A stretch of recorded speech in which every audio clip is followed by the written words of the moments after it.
He was tired and did not notice how he accelerated to a crazy speed. Unexpectedly, a huge truck left for the meeting and there was no way to avoid the accident. He was very scared. He had to quickly figure out what to do.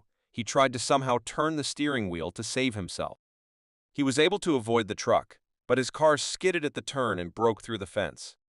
His car flew off the road, and it was simply impossible to control the situation. His consciousness turned off. But he did not feel any pain. His body seemed to have sunk underwater. He felt how he was caught by a woman who held him on one hand. She was the herald's messenger. He was like a small insect in her background, so she ordered him to return to Azathoth's captivity for his stupidity, blindness, and greed. His consciousness has moved to a new world, and right now, someone is confessing their love. In front of him stood a girl who told him that she could not meet him. They were friends since childhood, but he did not understand what was happening and where he was. He was just in a car that got into a terrible accident, and now he is standing in front of the girl to whom he confesses his love. It looks like his refusal, or maybe it's a dream. There were many people around him who mocked him. It was not an illusion. Turning around, he saw a strange smoke that enveloped every person. But why no one reacts? They don't notice. He could not look away from this smoke. The girl was calling him to answer her somehow, but he was too focused. He was too frightened and did not understand how to act. Smoke began to quickly approach him, as if he wanted to take him away. He threw away all the things he had and just started running away. The girl and the people who were nearby were surprised by the boy's behavior. What happened to him? He ran for a long time without stopping until his wallet fell out of his pocket. Picking up this wallet from the floor, he found documents in which the name Suki seems to be the name of the previous owner of this body. While he was looking through the documents, some voice in his head scared him again because he couldn't understand who was saying it. It seems that his thoughts were true. The car accident not only brought him back to life, but also brought him to Los Angeles, where Suki became a high school student. What kind of black smoke was it near the school, and why did the surrounding people not pay attention to it? In any case, running away was the right decision. He didn't run away anymore and just calmly walked around the city, where it was quite safe so far. Suddenly, when he looked at his reflection in the mirror, Suki saw two spirits. The spirits were no less surprised that he saw them, and they did not plan anything good. Suki did not understand what kind of creatures these were, and where did they come from. His breath stopped, and his eyes were very frightened. He could not understand whether these spirits were really chasing him and trying to destroy him. They surrounded him and already began to lick and imagine how they will eat him. It occurred to him that they harm only those who see them. Should we just not pay attention to them? He decided to simply pretend that he did not see them and continue on his way. The spirits continued to haunt him and talk to him. But Suki didn't react in any way and just walked forward humming a song about himself. It seems to be working. They stopped and were upset that he couldn't hear them. They wanted to eat him so much. He moved a short distance from them, and it seems they left him alone. As soon as he broke away from them, Suki ran to find a place where he could hide from such spirits. So he decided to go to this body's abode and stay there until he figured out what to do next. He came to the address that was indicated in his documents. It seems that this is the house he was looking for. Suki went inside and started undressing. He felt safe for a moment. He did not have time to regain consciousness when a loud voice rang out from the room. It seemed to be his mother, but the mother is not in this body. He raised his head and froze. Standing in front of him was a huge spirit who was sure that Suki could hear and see them. Is this spirit the same as the two he saw on the street? Do they even live here? He decided to act in the same way and simply not pay attention, as if he did not see anything. The monster continued to talk to him and whisper various words in his ear. He could barely restrain himself from screaming.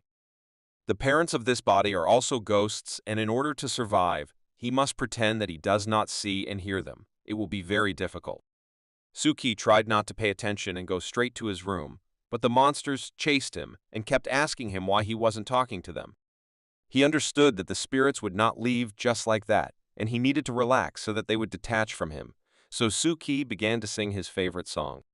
Finally, he got to his room, and you can rest a little and catch your breath. He understood that he would not be able to ignore it forever, and that one day they would destroy him if he continued like this. We must quickly escape from this house. We cannot escape through the window. We must invent something else. While Suki was thinking of the best way to escape, he heard the spirits talking among themselves that he had definitely heard them and that they could eat him. They opened the door to the room and wanted to check again if he could hear them. Panic gripped him. He urgently needed to calm down and figure out how to leave this house. He collected his thoughts and opened the door and decided to go to the kitchen. As soon as the door opened, the spirits were already waiting for him and hoped that he would speak to them now. When he entered the kitchen, he saw that there was food on the table that the spirit had prepared. It was a test to eat him. He just had to pay no attention, and he went to the refrigerator and took out the food that was there. Then he sat down at the table and began to eat calmly while the spirits spoke and flew above him. They were sure that he saw them. One of the spirits even decided to scare him so that he would pay at least some attention to them. But Suki was calm and did not succumb to their provocations. Finally, they calmed down and apparently left him alone. Suki thought that if he wanted to stay alive, he could not pay attention to them every time he returned home. He finished his lunch, and now there was a chance to leave the house. Suki took his jacket and went to the exit. When he was already walking down the street, the spirits carefully followed him and hoped that he would turn around and look at them, but this did not happen. After walking a few steps from the house, he realized that these were not the worst spirits he had seen. He was literally surrounded by monsters of various sizes that were ready to destroy him at any second. Suki walked down the street, and at every step he saw different spirits. They were everywhere. He understood that he would have to live with them until he found a solution how to return to his past life. He walked through the streets of the city and realized that passers-by did not even know about the existence of spirits. Suki was in a hurry for the exams, so he had to run a little to the bus. He entered the bus and the driver immediately greeted him. Finally, he met a normal person. He decided to have a little talk with the driver and said that his exams were starting soon, but there was no time to prepare, because lately he had a lot of terrible things in his life. But when he looked into the driver's eyes, Suki understood that this was another monster that was just waiting for an opportunity to eat him. This driver's head just seemed to split, and he was waiting for a reaction from Suki to attack. Unfortunately for this spirit, Suki simply said goodbye to him and continued on the inside of the bus. It occurred to him that among normal people there are also spirits. I wonder how many monsters there are among this crowd? Suki couldn't figure out if he was seeing these spirits or if this skill was passed down to him from the previous owner of this body. While Suki was thinking about spirits, the bus arrived at the stop where he had to get off. Suki carefully got out of the bus and tried not to look the driver in the eye.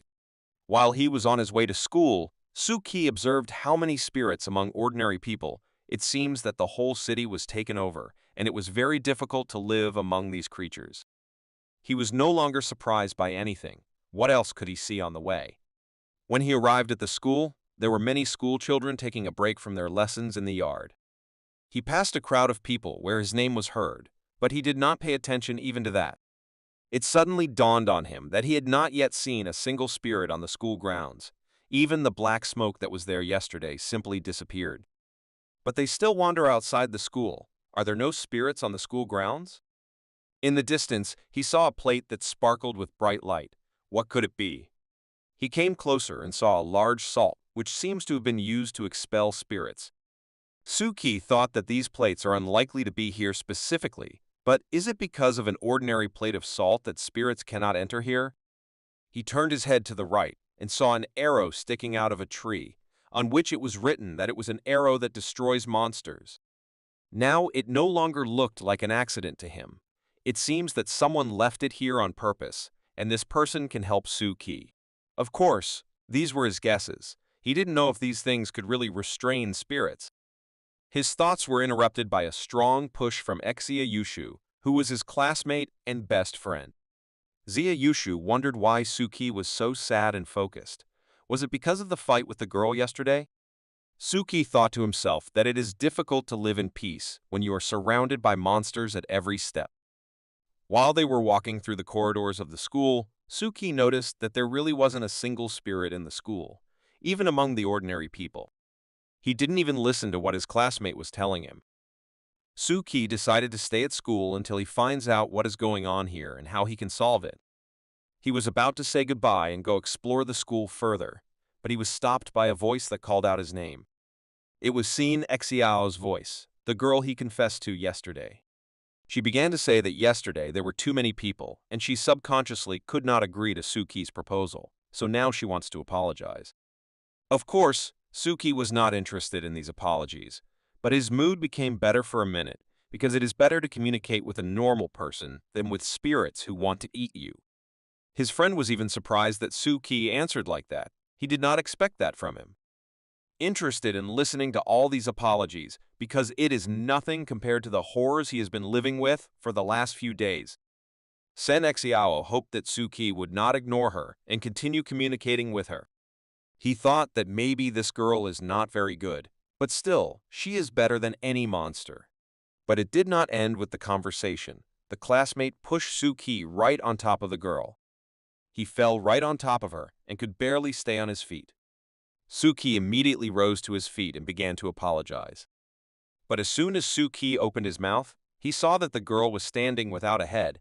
How is this even possible, and where is her head? At the same moment, he looked down and saw that he was holding her head in his hands. Even without her body, her head tried to ask if they could remain friends, but Suki was so scared that he just stood there and remained silent. His stupor was interrupted by the girl herself, who grabbed her head from his hands and ran back to the classroom, saying at the end that she would consider this silence as consent. Suki continued to stand and not move. He simply could not understand how this was possible and whether there was any safe place in this world. He decided to talk less with people in this school, because each of them could be a spirit, so Suki told his friend that he was feeling sick and wanted to go rest.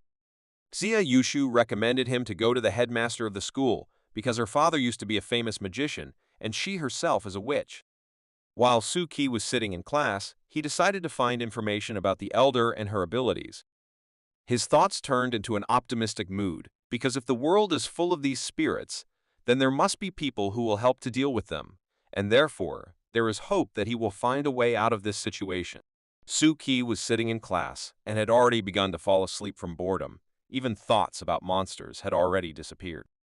His eyes slowly closed. He was too tired for the last few days. He closed his eyes for a moment and fell as if into the ocean. It was very cold. An unknown force was pulling him to the bottom, and he saw some numbers. Apparently, it was a depth scale. The mark has already gone beyond the normal limit, and it has become impossible to breathe. He woke up and screamed with fear. Why does he have such dreams? Was it really a deep ocean and he was just drowning? The bell rang, signaling the end of the lesson. Suki rocked on a chair and thought about how best to talk to the witch. He can't tell her that he sees spirits. He needs to think about this issue better. He decided to write a notice first and ask if they could meet. He did not have time to finish the notification when she appeared near him and scared him very much. She didn't just scare him. Because of her unexpected appearance, he couldn't help himself and fell from his chair. She immediately got down to business and asked him why he was writing to her and what he wanted from her. Suki decided to ask first if he could talk to her alone, but before he could finish his question, she called him to go with her. Other classmates carefully watched where they were going and discussed how strange Suki had become.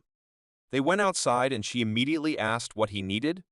Suki said that a classmate advised her as a witch who can cleanse his body of spirits, because lately he has been feeling very bad and as if someone is hanging on his neck. At first, she was surprised by such a request, but still agreed. Then she carefully looked at him and told him that a terrible monster was sitting on him, because of which he felt so bad. Immediately after that, she calmed him down and asked him to wait until the lessons were over, and she would be happy to help him. Suki was surprised. Could she really see spirits as well as he?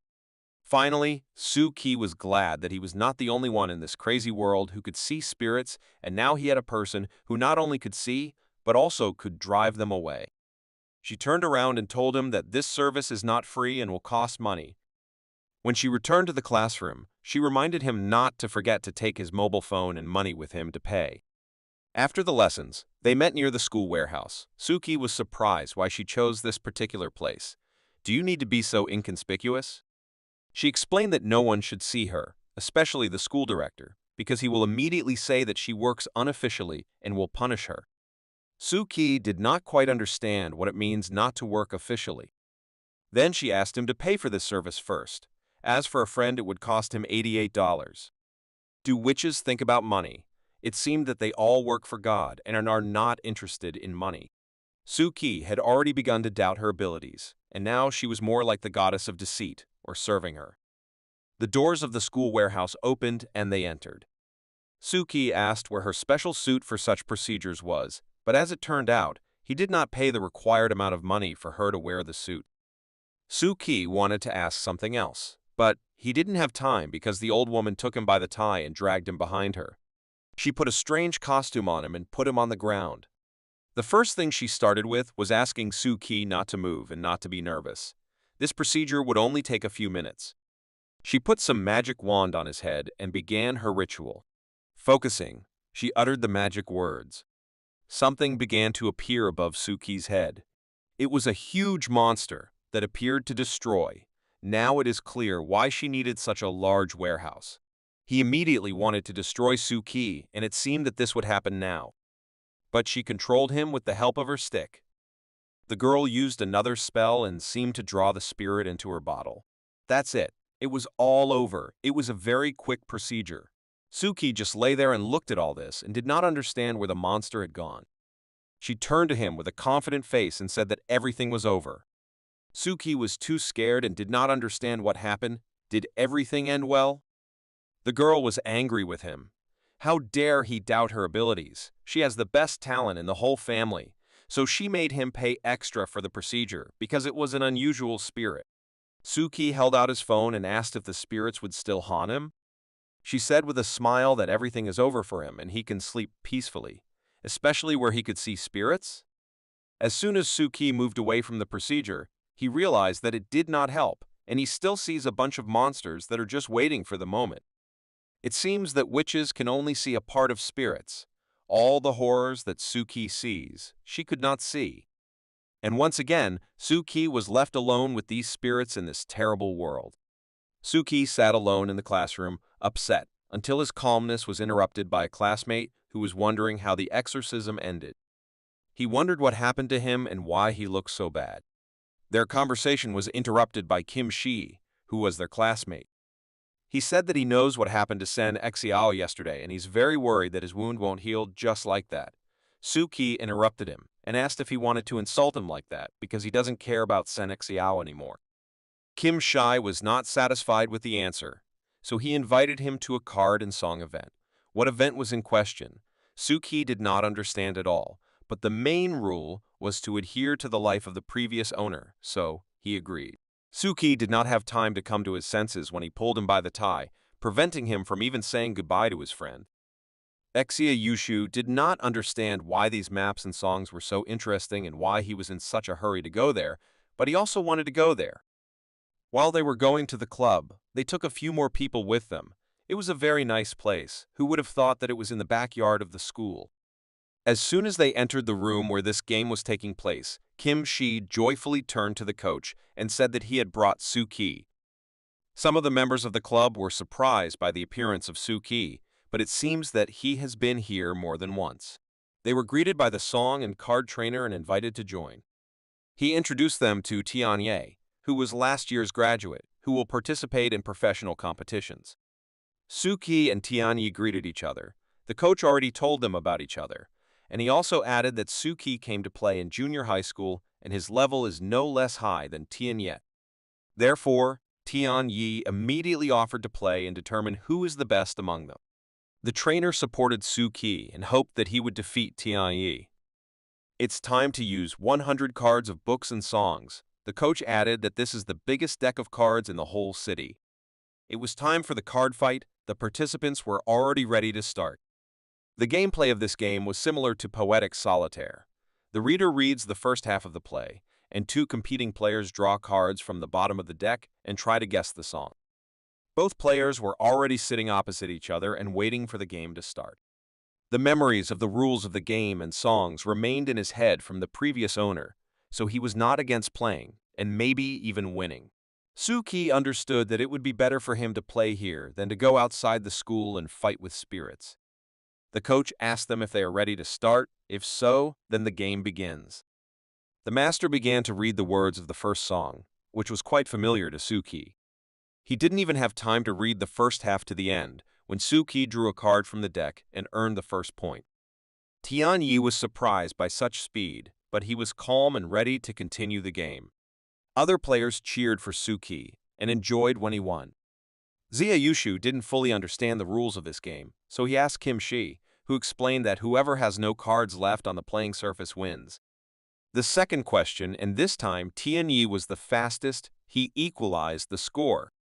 The game continued, and they competed on equal terms. It was very interesting to watch. Almost half of the game passed, and Suki took the lead in terms of points. The coach read the next song, but Suki reached for the wrong card. Tianyi took advantage of this and earned another point. Suki froze and thought, he hears two songs at once. Is there really a spirit here who also reads songs? And the voice was very similar to the coach's voice, so it was difficult to distinguish. Next round and a score again for Tianyi. He starts to catch up with Suki. Tianyi did not understand what was happening, why Suki did not react and earn points, but he heard the beginning of the song. Now, Suki was sure that there is a spirit in this room who reads in parallel with the trainer, and what should he do? Tianyi earns 3 points in a row. Suki stopped responding to the songs at all. Tianyi did not understand what happened. Suki seems to be afraid to take a card and play. Suki listened carefully to the voice and realized that they were saying the same thing, and the coach's voice was the same as the spirit's, and they were both coming from behind. Suki couldn't continue the game. He just couldn't distinguish the voices, so he couldn't take the cards. The audience was surprised by Suki's game. What happened to him? If Suki does not take the card, he loses, but if he takes it and does not guess, the spirit will understand that it hears him and immediately destroy him. He heard the spirit telling him that he heard him, so he had to think of something immediately, because the monster would start to suspect him even more. He decided that after the next round, he would take a chance after Tianyi won and look around. The coach read the next song. Tianyi wins again, and it was a great chance for Suki, and he used it. He looked at the trainer, and next to him was a huge monster that looked him straight in the eyes.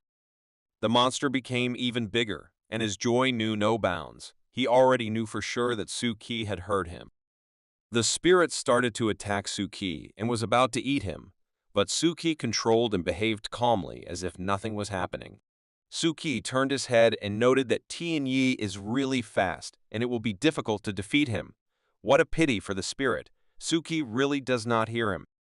He turned his head back to the playing surface and wondered how he would continue the game, because if he did not take the card, he would be exposed and eaten. The next round and the next song began, but Suki could not make out where the coach's voice was and where the spirit was, and the round ended again in favor of Tianyi. He did not see the coach, so he could not distinguish when the master was speaking and when the spirit was speaking. Tianyi noticed that Suki was not looking very well and offered him a break if he didn't mind. Suki replied that he had hardly slept all night, so he didn't mind a little break to drink some water and cheer up. After that, we will continue the game. He drank water and thought, how can he look directly at the coach? It reached him that Tianyi was sitting directly opposite the trainer and was looking at the monster's face. He had an idea in his head and suggested that Tianyi change the rules of the game a little. He offered Tianyi to play the last 30 cards blindly if he didn't mind. Tianyi was not against this method of play, and it seems that the coach also agreed. Zia Yushu didn't understand what the blind method of playing meant. Was it playing blindfolded? As explained to him, it is a game when participants cannot look at the cards. They can only listen or look at the coach. This is such a brainstorming game. The coach gave them 10 minutes to memorize the location of the cards, and then the real game would begin. The countdown is over. Now the master asked them to turn their backs to the cards, and they will start playing. Suki was satisfied with this course of events. Now he will be able to distinguish voices, and the monster will not understand whether he sees him or not. The monster and the trainer started reading the first question at the same time. Suki immediately takes the desired card from the playing surface. One more round and again Suki earns a point for himself. Now, he can distinguish between the lips of the coach and the monster. Finally, he is back in the game. He won round after round and was pleased with himself, because now he has a chance to get rid of the spirit. The audience was surprised at how strong Suki was in the blind method. His level of play was surprising. But not everyone understood that in this game, his opponent was not Tianya, but a huge monster who was behind the coach. The coach announced that now would be the last question. Suki prepared himself. He needed victory more than ever. As soon as the master read out the last question, Tianyi didn't even have time to turn around as Suki took the right card and became the winner of this game. He was very tired from this game. It was too difficult, but he managed and the game is over. Tian Yi paid tribute to Suki. It had been a long time since he played so seriously. He was indeed a strong player. Even his best friend said that his level was not bad, although he did not understand anything about it. They shook hands and will look forward to another meeting and another game. All the spectators were amazed by Suki's playing, and his last playing method was amazing. Suki noticed how after the game the coach's spirit began to gradually disappear. Is he really changing his form? He looked at the coach, who was pleased with his student, and in the background he saw no longer a scary monster, but an old man with glasses. This man said a few not very clear words and disappeared. Suki was left alone in the game room and looked at the book that the spirit had left behind. This spirit was not like other monsters. Before disappearing, he left this book. Probably he loved this game so much. Maybe I saved him from this terrible world. Suki pondered how much he did not know in this world and how much he needed to learn, and at the same time, he put his hand on the book left by the spirit and it began to glow. He grabbed his head because it started to hurt a lot. What happened to this book? It seems to be over, but what was it? It dawned on him that it was not for nothing. When he closed his eyes, he saw a transparent world. But how is this possible? The first thing he saw was the wall of the club where they were playing. Then he realized that with his eyes closed, he could see the surroundings of the club, its walls, yard, roof. Moreover, he could mentally go beyond this territory. He could move freely and see all the details throughout the school without any restrictions. Suki mentally walked around the school grounds until he suddenly noticed a very bright light coming from a tree. He could not take his eyes off this tree, as if all of the light that was in this world was gathered near this tree. It was too bright a light to look at, and Suki turned his gaze down the tree. There he saw a very small house that looked like a golf club. He did not understand why he was seeing this mini house. Maybe it was a sign that this entire territory belonged to him, and he could do whatever he wanted. It dawned on him that all he sees are places where he was before. Perhaps everything he had ever seen could be created in this world with the help of his new power. So Suki thought that he could create Los Angeles. He could go wherever he wanted and would never see these disgusting spirits. He would only have to close his eyes and everything. With a book of songs, he could walk all over the city. All he had to do was close his eyes, but Suki had not yet fully mastered this skill. He needed more practice. He walked down the street with his eyes closed, and he no longer needs to see these terrible monsters. He has been fine and calm for the past few days. As far as he understood in this world made of lines, ordinary people were gray in color, and black shadows were spirits. But first he has to go through this whole city to explore and build it in his head. In any case, he hasn't been to many parts of the city yet. It was a big project. He went outside the school. He needed to go home to prepare and plan everything how to act. He did not have time to go far from the school when he saw a huge spirit eating another monster. Can spirits eat each other? The spirit noticed him and immediately started talking to him. Suki had to run away quickly so as not to attract too much attention because this monster was too big. If he is exposed once, his fate will be the same as that of a monster that has just been eaten. Suki wanted to live a peaceful life, and for this, he will do everything possible. He came home and remembered that there are 2 more monsters waiting for him there that cannot be reacted to. Suki entered the house and immediately started yawning as if he was very tired and wanted to sleep, so he wanted to bypass the first spirit who was already waiting for him at the entrance. He climbed up the stairs and the monster said something after him, but the main rule was not to react. Suki opened the door to his room and immediately sat on the bed. Finally, he will be able to rest and relax a little. After his rebirth, he experienced a lot of unusual things. It seems that there were a lot of spirits in this world who were just waiting for him to make a mistake. He knew that most of these monsters just walk the streets. They have no intelligence, they only have instincts. And there are spirits that hide among ordinary people. For example, Xiaoye. She looks like an ordinary girl. They can live a human life, although they are not human at all. Although he did not know for what purpose they are here, there is no way he will get there to her. There were also monsters that just kept popping up as obsessive thoughts, but he thought there was a way to get rid of them. One of the spirits knocked on his door and asked if Suki had any dirty things so they could wash them. He thought that they were behaving like parents, but they were just copying some actions of real people. Suki was worried that one day he might fall into this trap and they would expose him. And the last but very important point, he knew that whatever the spirit was, they could all eat not only people, but also each other. He needed to take a shower and relax a little, because constantly seeing spirits was too dangerous, and it was a constant risk of being eaten. Here's this monster, for example. He has been sitting here since the first day of Suki's rebirth. One day he may understand that he sees him, and this spirit will no longer be so calm. He was troubled by the fact that he can see more spirits than his elder. Maybe every person has ranks, and the higher the rank, the more spirits a person can see. Then Suki's rank is higher than hers. But only people who do not see monsters at all were safe. Night came, and Suki went to bed to rest from a hard day. He moved too much while sleeping. What is he dreaming about? In his dream, he was drowning again in the cold ocean. This time it was much deeper. It was almost impossible to breathe. He did not control this dive. His depth exceeded 1,000 meters when he saw a small house that was similar to the one he saw near the bright tree. After swimming closer to it, it was really the same as under the tree in the schoolyard. Suki caught his breath. What should he do with this house? He tried to take it in his hands, but he couldn't do it. The house seemed to be running away from him. His hand almost reached this house. Will he still grab it? But it didn't work out. The little house just went upstairs without visiting Suki's hands. In the educational building where Suki was studying, there was an object that was shining very brightly. The patrol police came to check it. One of the guards was checking the school grounds and everything was normal until he came to the same tree. Under the tree stood this house that only Suki could see. It glowed brighter than the lantern that the guard had. He came to check what kind of bright light it was. There was nothing where it could disappear. He just saw that there was a small house.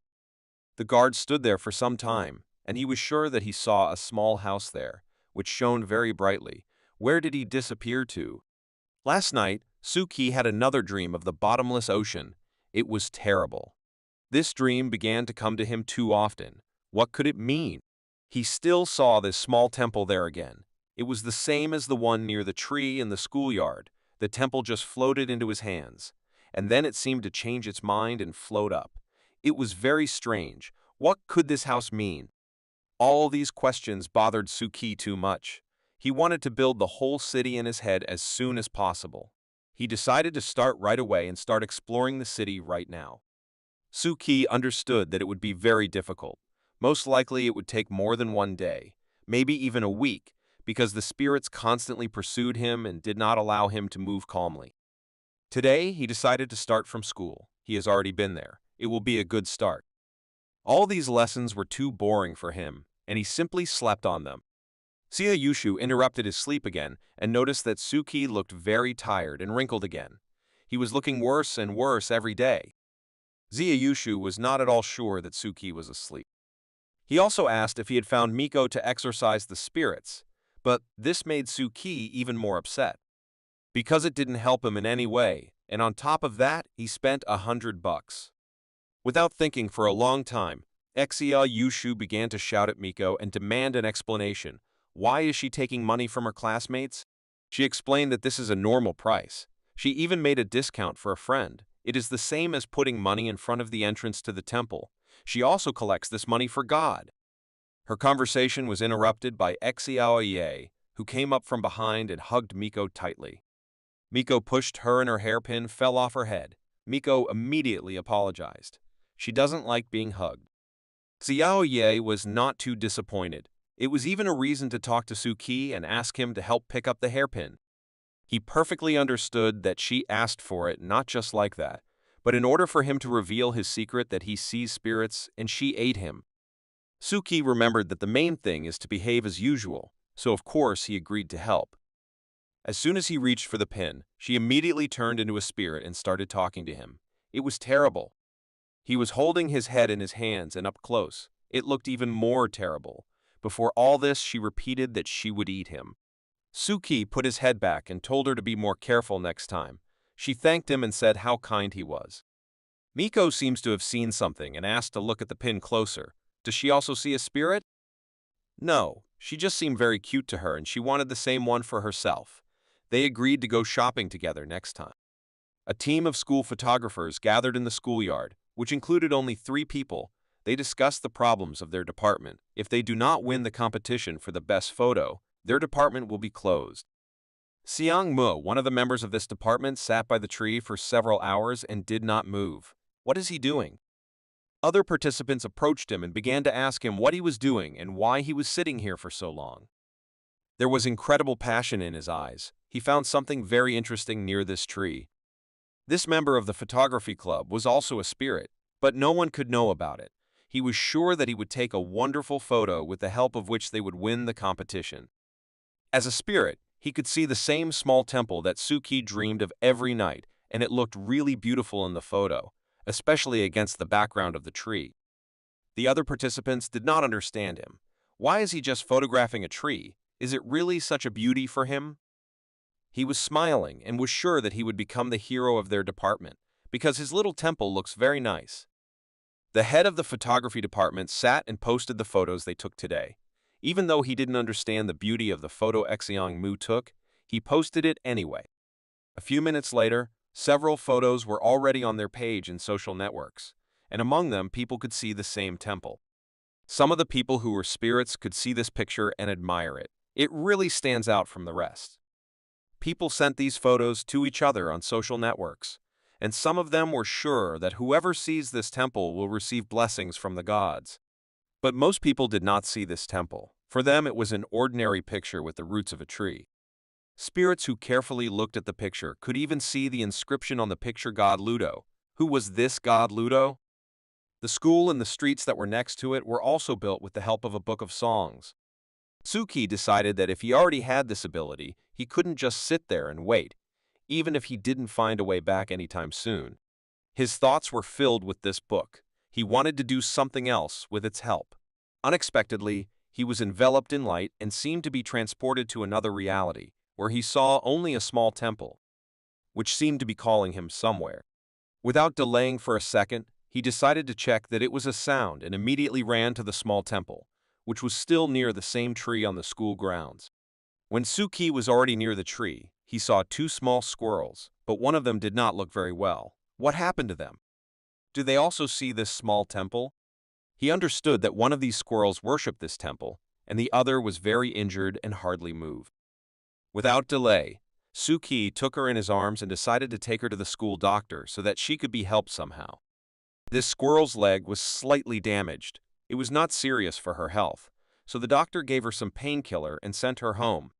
She instructed Suki to find a quiet place for this squirrel so that it could get away from the trauma, and she was surprised that Suki loved animals so much, and he replied that he simply could not pass by. When they returned back to the tree where the small temple stood, another squirrel was still waiting for them, who was very worried and waiting for her friend. He carefully put her on the floor and began to calm the other squirrel. Everything will be fine with her, the doctor assured that nothing serious happened. She just needs to rest a little. The squirrel immediately decided to thank Suki for his help. She gave him a cone. It was a rather unusual way of thanks for him. He held this cone in his hands and thought that this squirrel worshipped this temple, and he heard it. How is this possible? When Suki returned to the school, he heard a very loud commotion in the school corridor. A whole herd of boys were running after Miko and wanted to throw some paper into her basket. This basket was similar to a box for notes. Of course, Exia was among them, who shouted the loudest and broke through the whole crowd to throw his piece of paper. But it did not work out. He was simply demolished by this crowd for his insolent behavior, and it seems that he was even beaten a little. Suki approached him and began to ask what is happening here. He explained to him that they were looking for Miko's sister to check how lucky they were in love. In fact, the matter was in the Ikebana family. Her daughter had talent, beauty, and good behavior. She was the dream of all boys. That's why she was called Kaolin Flower Sori. Suki did not understand why everyone thought she was so beautiful and considered her a goddess. Zia Yushu said that 6 or 7 people were looking for her to find out their luck in love, but nothing came of it. He hugged Suki and begged him not to say that he still likes Xiao Yu. Unexpectedly, it was light again and Suki started to hear some sounds again. This time it was like a purring cat. Xia Yushu didn't understand what happened to him. He turned around and started running to the tree, where there was a small temple, to check what happened there. He did not hear Xia Yushu shouting after him, who asked him to wait. They ran together to the tree and saw a cat near the small temple, which was very hungry and asked the temple for help. He fed the cat and seemed a little disappointed.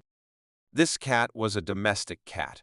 It was probably just lost and was hungry for a very long time. Suki decided to write an ad. Maybe an owner would be found. Zia Yushu did not understand why he was so worried about this cat. He had not noticed this before.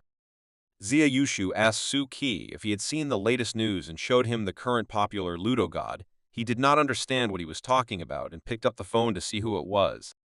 A friend showed him a tree where a small temple is located and asked if it looked like our tree in the schoolyard. Suki immediately understood what kind of tree it was, and one of the few saw the temple. Their conversation was interrupted by a girl. It was the same samurai who saw the announcement about the cat and came to look at it. They were as if one whole with this cat. They immediately liked each other. Suki was happy that Sori loves cats so much. There was a chance that she would shelter a kitten. Zia Yushu was fascinated by Sori and started asking her if she also likes cats like him. Sori began to tell that she loves cats very much. But unfortunately, her mother is allergic, so she cannot take this cat to her home. Zia Yushu suggested that she go to a cat cafe together, where they will pet cats together. Suki was surprised at how quickly a person can change, but this guy was saying completely different things. But Sawari was not interested in these walks and cats, because she was also a spirit looking for a victim, so Xia Yushu was not suitable for her. Suki thought that even the school flower Sawari was a dangerous spirit, and he should be even more careful and not relax in any way. Night came and Suki returned home and went to rest. He again began to dream the same dream with a small temple, only this time this temple was as if connected by a thread to Suki. It reached him that this temple is his. He created it. But this time his immersion was even deeper. This ocean and temple. What could it all mean? Many years ago, spirits and gods came with the Western fleet. Then no one knew about their existence. But the more we develop, the closer they become to us. Now they are at the bottom of the ocean. This story. One of the monks told his disciple Abbo, who asked if they could ever return to us. The monk answered him that they would not be able to because they had lost contact with our world forever. When Suki woke up, the first thing he did was to go to the window and see an incredible picture there. A huge stone spirit, called Halo Angel, was hanging in the sky. He immediately got dressed and ran outside to take a closer look at this creature. Suki couldn't look away from these creatures. They just appeared out of nowhere. It was beyond human understanding. He simply did not understand how he could see such a thing. He was very surprised. It was an unusual spirit, which he was used to seeing every day. This time, in the dream in the deep ocean, he saw much more than usual, or could it be somehow related? The bell rang, indicating the end of the lessons.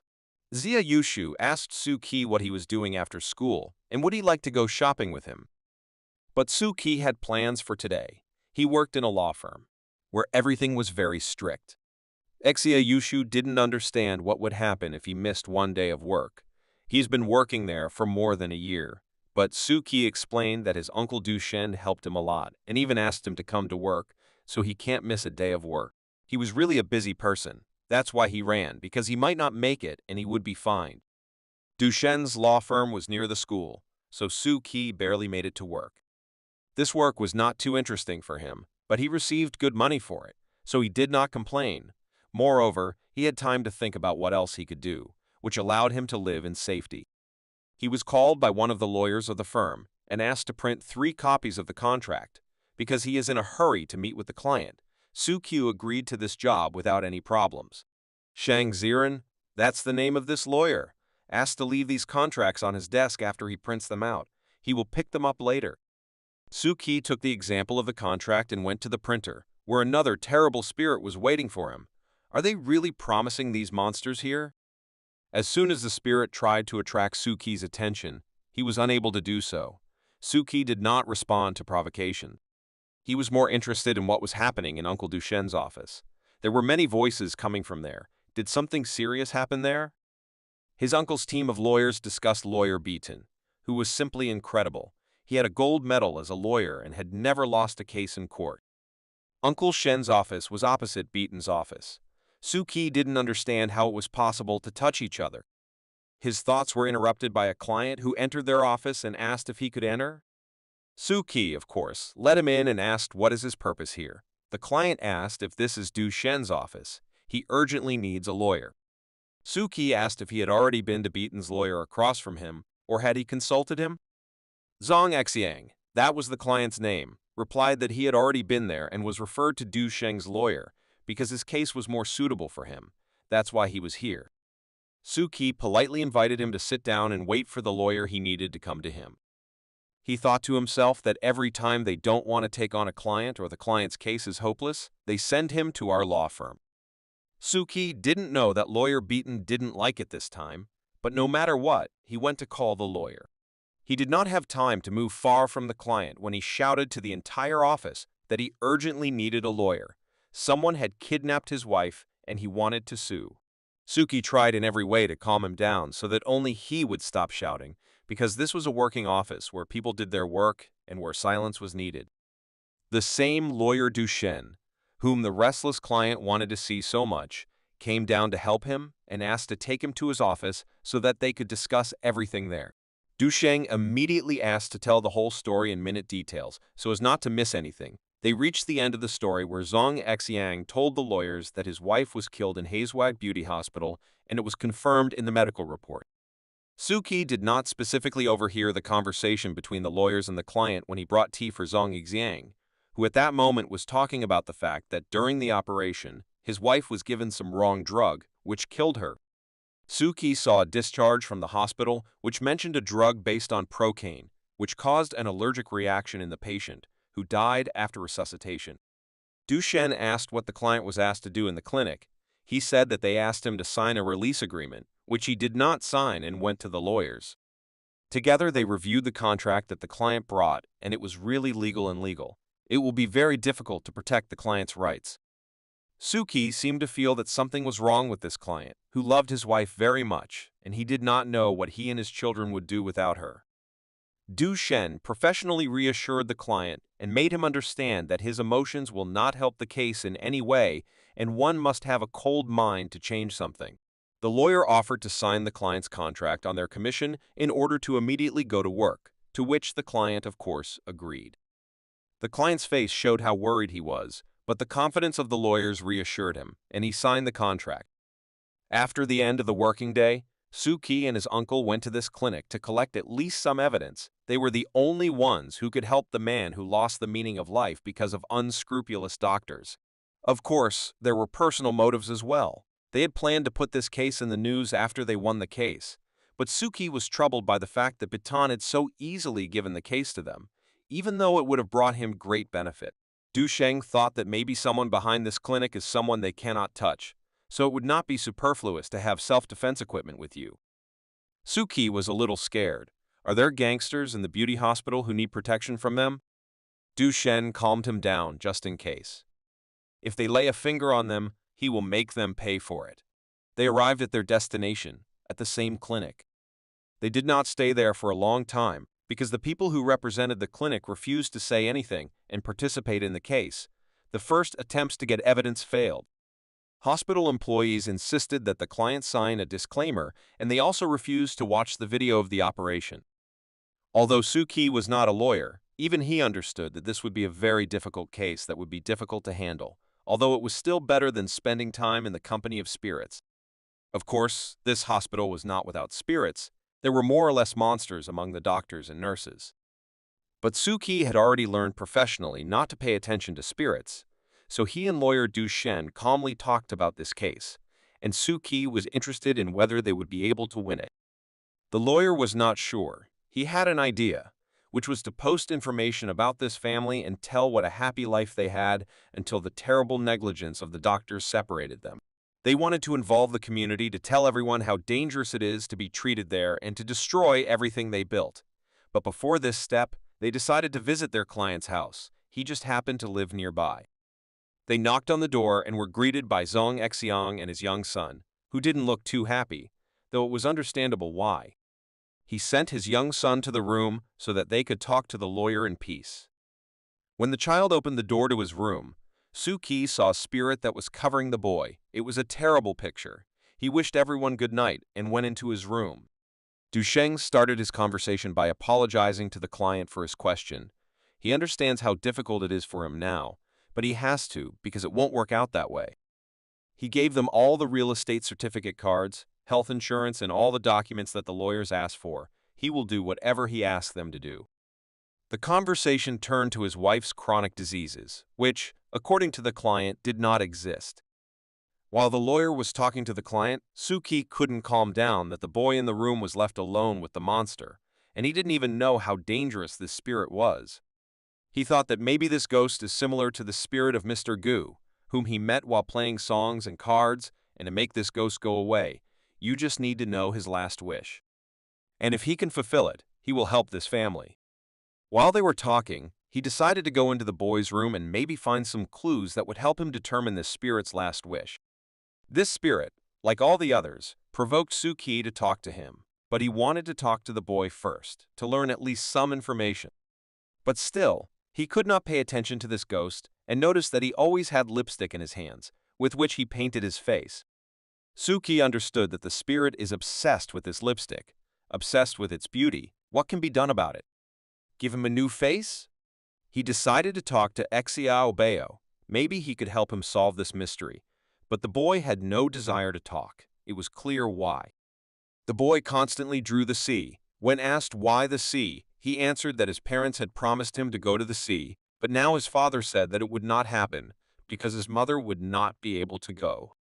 Suki understood that the boy was too reserved. He wouldn't be able to talk to him and figure something out. He should try to find clues in the room.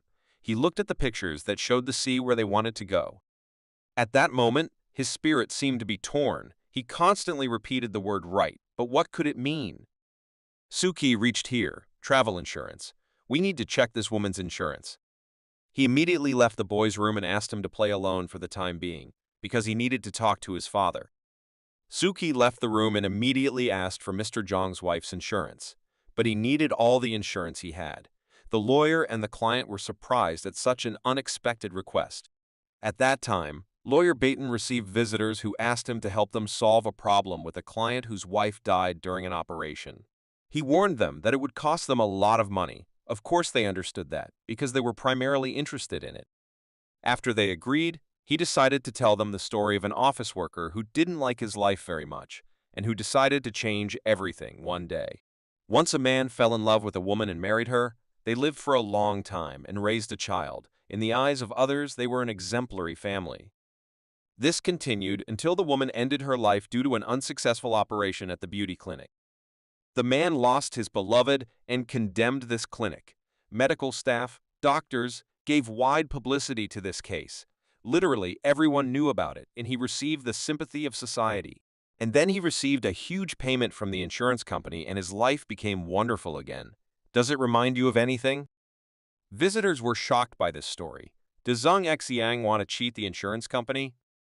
Lawyer Bitang assured them that it was just a story he wanted to tell them, but was it true or not? It only matters who heard this story and who will believe it. Lawyer Du Shen and Suki were already returning home and discussing that the client refused to cooperate with them and kicked them out of the house after Suki asked for insurance. He asked Du Shen if Zhang Exiang could have done this specifically to get compensation, but only he could know the truth. Suki thought of himself as a person with whom you fall asleep every day together, who plans to take your life. This is scarier than living among spirits. After solving the case and freeing the spirit from his last wish, Suki received a gift of lipstick with which the ghost painted his face. After the revelation, Exian Bao's spirit disappeared and left behind this magical lipstick. But Suki, as soon as he did not twist it, could not understand how it works and what is it needed for.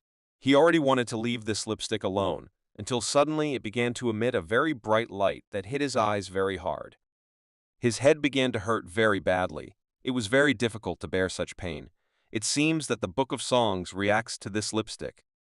These two forces were causing great damage to Suki's body. Indeed, the two abilities had collided with each other and were fighting. One half of his face began to turn black and caused him great pain. He felt how he was losing control over his own body and his limbs stopped obeying him. His left hand reached for a small blade and began to approach the other hand. What is happening to him?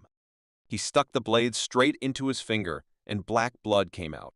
Whoever was controlling his body at that second raised his hand and smeared his face with blood. It was similar to what the spirit in the little boy's room did. The skin began to fall off his face, as if his face was falling apart to the bone. One of Suki's eyes simply disappeared, and the skin on the other half of her face turned white. It was a pain of incredible strength. Finally, these torments ended and the pain left him. He needed some time to leave. Suki stood in silence for a while and then laughed.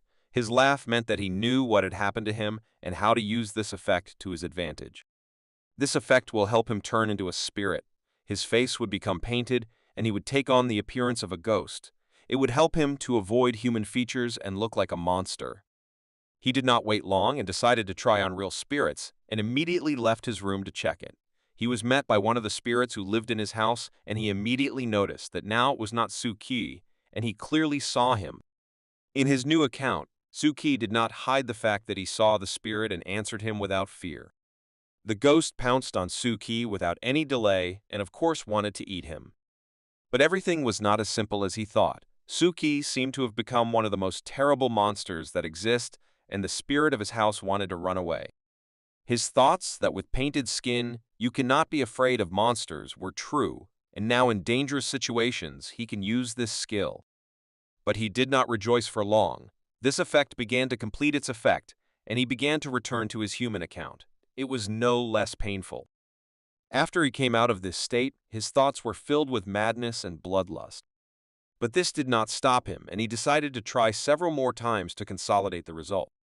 When he transformed again, Suki decided to find out what else he could do in this account and how it could help him in his fight against the spirits. After a few samples, he had some characteristics of this skill.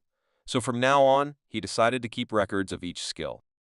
He called this skill Painted Skin, which turns him into a ghost for about 20 seconds. The longer he is in contact with the spirit, the longer the effect becomes. He failed to transform more than 3 times in a row, and the longer he is in this state, the crazier he becomes. This had to be controlled. After 3 attempts, he definitely needed time to get into a normal human form and bring his mind back to normal. It was quite late on the clock. Every night, this dream haunts him, and every time his body sinks deeper and deeper. It seemed to him that every creature that prayed to the small temple near the school was connected to him by a thread. Previously, he could descend no more than 200 meters, but now this depth is too great, and this time he controlled his actions and saw something at the bottom and swam there. This incomprehensible thing was like a giant eye, and when he swam closer, this eye turned into a huge octopus, which literally grabbed him with its tentacles. This story is about a girl and her favorite doll, which she named Marie, and since then, they have been inseparable. The girl was sure that she and Marie were best friends and they would never part. Although over time the girl grew up and found new friends and Marie's doll was no longer so necessary. Eventually, Marie's doll ended up in the trash because she was no longer needed and she was simply breathless. But this doll was unusual and she simply did not want to leave the girl. Many years later, the girl grew up and found a house to which she moved with her family, and from that moment, strange things began to happen to her. Her mobile phone was periodically called by a certain Marie, whom she does not know and cannot save her number in any way. When she answered the call, she heard mysterious words that Marie was calling her, and she was already waiting for her near the house. Let her hurry up, but the girl did not know any Marie and just hung up. But Marie did not stop and did not give up just like that, and called again, and this time she was already waiting for the girl on the steps of her house. But the girl again dropped the phone. When she called the third time, the girl couldn't stand it anymore and started shouting into the receiver and threatening this Marie that she would report her to the police. But this time, Marie was already behind her back. The girl got scared and turned around, and there she saw her childhood doll Marie, but she was no longer so kind and did not carry anything good with her. Guan Shou told such a story in the class, which he heard in the news, but most people do not believe that it is true because no facts and evidence have been found. But it is worth noting that the girl was found in her home with 40 knife wounds, next to which lay only a small child's doll, which held the knife with which the crime was committed. While the classmates were scaring each other with terrible stories about the girl and the doll, Miko approached Suki and began to ask what happened to him. Why is he so sad? Suki replied that it was just his face and nothing like that happened, except that he constantly dreams the same dream. Miko became interested in his stories. She immediately offered him to read his dream and tell him what he was dreaming about, especially since he had a 10% discount as a regular customer, so he can just pay now and let's start the session. Suki decided not to play these games anymore and asked directly what can an octopus dream about. She thought a little and confidently answered him that usually a person dreams of an octopus because a person has a great desire to have a child. At first, Suki did not understand what the child and he were doing here, but then his face changed and became even more gloomy. A lot has happened and changed with him since the car accident, but no one could know what happened to his wife and unborn baby. His thoughts were interrupted again by his best friend, who as usual startled him that Suki's phone flew out of his hands. Suki was not in a very good mood for such amusements, so he asked him never to do that again, because you can also catch a heart attack that way. Miko stood silently, and then unexpectedly suggested that Suki come to visit her this Saturday. Her father was a famous priest who could explain his dream to him in more detail. She would send the address to him in a message. Exia Yushu was unhappy that Miko invited Suki to her place. Why did she never invite him? His scream stopped very quickly. Miko threw her box at him and hit him right in the head. Exia Yushu stopped screaming. Lessons ended. Children and teachers began to leave school after a hard day's work. Suki and Exia Yushu were standing outside the school and talking about Miko's proposal. Exia Yushu was very curious whether Suki would go to her on Saturday or not. But Suki didn't want to discuss it too much, because his phone even ran out of power to look at the address that Miko had sent. As soon as Suki said for his discharged phone, he unexpectedly called for him and scared him very much. He took it out of his pocket, and what was his surprise when he saw that the charge on the phone was full. Although when he left the class, the phone did not even turn on. How is this possible? Before he could say a word, the phone rang and it was a certain Marie calling him. He was scared because he didn't know who and what she wanted from him, but he picked up the phone anyway. A charming female voice on the phone greeted and introduced herself as Marie, who asked if she could visit Suki tonight. Before Suki could answer anything, the call was interrupted, and it seems that Marie herself dropped the phone. Sia Yushu asked who was calling, but Suki could not say a word. He just kept silent. Suki couldn't understand how his phone turned on and showed full charge, and how a number he never wrote down called him and was identified as his contact number. Sia Yushu reprimanded him to check his phone for functionality. Finally, when he realized who the call was from, it was no joke. He received a call from the ghost, who understood that Suki heard him and would come to his house today. He knew what to do, and he could not ask for help. Suki decided not to go home and thought about this call and about Miss Mary, who is a ghost, because Yushu did not see this call in the phone number. It was revealed, and now he has to come up with something immediately.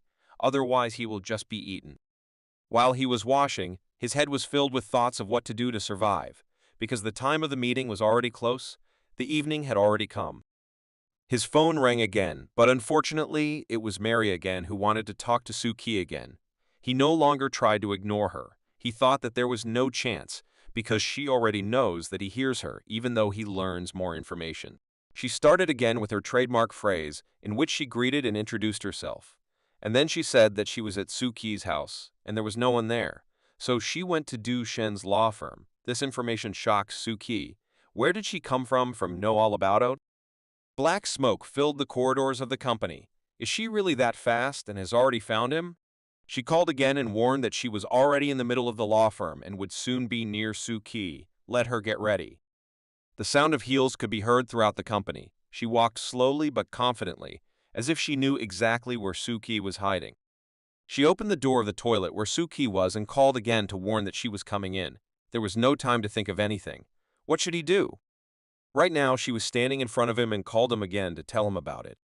She raised her huge sword and swung to strike. If she hits Suki, has no chance to survive. Her sword was already near Suki's face, and for some reason she stopped and changed her mind to attack him. What happened? Suki used his new painted face ability at the last moment to give him time to come up with a new plan, and it worked. She stopped her strike and was as if blinded. Where did he go? Suki's phone was ringing with calls, where Marie told what she was doing and where she would look for him. She turned and was about to leave, but time was not in Suki's favor. The time of his ability was already running out, because the longer he is near the spirit, the faster the skill ends. This was a huge problem. He managed to trick her. He had to run away while there was still time. He didn't expect the mask to fall off so quickly. Suki seemed to have just used this skill. Not even 20 seconds had passed. This is very bad. Marie seemed to have eyes on her back. She turned around at the same second and saw how half of Suki's face began to appear. He did not have time to do anything. She was too fast for him.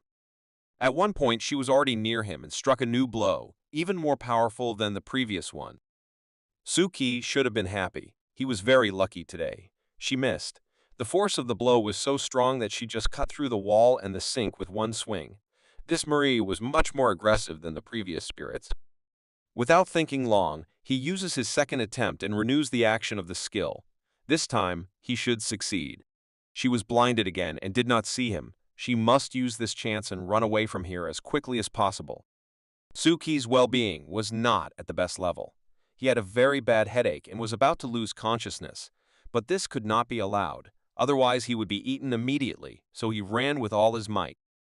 This time, the effect of the skill ended even faster. He needed to survive at any cost. Of course, Mary will not leave him alone just like that. As soon as she heard his smell, she immediately went after him. Suki decided to hide until he got away from this skill a bit. He needed to rest, so the best idea was to hide in the office. She looked for him everywhere. He hid under the desks in the office and tried not even to breathe. She found him. Marie was very furious because he was playing with her and hiding, so she immediately struck. This blow was very powerful and left half of the office in ruins. Again, her confused stupor. She just saw him. Where did he disappear again? Suki used the painted face skill for the third time and felt very bad. Her anger crossed all borders. He hides from her and cheats on the same place. Where did he go again? She began to destroy everything around her. She would be very angry and could not restrain herself.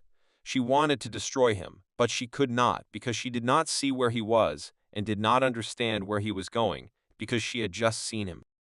Suki needed to concentrate and come up with something.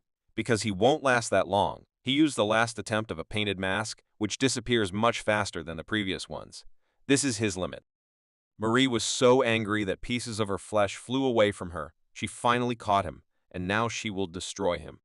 It seems this was part of Suki's plan, who was already laughing at her. He had used the skill for the fourth time, and he wasn't going to just give up. Suki would go home safe and sound today. Suki's strength is already at the limit, but it seems that he managed to deceive her and she went to look in another direction. This is his chance for survival. He froze and did not move with the hope that she would now leave and leave him alone. His phone rang again and scared him very much. He needs to change the ringtone to something else. He received a call from the same Marie with whom he had just fought a battle, who does not change her standards. She first greeted and introduced herself, and only then said that she did not find him and would come later. How persistent she is. The conversation ended, and it seems that today Suki is no longer in danger, but it did not get easier for him. He felt very strong pain and began to lose his mind. He used the mask 4 times. It was beyond his abilities. His thoughts were about how close he was to death and how difficult it was to control the skill and hide from monsters.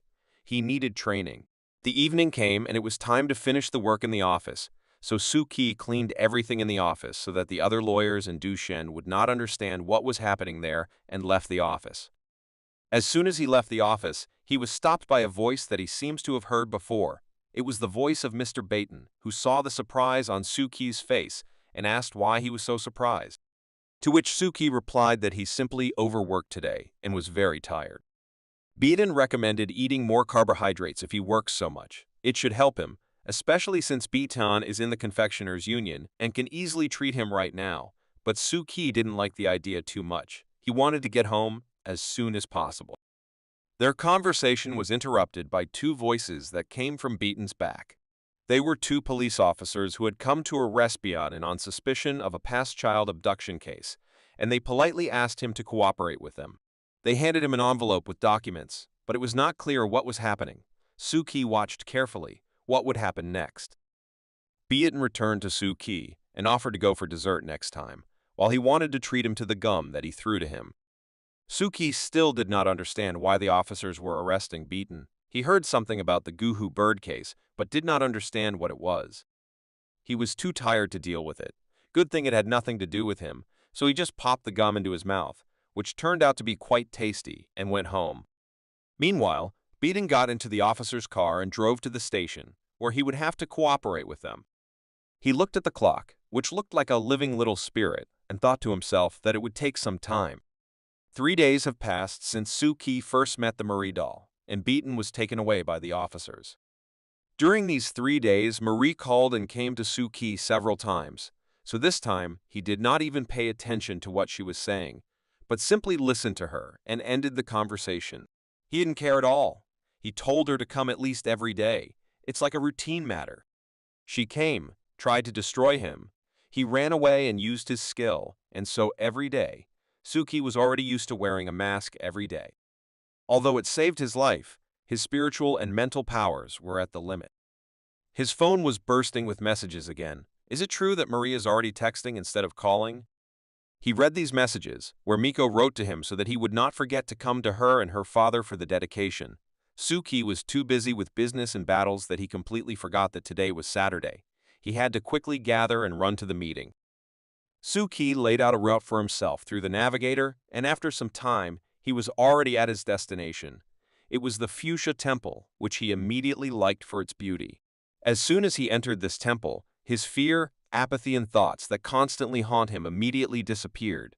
This temple immediately began to have a good effect on him. He walked a little around the temple and was almost immediately met by Miko, who called him to her so that they could go to her father together. He saw her for the first time not in her school uniform, and it seems that he likes her more. She apologized for not meeting him right away at the entrance. Now there are a lot of people in the temple, and accordingly, she has a lot of work. On the way to the temple, she told him that an auction for collectibles is taking place here today, so the temple is closed to ordinary visitors. Suki was surprised that an auction was being held in the temple, but Miko explained to him that it was an unusual auction. Spirits and evil ghosts would be exhibited there. He was very surprised when he heard about spirits, but she immediately explained that it would be an auction of rare artifacts that they left behind. She was sure that this world is not as innocent as everyone thinks. Suki didn't understand what she was talking about. He had seen a lot of different spirits and ghosts recently. Some of them were very terrible and ugly. While they were walking to the temple, their conversation turned to where these spirits came from. But as far as Miko knew, no one knew this, and some people associate them with human obsession, while others are sure that these are just legends of weirdos. Suki was very interested to listen to what Miko was saying. At that time, she was talking about the relics that remain after spirits. They are all very rare, and some can even endow a person with magical abilities. He had a question about the spirit that Miko expelled from him. She answered in an irritated voice that of course not. Relics can only be left by evil ghosts who have become Buddhas. This meant that the spirit must get rid of its obsessions and obsessions.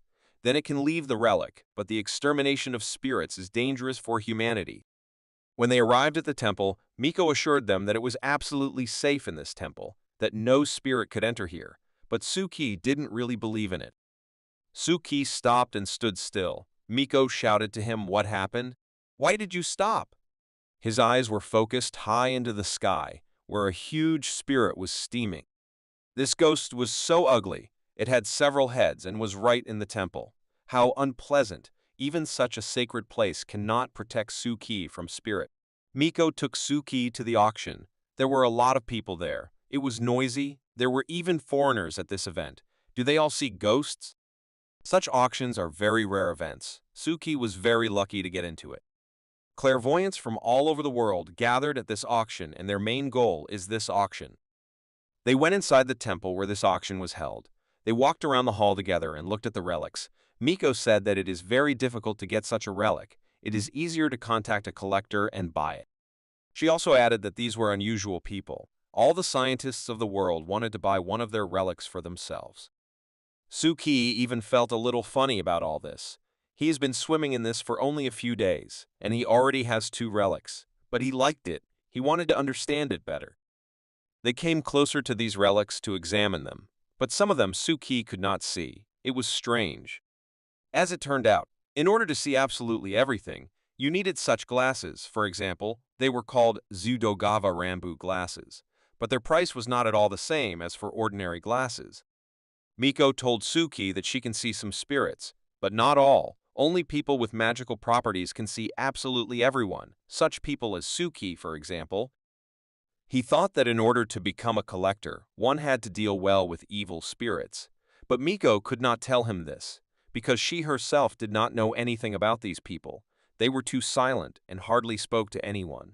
While they were walking around the hall, her assistant ran up to Miko and told her that her father was waiting for her and she should go to him. She asked Suki to go right here, and she will ask him to analyze his dreams a little later. All the things that Suki saw at this auction cost a lot of money, so he couldn't afford anything. Here he came to exhibit number 5, which was a magic sword, although it was more like a crowbar, but he still decided to buy it so that it would be easier to fight spirits. While Suki was deciding whether he needed the T-sword or not, someone called him from behind. It was a man of medium height in a very elegant suit, but Suki did not know who he was when he saw him for the first time. This man had a prosthesis instead of a leg, and he called himself the organizer of this event. Was he really one of those collectors? Suki was very interested to talk with such a person, so he asked him several questions about spirits and relics. This man was not against talking and offered him a walk and discuss everything. They went to the backyard of the temple, and the man immediately noticed that Suki did not have the psychic energy that everyone else at this event had. But he noted that he felt a strong spirit, which is rare. He had known Suki for literally 1 minute, but did he really feel that Suki could see spirits? Suki was silent, but then he dared and asked him if he also sees spirits, such as were at the beginning of the temple. Without hesitation, the man answered him yes, and how else would he become a collector? Was very happy when he heard this. This time, he was right. Collectors see these ghosts, and he is not alone in this crazy world. But the man persistently advised Suki to forget about spirits and everything he saw. It is not clear why. He explained that all this is dangerous, and it is better not to pay attention to them, for example, to such as these foxes. At that moment, Suki understood that this man is not the most reliable, because he does not see all the spirits. Comparing this giant with foxes is nothing, so the conversation was not easy. While Suki and the strange man were talking, Miko and her father were talking to the police. They were visited by the head of the police and a member of the National Operative Agency. They came to question their family about the case of the hummingbirds, which they had been conducting for several weeks. A few days ago, lawyer Baton together with a police task force arrived at the scene of the crime to find some evidence of the participation of the birds of prey in this case. Baton stood in the very center of the events and smiled. It seems he found the evidence. No one doubted him. He was an excellent lawyer. The Guhu bird we were talking about is a group of people who kidnap people, namely children. They planned the abduction, and then when they succeeded, they called these children ghost machines. Guhu the bird finds the children, then notices them covered in blood, and then a car comes to them and takes them away. The head of the administration talked with Beaton and hoped that he would learn the motives of the kidnapping of children, but Beaton did not know such information. He could only guess. In order to find out their purpose, they need to catch the leader of their gang. The operative told Beaton that the children were kept in an abandoned textile factory, 4 blocks from here. This information interested the lawyer. The head of management was incredibly angry at this fact. They turned all this right under their noses. Bird Goo laughs at them. After that, they couldn't stand it and went to this factory and arrested Goobird's predecessors. But it didn't help. They couldn't catch the basis of the person of this gang. Therefore, now they have come to talk to Miko's father. But why is he here? The monks who worked in that temple knew something, but they did not want to tell anything, as if they were talking among themselves. One of the policemen couldn't stand it and asked to provide all the information they have. They don't have time, they lost the trail, and they urgently need to rescue the kidnapped children. One of the monks assumed that it was a very strong spirit that awakened evil and kidnapped the children, so he offered help in the form of his student, who will lead the search operation and help find the spirit. It seems that the operatives did not like this proposal. Many lives are at stake, and they need to act quickly and not look for spirits. Unfortunately, they did not understand that they can awaken evil spirits and be left without protection. The consequences can be very deplorable. For this, they need a disciple of a monk. It will be safe with him. This is the so-called rule of invisibility, as Miko's parents explained. The auction was about to start. Suki and the strange man were already looking forward to the start. All these relics were too expensive for Suki. He was a poor student who had no money for all this, so he just walked around and observed everything. But the man didn't care how much money he had. He seemed really interested in talking with him, and then he suggested Suki to show his favorites. As soon as people were allowed into the main hall, bidding began actively. Some gave less, some gave more, but it was very exciting, even just to watch it. Then Suki's attention was drawn to a lot that was worth an incredible amount of money, and the peculiarity of this artifact was that it was impossible to see it. Suki tried to understand whether he did not see anything or there really was nothing there, because a lot of people gathered around this relic. The man was watching all this and couldn't stop laughing. Suki didn't understand why he was having so much fun, and the man explained that there really is nothing behind the glass and people are willing to pay huge sums for emptiness. It was really funny. Suki was surprised by such a turn of events, but isn't the man afraid of revenge after some person buys it? He stood calmly and talked about people who do not see anything in this life. It is much easier for them to believe someone's truth than to open their eyes and look at the facts. Then he unexpectedly turned to Suki and asked him if he was interested in collections. Suki did not understand why he asked him this and just stood there with his mouth open. The man held out his hand, which contained tickets for tomorrow's meeting of collectors, which was to be held at 8 in the morning. The address was inside the envelope. But why did he invite Suki? They only met 10 minutes ago. What did he see in the young guy? The man replied in a calm voice that he was simply interested in Suki and wanted to see him tomorrow at this meeting. As soon as Suki wanted to answer the man, he interrupted him and added that if Suki did not want to drown in the ocean, he would come tomorrow, but how could he know about Suki's dreams? Suki left after the auction and carefully read the instructions for the sword, which he still bought. This relic was called the Holy Sword of Physics. It was the cheapest, so Suki could afford it. Newton's first law was written on the card before it. It is very interesting how it will help Suki to fight spirits in the future. Suki did not understand how to use this physics. He took a small stone and tried to bring this strange sword to the end, because the instructions indicated the effect of the relic, that is, the erasure of the object. As Suki expected, nothing happened and the stone just fell to the ground without any bounces. But how to use it then? But Suki did not give up, and he continued to try to find out how this strange sword works and what is its main power. After 10 minutes and several attempts, he had a certain picture of how to use this sword. He realized that with the help of this sword, he can completely get rid of inertia and stop any heavy object, the stronger the effect. Suki already wanted to test him in the fight against spirits. How would he behave in such a case? It is necessary to look for some kind of spirit and try the action of this sword, but I did not want to face them directly. Suki was returning home through the same magical arches, and a small spirit was hanging on one of them, which Suki didn't even notice, so he didn't mind testing the effect of this sword on him. He turned around and swung as hard as he could. The blow was quite strong, but of course, Suki did not get away with a simple blow. He used the skill of this sword, namely physical splitting and getting rid of inertia. The effect was even better than Suki expected. The monsters stopped moving at all.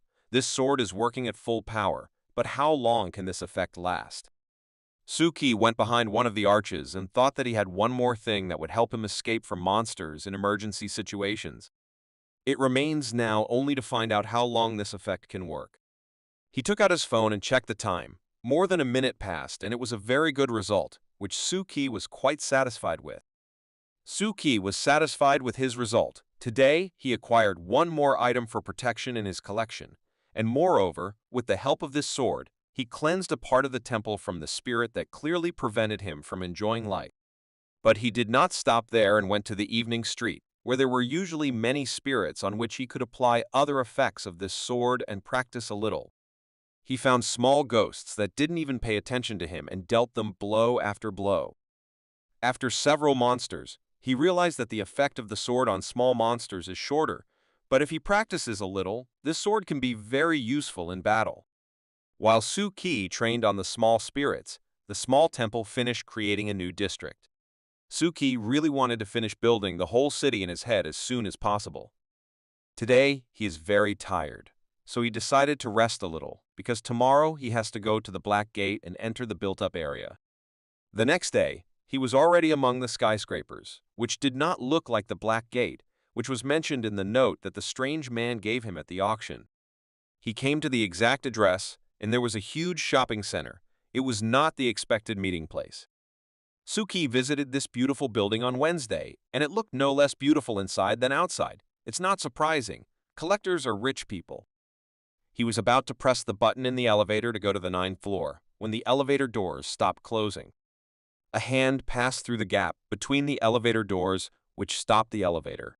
Looking up to see who was entering the elevator, Suki saw a man in a suit carrying a girl in a wheelchair in front of him. Suki didn't say a word.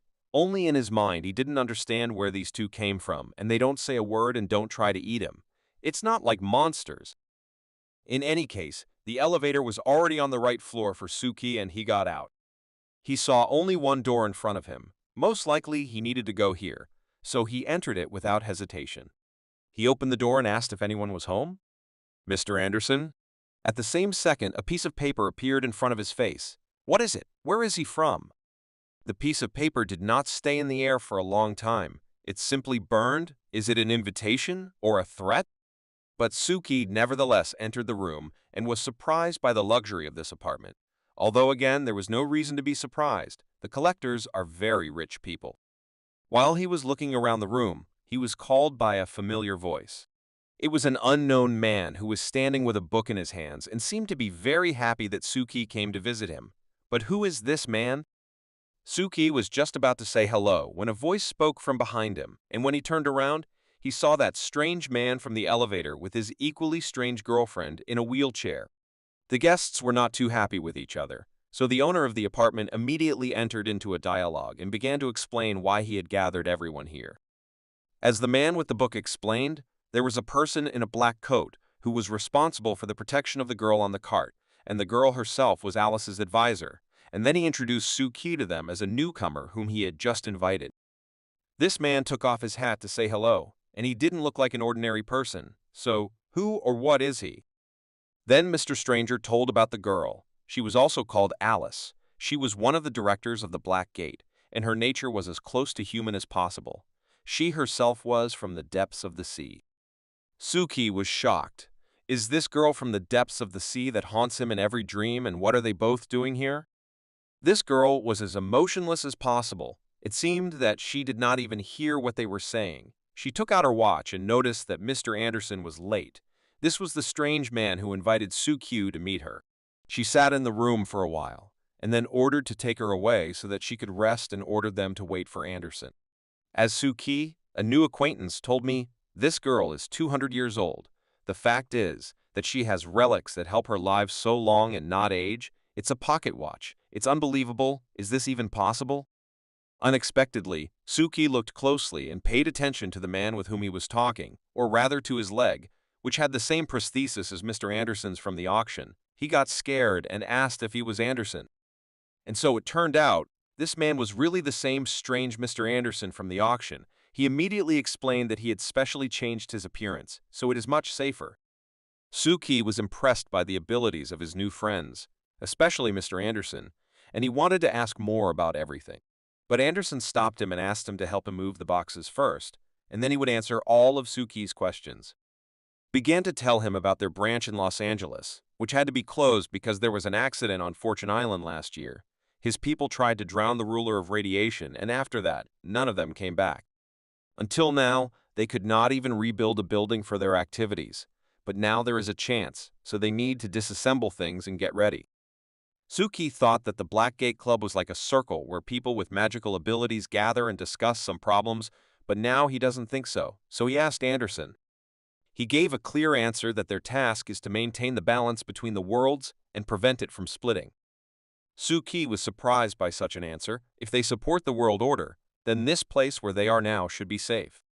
But Anderson upset him. A person who is connected with otherworldly forces cannot be safe. That's why black gates were created for this. As soon as they solve one problem, another one arises and everything starts over. While they were talking, things settled down imperceptibly, and you can rest a little. When Anderson took the last book out of the box, he didn't put it on the shelf, but handed it directly to Suki. Now it's time for him to find out why he called him here. Suki took this book in his hands and started flipping through the pages. In this book, there were records about spirits and their gods, about what they are like and what skills they have. It was a collection about ghosts. Book was written was incomprehensible to Suki, so Anderson began to tell in simple words for him. There were 5 stones that created the mystical world, and super beings are spirits and gods that we can see. There are also secret practices. These are people who have special skills to expel spirits, such as we could see in the temple. These are witches and temple servants. And there are people who can see spirits and gods, but do not have special abilities. They are called mystics, such as Suki and Mr. Anderson. But the biggest mystery in this world is the deep sea, into which you dive deeper and deeper. And the longer this happens, the more spirits and mysticism you see, and so on, until you drown. Suki remembered this deep sea. He dreams about it every day, and every time he dives deeper and deeper, and the deeper he dives, the more spirits and monsters he sees. Mr. Anderson told him that everyone has their own sea, and everyone sees it in their own way. The deeper you go under the water, the better your abilities become, but the mystical in you becomes correspondingly more. Suki was scared when he heard that there are several levels, from the 1st to the 7th, when you sink to 30,000, and his level reached 5,000 in a few days. At this rate, he will quickly reach 30, and what will happen next? Anderson explained that the lower he goes, the harder it is to control, and most often such people are simply absorbed by spirits. But this is not the worst thing that can happen. The worst thing is, if you get lost there, you will stay there forever. People who fell into such a trap went crazy. Their bodies were deformed and they turned into spirits. Anderson put a cup of tea on the table and told with sadness that among their people there were such cases when they dived too deep and then simply did not come back. Next, he began to question Suki how deep he had sunk, without exact numbers, at least approximately, and taught him never to tell anyone his exact level because it would become unbearable to be there. Just as Suki opened his mouth to answer the question, Anderson interrupted him and asked if he had the feeling that he had sunk so deep that he was losing his memory and then couldn't remember what he was doing. Suki had never had this before, and it was a positive moment for him, but Anderson asked him to find his anchor that would help him not to get lost. Suki did not understand what kind of anchor the man was talking about, but he opened his hand, in which lay a red stone, with the help of which he will explain to him what an anchor is. He did not expect that Anderson would explain to him in practice, and he would have to dive underwater, but it seems that it was not his ocean, so he could not even move. Suki looked around and saw Mr. Anderson and a huge spirit behind him. They both welcomed Suki into their ocean. For a long time, Suki could not understand why this spirit did not attack him and why he was so calm, but his thoughts were interrupted by Mr. Anderson, who explained to him that this was his anchor, with the help of which he would not get lost in this deep ocean. The anchor controls the relationship between the mystical world and the real world and prevents it from sinking too deeply. The connection between a person and an anchor is based on gratitude and trust. This is a very difficult relationship mechanism that Suki had to master. Anderson said that the anchor can be created by people's faith in some god, who will be created by Suki.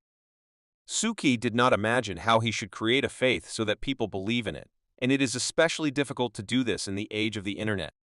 Anderson warned him that creating an anchor is a very difficult and long-term process, but he definitely needs to create it. The creation process requires a large number of attempts and constant immersion underwater.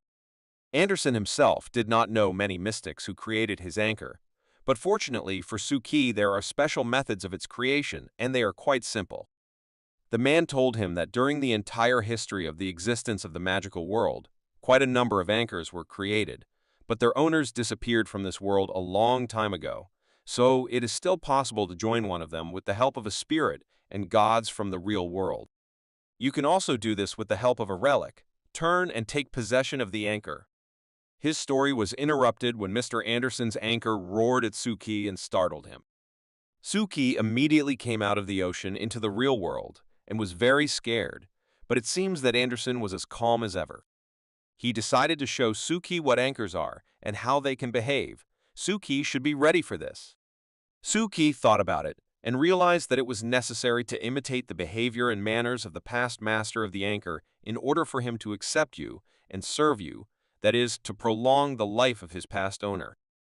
Suki immediately had a question about Mr. Anderson's real name. Is it real? To which he received a negative answer. He no longer remembered his real name. As he explained, it was very important for the anchor to renounce his personality and become essentially an analog of his past master. Suki immediately guessed that one owner could have several anchors or even many more. The man praised him for his sharp mind and told him that he can have as many anchors as he wants. For example, he has 6 of them. But if one and the same anchor chooses 2 different owners, then someone will definitely lose control. Anderson warns him to avoid such situations because choosing such a reserved anchor usually leads to sad consequences. The deeper you dive, the more you need the help of the outside world, and the fight for the anchor becomes fierce. Suki asked if it is possible to replace a living host. Anderson sharply replied that it is not necessary to do so in any case, because the replacement of a living host is an irreversible process that will entail the loss of control over the anchor completely, and it will simply disappear. Therefore, when he enters the school of occultism, he needs to learn this first of all, because obsession with the sea is dangerous. To constantly immerse himself, he needs skills and knowledge, because otherwise he will become a ghost. It seems that Suki has dealt with this, but as for the world order that Anderson spoke about at the beginning, what does this mean? As he explained to him, black gates help to prevent the negative influence of mystical power on the real world. But Suki knew that spirits cannot harm ordinary people because they are invisible to those who do not know about the sea, and it is impossible to interact with them without this. Anderson agreed with him, but not completely. He added that this is while they are in the sea, but when they come to the surface, it is a completely different story. Throughout history, about 100 spirits have come to the surface of people, and not only that, they do not have special abilities, so people cannot resist them. And besides, they can also eat people, but how can they see them? As it turned out, super beings also have guides and kind of anchors, and it is their confidence and faith that can firmly connect them to the real world. Anderson also talked about occult rituals that help spirits join this world even more easily with the help of faith. So there are still natural threats to humanity itself, such as belief in the afterlife, which helps to create additional anchors for spirits. Super beings will use these anchors to reach the surface, and the deeper the ghost is in the sea, the more dangerous it is for humanity. Suki noticed that the main task of the club is to reduce ghosts that have come to the surface and are a threat. The man agreed with him, but added that they cannot be destroyed just like that. According to him, the first way is to turn the spirit into a future, as Suki did with the spirit of maps and songs. Or there is a second way, which is to send the spirit back to the sea. But in this case, no one guarantees that it will not return, and then will have to repeat everything again. The man did not stop his story and began to acquaint Suki with the second method, which consisted in destroying belief in spirits and doing everything to make people stop summoning and believing in them themselves. Of course, special rituals cannot be done here. For such a procedure, as the man was sure, he needed a stone of wisdom, which he had already used today. This stone helps to submerge for a short time underwater, and with its help return the spirit back to the sea. Here, the man unexpectedly finished talking and got up and went to the wall, as if he wanted to show Suki something. He grabbed the candle holder with his hand and pulled it towards him, which made a loud sound. This sound was caused by the sliding of the wardrobe, which opened a secret passage into another room. When Suki entered this room, he saw a pile of weapons with a red light inside lying on the table. This red light he saw was a wisdom stone, the number of which was amazing. Were all these weapons to destroy the spirits that came to the surface? Suki was speechless from such a large number of weapons, which were not there, from a knife to a bazooka, so the man added that this was their warehouse of weapons, which remained from the branch that had passed. This is all that was left. Suki could only imagine how many weapons they had was. He recovered and asked another, no less important question, which interested him the most: why was he chosen? Unexpectedly, the man pointed a gun at Suki and asked him to think for himself. Why did he point a gun at him? Is it really necessary? He lowered the gun and began to explain that once his fear was too strong, and he wanted to die in order not to endure all this. But there was a person who helped him, and Suki is very similar to him. He also lives in constant contact with monsters. And that's why it was his turn to help such a person as he himself once was. Suki stood there confused and kept his hand on the weapon and seemed to be waiting for the moment to take it in his hands. He interrupted Mr. Anderson and did not listen to what he told him next. He raised a bazooka and a machine gun and said that he was ready to join their club right now. They left the secret room where the weapons were lying, and Suki begged the man to take him to their club. He also wants to help in the fight against spirits. The man told him that he can't join the club so quickly. It requires certain knowledge and skills, so he gave him some books that would help him with that. Suki understood the importance of the fact that he should join this club. Considering how deep he is, his meeting with the spirits will definitely happen, and if he is not alone, the chances of victory will be much greater. Finally, Mr. Anderson told him everything he wanted and sent Suki to study until the situation is stable and his help is not needed. So this is the perfect chance to improve his abilities. As soon as he is needed, they will call him. Of course, this job is paid. Suki was surprised that they pay for such work. The man didn't understand Suki's surprise. Of course they pay. It's really hard work. But that's not all. He has something else for Suki. He recommended Suki not to mention them at all, because the more often he mentions them, the greater the chance that they will appear, no matter how strange it sounds. Suki did not understand this advice. He had just told him all about the spirits and the secret world, and now he was recommending to avoid it all. Anderson explained that now under the protection of this magic door, which has black upholstery that protects it, it becomes dangerous outside of this door. It was already quite late on the clock, so if there were no questions, Suki could go home. But Suki decided to ask something else. The first question was how to deal with fear when he sees a monster. His new friend gave him advice to act, even in spite of fear, even when he sees the scariest monster in his life. It will help to forget about fear for a while, but still, it is impossible to get rid of it. Suki understood that if security is deadly, it is not necessary to run away from it, but to act. The man agreed and waited for the next question. Suki took out his phone and showed how Marie called him, and told him that she has been chasing him for several days and comes at the same time.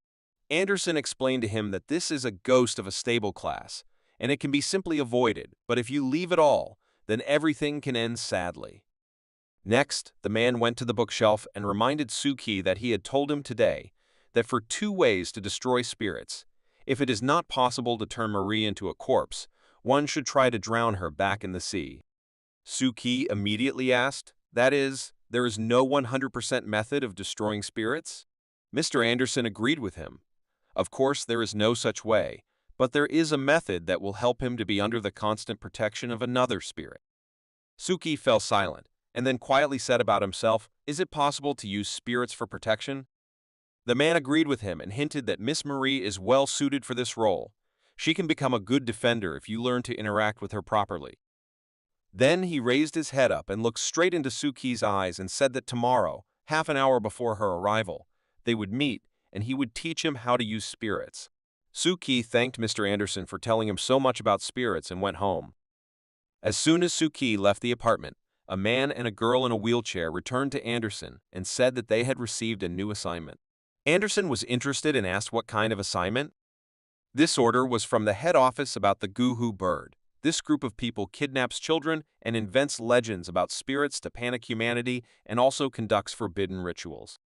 Prior to this, the Fushijin Temple and the Jade Temple sent their students from Japan, but none of them managed.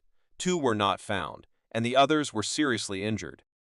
Mr. Anderson understood that the believers were only making the situation worse with their rituals, helping the monsters to come to the surface. The girl also added that a little more, and the hummingbird will fall into the abyss with all its fakes. The man agreed to deal with this business. In their position, the Black Gates cannot withstand the arrival of the ancient dark god. As the girl believed, the situation was urgent. It was necessary to deal with them within a week, so she offered to take Suki, a future member of their club, on this matter. The girl came home from work. She was very tired, so she wanted to change clothes and rest as soon as possible, especially since it was raining terribly outside. Before she had time to take off her shoes, someone started calling her mobile phone. The number was unknown. It seems they were calling even from a special device. She picked up the phone and listened carefully to the person on the other end of the line. Her sister was calling her. Her voice was very frightened. And why is she calling from a landline? The girl's sister started shouting into the phone to come and save her because someone attacked her. The girl tried to ask at least something more about what happened, but the sister only said that she did not have time to talk and that she was near Yahello Park in a phone booth and that she should hurry to help. Then the girl heard only the screams of her sister. She screamed and asked for help. What happened to the poor girl? The call ended and the girl was left to listen only to beeps. She did not know what to do next. She quickly got herself together and ran out of the house, got into her car and drove at high speed to Yahello Park. When she arrived at Yahello Park, it was raining very hard outside, which made it very difficult to see, so she did not immediately find a phone booth. Finally, she succeeded. She found a booth and was already heading towards it. While she ran to the booth, she tried to call her sister, but it was all unsuccessful. The girl was standing by the telephone booth and called her sister, but she was nowhere to be found. Where could she have disappeared to? Next, she saw a landline phone from which her sister was probably calling, but now she is not picking up the phone. It was very strange, so she decided to urgently call the police. But her phone turned off as if for evil, although it had just been charged to 100%. What is going on here? While she was trying to revive her phone, she heard the phone ringing in the phone box. How is this even possible? She picked up the phone and heard the voice of her sister, who asked her for forgiveness and said that she did not know that it would turn out like this. Then she asked her to call for help, if it is not too late to do so.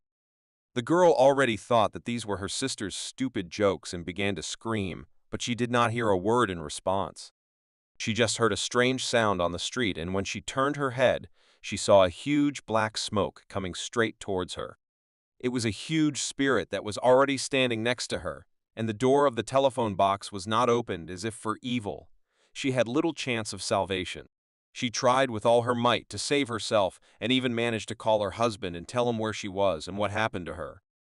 But it was too late. The monster was right next to her and was ready to just eat her until she shut up.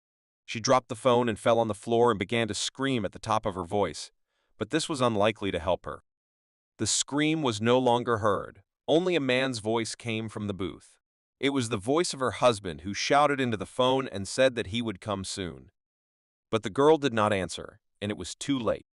As soon as the man arrived at the place that his wife described to him, he also went into the phone booth. Storytelling is interrupted by Exio Yushu, who is tired of listening to scary stories told by Miko. And where does she find them?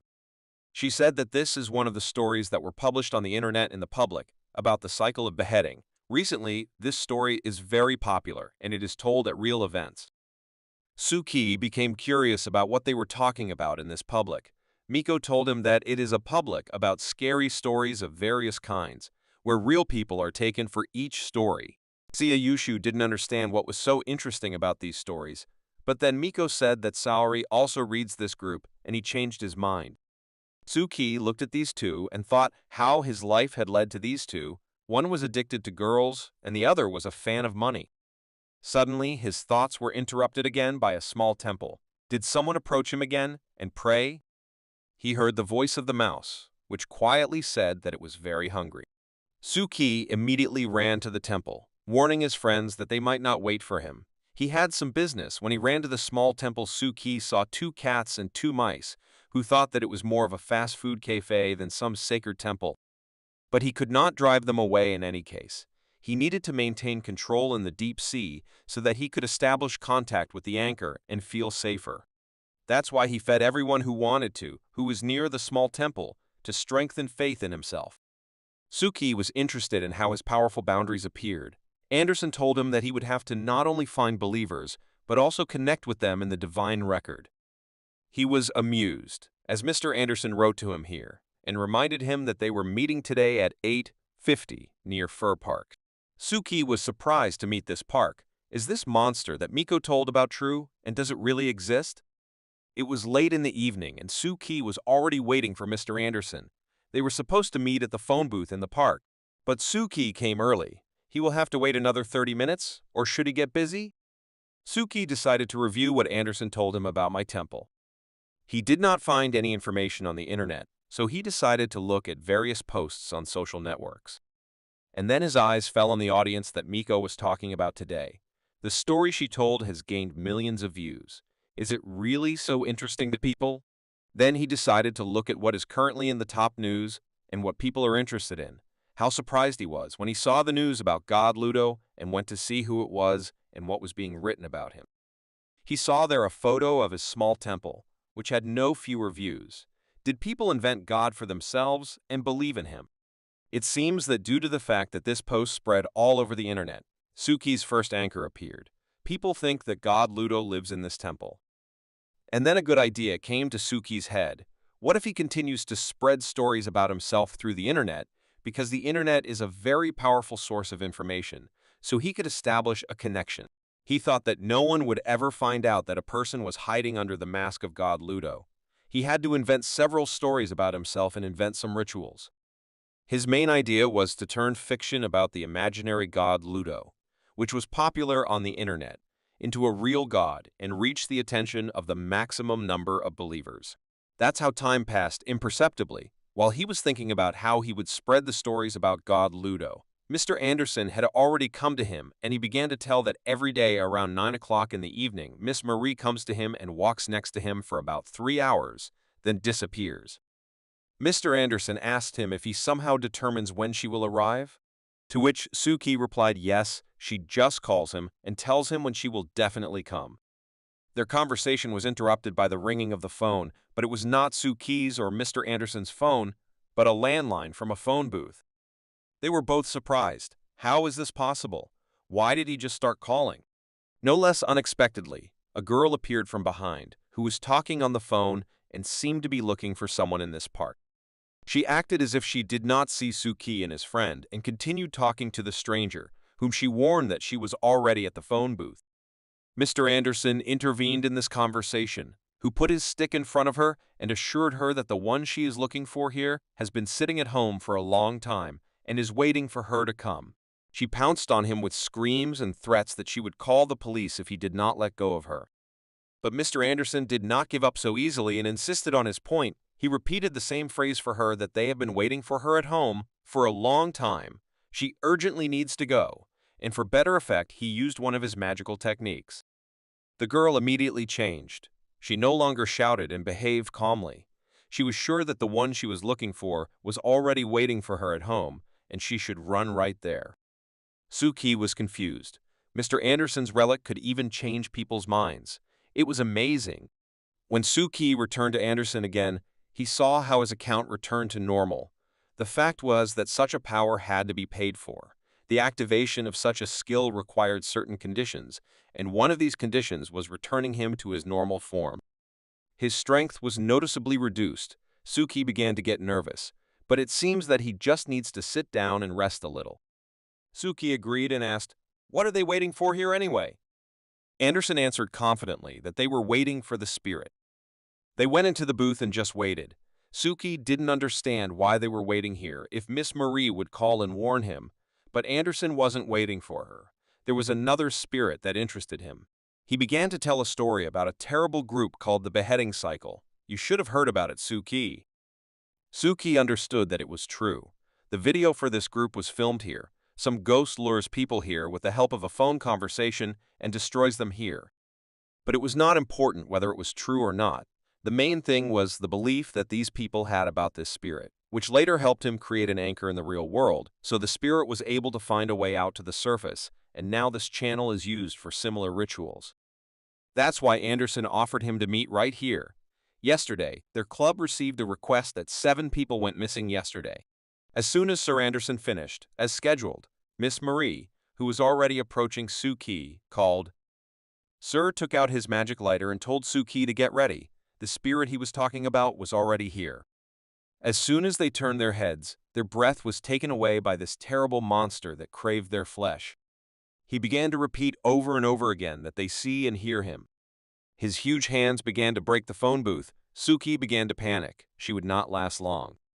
Sir Anderson kept his cool and asked Suki to calm down and just wait. The monster had already almost broken the booth and opened its mouth to eat them both. Suki was already preparing for this. He closed his eyes, and when he opened them, he saw a bright red light, and the spirit was gone. It seems to be his blood. After that, he heard his phone ringing, and the caller was Miss Marie. He picked up the phone and heard Miss Marie's usual manner of greeting, and she asked to get ready because she was waiting for him at the phone booth. And then Suki understood everything. Miss Marie came to the meeting on time and left only a memory from the spirit that wanted to eat them. Did she really save them? Of course, Suki was glad that he was saved from the monster. But then he realized that Miss Marie did not come to save him. But Sir Anderson seems to have thought everything through and was ready for such a development. She repeated that she is Miss Marie and she came for Suki. Where is he hiding? The fact was that Anderson lit his magic lighter, the effect of which helps to become invisible to spirits within a radius of 1 meter while the fire is burning. So he calmed down Suki. He can exhale. As soon as he turned his head to Suki, he was already more scared to look at him than Miss Marie. It was terrifying, but it was his painted face skill again. Anderson thought that Suki turned into a monster, but he explained to him that this is his transformation skill, and it helps to hide from monsters for a while. It turns out that the man gave him one relic when he already had one, and also with a special effect. Suki asked to tell this story a little later, because Miss Marie will be leaving soon. She called Suki again, and reminded him that she had not found him and would come to him tomorrow.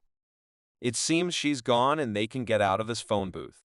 Sir took a small piece from the monster that Miss Marie destroyed and showed it to Suki, and explained that only another spirit can destroy a spirit. But why did she protect Suki so much? Miss Marie was the type of spirit that captures a target and treats it like food, including protection from other predators.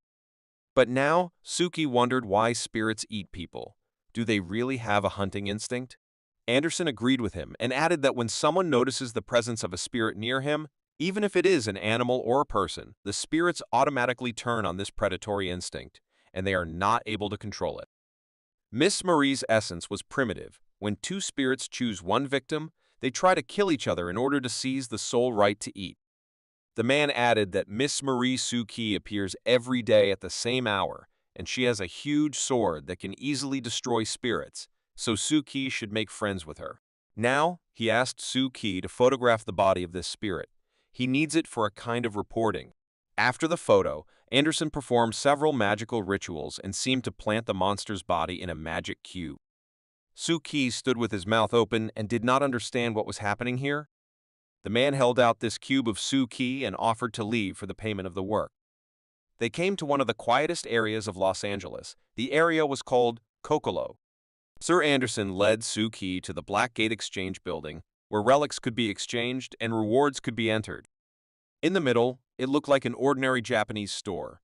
No one would have thought that it was a Black Gate club. It was probably designed for that. They were met by the charming hostess of this store, Jing. She was very kind to Mr. Anderson and was glad to see him. He was also pleased with the meeting. He put the same cube where the monster's body was on the table and asked Miss Jing to exchange it for something more valuable. Without any problems, she exchanged their monster for money and a coupon for the next level. But what is this coupon? As Suki read on this coupon, with the help of this coupon, it was possible to exchange it for religions depending on the level of the monster that was destroyed by the hunter. him about their Black Gate Club community. They value every relic and the knowledge they get from them when interacting with them. They also develop sales channels for these goods, such as the auction where they met. He then reached out with a piece of paper that listed all the relics available in their club that Suki could choose and exchange for his ticket.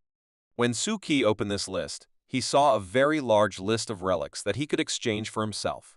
It was impressive. It was even difficult to choose just one. Sir Anderson reassured him, and assured him that he could take his time and choose any relic and exchange it when he decided. But he warned him to choose purposefully and carefully, because there are religions that have too much power, and if he does not cope with its power, then he may lose control over the religion, and that is the worst, because then it will disappear from the world forever. Suki carefully reviewed the list and chose exactly the relic that could suit him for his purpose, which concerns the Ludo god. As soon as Anderson wanted to leave, Suki unexpectedly said that he had chosen what interested him the most. Had he made up his mind so quickly? He turned the list and pointed to his choice, which was called the Fire of the Savior King. It was already late in the evening on the street, and Suki was studying at that time with the help of the books that Mr. Anderson had given him. These books were not as easy to understand as, for example, the school curriculum, so Suki read very slowly, but even then it was not always possible to understand something the first time. He's been practicing for quite some time, so it's time to rest a little. So he decided to use his new relic, which he exchanged at one of the shops of the Black Gate Club. Suki took out a seemingly ordinary pen and took a closer look. After he exchanged it, there was no time to test it, so now is the right time. He spoke the magic words that were written on that paper, namely, the Fire of the Savior King, and suddenly it lit up with a very bright light, and his body began to burn as if his hands were covered with red lines. What's going on? An explosion of light emanated from this handle, from which it was difficult to tear his eyes away. Suki simply froze and waited for what would happen next. His consciousness seemed to be turned off. He came to his senses and put his pen on the table and didn't understand. His blood was just boiling with temperature. Is this the same price for using religion that Sir Anderson said about? Suki didn't know if it worked or not, so he tried to pick up the pen again to check. As soon as he touched religion again, a kind of projection started around him, which showed all his bright moments and his experiences. There were even spirits that he dealt with, but how to use it. It didn't take long for Suki to figure out how it worked. This religion worked like a kind of compact disc that stored all the information that the host could see and could then easily reproduce. But there is one big problem that Suki didn't like. The more difficult the information he wants to request and find out, the more blood he has to burn. So far, it was too difficult for him, so it is necessary to stop with it for now, especially since it is already time for him to go to school. Before going to school, he decided to have some refreshments and eat some chocolate. Suki ate and was sure that he had chosen a good religion. Because of all the proposed ones, it would help him in creating a good image of God Ludo, because fire is very useful in creating a bright record. He was already at school and enjoying the beautiful tree near which his little temple stood. A rather large company gathered near this small temple, which felt very good there. Suki decided to try his new relic on these animals, so he redrew the picture from the book as accurately as possible, so schematically everything was clear. He readied himself and began to utter magic words to invoke the effect of his new relic. His hands were burning again from the fact that his blood was heating up, but this did not stop him. He wanted to know the full power of this relic and wanted everyone who appeared in front of the small temple to achieve a blessing. The light, which was bright red, unexpectedly turned into a light that could only mean the end of the ritual. But Suki was still not satisfied with this, as if he had done everything right, but something was still missing. He could not understand for a long time what he did wrong or what he did not finish, but still Suki came to the point that he needed not only imitators, but also someone who would serve him. Suki was convinced that he had to give them everything so that they would believe that he was from the deep sea. He decided to try again. This time he used a much stronger spell, which can even be kept in the head for a long time. It seems that everything worked out for him. He created something similar to God, which will receive messages instead of him. Suki also conducted a ritual mechanism that helped to get in touch only with those who would conduct a special ritual and offer it to God. Even after 3 prayers in a row, His strength was running out and he needed to be strengthened again. He thought that while this was all he could do, then Suki planned to build several more such temples around the city to increase the number of followers. This should help him establish a connection with the anchor.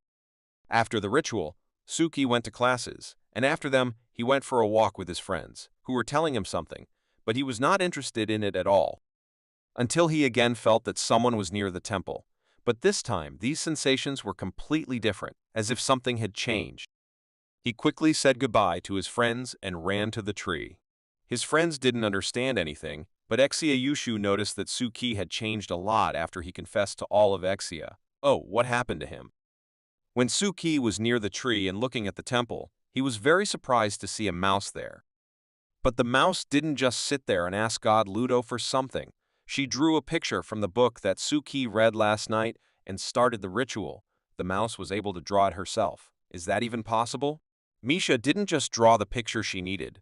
She also understood what things she needed to lay out. She didn't forget about the element of nature in the form of a tree leaf, the lid from a jar in the form of a metal element, and a dead cockroach in the form of a body element. To build such a thing, you need not just a brain, but also occult abilities. Couldn't a mouse be able to do that? But it was still her. Suki could hear every desire of the mouse after this circle worked. It was just unbelievable. Suki was sitting under a tree with a cat in his arms and did not understand at all how such a cat could not do anything at all.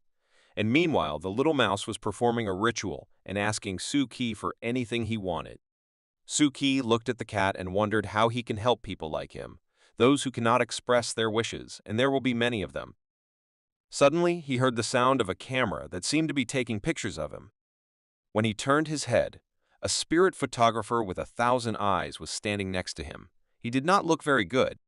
Suki did not pretend that he saw what one of the members of the school photography department really looked like. But on the contrary, he spoke to him and offered him to pet the kitten and hold it in his arms. The monster tried in every way to drive him crazy so that Suki would expose himself. Their awkward silence was interrupted by the head of the department, who yelled at his colleague in the department that you can't do that. You have to ask people's permission when you photograph them.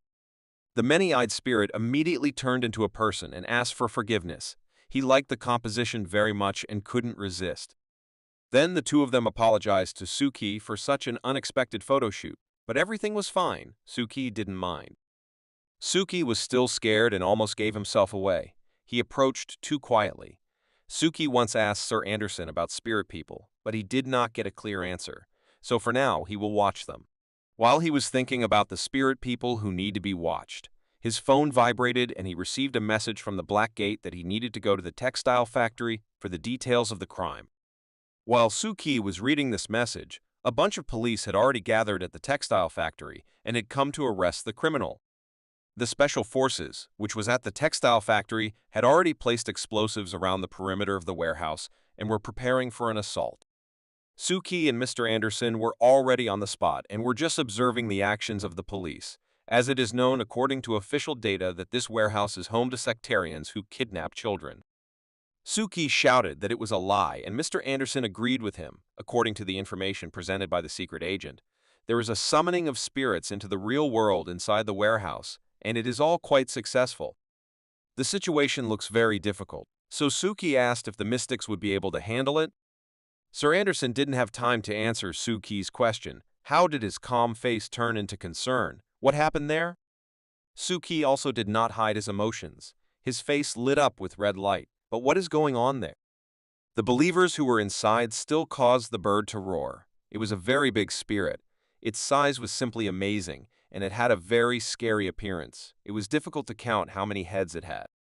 Anderson continued his story and drew Suki's attention to the lines surrounding the spirit. They were the ones who pulled him out of the deep ocean. If he continues to be ignored, then most likely he will appear in the human world and it will be almost impossible to stop him. That's why he took out his briefcase and confidently said that they will sink before it comes out completely. A huge rifle, and told Suki that they had to cut all ties before he started to go out into the real world. Mr. Anderson took aim and was sure that they would manage, and then they would deal with the sectarians. The culprits would be put in prison, and the children would be saved.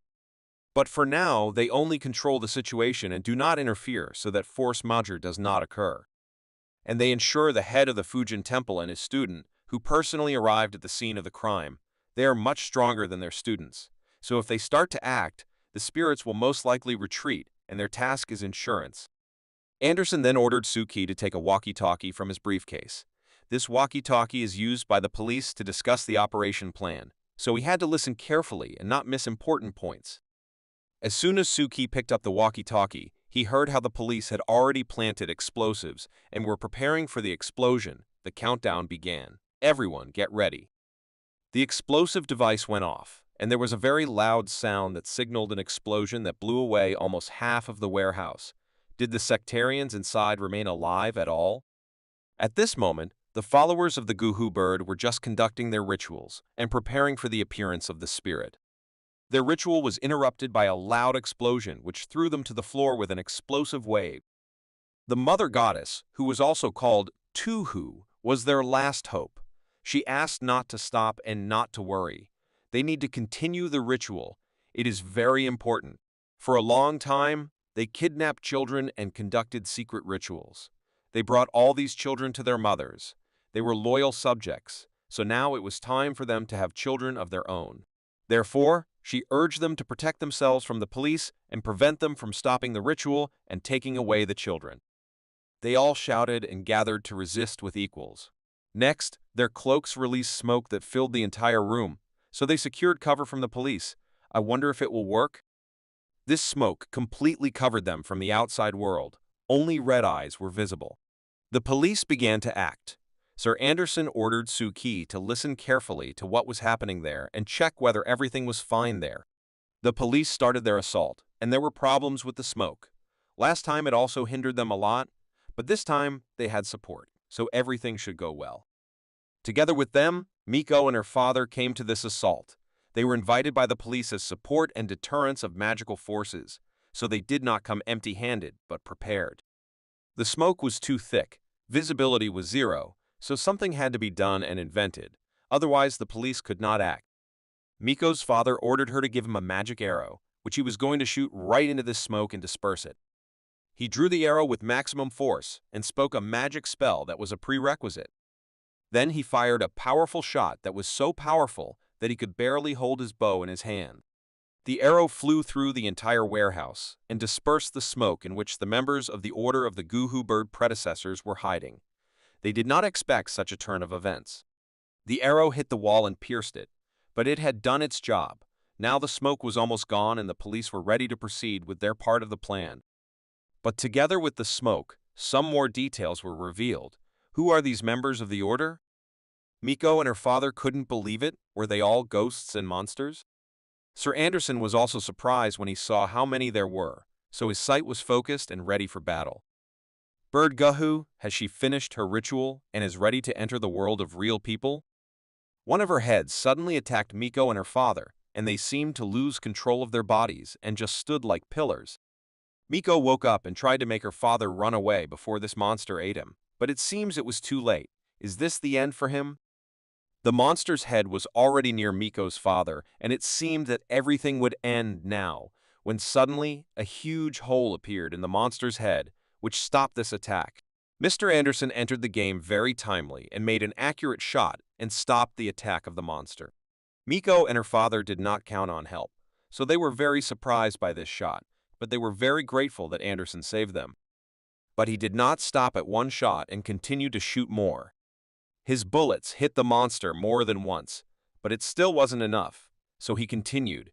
The spirit had to be destroyed here and now. This terrible creature was not going to give up and try to attack anyway.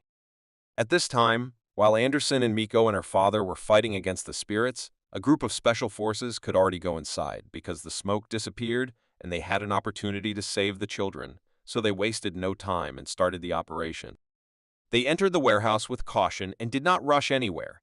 In this case, it was necessary to be clever because danger can hide at any step. The disciples of the masters from the temple also wanted to help in this difficult battle, but they did not even guess how they could do it. Unexpectedly, the spirit simply disappeared, and the masters from the temple stopped seeing him. Something is wrong here. Where did he suddenly disappear? One of the masters noted the good work of the Black Gate Club and thanked them. Suki was amazed how well the sniper rifle works well against spirits. This is all probably because of that stone, which has the property of sinking spirits into the depths of the ocean for a while, and so the ghost cannot eat anything. But this did not solve the problem completely. They had already used 3 stones and to break through the ritual anchors with the help of these stones. It was necessary to use a whole arsenal of black gates, which they could not afford. They did not have time to come up with a new plan. How they will fight with the spirit further, when it appeared again and was even more evil. But this time, Mr. Anderson and Suki got into his field of vision, and now they are also in danger, because one of the heads of this spirit can attack them, and this time the rifle is unlikely to help. Due to fear, Suki's hands were shaking. His legs became like cotton wool and were limping. He needs to calm down immediately, because this does not help in the fight at all.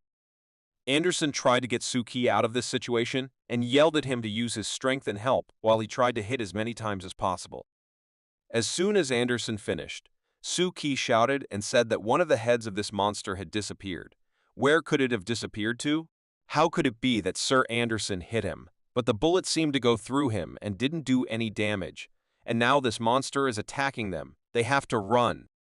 But it seems that Suki had already collected his thoughts and was not going to run away. He tried to summon his relic in the form of a magic sword that he bought at the auction.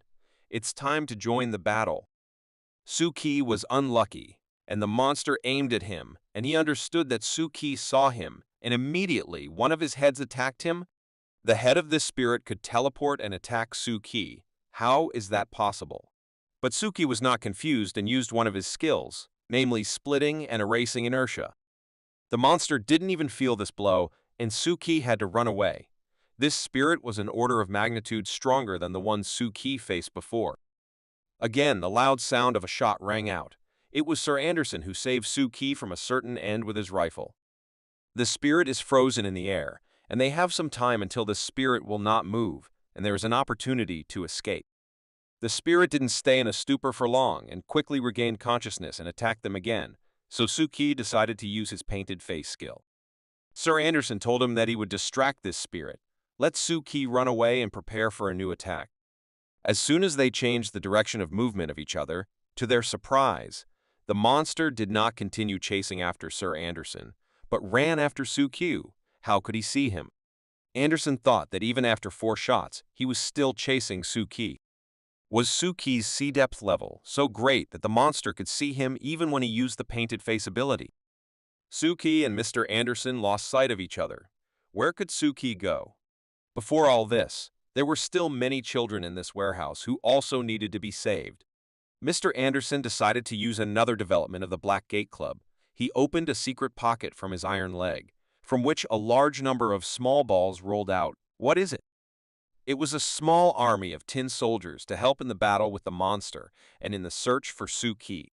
The special unit had already prepared for the assault, until suddenly all their attention was focused on Mr. Anderson's little soldiers. What is it? Miko's father explained to them that these little soldiers came to help us and do not pose a threat. While they were looking at the little soldiers, grenades started flying from the warehouse. You need to quickly run to the shelter, but they were too close. There is no time. Everyone who was near the entrance was frozen with anticipation of what would happen next. But everyone perfectly understood what would happen next. It was a very powerful explosion that almost destroyed them all. They were very lucky that the grenades did not explode near them, and they were completely thrown away by the explosive wave. After the explosion, the fog began to thicken again, and everyone needed to prepare. Now they will try to attack again. All the sectarians ran out of the warehouse with weapons in their hands and just shot at whoever they saw, shouting that they should protect the altar they built and the ceremony should continue. Sectarians have finally lost their minds. We must take care of them and neutralize them as soon as possible, because it will not lead to good. The first thing they did was take away the head of the temple and his daughter Miko, so that they wouldn't get hurt. They are very important for this world. They continued to fire at the police and everyone nearby. Therefore, the operative group had no choice but to return fire, but it had to be done very carefully so as not to hit the children. While the police and sectarians were exchanging bullets, Mr. Anderson's soldiers made their way into the middle of the warehouse and began a reconnaissance operation for him. Was this noticed by one of the main members of the sectarian group who did not understand what they were doing here? When she turned her head to the cage where the sacrifices for the mother goddess were sitting, she saw them running away and immediately ordered to stop them. They are still needed to continue the ritual. Her servants tried to do it as quickly as possible so that they did not run away, but it seems that it was already too late. While the police are trying to storm the warehouse and save the children, Mr. Anderson tried to find Suki, but he somehow mysteriously disappeared. He went around the corner and saw Suki, who in his skill with a painted face is running away from the spirit, which will not leave him in any way.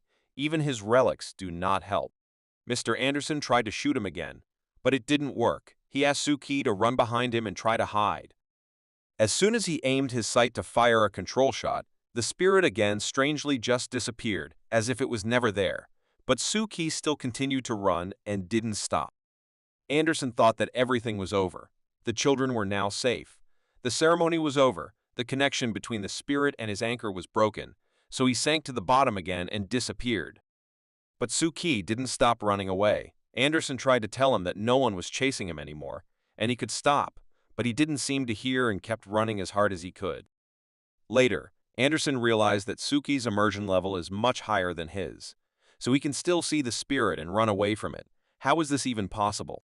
While Suki was trying to save himself from the evil spirit, everything in the warehouse was almost over, and most of the sectarians were begging for help. Almost all of them were shot by the police. The police have almost completed their assault. The sectarians have run out of ammunition, so this is their chance to finish what they started. Those who remained are trying to return the children to the place to continue the ritual, because the strength of the spirit without these victims is weakening with every second, so it is necessary to act immediately. One of the sectarians tried to take the gun from the floor and go to look for the children, but he was prevented by an unexpected kick from the leg of what seemed to be his friend. What happened here? Other sectarians did not expect this, so they immediately started asking what happened and why she did that. As it turned out later, it was Kujo Ryo, the same person from the Black Gate who disguised himself as a cultist and was there all the time, and now she exposed herself and demanded to hear all the answers to the questions from the head of this sect. The participants did not understand what was happening and what she was doing. She was one of the main people of this group. What was she doing? At first, they began to justify her and tried to calm her down and said that the Mother Goddess would protect them. Let her not worry. She did not wait long and hit the head of this sect, who flew away from the blow. She will no longer work for them. Finally, she did it. But the sectarians did not want to give up just like that, and one of them took a gun to shoot her. Kujo Ryo was too fast for them. She grabbed her gun after a second. The head of the sect didn't even have time to say a word. She put her on the floor and fired a test shot into the floor to scare her and ask her something. Ryo wanted to finish the case quickly, so she put a gun to her head and started asking where the Pioneer Church and the other children were. It seems so simple that she will not get the information. This crazy woman started screaming and saying that she will never say anything. Without thinking for a long time, she made another blow on the face and made it clear that she came here for information and she will get it, so let her tell it like it is. Myron was the name of this madwoman who shouted that she knew nothing about the pioneers, that they would save our world and bring progress to it, so she would not say anything. Ryo got angry and put the gun directly to his forehead and asked for the last time who this little man is and how he relates to the Church of the Pioneers. But she just laughed and said that little people are everywhere, and the Pioneer Revolution is everywhere. Let them prepare. After these words, something began to happen in her eyes, as if they were about to tear apart and someone would get out. And so it happened. A small black creature, which had a very terrible appearance, crawled out of her eyes. This creature did not live long. After a second, it lit up with a bright fire and disappeared, and at the end shouted that little people will live forever. What could this mean? Ryo was under the cover of the birds for a very long time, and as soon as she got close to even a small clue about the pioneers, she broke off again and did not learn anything. She was very upset, and all she could think of was to take the body with her to the club and perform the resurrection ritual. Maybe she would learn something that way. All the sectarians who were around saw how its leader was destroyed and began to panic and run around the entire warehouse. They did not understand what to do next. Rio decided to use this panic to leave quietly and not attract too much attention to herself, especially since the police would soon break in, so she took the body and left. Meanwhile, Suki had already used his painted face training 3 times, and the monster was still chasing him, and he didn't understand how this was even possible. He ran and didn't look around, and this led him to a dead end. Something must be urgently invented, because if he uses his skill again 4 times, no one guarantees that he will not lose consciousness, and if he does, then he has no chance. The spirit did not wait for him to invent something and already attacked him with all its terrible heads. It was incredibly terrible. At first, he was scared and thought that this was the end of him, but then his inner voice reminded him of Mr. Anderson's words that even if fear caught him in the battle with the spirit, the best way out was to keep trying to fight, and everything would work out. So he gathered his strength and went on the attack. The spirit flew at Suki with incredible speed. It seemed that he had no chance left, but he closed his eyes and began to wave his strange sword in the air and tell the monster to go away. He is not afraid of him. And then he heard the voice of some person who said that all the members of the Gehu bird group were captured and the operation was successful. He opened his eyes and was surprised that he was still alive and the monster was gone. The police acted in a timely manner and gave an order. It actually saved his life. Suki breathed a little and was about to go back and find Mr. Anderson, while at the same time he was thinking how hard it is to work in the Black Gate. It is very dangerous. No wonder the whole branch disappeared. He thought so much that he did not notice how a girl was coming to meet him. His thoughts were about the branch, and that even with such dangerous work, effective methods of struggle can be found.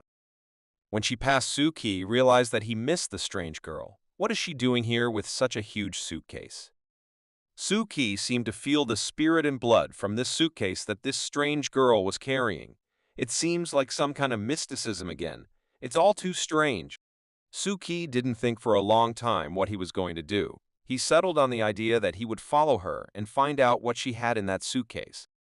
Suki followed the girl straight to the nearest cafe, which was near the textile factory, and immediately decided to regain his strength a little and drink some hot chocolate. It should make him feel much better. He already had time to drink his hot chocolate, but the girl still hasn't left the toilet. She's been there for more than 20 minutes. What is she doing there? But he thought, if he knows where she is, maybe he can just call the police and she will be arrested. The fact was that half an hour ago, Suki watched her and listened to the radio wave of the police, on which they told that one of the sectarians had escaped, and her main signs were that she was without official clothes and had a large suitcase with wheels. That's why Suki wanted so much call the police. And in addition to all this, when he was chasing her, the smell of an evil spirit from her suitcase intensified. And all this in a heap is very frightening and at the same time interesting. While he was drinking his hot chocolate and thinking about what to do with this girl, Mr. Anderson called him. Suki had already forgotten about him. Suki picked up the phone and assured Mr. Anderson that everything is fine with him and that he should not worry. They will meet tomorrow.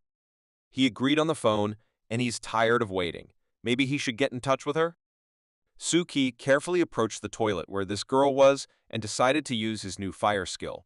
The main thing is that she doesn't come out now, because it won't look very good. He firmly grasped the handle of the toilet door and spoke the magic words of the fire relic of the Liberator King. His hands immediately glowed with bright light, and his arteries and veins turned red. Suki wanted to make it so that as soon as she touched the handle, she would see a map of the city and the location of all the police stations, and she would not be caught by them.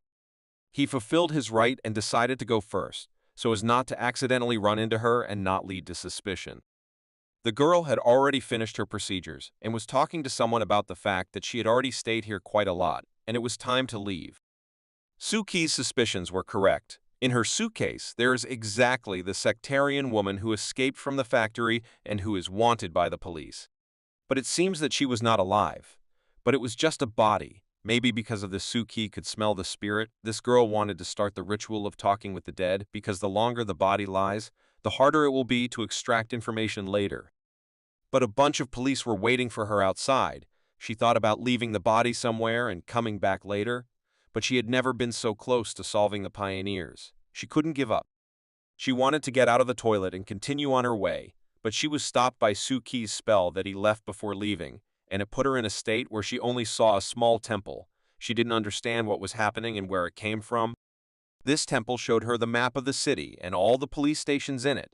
She thought that this was a real god helping her. She decided to follow this map, and it showed all the points exactly where it is not desirable to go, so as not to get caught by the police. It was unbelievable for her. Suki really helped her to avoid all the police posts and get out with the suitcase, but what is it for him? This girl needed to go to one of the operating rooms to perform the ritual, so she laid the body on the table and began to prepare everything necessary. Unexpectedly, one of the students of this girl burst into the operating room and was very happy about her return and asked why she was here so late. She answered him that she had to finish several important matters. She was more interested in why he was here, but he immediately explained that someone from Beaton's law office had come to collect the reports, so he had to delay. He took all the reports he needed and left, wishing the teacher not to stay here long in good dreams. As it turned out, it was not just a girl. It was Kujo-en. She is an instructor in forensic medicine and a teacher of forensic medicine, so the operating room is always open for her. When she was little, her parents died as a result of a terrorist attack carried out by sectarians in the city subway. Having learned that there is a religious organization in the world called Pioneers and their head is a small person, she is looking for any leads to catch them. This Go-Hubird Church was a branch of the Pioneer Church, so Kujo-en tried her best to join them, but it was too difficult. When she first joined them, she first encountered magical powers, though it didn't really surprise her. Since childhood, she noticed strange things around her, as well as her special skill, which she called talking with the dead. The teaching assistant had already finished all his work and was about to go home, so he wished the expert good night and left. She closed all the doors and prepared to use her childhood skill. She prepared coffee and sat down opposite the body to talk heart to heart. More than 10 minutes have already passed, so he should already speak and tell something. The body began to rise, but the expert's face showed that she had seen this not for the first time, so there was not even a drop of surprise. She folded her hands and just waited. The body got up and sat on the operating table, and all it could say was that it does not like coffee. But alas, Kujo-en didn't care at all, because there was no other choice, so she asked to tell her everything it knew about the Church of Pioneers and Little People. The body, which had just sat calmly and did not move, suddenly began to make strange sounds and gradually removed the cloth that covered her face. And so she almost took off the rag. What's wrong with her face?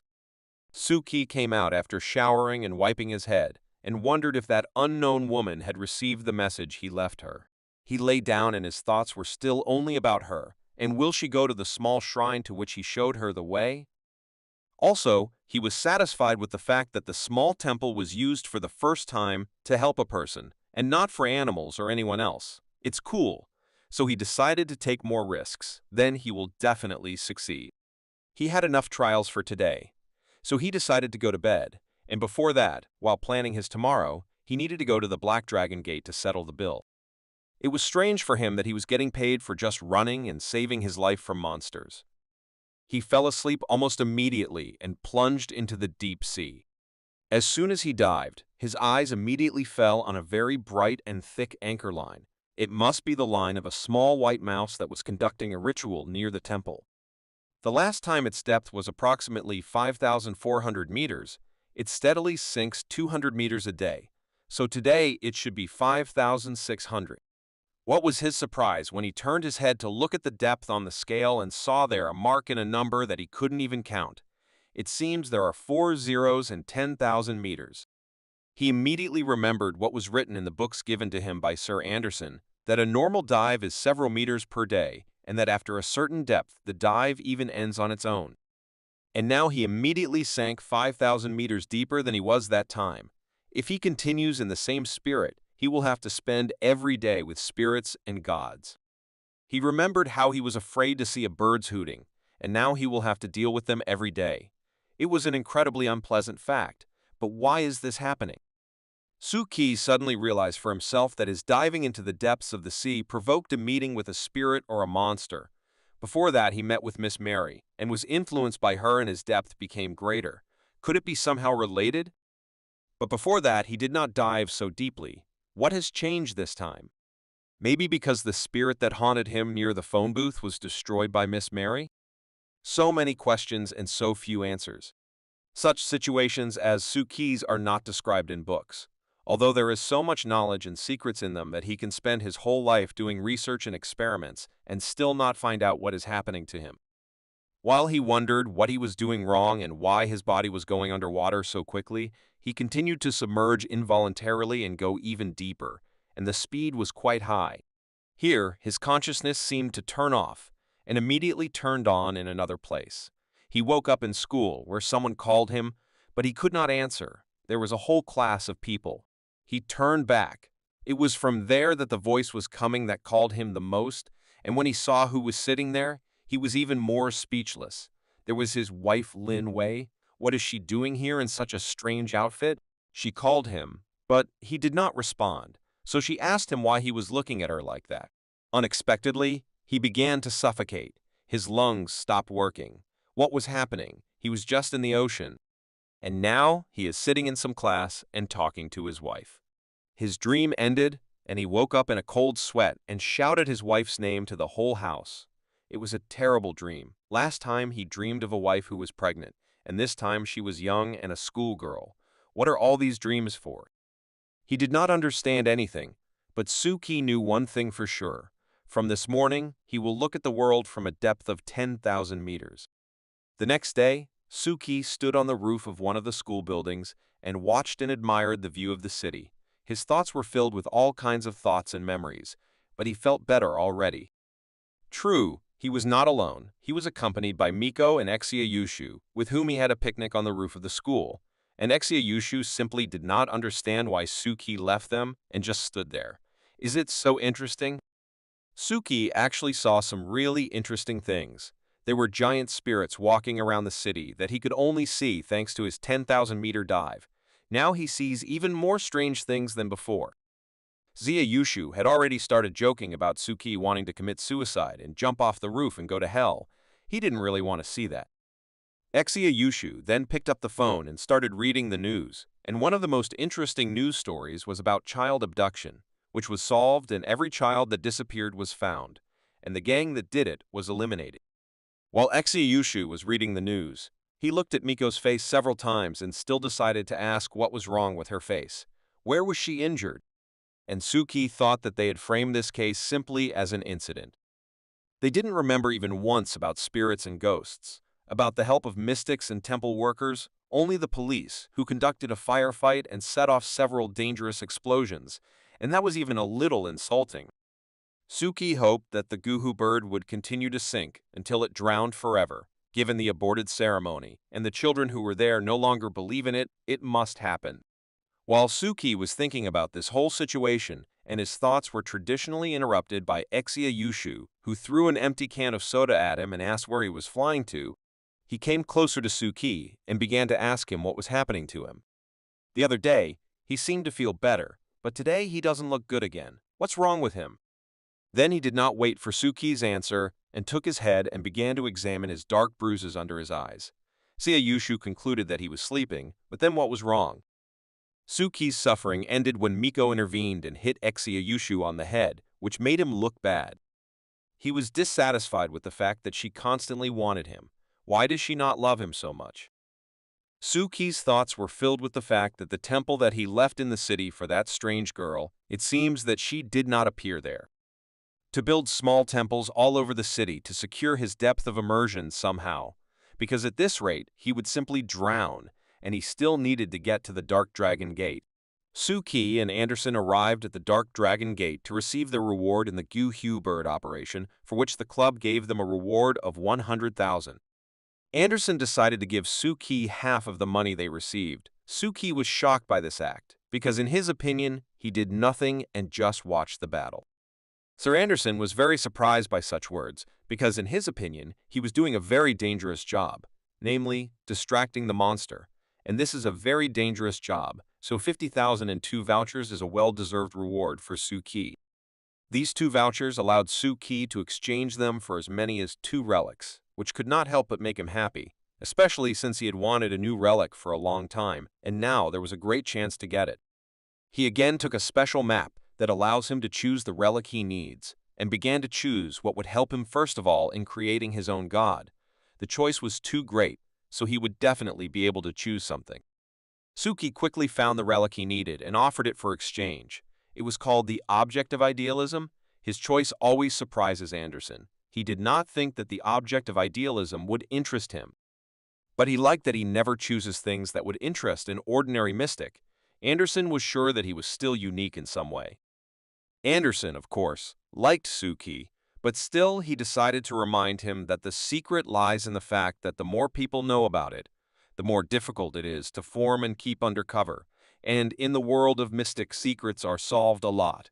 After talking with Suki and exchanging the vouchers for his vouchers, Sir Anderson decided to keep his vouchers for the deep bottom. But what is it for? He gave his tickets and immediately went to the exit. But what did he do, and why didn't he explain anything to Suki? But the owner of this shop was still there, and was not against explaining to him why he did that. The fact is that there are very few mystics who are ready to become teachers for beginners, and they are very rare. She explained that this is related to the transfer of knowledge, and can put one's own secret under attack, and even lead to a loss of control, for example, control over an anchor. Every mystic who is ready to become a teacher must be an experienced and fearless sage with excellent spiritual qualities to teach beginners. And Suki was very lucky with his teacher. He is worthy of respect. Suki and Anderson returned to the Black Gate Club in the center to tell the other members of the club about Guhu's case. They climbed the mountain and entered the secret apartment of the club and were met by the girl Alice and her faithful friend, the man in a black suit, who at that time were playing Monopoly and relaxing. Of course, they were playing together, so it wasn't interesting at all, but as soon as Suki and Mr. Andreessen walked in, she immediately invited them to join. Suki could not believe it. Such important people for the whole world just sit and play Monopoly? He also paid attention to the figures with which they played. Each figure corresponded to the image of the player. For example, the Alice figure was a very beautiful and absolute copy of the owner.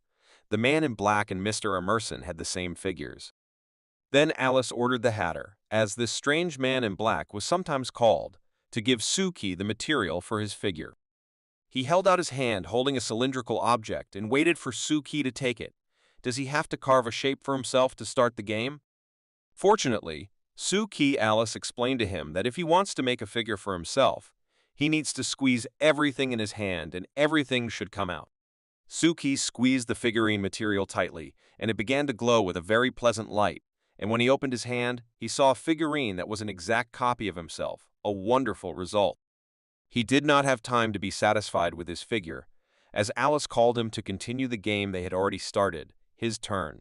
Suki was surprised by such an offer. Could he really play with them? There were already 4 people sitting at the table, and the game was becoming more and more interesting with every second. And while they were playing, Alice decided to ask Mr. Anderson about the hummingbird and how did this matter go.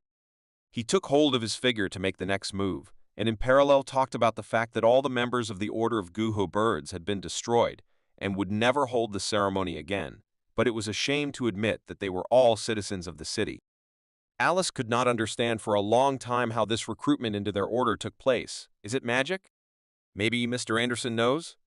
He explained that they get into these organizations through various financial pyramids, which force them to engage in this business, and then he held out his hand, which contained a piece of paper or a photograph, and said that he had conducted some experiment.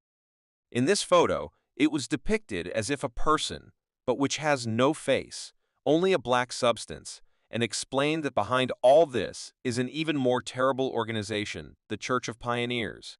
This is an organization that was born from the chaos of centuries ago, during the Great Depression in the country and united in itself a large number of antisocial factors and people who were ruthless. It was a fairly peaceful organization that went to rallies and arranged terrorist attacks for criminals. But later they encountered occultism and various rituals, and then they found for themselves a terrible weapon, evil spirits. In this pioneering school, there are 12 orders with 12 rituals for communicating with spirits, which they regularly do, and each of them hides the other, and the hummingbird was only one of them. Alice placed her figure 3 cells ahead, and simultaneously asked Anderson about their main secret. What is it? He answered without hesitation that it is the little people who manage them. She smiled because she did not understand what he was talking about. Are small people human? Is a divine object possible? But unfortunately for them, It was impossible to determine who these little people were, so for now, all that remains to be done is to wait for further actions from them. Their game ended, and Suki was sent home to rest from the hard day, but he couldn't sleep at all and thought about the fact that Sir Anderson had promised him that he would take him to the Black Gate and tell him about his mission, but instead they played a game of Monopoly the evening. He mentioned that Mr. Anderson had told him about this game and who it belonged to, and the owners were past mystics. It was a tradition to play this game, so Elise thought it would be quite appropriate and interesting to invite Suki. Suki also noticed other figures on this board, but they were not so bright and they moved periodically. So if Mr. Anderson did not explain to him where they were coming from and why they were moving, it was quite scary to play. His thoughts smoothly began to move from the game of Monopoly to thoughts about the little people who were being talked about today. Are they really people, or are they just called that? And are they really spirits? Therefore, he decided to test the effect of his 2 new relics, which he successfully exchanged in the shop. As soon as he said those magical words, his hand lit up brightly and seemed to start drawing a picture right on his hand. He closed his eyes and began to imagine what he wanted to create. His main goal was an ideal state and the creation of an ideal god. The spell seemed to work, so he opened his eyes and saw the arena he had been thinking about. It was the ideal state he would like to see in the world. A map also lit up above his head, which told him about the hard times of September of the year 81, when the organization of the Pioneer Church was created. Suki created an ideal spiritual space that was created for the new ideal god. Although this god can create ancient destroyed objects, this was enough for him. Now he is the owner of an ideal state and has the greatest power in it. He thought that he could join his world with the help of a ritual or something in that spirit, and the most important thing for this was that he did not need stupid religious people who would go crazy at the mention of him. He needed to create something that would help him create a strong anchor and keep the secret, and for this, he needed loyal and intelligent people who could help him in this difficult task. Also, for success, he needed an association to support his secret. He even had the name of this association spinning in his head. He planned to call it 89 Ways. He didn't know why, but he wanted to. He was already sitting at the table of his 12 faithful people and thought how he would use them to support the great state and for its development. Of course, first of all, to start, he needs people who will meet all his criteria, and this was probably the most difficult thing to do, especially under the conditions in which he is. He could not figure out where to take so many loyal people, so he reassured himself that it would happen by itself. He is still a great creature. Unexpectedly, he woke up and was scared. What just happened? Where did he go? And what was it all about? But at this moment, it bothered him secondarily, because his lips were dry from thirst. He felt very bad, as if his body had just come out of the desert, where he had not drunk for several days. He immediately drank several glasses of water that he had in his room, but his thirst did not end, and he continued to drink until the water in the room ran out. After a few seconds, he was already at the refrigerator drinking water directly from the bottles. He drank about 6 or even 7 bottles of water and only then stopped. After that, he needed a little rest, so he sat down on the kitchen floor and just breathed to bring his body back to normal. It was horrible. His body had returned to normal, so he decided not to finish for today and remembered that he had another relic that also had effects that he did not know yet. The other relic he exchanged at the shop included several different vials. They were more like the drugs that Suki had bought at the pharmacy for himself. He spilled the entire bag that he was given for his last voucher, and there were vitamin C tablets, some bottle with an incomprehensible liquid and instructions for all of it. But it was a set of God's creation, as he was told in the bench, and that's what was written on the instructions, which Suki immediately took in his hands to figure out what it was for and how I should use it. As it turned out, after he read the instructions, all these pills and vials were needed in order to create a mini copy of God. For this, Suki needed to melt the calcium pills and vitamin pills and pour all this with water. He immediately began to act. His actions began with the fact that he opened a container with water and did it very carefully, because only the first attempt is free, and all subsequent ones will be paid, and it will be necessary to purchase pills and all the necessary parts. Suki did all the necessary things that were indicated in the instructions and started the ritual. For this, he needed maximum concentration, because he does not summon the gods every day, so he needed some time for this. It started coming out. It was as if there were constant lightning over the substance, which began to transform. His hands began to burn with pain, so he removed them, but it seems that everything worked out for him. His unwanted pills and water turned into something very useful. Its end result looked like a not large-shaped cross with which she could control her god, so decided Suki. So it happened, with the help of this cross and magical ties, Suki could control his god, but at first glance, this figurine, which was created in his image, was not very successful. Suki looked at her and did not understand how he could look so terrible. If the doll had taken a piece of his genes, mind, and soul, then it should look decent and not as bad as it is now, without a face, emotions, without life. In any case, he had no more attempts, so he decided to use the relic of fire to transfer all the memories he has so that his god would be an exact copy. As soon as he used his firepower, his figure became taller than him and seemed to come alive. Now his face, certain movements, and even emotions were visible. Suki did not expect such a development of events. He did not think that his apprentice would have such an influence on this figure and it would become bigger than him, so he was a little scared because it was impossible to expect what this figure would do next.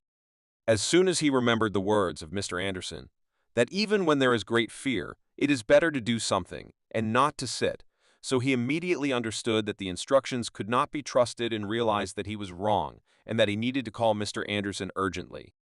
As soon as Suki stood up and tried to run, the figure of God that he created seemed to want to repeat the movements behind him and did not seem to carry any security. At first, it was not clear why he was doing it. But after making a few more movements in different directions, Suki realized that this figure completely repeated his movements and even imitated his emotions. It was incredible. Suki couldn't help but enjoy what he had created and continued to play with the movements and repetitions. It amused him greatly. The figure that Suki created with the help of the god object could move and make sounds like Suki, eat what Suki eats. Even if he doesn't actually swallow the food, the figure still creates the appearance of what he really eats. That is simply incredible. Next, Suki decided to try something more dangerous than just moving or eating. He took a small blade and cut his finger. The figure did the same thing, but only Suki felt the pain and the figure had a wound, but the blood did not flow. Suki did not stop there and decided to conduct the last experiment. He carefully looked at the figure and thought how best to do what he had planned. He gathered his strength and sped up as fast as he could towards the window and wanted to lean out of it and watch the figure's reaction. But before he could run to the window, his figure had already broken the window and was flying down. It will be difficult to recover after such a fall. After the figure fell out of the window, it was actually destroyed, and for this, the one who controlled it received a punishment in the form of headaches and stomach aches. So Suki felt very bad and almost did not leave the toilet. As soon as Suki got a little better, he returned to the room and looked at the cross, which darkened after the doll fell out of the window. Then he read the instructions in more detail, where it was indicated that this is a fearless doppelganger that is not afraid of anything and was born by human hands. The owner's essence was the same as the doubles, but Suki's mood improved when he learned that after the figurine was destroyed, it would take 3 days to recover and return to its normal state. Soon, Suki will be able to use his religion again. He couldn't help but be happy until he saw that he still had materials left, and in theory, he could create another doll. When he checked the rest of the pills, it occurred to him that he could create more than one copy for himself. He started the ritual over and used all the materials he had left to build several copies at once. It turned out not very well, to say the least. Does Suki have such an inner world? All the figures stuck together. Now we have to figure out how to separate them. Finally, he succeeded, and now they were standing apart from each other. Now it remained to pass on his knowledge and abilities to them, and he also decided that they would carry the message that the ideal state would open on Saturday at 10 o'clock. This time it was much more difficult to transfer all the knowledge than with one copy, so this time he spent much more time and effort. But he managed and did everything to revive them, so his strength was at the limit. He should lie down to rest and recover, which Suki did. Of course, he had to dive, so as soon as he fell asleep, his body was again in the deep sea. That night, Suki sank even lower for a whole kilometer, but it seems that he does not care. He even wants to sink even lower to see what will happen next. His immersion continued until he saw a huge chain that covered the entire level of immersion that Suki was on. And then he saw him. As Suki learned from books, it was the original owner of the ideal world Plato. It was unusual. Only recently Suki read about him in the books that Anderson gave him, and now he sees him in person. Suki understood that it seemed the time had come to make a choice and accept the influence of the First Lord, like Anderson, to become the second Plato, to change his life, and thereby replace him and accept this anchor. But Suki didn't actually have to choose anything. He is an unscrupulous person, but even someone like him has a sense of self-respect, and he cannot throw himself here for the rest of his life and play another person. It seems Plato sensed Suki's choice and understood that he would stay here. So he turned around and left. Suki, of course, tried to apologize for the last time, but Plato didn't seem to hear it. In the morning, Suki was already in class and was satisfied with the fact that he placed 2 dolls in each of his temples in the nearby areas and under the school's big tree. It was quite interesting to see who would use the doll first and which one it would be. As soon as he thought about it, he immediately received a signal that the mouse is trying to perform the ritual again. Just like last time, is it again trying to get what it wants through God Ludo? Suki immediately came to the place where the mouse was trying to perform the ritual and thought that it was too intelligent for an animal. She performed this ritual again, and this time she saw God Ludo in his own person, or so she thought. A small cross appeared in her hands, which was a copy of the one Suki had. What happened next still doesn't fit in Suki's head. He just physically didn't understand how this was possible. The mouse turned into a human, using one of Suki's figurines. It looked very strange. He had the head of a mouse and the shape of a human. The fact was that this mouse was unusual. It was distinguished by a sharp mind, because from the very birth on the special farms where it was born, it was studied, and experiments were conducted on it. But one day she escaped from that terrible place and came to live near the school where Suki studies and started to teach other mice. With the help of the little mice who joined her and were ready to learn, she was able to study books and gain knowledge and then teach others. And now, with the help of this knowledge, she was able to perform a special ritual and now has a human body and can look at herself as a child. It's just amazing how well done she is. The human body also repeated her movements, and it was extremely uncomfortable because the mouse had never walked on 2 legs. It was incomprehensible to her. Suki watched all this and could not believe what was happening.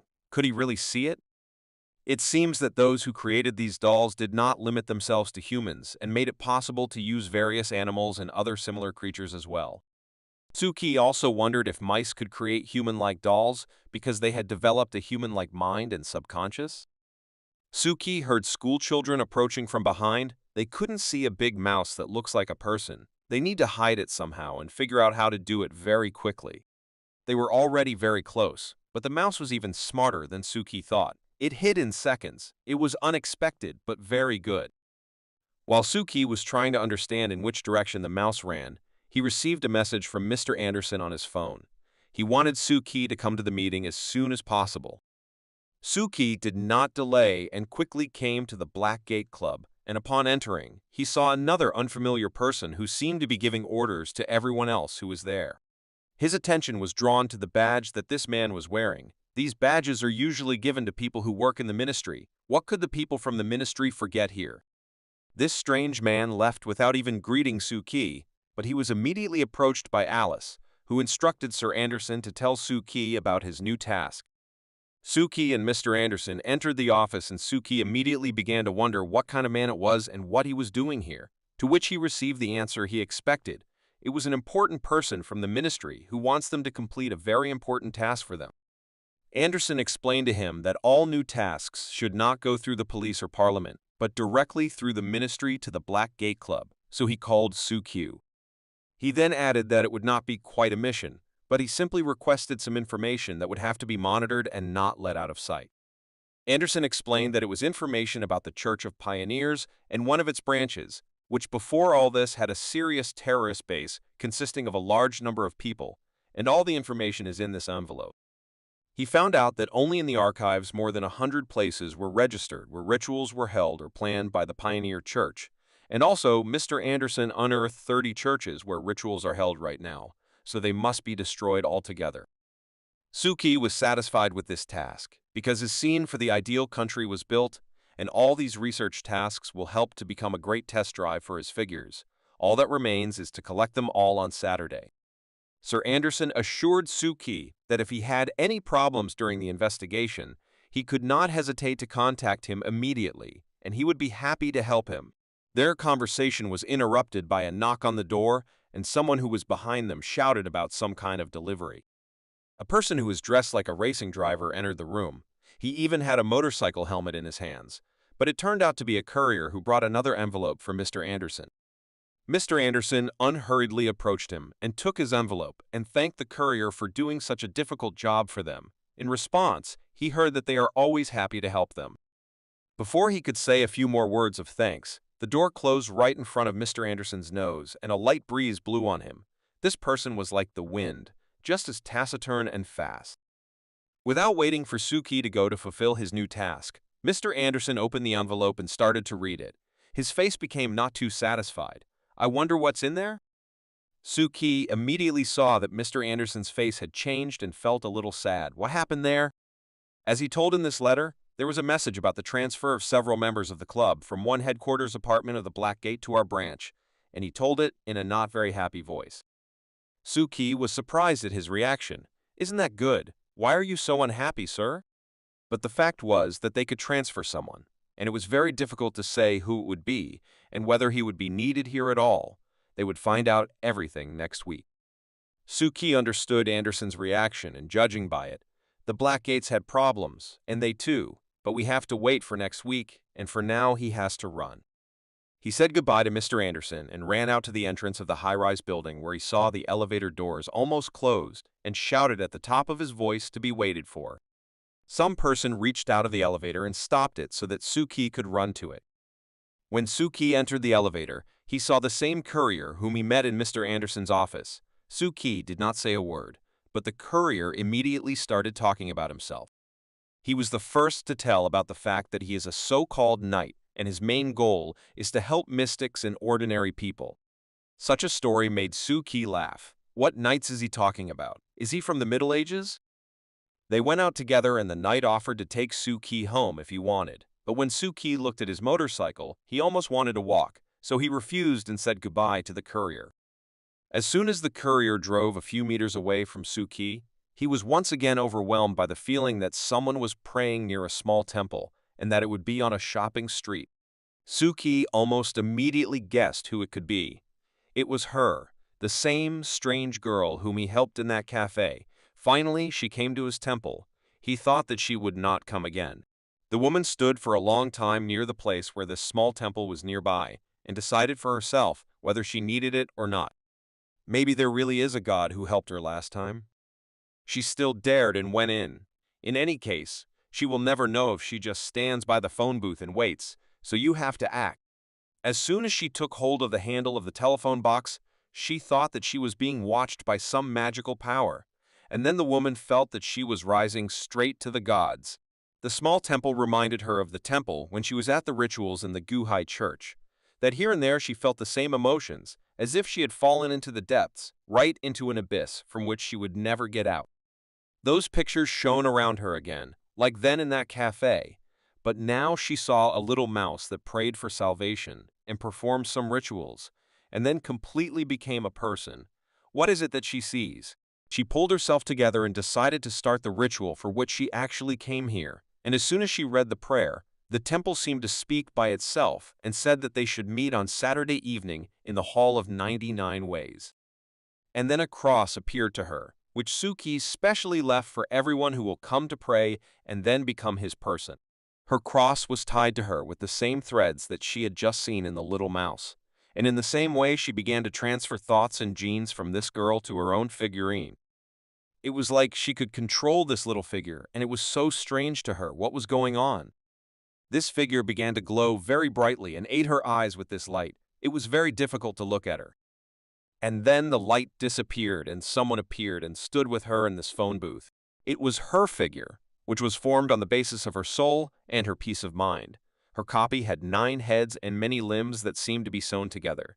It was a terrible picture. Does the girl have such a terrible inner world? She finished the ritual and already left that magical phone booth, but her doll landed on the ground and immediately disappeared, and the cross went dark. What was the matter, and how does it work? Also in her thoughts was the thought about this message, which was at the very beginning, that on Saturday at 10 o'clock she should be at the meeting of 89 ways. What kind of meeting is it, in which 89 ways? But in any case, she had to go to the meeting and check what this great creature, which calls itself the Great Lord of the Deep, can do.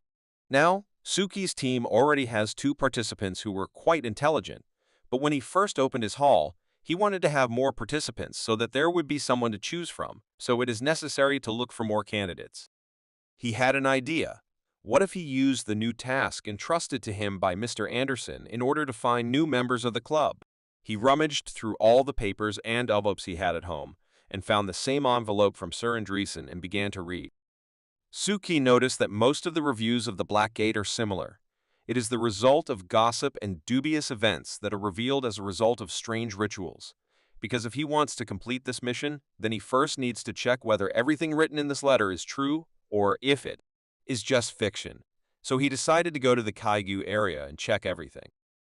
The Kaiju area was one of the most popular areas of the city among the youth, because there are 2 places where they all gather. One of these places is in Samson Hill, and the other is in the K Valley. That's why Suki arrived there.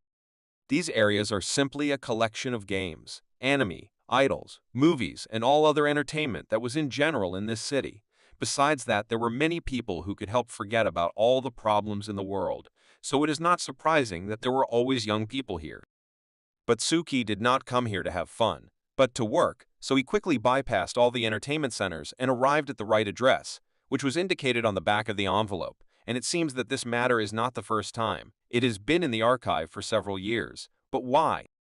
Did they assign it exactly Suki? When Suki finally reached the address that was on the envelope, he realized that it was the address of a local theater. But unfortunately, given the conditions that young people have much more interesting places around, this theater will close soon. But even now, they are showing their paintings. Suki stood in the back rows and watched this play and felt that people no longer wanted to play.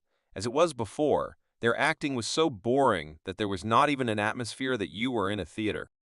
But Suki didn't have to be bored for a long time. After the end of the play, an actor appeared on the stage, whom only Suki saw. It was a demonic god who emerged directly from the bottom of the sea. But Suki was ready for this, because he had information about this spirit. He wasn't even that interested in who this spirit was, and where it came from, and what danger it carries.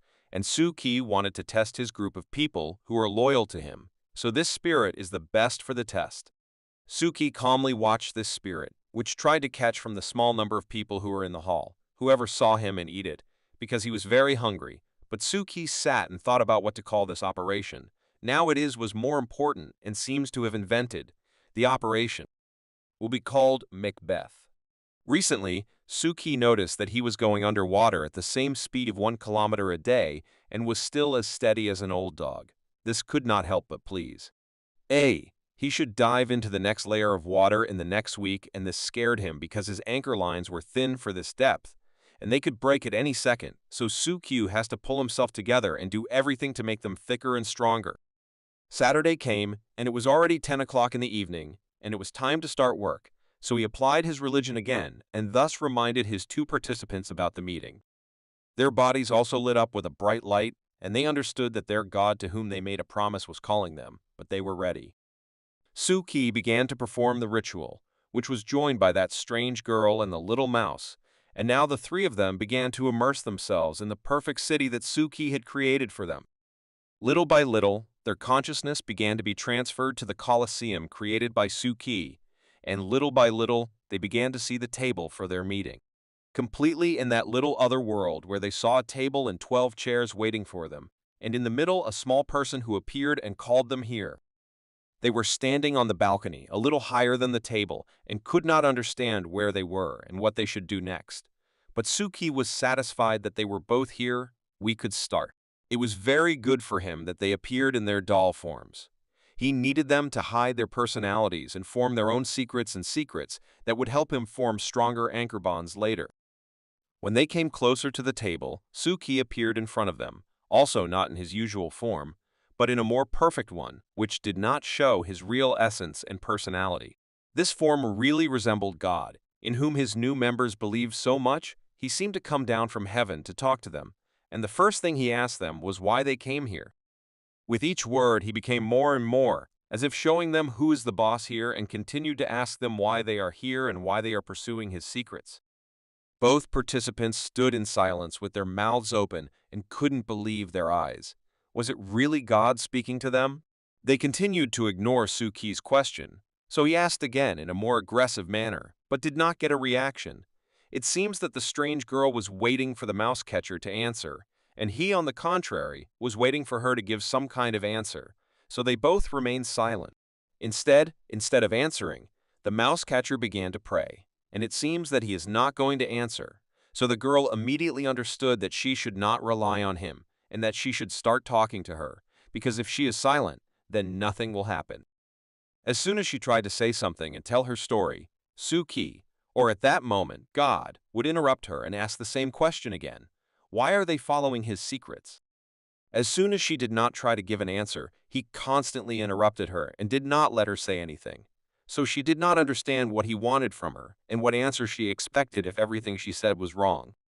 She gathered her strength and said in a more confident voice that she was directed here by a small temple in a telephone booth when she came by invitation. But Suki continued to ask the same question over and over again. It was already like bullying. Why did he call them here if he didn't want to talk to them? She was already getting angry because she didn't understand what correct answer he wanted to hear.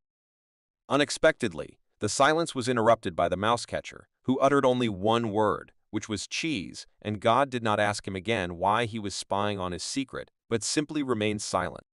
The girl was shocked that he was saying what kind of cheese, what is it for? He repeated cheese once more, and it seems that this is the same word that Suki wanted to hear and stopped questioning the mouse catcher. Instead, he allowed him to take any place of these 12 that he wanted and sit down. Soon, they would start and again turn to the strange girl. Only she remained. She watched as the mouse catcher was just sitting on a chair and did not understand why he was put there. Was the usual word cheese the correct answer for him, and what could it mean? She did not understand. Suki once again asked her why she was spying on his secrets and what she wanted to get from them. She understood that it was her turn to answer, and she began to analyze what he really wanted. If even the word cheese was suitable, then there can be no standard answer. He constantly asks why she is spying on his secrets, and she answered why she came, and at that moment, an idea came to her. She gathered her thoughts and thought why she was looking for Suki and his god, what she wanted to get from him, and it dawned on her that it was an exchange of knowledge. She wanted to know more, just like a mouse wanted more cheese, so that's what she said. After the answer, the chair immediately moved, and it seems that her analysis was correct. She can finally sit down. Suki looked at his participants, and he liked them because they gave quite correct answers, which is good. Their answers coincide with his theory. If you want to get something, be ready to give something, and these are the personalities he expects in his believers. The question he constantly asked them until they understood what to say gave him a general idea of what they really want and what he can give them, as well as what he can get from them. Although the answer of the mouse was clear, and it was clear that she had to be given to be faithful, but with the girl everything was a little more complicated. From her answer, it was clear that she is a strict and purposeful person who knows what she wants. On the other hand, the mouse's desire was really pure and clear. Suki was very happy that they were so different. It was wonderful. While Suki was silently analyzing each of his new members, a question sounded in his direction from a strange girl, and she wondered what kind of place this was, and if Suki was really the great being she heard about in the small temple. Suki's answer confused them even more. He told them that he comes from the truth, or he is the truth itself. They can think as they want, or whoever is looking for secrets will definitely find them. The girl was happy. It seems that after a long search, she finally found the person or not, the person who will help him enter the secret world and find her enemies. Without waiting a minute longer, she immediately asked him if he would help her gain access to the mysterious mystical world. But everything was not as simple as she thought. To begin with, it was necessary to offer something in exchange. This is the golden rule of alchemists, which Suki adhered to. All the woman could offer was her knowledge in working with corpses. If such an exchange was suitable for him, she would gladly provide her knowledge in exchange for the mysterious world. Suki couldn't help but be happy. He was able to convey to them what he wanted. They began to understand what is the point and what they need to do, and he does not show his personality using only imaginary abilities in his fictional country. In this way, he planned to manage his wards in the future, so that they would perform the tasks that he needed, precisely because of the imagination. What could be better? He could just sit at home on a chair and tell them what to do and what they can get in exchange for the work done. Then he began to explain to them that in order to get what they want, they need to exchange one secret for another. That's the only way they can get what they want. The girl seems to have understood the rules of the game that Suki tried to convey to them, and asked if the knowledge of Suki's existence counts as a secret that she can exchange for her wish. She looked at the mouse from whom she wanted to hear support in the form of questions to God, but she could not understand a word of what he was saying, except for the word cheese. Probably he is an ordinary fanatic. Suki carefully watched this and listened to all the questions that came to him and understood that the mouse does not understand anything in this matter. It has only a pure desire to get cheese. Next, the girl offered Mr. Secrets to give her a job in which she would obtain a secret that she could bring to him in exchange for another secret, and for that was getting into the magical world. Finally, Suki waited until they reached this point on their own and started making quest requests on their own, which was basically the only way to stay on par with the great beings. In this age of the internet, pretending to be the supreme god is a rather stupid idea. It is better to play God and not explain to them, but let them ask their own questions in search of knowledge and exploration of the world. Suki believed that the less he would talk to his members of the ideal city, the better it would affect their faith in him, except when it was really necessary. It would encourage them to talk more clearly about their needs, and it would be easy for him to filter what they in fact it is not necessary. But there is one more very important detail that he must tell them before giving them the first tasks. There are some restrictions that must be set before the exchanges, and that is that secrets cannot be told in any case. They must be determined by fate itself. Therefore, so that it all went much easier and he had less contact with the participants, he offered them a small pebble, which had only two colors, light and dark, each of which meant something different. The white one can tell a secret, and the dark one cannot in any case to tell. The first attempt to use this stone was given by Suki to a strange woman. She took it in her hands, collected her thoughts, and threw it. In the first move of this unusual game, a bright side appeared to her, which indicated that she should tell a secret, but she should do it wisely. And while the woman was thinking about what secret she should tell, Suki suggested that they choose their personal place in the Great Hall, like those who joined him from the very beginning. Near one of the places while they were choosing, they discovered the flag of a white mouse, which, according to legend, testifies to being in the middle of treasures and brings good luck to the owner. So the mouse stopped right here. Its place found itself. For a long time, the girl could not decide what suited her better and where she wanted to sit. There were too many seats, so it was difficult to choose. Until she saw the same flag as the mouse, but it seems that she was drawn on it, a woman with 9 heads. It is definitely about her, so she will stay here. After they had each chosen their place, Suki spoke again and announced that the meeting was over today. His time was up. They had done everything that was necessary, so it was time to say goodbye. He thanked them and disappeared. They stayed for some time in the ideal city and did not understand why everything ended so unexpectedly and where he disappeared to, and then they returned to their old life. The woman stood and did not understand what was happening. How was this even possible? Did she really talk to God? She looked at the clock and noticed that only 10 minutes had passed, and it felt like they had been there for several days. It was very strange, but she liked it. Of course, she didn't know who this Mr. Truth was and what he was, but she didn't need this information. All she wanted was for him to help her get to the Church of the Pioneers, because they also prayed to the gods there. The woman was sure that Mr. Truth should be no worse than a hummingbird, and maybe even better, so she believed that he would definitely be able to help her, especially since she had already joined the mystical world. Now she had to think about how to proceed. She was convinced that in order to continue to interact with Mr. Truth, she needed to obtain some secrets that she could exchange for her needs. In other words, she had to bring him information in order to receive from him the knowledge she so desperately needed. He showed her where to go and what to do, so she will definitely do it, and it will bring her one step closer to the solution. She again put on her things that help her to be invisible, and she decided to go scouting first to find out more information. Suki was cleaning the kitchen and at the same time was very happy because the first meeting of the secret hall went better than he thought. So you can breathe out and wait for them to find the first secrets and bring them to him. Also, the time control he set for himself, namely 10 minutes, also worked very well. He managed to explain everything he wanted in such a short period of time. Of course, he could talk as much as he wanted, but the time limit would mean less risk of being exposed. So that was also a very important detail in this case. After the first session, his thirst again played out and he drank a glass of water one after another.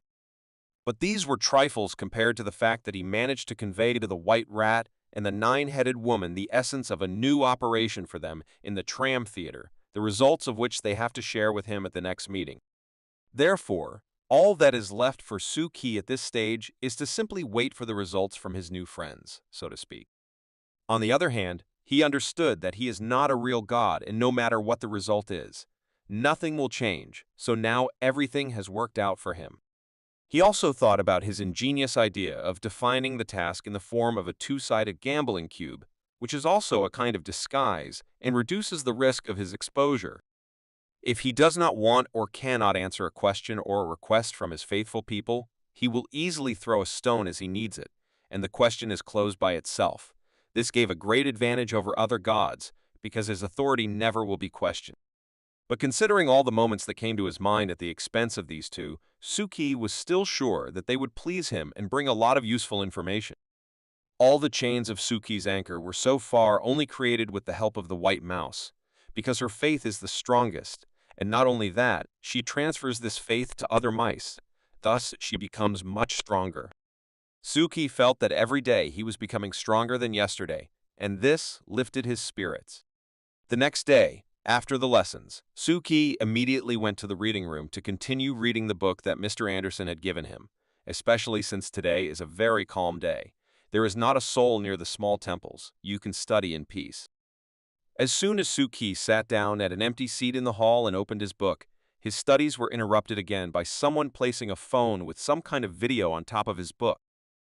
Well, of course, who else could it be, except Exorcising, who scared Suki again. Sometimes he scares him more than spirits. The fact was that he came here specifically and decided to show Suki some terrible video, which is now very popular on the internet.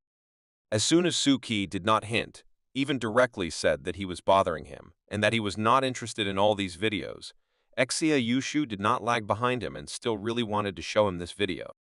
He just sat down next to them and started watching these videos. Suki asked him to be quieter and not disturb him, but Exorcising didn't seem to hear him. In the end, Suki still wondered what kind of video was there from which a lot of screams of girls could be heard. Was it a video about beheading? Exorcising turned to him and said that it's absolutely correct. It's a beheading video.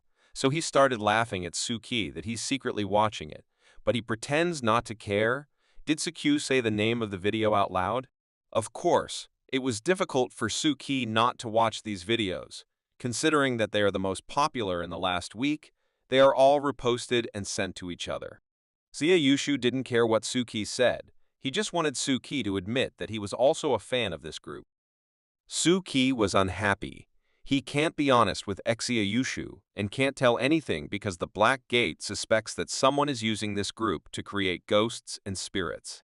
But he still doesn't know much about this group. Maybe Exorcising could tell him more news about them, and he will learn something new that will help him in the future. The first thing Suki decided to start with was to ask Exorcising why everyone likes this group so much. What is so special about it? To which Exorcising replied that the atmosphere that prevails in this group is as if it is real, as if people really meet the spirit. It is very exciting. Next, Suki was curious about how many people work on this group. One or perhaps a whole team? Exorcising was convinced that there was only one person working here. This kind of video editing requires some special effects, so one person can handle it, unless of course they are shooting real spirits, which is not the case. Suki noticed how many views and comments one video was getting, and wondered how strong the connection between a spirit and a person could be with so much faith. Yushu also added that now the owner of this group has his own website, where he announces when a new video will be released and sells small items from the filming there. Suki did not expect such a thing. Does a person sell his relics there? Only Suki became more interested in Yushu's stories when he unexpectedly called out to say hello to a classmate, whom Suki didn't even know. This classmate was no less surprised than Suki. She didn't understand why he was calling her. The fact was that Yushu didn't just call her like he usually does. He knew that she had recently bought something from the Beheading Cycle website, and he wanted to ask her to show what she bought there. She did not quite understand this request. Why should she do it? Of course, Yushu didn't hold back his words and said that it was Suki that he was very interested in and really wanted to see, but he was too shy to tell her. She agreed to show it, but immediately began to justify herself that she bought it not because she likes it, but because her brother really needed it and reached into her pocket to get this mysterious thing. She took out a little girl that looked more like a keyring from her pocket and showed it to the boys, or even Suki. It also seemed to him that it was an ordinary keychain for a school bag. It seemed to him that there was nothing magical about it.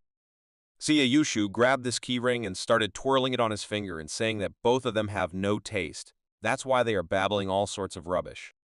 But his insults and laughter were stopped by some otherworldly voice coming from behind, which said that he must love this keychain, otherwise it will be destroyed by magical powers. Of course, Yushu was very scared and turned back. It was not some otherworldly voice, but Miko who decided to make such a joke and scared them both very much, and it turned out well for her. Then she got some amulets that she made herself and offered to buy them. But it seems that Yushu and others did not really want to buy these amulets. But Miko did not give up and continued to sell. She even had phone cases that were consecrated by the gods. You cannot buy such anywhere. But its sale was stopped by an unexpected shout that echoed throughout the reading hall, and it seems to have been the headmaster of the school. He was very angry because he told Miko 1,000 times not to sell her anything at school, but she never listens to him. After a second, only the smell remained from Miko, as if she had sunk underground. School head Yuan approached a classmate who had a keychain from the beheading site and asked if it was the keychain of a non-existent student. Suki did not understand what he was talking about and asked him to tell about this non-existent student. It was a rather tragic story, which was about a girl who was bullied at school and who ended up falling off the roof of the school and crashed. After which, there is a legend that she takes the form of a ghost and haunts the students of the school who insult other children. She appears in a random class every year, but no one notices her, which is why she was nicknamed the Invisible Student.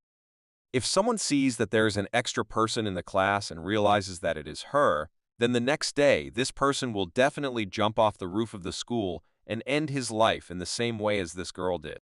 Therefore, he advised classmate Yushu not to carry such things with her, because they bring bad luck. It is better to get rid of this keyring. Yushu confirmed that this legend is also believed in his class, and he was very happy. How could you see another person in the class? It's a complete delusion. And then it dawned on Suki that he always thought that there were always 50 people in his class. But in fact, as Yushu says, there were 49 of them. Does he really see this girl? The problem was that spirits can distort people's perception, so Suki can't remember who was the 50th person in his class. But he is sure that there were 50 of them, so if this girl appeared out of nowhere, maybe he wouldn't have made it to react quickly, as it was in the song club.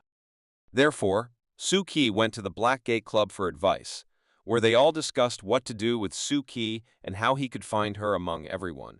If he couldn't see her, it was a problem. Sir Anderson suggested that he try an indirect approach to the matter if the direct one didn't work, by studying old albums and school stories. But Suki was very worried that he would find her after all, and she would immediately destroy him. On the other hand, he could simply not touch her, and she would not be found, and therefore would not be able to eat him. So there is little logic in her search. But Sir Anderson was not as unambiguous as Suki, because spirits can be forgotten. Suki did not understand what a forgotten spirit is and asked to explain to him what it means. Alice joined the dialogue and began to explain to Suki that forgetting spirits are a special kind of spirits that the gods themselves have forgotten and can be observed, but they do not have the same logic of nutrition as other spirits. They have a completely different logic of forgetting. Alice also added that the logic of forgetting worked as follows. If you see a spirit and look at it carefully, then when you look away from this spirit, your brain will automatically forget it and you will not be able to remember it. So maybe Suki saw this spirit but cannot remember. She was convinced that if you can't recognize a spirit the first time and stop time, then you can't actually record its existence. In mystical circles, it is believed that only the gods of time can remember this kind of spirits. She was so sure of this because she herself conducted a lot of research on this matter. Therefore, gods and spirits can exist only naturally in a logical way. That is, when we see them and can remember them, all other spirits actually do not exist in our world. These spirits, who were forgotten in their world, cannot harm people, because in fact, no one can see them except the gods of time. Suki was of course happy when Alice told him all this. He calmed down a little inside and exhaled. He can sleep peacefully. But Alice is not finished yet, as these spirits are like children, only in the world of spirits. So in order to catch them, it was necessary to use a different approach. It was interesting to know which one. Suki visited the main street of the Kaiju district again to check how many small temples he had already managed to build. Suki has already studied these two areas, and now he has a map of this area in his head. He guesses that he will completely finish the work on this area in about a week. He already had maps of almost all districts of the city in his head. He could move almost everywhere with his eyes closed, and the last district he had not yet visited was the Sink district, where he wanted to build another small temple. His small temples were almost all over the city, wherever he went there and left his temple. He did not make an exception in the new district either. It was even easier to do it there. There were many different small shops, schools, shopping centers where you could easily leave this temple. But this area was much nastier than the others he had been in before. This area had a lot of underground shops, adult shops, and very developed subcultures that most often behaved obscenely. But if he really wants to know everything about this area and find out how many spirits and ghosts are hiding in it, then he needs to really explore every centimeter of it, which Suki didn't really want to do. In defense of this area, Suki noted that there are still many spirits and ghosts in it that are worth paying attention to. For example, this spirit of a girl who cut herself with scissors. Or this is a giant skeleton with a camera on its head. There were very unique specimens that Suki had never seen before, and probably would not have seen if he had not visited this ugly, but at the same time amazing area. Having passed half of this district, Suki noticed on the roof of one of the buildings there was a huge layer that emitted lightning. But it does not look like a spirit, but ordinary people do not see it, so what is it? Suki was already so pissed off at all the spirits and ghosts that this layer did not attract him for more than a minute. He simply turned around and went to the underground passage and forgot about some layer on the roof. In addition, Sir Anderson told him more than once that curiosity is a deadly habit for a mystic, so he must be careful and not get into anything once again, especially since he has a new figurine waiting for him at home, and he needs to develop a new scenario for it. The main man in the theater, where the nine-headed woman went to fulfill Suki's task, ordered everyone to get ready, check the props, put on the actor's makeup, and it was almost time to start. The main star of the evening was the well-known actor, Rong Ming, who was obviously not feeling well because he drank too much alcohol and just slept in his dressing room. The producer of the theater went to personally call Rong Ming to the stage, but he was stopped by the fact that he was sleeping and he smelled very strongly of alcohol. How much did he drink? He began to read to him the rules of the theater, and even in small theaters, it is forbidden to drink before the performance. What was Rong Ming thinking? But it didn't concern him. He thought that he was the only star here and could do whatever he wanted, so he not very kindly asked the producer to leave his dressing room and not bother him anymore. The producer became even angrier. Not only did he disrupt the performance and also kicked him out of the dressing room, but he still did not talk to him about his behavior towards his colleagues, in particular about the little actress Chiaki, whom he molested and did not allow to work normally. The patience of the theater's chief producer ran out, and he shouted at Rong Ming and let him know that if he continues to cause such problems, he does not want to see him in his theater. He immediately got up from the bed and began to threaten in response that if he leaves, half the audience gathered for the performance will also leave. If the producer wants it, then let him. He got out of bed and assured the producer that people were waiting for him on stage and wanted to see his performance again, and all the producer wanted was for him not to fall asleep on stage like last time. Rong Ming was sure that these people bought tickets only because they want to see him fall asleep right on the stage. The producer was not satisfied with this development of events, so he took the bottle of rum from him and said that today he would put another actor on the stage instead of him, whose name was Sindhu. Although he was a newcomer, he has been going to the theater for more than a year and comes to every rehearsal, so he even knows the lines much better than Rong Ming. These words angered him even more, and he began to shout in response that this young man will never go on the stage in his place while he is alive. This is his role, and he will play it.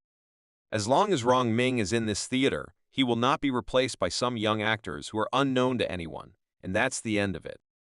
He took the alcohol back and continued drinking despite the producer's prohibitions. The producer could not do anything with him. Rong Ming was too arrogant and thought that he was the main star of this theater. At that time, the same young actor Sindo was standing outside the door, who overheard the conversation from beginning to end, and he was most impressed by Rong Ming's words that as long as he is alive, this young actor will not go on stage. It seems that he is up to something. The nine-headed woman finally found her way to this theater and the theater itself. She is right next to it, and the time has come to fulfill the task that Suki entrusted to her. The play that was to be performed tonight in this theater was called Macbeth. This play used to be taboo for Western theater in ancient times. It could not even be mentioned in theaters because even the name was cursed. It condemned people to misfortune, and there were even cases of suicide. A nine-headed woman read the sign in front of the theater and was very surprised that people don't just invent things for the sake of the audience's attention, but even she was interested. That's why it works. But she did not come here to watch a play, but to work, so she stood outside and came up with a plan that would help her to complete the task as quietly as possible, so she decided to start with reconnaissance.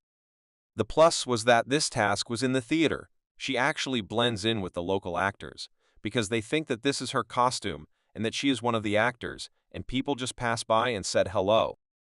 But she also had the thought in her head that ordinary people simply physically cannot see her, and therefore everyone who said hello was a monster. But most of all, she was not worried about that, but the fact that this drama was in the Western style, and all the cursed plays that were mentioned in the prophecy were precisely Western, and this play was also about witches, and there were rumors that it was because of this that the drama was cursed forever. She understood all this perfectly, but she couldn't help it.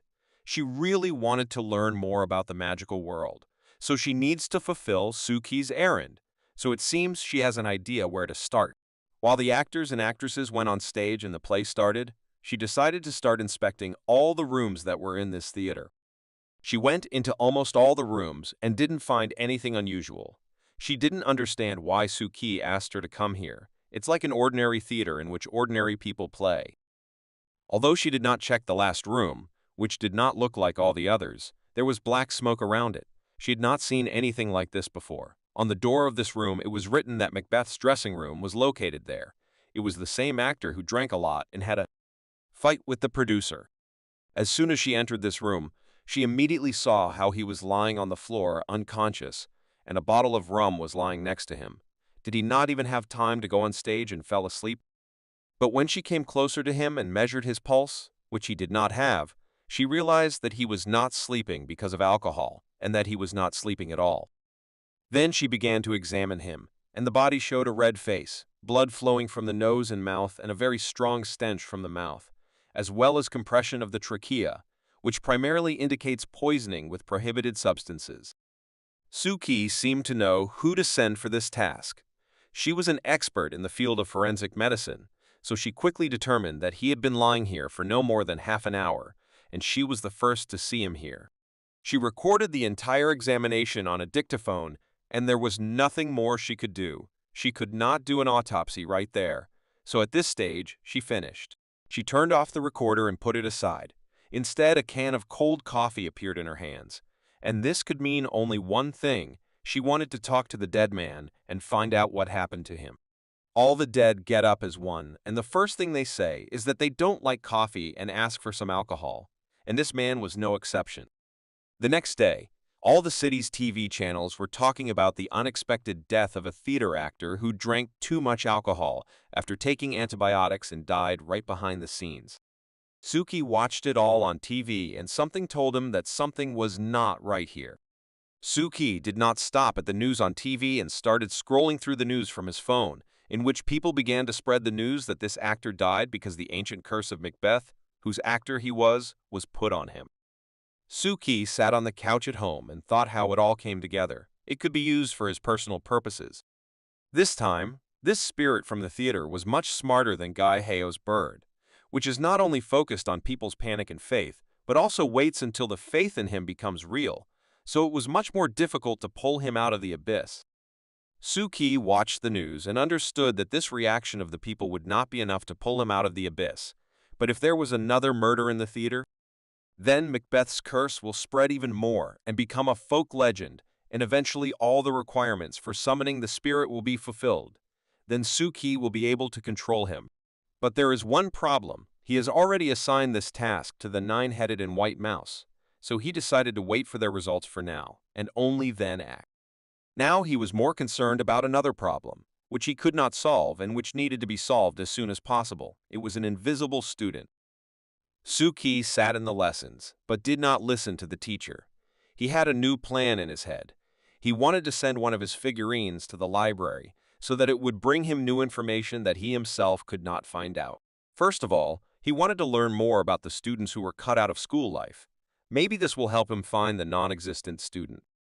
The figure went to the library. Suki had to do it before the lessons were over, and as long as there was no one outside and in the library, his figure should not be seen.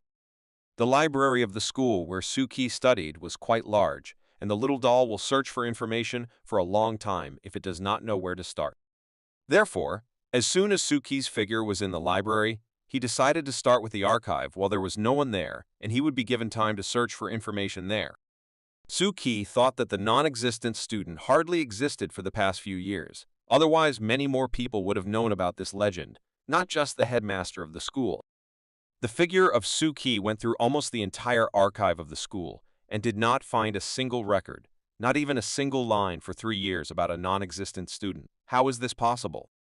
But Suki wasn't going to give up and decided to dig even deeper. He sent his figure to the department of 9 years ago to check the records right there. Unfortunately, even in this department, he did not find anything. Is there not a single mention of it in the whole school? The figure of Suukai searched all the shelves in the library, even those departments where even people had not entered for a long time. But there was not even a reminder of the student who fell from the roof. Suki began to wonder if this is not specially hidden information, because it is not found anywhere, not in the archive, not even on the internet. Everything is empty.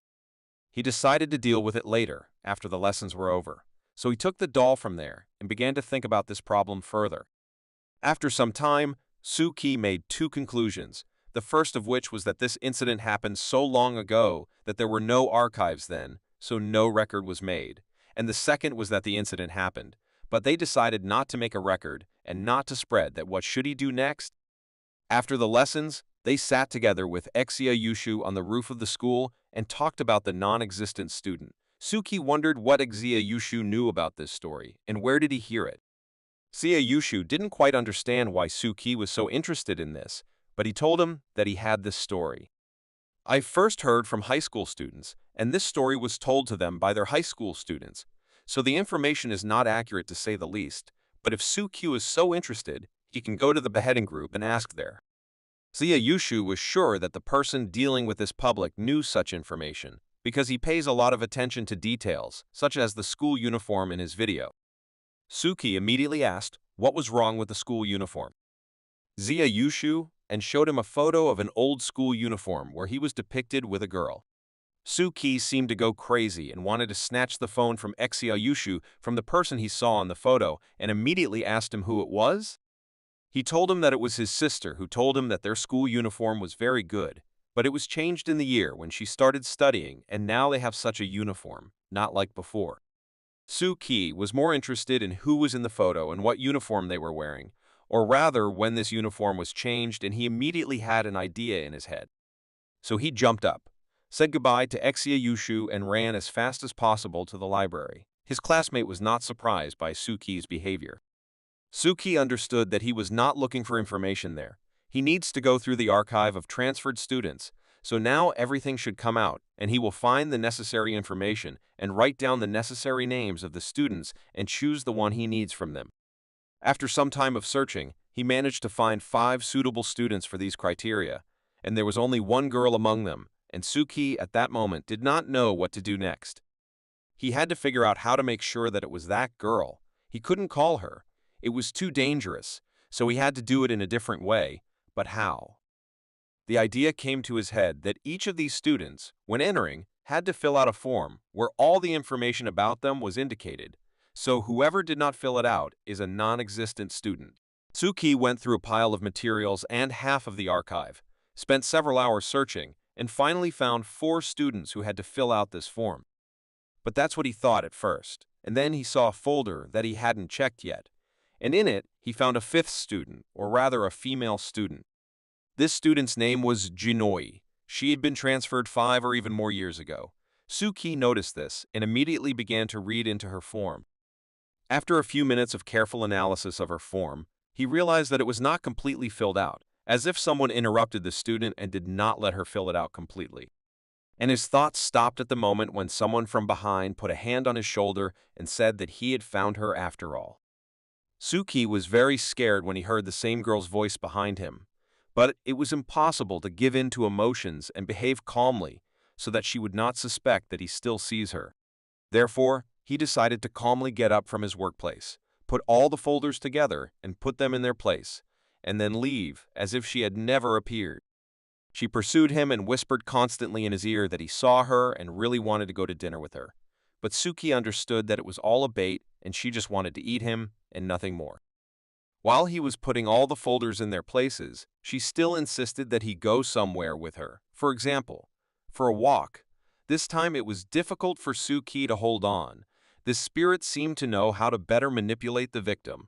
She didn't stop talking to him and asking him to go somewhere with her. But it didn't work out. Suki held on like a rock and knew that he had to get out of here as soon as possible. Maybe she would unhook herself. As soon as Suki stepped outside the library building, she stopped and it was a great chance for him to run away from her, which he did. This girl was Suki's headache. She was a spirit that had never appeared before, and when it appeared, it would not let go so easily. It was very difficult to deal with her. Suki became much easier when she let go of him. He could move freely around the school.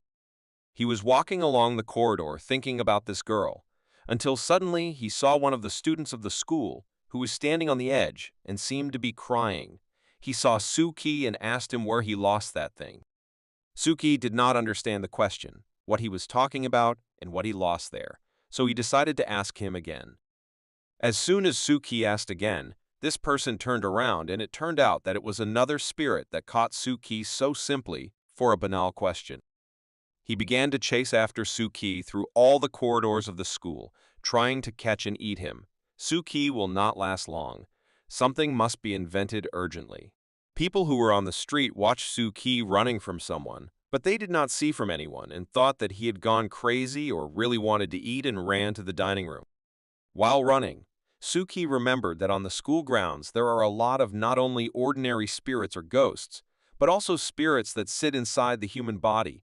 And then these thoughts unexpectedly turned into a wonderful idea. He remembered that spirits can destroy each other, and this can save him from him. He changed his route and ran towards the gym, where he knew for sure there were a lot of spirits that were much bigger than this one. While he was running away, he managed to use his painted face skill so that the spirit could no longer see him and created one of his dolls to use as a decoy. This stupid spirit easily fell for this trick and ran after Suki's figurine instead of himself. Then everything was very simple. He ran into the gym controlling the figure and shouted that he sees absolutely every spirit in this hall and wants them to eat him. Of course, the spirits were not against a snack, so they gladly accepted such a sweet offer. When that pig head caught up with Suki's figurine copy, he pierced it with his sword and started eating, but he didn't consider the fact that he wasn't alone. Ate them along with this small spirit. Suki's plan worked. After destroying the figurine, Suki felt a very strong pain in his chest, and he began to cough up blood. But he knew that this was normal in such situations, so he understood what he should do next. He got up and repeated to himself again that in this world one should never lose vigilance, even for a second, because to fall into such a trap from which one cannot get out. After such a run, Suki returned to the classroom where the next lesson was waiting for him, but he was also in for a surprise. The same girl whose name he learned literally half an hour ago was sitting at the last desk of the classroom. Now she is chasing him. Again, it was necessary to behave as discreetly as possible and not succumb to her provocations, because I would have to run away from her. Fortunately for Suki, she did not see him and sat calmly. But Suki thought about such a thing, that if she is a spirit of oblivion, then why did he not forget her and still see her? Now she looks like an ordinary spirit, like all the others. Suki looked with one eye at what she was writing there. He was very interested to know what kind of symbols there were. He decided not to use a magic stone to get rid of her because it was too expensive for such a small spirit. So he decided to make her into a Buddha, but first he needed to do more research on her. In the evening of the same day, near the theater where the terrible murder took place, there were already a bunch of police cars that arrived at the call of one of the theater workers. They surrounded the entire territory of the theater with a special yellow tape and did not let anyone in. Officer Kuroki, who is known throughout the city as a ruthless detective who will find a criminal in any corner of the city, arrived at the scene. He examined the scene of the crime and went out to breathe some air and smoke a cigarette, but he was not allowed to rest. The chief producer of the theater immediately ran up to him, who begged him not to open a case on this case, because his theater would be closed immediately. The producer assured him that if he took this case to court, they could not open the doors of the theater for several days, and if he did not work for several days, he would be closed immediately. Detective Kuroki himself did not want to open a case on this case, but they cannot have a corpse in the theater and not answer for it, how it happened and who is to blame for it. The producer was almost on his knees and asked him to close this case right now. Rong Ming was an alcoholic. He just drank too much and had an accident. There is no need to open a case on such trifles. The detective held out his hand to him, in which he was holding a mobile phone, and if the producer so wanted not to open the case, he could talk to the deputy commissioner himself and give him an argument why the case should not be opened. But he didn't care about the commissar and the police. The producer was worried about only one question: when will they be able to open their theater and continue their work? To which I received a clear answer from the inspector: when the results of the body examination will be received and when all the employees of the theater will be interviewed. And while this did not happen, the inspector called a new employee of the police, Officer Bei Shi, to help the producer get into the surveillance chamber. She happily complied with the inspector's request and led the producer to the surveillance camera and the suspects. A few minutes later, the report on the body was ready and delivered directly to the hands of Inspector Kuroki, who took it and began to read it, while simultaneously recalling how one of the workers talked about a woman in a white coat who was at the scene of the crime but was not an employee of the theater. Then the inspector stubbed out his cigarette with his foot and ordered everyone in the theater to remain in their seats and not to go anywhere until they gave permission. The development of events right next to the theater, and she was strange because of her outfit. But she didn't stay long. She stood a little and called a taxi to the Sinki district. I wonder who she is? Meanwhile, Mr. Anderson sat in the headquarters and read the news about the case in the theater involving Rong Min. Even he was surprised, and he felt that there was something unclean. The actor could not just die before the performance. He also mentioned that it was in this theater that Suki was conducting an investigation. It was very interesting. Before Mr. Anderson had time to finish reading his newspaper and finish his coffee, he was attacked from behind by the same woman who had just been standing near the theater and was watching all this. This strange woman's name was Sherazade. She had come specially at Mr. Anderson's invitation. He was very happy when he saw her, because he called another mystic to the meeting, but he really wanted Sherazade to come earlier, and it happened, so he immediately made tea and treated her. When Sherazade heard that Legrand was still to come, it was the same mystic that Anderson spoke about. She was very happy and already wanted to see him, because they were old friends. Then their conversation was just transfers between branches, and she asked Anderson if she should transfer. Anderson thought that it was already too late to apply for a transfer to his branch. But if she had already entered this door, then what is the difference? You can forget about it and not think about it.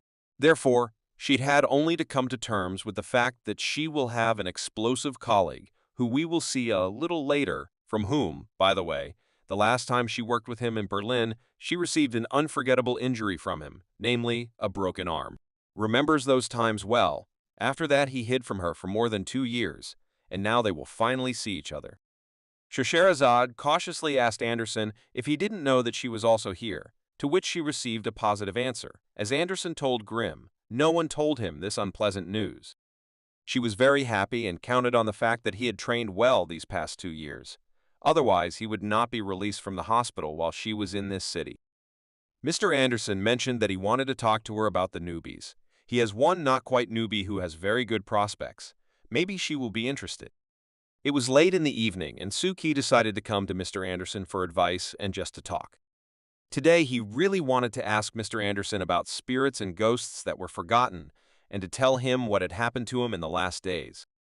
As soon as Suki went to see Mr. Anderson and said hello, his eyes immediately fell on the girl sitting next to him. She was not ordinary as it seemed to Suki at first glance. Scheherazade also immediately noticed a guy who liked her very much right away, so she greeted him first to establish contact. Suki became a little stunned and asked Mr. Anderson whether he came on time or is it possible for him to come tomorrow. Mr. Anderson, of course, did not drive him away, but on the contrary invited him to join them, so he began to introduce them. First, he introduced Miss Scheherazade. She was one of the 2 members of the Black Gate who were transferred to our branch, and then he introduced Suki. She is the one, the very newcomer about whom he just spoke. Scheherazade was very happy to see such a young newcomer in their team and immediately started joking with him. But it seems that Suki doesn't quite understand jokes. But Suki still understood that Scheherazade was joking, and she is quite a nice person, so he supported them and laughed. Then Mr. Anderson thought that, if Scheherazade is still here, maybe she will help Suki learn to use weapons so that he can destroy spirits on his own in the future. Suki did not understand such a request from Mr. Anderson. Did he really need such training? Will he need to carry a weapon?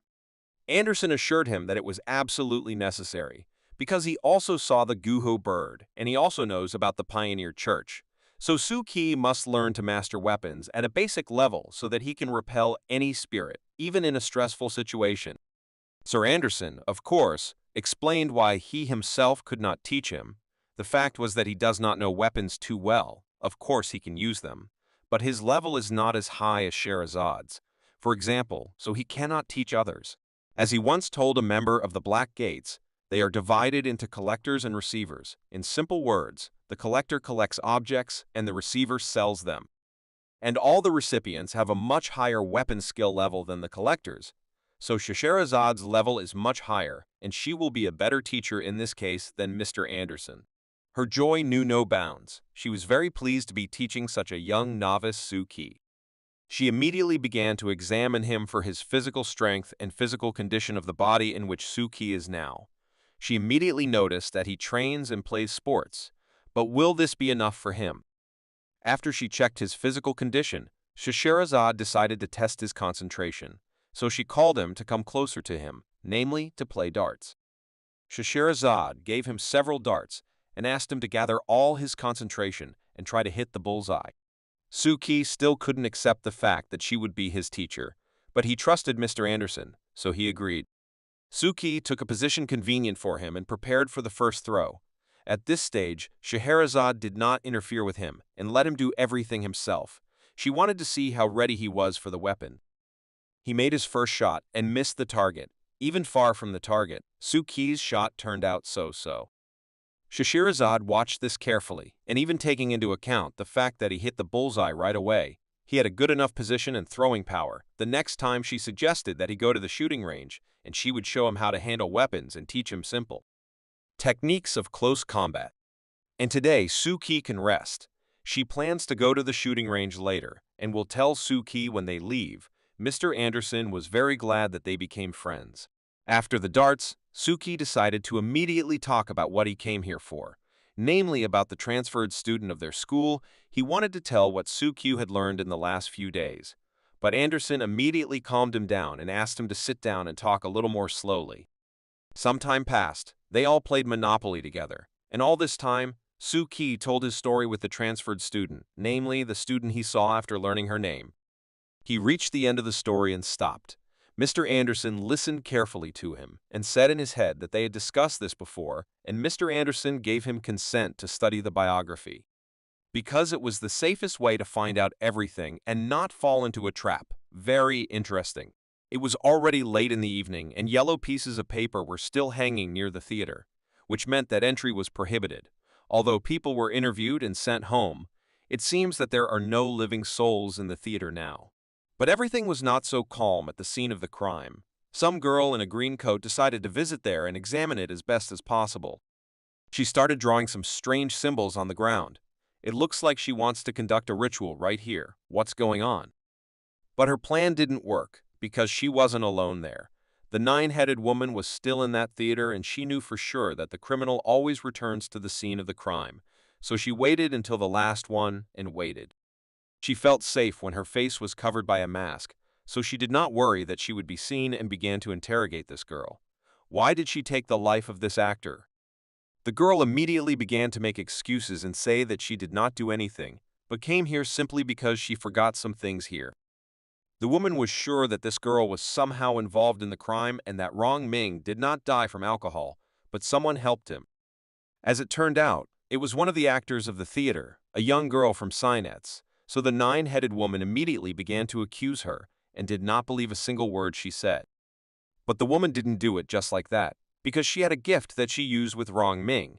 She made coffee and talked to him, so she knew the details of the crime, namely how this girl made Rong Ming take an overdose of antibiotics while he was drunk. The girl turned pale from this story. How could she know this? He is dead. Who else could tell her this? The nine-headed woman was an excellent forensic expert, so she was much better at talking with the dead than with living people. So at that moment, she was waiting for a confession from the girl. She wanted to know why the girl did it. Did she do it because of his constant harassment, which she just couldn't stand anymore? Is there another reason why you did it? The nine-headed woman went further and began to dig into the girl's thoughts, although she had never had such a gift. But today she saw through the girl and knew why and how she did it, so she asked if it had anything to do with Shinta, that young the actor who was supposed to replace Rong Ming. The calm state of the girl disappeared in an instant, and she started shouting and assuring the woman that he was not to blame for anything here. Now the woman was absolutely sure that he was involved here, and it was he who encouraged her to commit this crime, and she simply loves him too much. So she went along with it, but the girl denied it and said that Rong Ming was to blame for everything.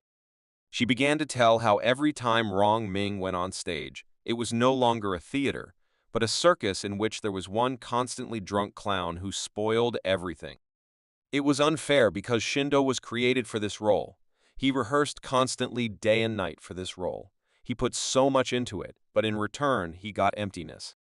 So she committed this crime for his sake. Does she really think that if Rong Ming is no longer in the theater, Shindo will take his place and play this role? The girl understood this, even without the woman. The matter was not even with Rong Ming, but with the fact that Shindo was diagnosed with an inflammatory process of the vocal cords in childhood, which does not allow him to perform at full intensity as it was necessary, if he wants to in the future, to lose my voice altogether. His career is already over. He signed documents and will never go on stage again. And because of this damn drunkard, he didn't even go on stage to enjoy that wonderful feeling even once. But the woman was sure that this was not a reason to break the law and commit a crime. She recorded it on her phone and thought about how people are weak creatures. As soon as you bring them to emotions a little about what hurts them the most in life, they immediately give up. The girl cried and did not know what to do next. Although she was sure that she did everything right, it was for the sake of Shindo. She knew for sure that everything was to blame for this theater and its stupid and lazy managers who did not give Shindo even a chance to show himself. And Rong Ming ruined his career, simply destroyed his dream to perform on stage. The GIRL got up from her knees and said that she would make all of them pay for this, and the next in line was the theater producer who was covering for Rong Ming. The woman calmed her down and assured her that she would be arrested immediately. Unexpectedly, the girl took out a knife from her pocket and cut her hand and shouted that she will not be arrested because the angels will save her and help her finish the work she started. Her blood turns black and begins to drip onto the drawing she drew before the woman scared her. At the same moment, someone started talking out of nowhere and the light in the room turned golden, What is happening? A huge statue of an angel came out from under the ground. It seems that the girl herself did not understand how she had summoned this creature, and that it would be of such enormous size. This statue was made of stone that was decorated with gold color, and it was not clear how it turned out, and why this statue was crying. While the woman was watching all this, everything inside her seemed to be squeezing and pulling somewhere down, and there was also a too strong feeling of holiness. It was a great angel of tears, which the girl summoned to help her fight against people who wanted to prevent her from taking revenge. She was on her knees and asked this angel to bring to this theater a cleansing of all the dirt that had accumulated and to destroy all the people who are responsible for the misfortunes of Shindo. The woman carefully watched this picture and understood that this angel is not so good and she needs to run away as quickly as possible because she will not bring anything good. As soon as she turned around, opened the door, and started to run, she heard a very loud sound, as if something broke. At the same moment, she turned her head and saw how this angel seemed to have just broken the skull of this poor girl and did not even spare her. This statue did not come here to help. It came to destroy everything around. Looking at this whole situation, the woman tripped over the threshold and fell to the ground right next to the dressing room, and this huge statue immediately approached her, which wanted to do the same to her as it did to the girl. The woman was already at the medical university, where she was relatively safe from the statue, but she felt very bad. Are there any side effects after meeting this monster? She had never felt this before. Her stomach hurt a lot, as if it was bursting, and her throat seemed to be on fire. This effect was due to the fact that her doll was destroyed, and it was a kind of side effect. As she recalls, she tried to run away from this statue to save the doll's life, so she ran without stopping and at the same time came up with a plan to get out into the street. It seems that she succeeded. She ran outside and broke away from her, but it was all at first glance, until she heard a sound coming from the mountain. She looked up and saw a huge statue flying towards her, which was all on fire, and she really wanted to finish it off. That's how it turned out. She lost contact with the doll and had to suffer a little while moving away from the side effect. But, as Mr. Truth told her, the doll should recover in 3 days, so she wasn't so upset. But what to do next with this statue? The woman also had an incredible case because her doll died, so while she drank glass after glass of water, she remembered every moment of this crazy escape. Even considering that so much time had passed since the destruction, she could remember every movement of that statue and the fact that she was constantly crying. Although this is not surprising, she is the goddess of tears. She noticed that when she looked at her, the statue did not move, but as soon as she made any movement to the right or left, the statue came to life and was too fast to follow her movements. That's why she delivered such blows that she didn't even see, and it was almost impossible to dodge. Of course, the woman tried to bypass her several times with the help of this law, but it never succeeded because her movements after she stopped looking at her were too fast, and as a result, she still caught and destroyed her. She stood in the kitchen and thought that she needed to return the doll, and in order to do this, she must return the physical shell of this doll in any case. She also lost her mobile phone in this theater, which contained enough evidence in this case, and how now should it all be returned. But on the other hand, she was glad that she wasn't in the place of the doll, because she would have died for sure. She wouldn't even have had a chance. For the time being, she decided not to return to the theater, because there was a creature there that she couldn't handle on her own, so she needed to come up with another plan. She is troubled by the thought that this statue may never leave there and stay there forever, and she should be ready to meet her again. But who can she turn to for help? She should come up with something as soon as possible, because if tomorrow people go outside and see this stone statue, it can harm them very much, and this had to be avoided. The woman walked around the entire kitchen and simply could not understand what to do. She will not go to the police, because they will obviously not believe her there, and if she tells someone else about it, she may break the secret with Mr. Estina. But she also couldn't pretend that she didn't see anything, so she found a way to tell everyone and not expose herself, so she decided to write a note and give it to someone who could solve it. She described everything in detail and did not mince words. She also wrote about the weak point of this spirit or ghost, and she really hoped that she was not doing it in vain and that it would definitely help. Shortly after the 9-headed woman appeared in this theater, a mouse catcher came to this theater, who also saw this terrible statue and was no longer so confident in his abilities. The statue noticed him and wanted to destroy him just as she did with the doll of the woman, so she went in search of him. As soon as she began to look in all corners of the theater, she looked literally all corners, but she never managed to find the mousetrap. It was a matter of size. The mouse catcher was much smarter than it seemed and was constantly underestimated, so in this situation, no one could have guessed that he would simply transform into his real form of a small mouse and simply run away from the statue. The morning didn't come very well for Suki. He was woken up by the phone literally bursting with the number of messages, and eventually calls, so he just couldn't ignore it any longer. He received a phone call from Mr. Anderson, who wanted to know how Suki was doing with the task he had assigned him to do in the tram theater. Suki even jumped out of bed because he thought that something was not going according to plan and something happened there. Mr. Anderson called him about the death of one of the actors of the theater, namely Rong Ming, but Suki was sure that it was the curse of Macbeth. Of course, Anderson did not rule out this theory, but he told Suki that another crime took place tonight and another person died. Suki hadn't expected this since the morning, so he asked Mr. Anderson not to hang up and wait until he checked the news and gave him at least some kind of answer. But after looking through all the news on the internet, Suki did not find anything there, so he asked Mr. Anderson what had happened and how he knew about it. To which Mr. Anderson replied that it is not known who sent the letter to the police in which he told about all the details of the crime, including about Rong Ming. Suki was interested in many questions related to this theater and what was written in the same letter, but Mr. Anderson could not tell it all over the phone, so he invited him to visit him tonight, where he explained everything in detail. "We'll tell him." Suki agreed to a meeting with Mr. Anderson and lay down further in bed, remembering everything he knew about this theater and who could have sent this letter.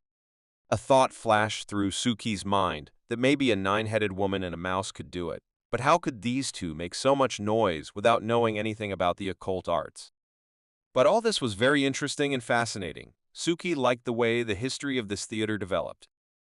After such a fun morning, Suki went to school for lessons. He sat in class and listened attentively as the teacher told them when they had their midterm exam in all subjects, so he advised them to prepare very well because those who do not pass this exam will not be admitted. To the cultural evening this year, it was very important for everyone. Suki was confident in his abilities and knew that he would definitely pass this exam because he had not missed a single class since he entered this world, but he was worried about the thought that he still had to do something before this exam. But what was it? His thoughts were interrupted by someone who put books right in front of his nose and scared Suki a little. It was Xiao who approached him to suggest that they arrange a study meeting this week.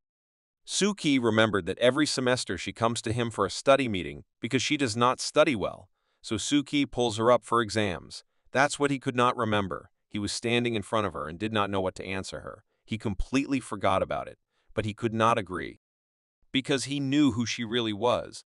Suki could of course agree, but if she was a normal girl, but she is a spirit, and also so scary, that's why he couldn't do it. He needed to figure out why he couldn't arrange this evening.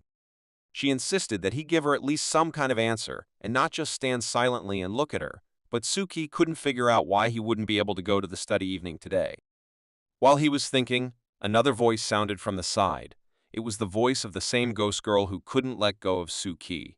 She also wanted him to raise her grades, and she passed the exam successfully. Suki could not understand why she suddenly entered into their conversation. Why is she doing this? They both stood in front of him and took turns asking him when it would be better for them to come and why he was ignoring them.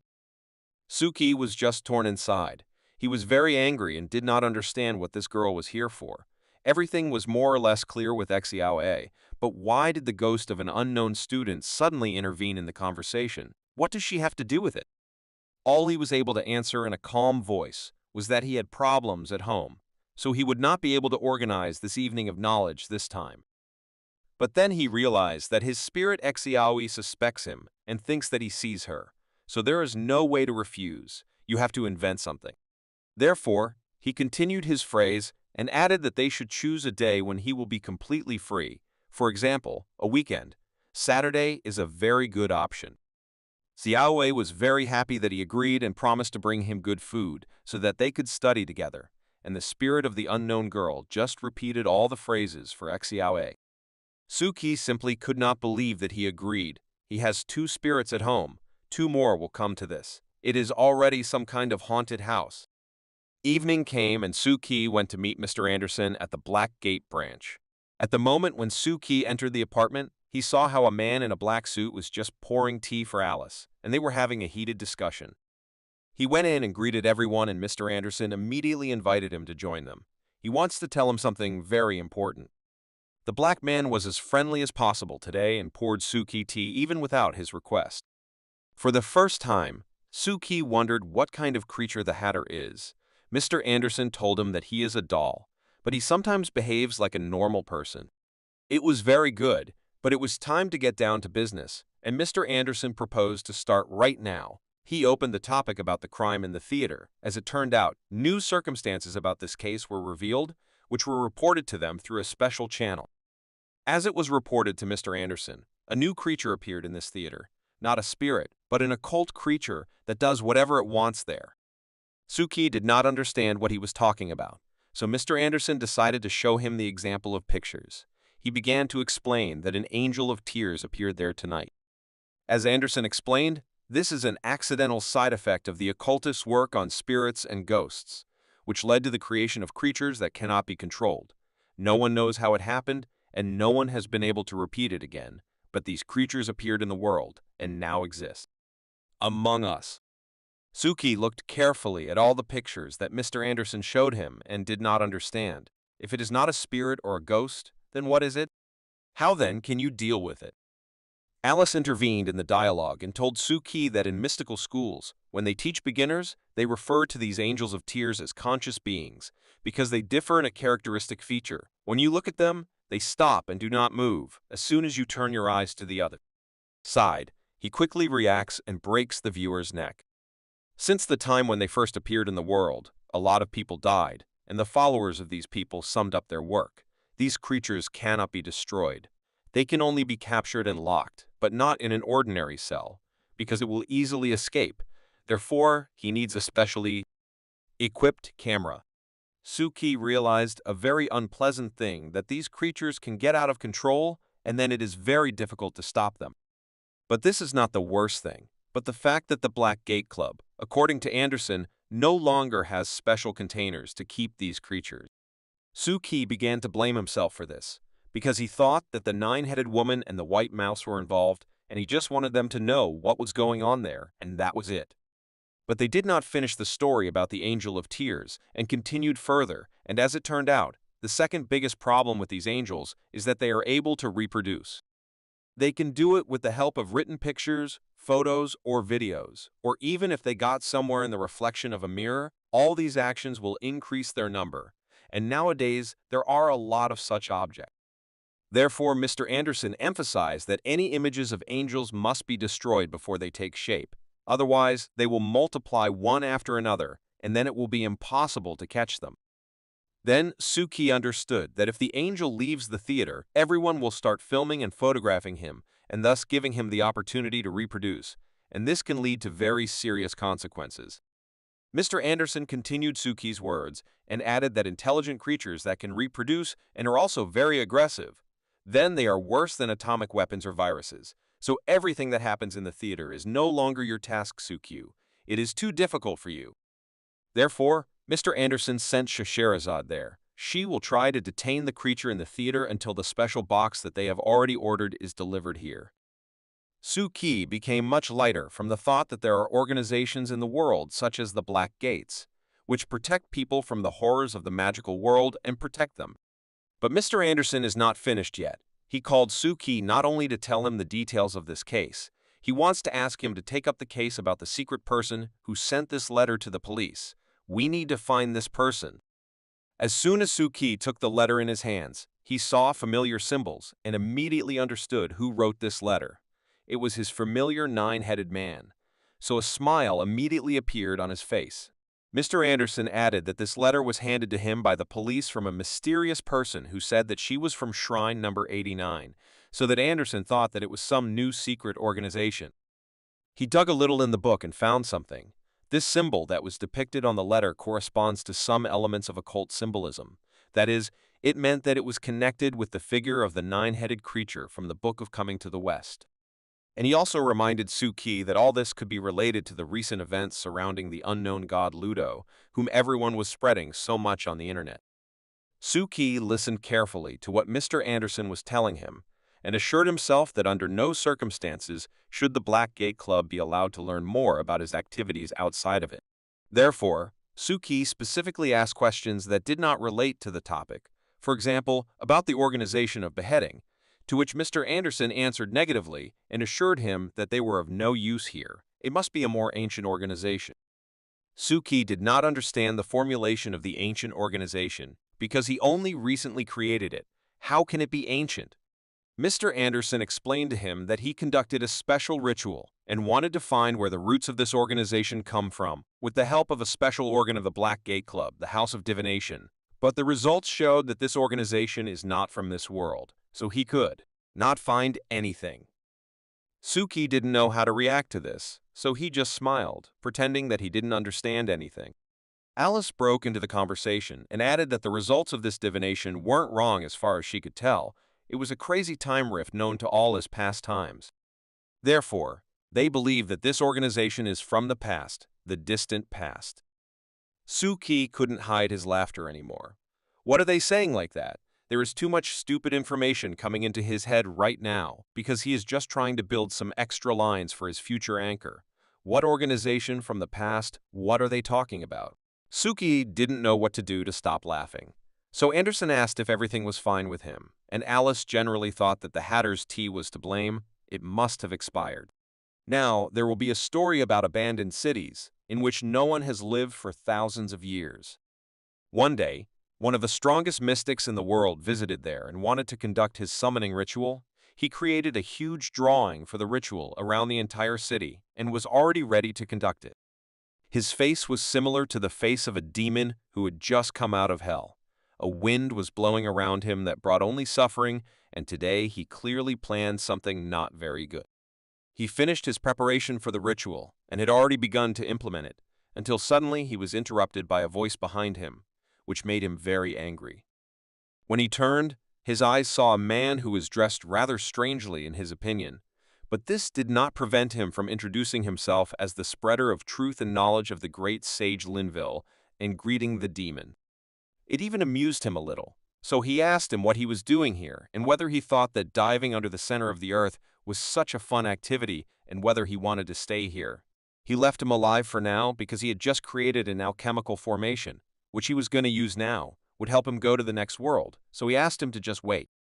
But this man came here not to perish. He had a clear offer that would cost the demon only 3 sage stones.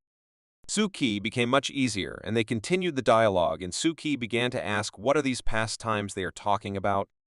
Alice began to tell Suki about this concept, so she started with the main one. If the mystic does not have enough depth resistance, then one can talk about a fairly easy loss of control over the mind and body.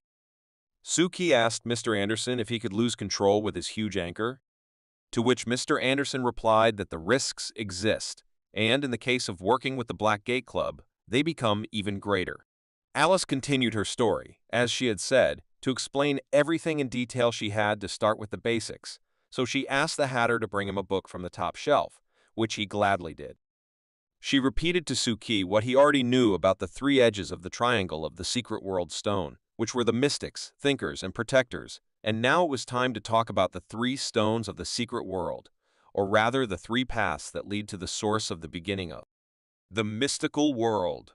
It was as if Suki was sitting on the sofa at one moment and flew somewhere, wherever Alice wanted, who wanted to show him these 3 ways. These 3 ways were called the Gate of Truth, God's construction, and God's key, and together they formed a single magical way into the world. For many years, thinkers and mystics have believed that if they manage to get to the other side of the gate, they will be able to find the source. The idea was that the other side of this door reflects the true form of a person, and also this door directed all life energy into the body of this person, people. That's why everyone wanted to find them. Suki couldn't believe what he was hearing right now. Was it true, and did someone ever find this door? Fortunately, no one has yet found this magic door. But with the advent of words in this world, Every mystic and thinker spread this legend among others of their kind, and then each of them dreamed of finding this door. But we don't have many such fanatical mystics left in our time, so don't take it to your head, Mr. Suki. We won't talk about it anymore today. Today, Alice offered to focus more on the Gate of Truth itself. Then she began to talk about the carving from which this gate was created, which in the magical world is called the Tree of Life, which is a blueprint for rebuilding the universe. The 10 points of origin represent a system of mystical knowledge, in which the theory of the creation of the universe is briefly mentioned, so the ancient mystics relied on this system and created 10 primitive schools, which in turn split into more small schools around the world, but all knowledge still comes from these first 10 schools. Suki's head was already spinning from such a flow of information, and he did not understand what was going on here and why, so he simply agreed with everything. Therefore, Alice continued to talk further and gave him the example of the School of Alchemy, which has the largest and most authoritative system of knowledge in the whole world, because it is the successor of the ancient School of Reason. The system of occult knowledge of the Black Gates originates from the system of the kingdom, that is, they have a partial relation to human cognition and understanding of how rituals work. Suki couldn't stand it any longer, and asked Alice once again what the House of Fortune-Telling is and why it is needed at all. As she understands it herself, the House of Divination traces all the mystical schools deep enough to recognize the first source of the school or organization and the only occult organization that cannot be deciphered, and that is outside of the 10 systems, or what they call the pastimes. Then Suki began to wonder what kind of pastimes it was then. Alice began to explain to him that if he begins to study the secret of time, he will find a lot of details that he should not see in the logic of world time. These small details leave behind small consequences that we can already observe. At this stage of Suki's explanation, he did not understand anything at all, and it seems that he did not want to understand anything. Everything seemed too difficult and incomprehensible. Alice closed the book, and the illusion of where they were just now also disappeared. Is it possible to create such illusions with the help of this book?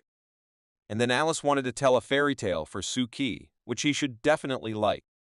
Suki was quite surprised when he heard that she was going to tell him a fairy tale and noticed how she clearly presented the information to avoid losing control over him. It was interesting. She took out a very small watch from her small purse. It was a watch with which she could stop the flow of time. It was called the Effect of Religion May Tea Party, a very strange name. After applying this religion, absolutely everything in the room froze. Even Mr. Anderson, who was drinking his tea at that moment, but not Suki, who seems to have left it on purpose. She explained to him that she stopped time to talk to him in relative safety, so as not to lose control and have time to tell everything. It would only take 3 minutes, so Suki had nothing to worry about. At some point, Suki simply began to dive under the water and hear Alice's voice, but he did not see her. She informed him that sometime in the distant future, there will be a group of such monsters whose life forms will be much better than now, and they will eat people now exist. She continued that in the future, there will be no more people. They will all be eaten and exterminated. Their race will die out, and the monsters will not stay on the planet for long either, because they will also find themselves without food and eventually disappear as well. The monsters understand this problem, so they travel to the past to eat the people there and continue their existence. But they didn't cross history and return to the beginning of humanity. They realized that if they do that, they will also lose their source of food. Therefore, during this period, most monsters began to drown, and then they saw that they did not need to eat people to maintain their existence. Faith and fear can achieve similar effects, but human demand at that time was in short supply. Therefore, before sinking, the only monsters that remained alive created a secret to breed people, waiting for the day when they will be awakened again. Most of the time holes that Alice saw in her life were the result of the monsters returning to the past, so part of the story falls out and we call such fragments past times. After the last word, Suki felt as if someone pulled him down to the depths so that he fully understood what was being said. There was a voice around him that kept telling him that he needed to dive deeper, that the depth was too shallow, and Suki did not understand what was happening and where his anchor lines were divided, which should stop such a rapid dive. His lines started to cut one after another. He's going crazy. What's going on here? His immersion continued unabated, his mind no longer worked, and his consciousness began to shut down. The voice that was constantly talking to him had already almost brought him to the point of losing his adequacy, and he had signs of losing control and turning into a spirit. That is, at the very bottom is talking to him, and he lures Suki into this trap, because Suki really wants to know everything, to learn about all the secrets of this world, and this can only be done if he sinks to the end. Suki's consciousness turned off completely. He was left with only a memory, and his mind was completely taken over by the spirit that sat in him, and his body simply went to the bottom and did not fight anymore. Suddenly, he opened his eyes in the headquarters of the Black Gate, and the voice disappeared. He no longer hears it, and he no longer drowns. What was it? What happened to him? He saw a purple cloud on his hand that was gradually coming out of it, and it scared him a lot. Alice stopped this madness and took her little hand spirit back. She didn't expect such a reaction from Suki. She was angry with him that he almost lost control of his body and drowned. But Suki was no less aggressive. He did not expect this from her. As soon as he heard the voice, he immediately began to sink, and it scared him very much. He still does not believe that everything is fine with him. She understood him that it was very dangerous and very scary, but she did it only for his future, because to try once the control of the loss of the edge is a very useful exercise for the mind, although this experience is very dangerous. Suki understood everything and thanked him, so he decided to help Alice put the book back, but she refused. But how will she put it back if she can't walk? She calmly got up from the sofa and went to the side of the bookshelf to put it back. Suki did not expect this. He was sure that she could not walk and she constantly needed the Hatter's help. But she explained to him that she can walk only while these 3 minutes are running. When they end, she will no longer have such a skill and will have to move again in a wheelchair. Even if Alice could walk during these 3 minutes, the height at which this book was not lower for her, so Suki's help is still needed.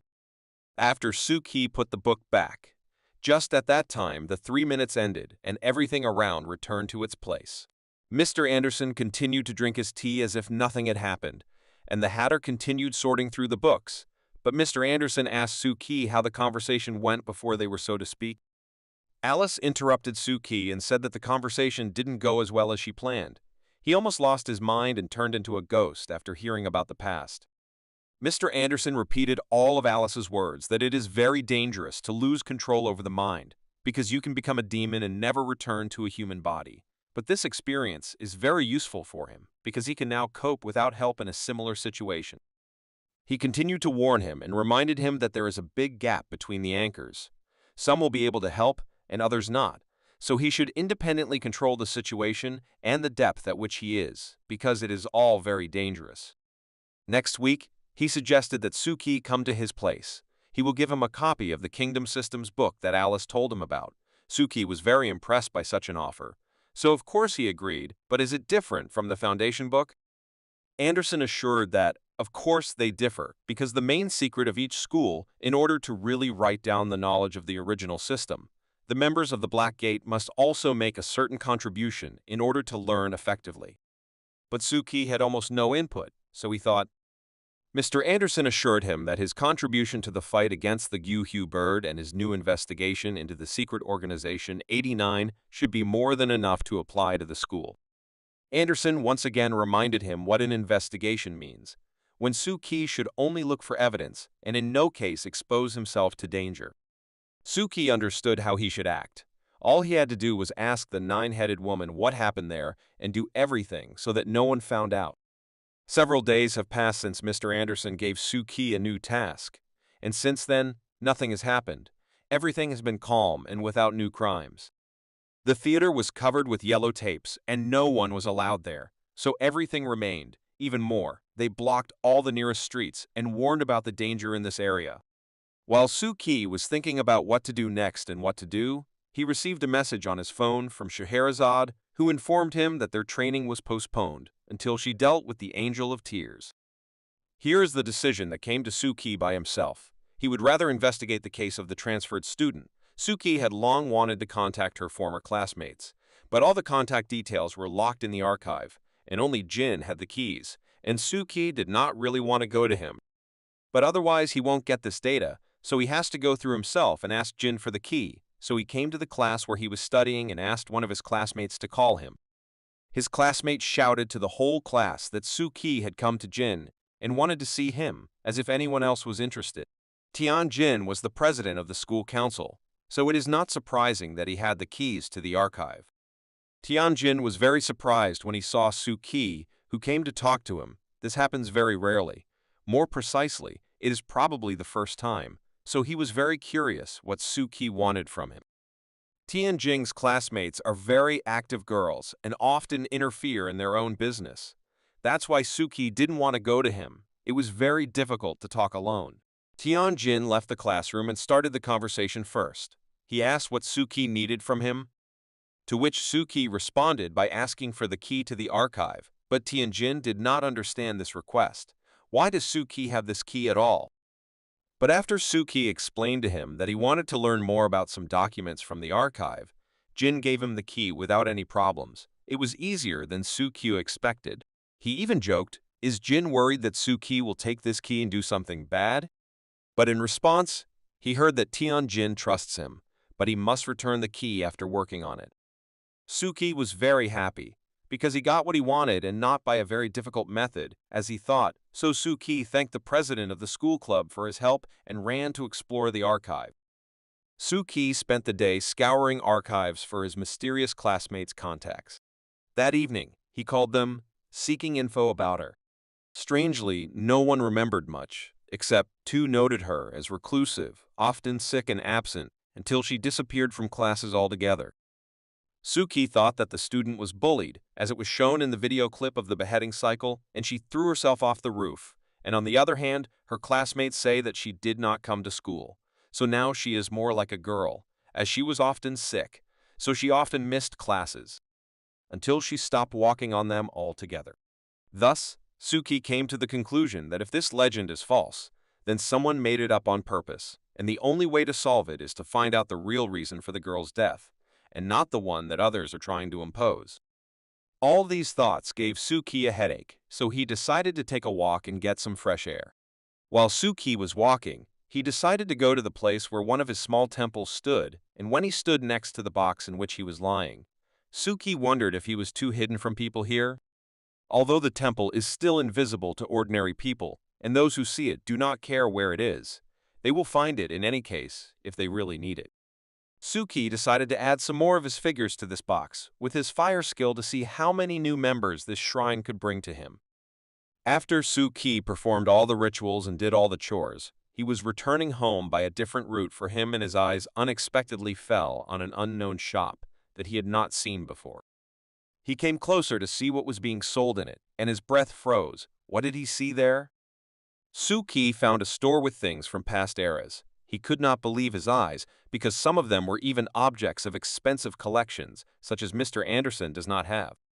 He stood for a long time and peered inside, hoping to see something more interesting. For him it was strange that such a store was working normally, because now most of the stores sell music or something related to videos. Suki looked so intently through the window that a monster appeared in front of him wearing a strange mask and with long hair. Who is it? Perfume again? But it was just an ordinary girl who decided to scare Suki a little and put on this mask. Her name was Yugo. She was a saleswoman in this strange shop. And behind Suki, the chief manager of this store appeared out of nowhere, who politely greeted him and offered his help in choosing the goods. But Suki did not like them at all. He thought that they were bandits, and now they would beat him up. Therefore, he decided to run away from there as quickly as possible. Suki politely replied that he was just passing by and did not want to buy anything. When Suki left, the head manager and Yugo discussed among themselves that he was somehow strange and not very similar to an ordinary schoolboy, that there was something otherworldly about him. Yugo closed the shop and decided to check who this boy really is, so she opened a whole library on her phone, and it looked very exciting. She wanted to check all the information on Suki's account, so she paid some amount to find him in the database. She found him, and there was information that he was 17 years old and a mystic. She already knew that. Yugo was surprised when she saw that he was from the Black Gate, because she hadn't heard about them for a long time, and now they started acting again. She did not understand what the people from the Black Gate Club were doing here, so she decided to secretly check everything and follow Suki to find out everything. But she lost him from her sight, but she saw some strange box from which a strange light came out, which interested her very much, so she came closer to see what was there. At that moment, Suki was riding the subway and fell asleep a little while, thinking about the shop he saw near his small temple. Here, unexpectedly, a small temple worked for him and made him understand that someone was near him. Did someone find him so quickly? Suki concentrated and transferred his consciousness to one of the figurines in that box to see who found it after all. Suki saw there the same girl from the shop who scared him. But what is she doing here? Is she really interested in a small temple? The girl sat near this temple and watched it carefully. She saw that there were no ceremonies near it. So it is a matter or a ghost or some god. Is there still some faith in gods left in this city? She picked up her phone again and decided to use the same app she used to find information about Suki after taking a photo of this composition of a small temple and two small figurines. She began her search. When the full information about this temple and all the details appeared on her screen, she was not surprised that the Black Gate Club was involved. She even saw that they were looking for special containers in order to capture the Goddess of Tears. What is this program? She called this program the Matrix. She is the best in the world at extracting information. The girl has never even heard of God Ludo, who is now very popular among young people and not only. Suki analyzed what this girl was talking about and concluded that she is also a mystic and not a simpleton. If she knows about Lord Loda and the Black Gate Club, she should be followed. But Suki was worried that she was interested in further investigation. What should he do? He had already thought of soaking the small temple and throwing it away so that she would not see it again. Is it possible that she will perceive God Ludo and thus enter his mystical room, where he will try to convince her to follow her? But most of all, Suki was interested in what would happen if he let her in or if he could deceive her, because she is a real mystic, and it is really difficult to deceive such people with a false deity, and how will it affect his anchors? He had long passed his stop and did not leave the subway. He was choosing between choosing her or not, giving her a chance, and in the end, whether she would believe or not. Saturday came and Exiaoi was supposed to come to Suki to arrange a study evening. So Suki was very worried about how it would go, because he had never had so many spirits in his house. As agreed, Exiaoi came at 10 o'clock and was not even a minute late, and along with her came a non-existent student who also wanted to study with Suki. He invited Exiao to sit on the couch and offered her something to drink. She agreed and asked him for a cold black tea with ice. The non-existent girl wouldn't refuse a drink either, so she asked Suki to bring her some as well. While Suki poured the tea, he tried to calm himself as much as he could. He only had to survive a few hours in their presence, and then they would leave, and he would calmly go about his business. Unexpectedly, someone called him on the phone, and he picked up the phone and started talking. A woman's voice rang out there and introduced herself as Jinyu. That was the name of the same girl who disappeared. She began to tell him that she took the courage to call because her friends told her that Suki was looking for her. Suki listened silently and asked in her head, "Didn't this girl die?" Suki did not understand anything at all. Who was this spirit that came to visit him together with Exiao? The girl continued to say that she is from the student council of the high school, and she would like to meet Suki in person and discuss some information that she cannot tell over the phone. He can choose the place and time himself. Suki did not think twice and suggested tomorrow at 8 o'clock. In a cafe near the school. The girl immediately agreed, and Suki was very frightened and did not understand what was happening. Can people become spirits right during life? His thoughts were interrupted again by the spirit of his mother, who startled him with a voice behind him. Suki barely restrained himself from shouting.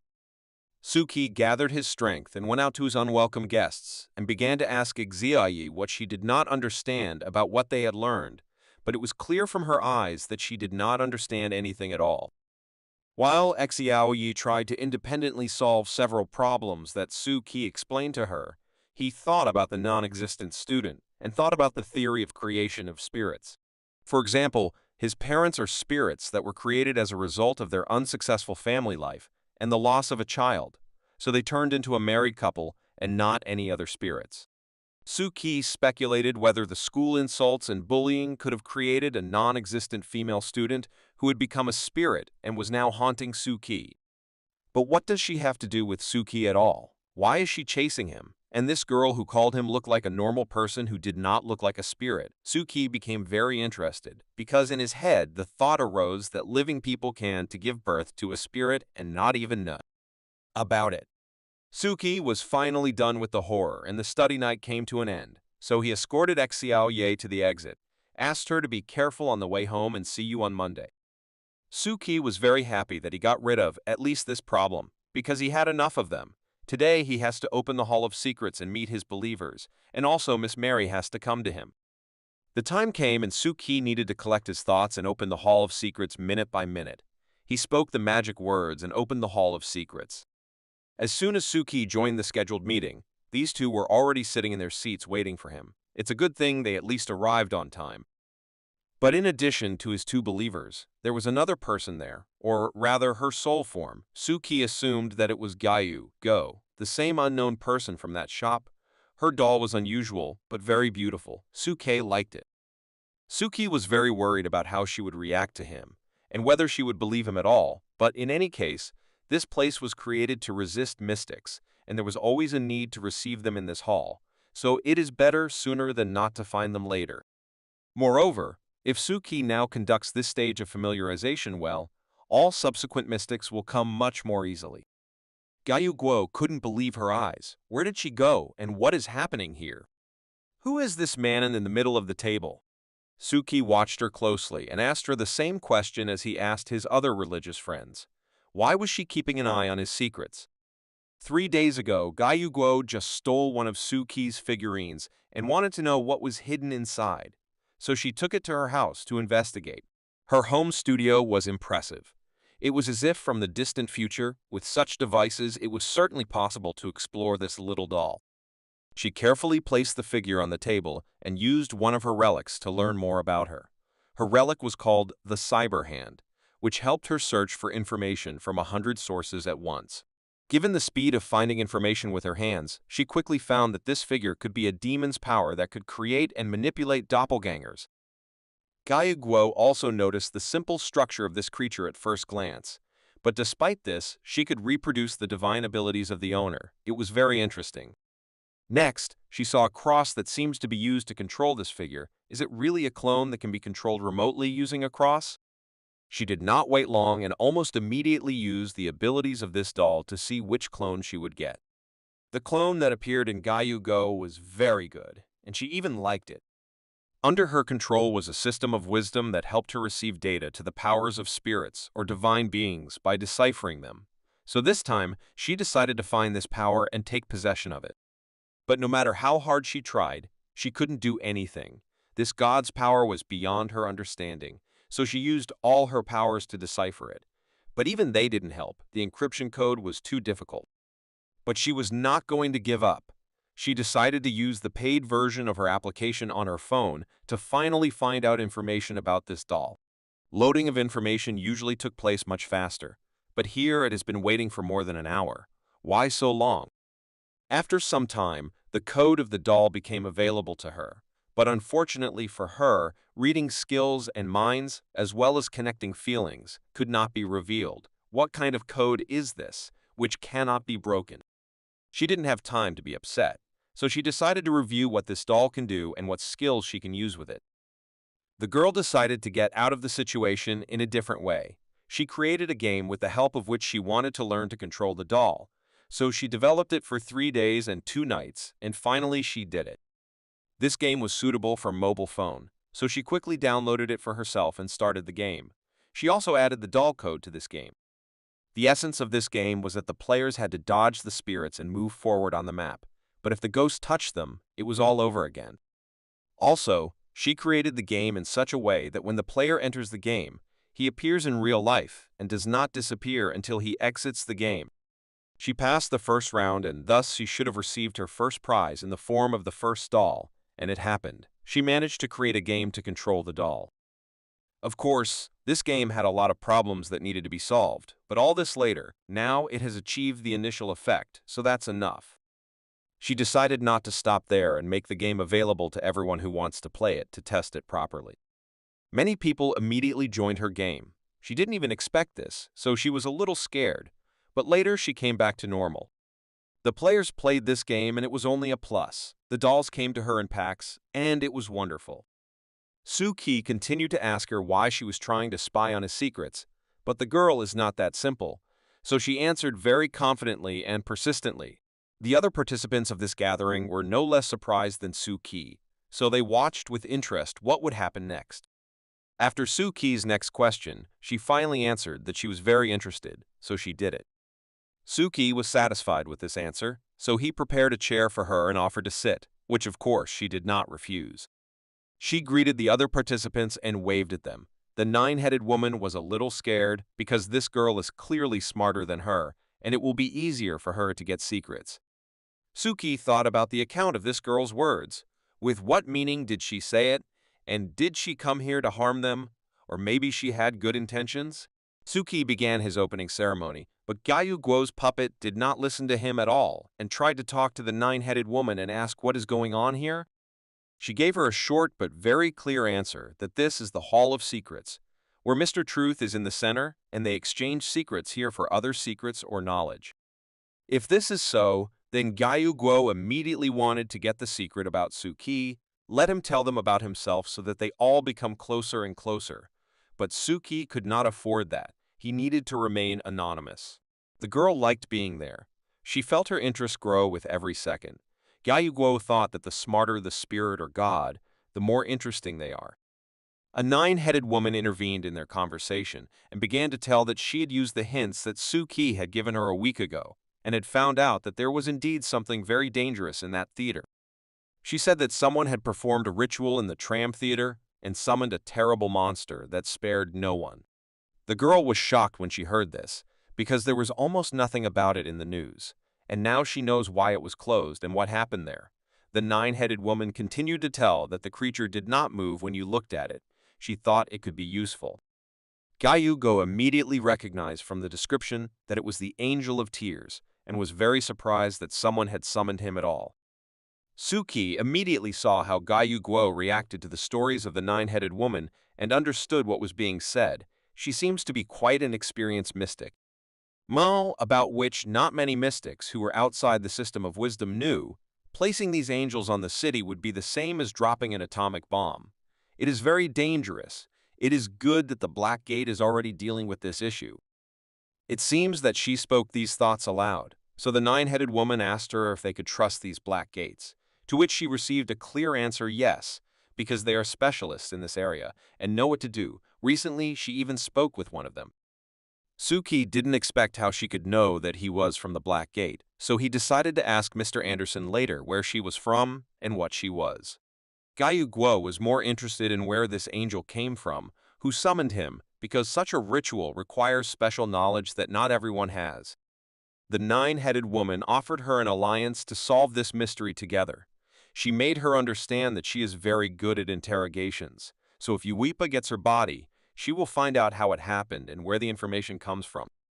Gyu Guo didn't quite understand what body she was talking about, so she asked her to explain in more detail what she meant. The nine-headed woman explained that if she has the body of the woman who summoned this angel, she will be able to interview her and find out more specifically how she learned about angels and the methods of summoning them. The girl made her understand that at the moment it is impossible, since the Black Gate is currently operating there. The body cannot be taken out of there, so she will not be able to help. Suki carefully watched their discussion and was curious how it would end, because so far they have all come to an impasse and do not know how to get out of it. Unexpectedly, the mouse catcher raised his hand, who until that moment had not said a word. Not even a sound could be heard from him. It is interesting what he wants to offer. He offered a deal to the nine-headed woman. The mouse catcher would take out her body in exchange for a large amount of cheese. Gyu Guo thought about it. Does this mystic want ordinary cheese for such hard work? The nine-headed woman, of course, accepted this offer and agreed that if he gets her body from this theater, she will buy him a huge amount of cheese, which he will eat for the rest of his life. Then she gave him a card with a phone number on which he was supposed to call her when he found the body, and then they would bring him his cheese in exchange. At that moment, the woman's opinions were divided. The newcomer who just arrived knows a lot of things, but she can't get the body out of the theater. What can you say about the silent Mr. Mouse who agreed to this job? Guo offered any exchange for the nine-headed anything. She asked her for books on the occult and channels of communication with the organizations. Novenka immediately understood that the masked woman is just beginning her path and becoming a mystic, and it is not uncommon to meet novice mystics who really want to enter the system but cannot because there is no proper leader. As for the mouse catcher, she thought that he was a mystic who was much stronger than her, because even she would not be able to get the body out of the theater, and he easily took up this job, despite the fact that the body is guarded by the man from the Black Gate.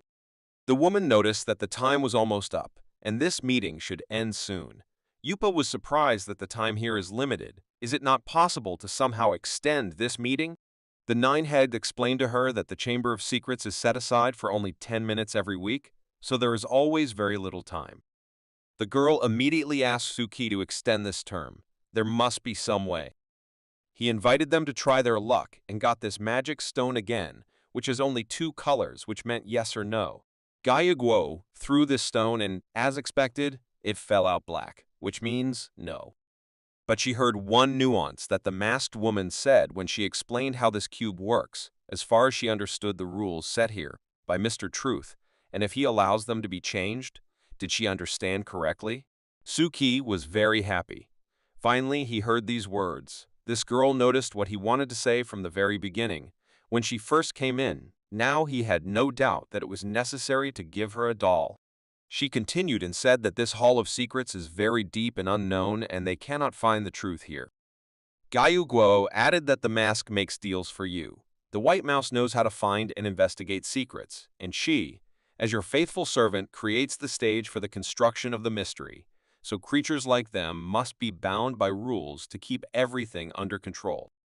She began to like Suki even more, because she was the first to think of adding rules for the division of duties. Guo immediately threw the Stone of Truth again, and this time she got a white color, which allowed to add these rules to the game. From that time, at 10 p.m., the second meeting of the council ended with the state of the secret hall changing from a state of chaos and disorder to a state of control and order. Suki thought it would take much longer, but thanks to Guo, all the magical tools have become available now, such as the Amulet of Study, the Scales of Exchange, and the Pyramid of Creation. All of these tools are now available to you. Suki began handing out these magical tools one by one, and the first one was the nine-headed one, who received the exchange scales with which she can control the order of exchange in the entire city. Guo was very pleased to see this. She pushed this mysterious hall many steps forward. But she also wanted to get her magical item, which she thought she deserved, so she begged Mr. Truth to continue. But this is the end of the distribution of magical tools, because only the nine-headed one stood out to receive her artifact, so she will be an example for others how to act. At first, young Guo did not understand why Mr. Mouse and she did not receive their tools, because they're also sitting here waiting.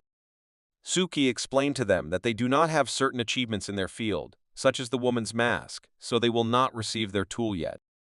It finally dawned on her, since she and Mr. Mouser don't have a certain specialization in their fields, they can't create secrets, and therefore control these tools. Everything is quite simple. At the end of this meeting, Suki offered Guo to choose her place in the Great Hall of Secrets and her code name on the Wall of Honor. She no doubt chose that big post that looks like her cyber arms, and her code name is, I'll be a spider. Suki accepted her choice and noticed that she was quite an intelligent girl. But when the time came, when the Hall of Secrets found silence and submerged in water for 7 days, Suki congratulated them on the end of the second meeting and left. Guo again found herself in her studio, where she's also sitting on a chair, but now only alone, and she felt so sad. She really liked it, as if she had been there for several hours, but the past was only for 10 minutes, which flew by so imperceptibly. She gathered her strength and set herself the goal of learning everything about the god Ludo, whom she had never heard of before, and also to read about Mr. Truth. They are all such interesting characters. Guo thought about the fact that if this guy has the courage to claim that he is the truth, as well as start rituals and make collections on this account, then maybe he has something to do with the Gate of Truth. After the second meeting, Suki was very satisfied. He did not expect that it would go so well, not only in terms of attracting new mystics, but also in terms of establishing order in his ideal world, which in the future would help to distribute responsibilities between the participants. In the future, it will be much easier for him to work with them. He will direct a certain person to a certain task. For example, the scales of exchange for the extraction of information through exchange. The amulet of study will be useful for studying new members of their club. And finally, the pyramid of creation will help in spreading the ways for further spreading secrets. Today, Suki was completely satisfied with himself. He did absolutely everything he planned. Now you can go to bed to rest. But the next morning, Suki woke up in a bad mood. His face was no less wrinkled than his clothes. Tonight, he sank even faster, more than 1,000 meters per night. At such rates, he will be at a depth of more than 20,000 meters. And even Alice, who has lived in this world for more than 200 years, did not get there. He simply did not know what he could invent. This is a great depth, even for experienced mystics. What to say about a schoolboy who has just begun to study the magical world?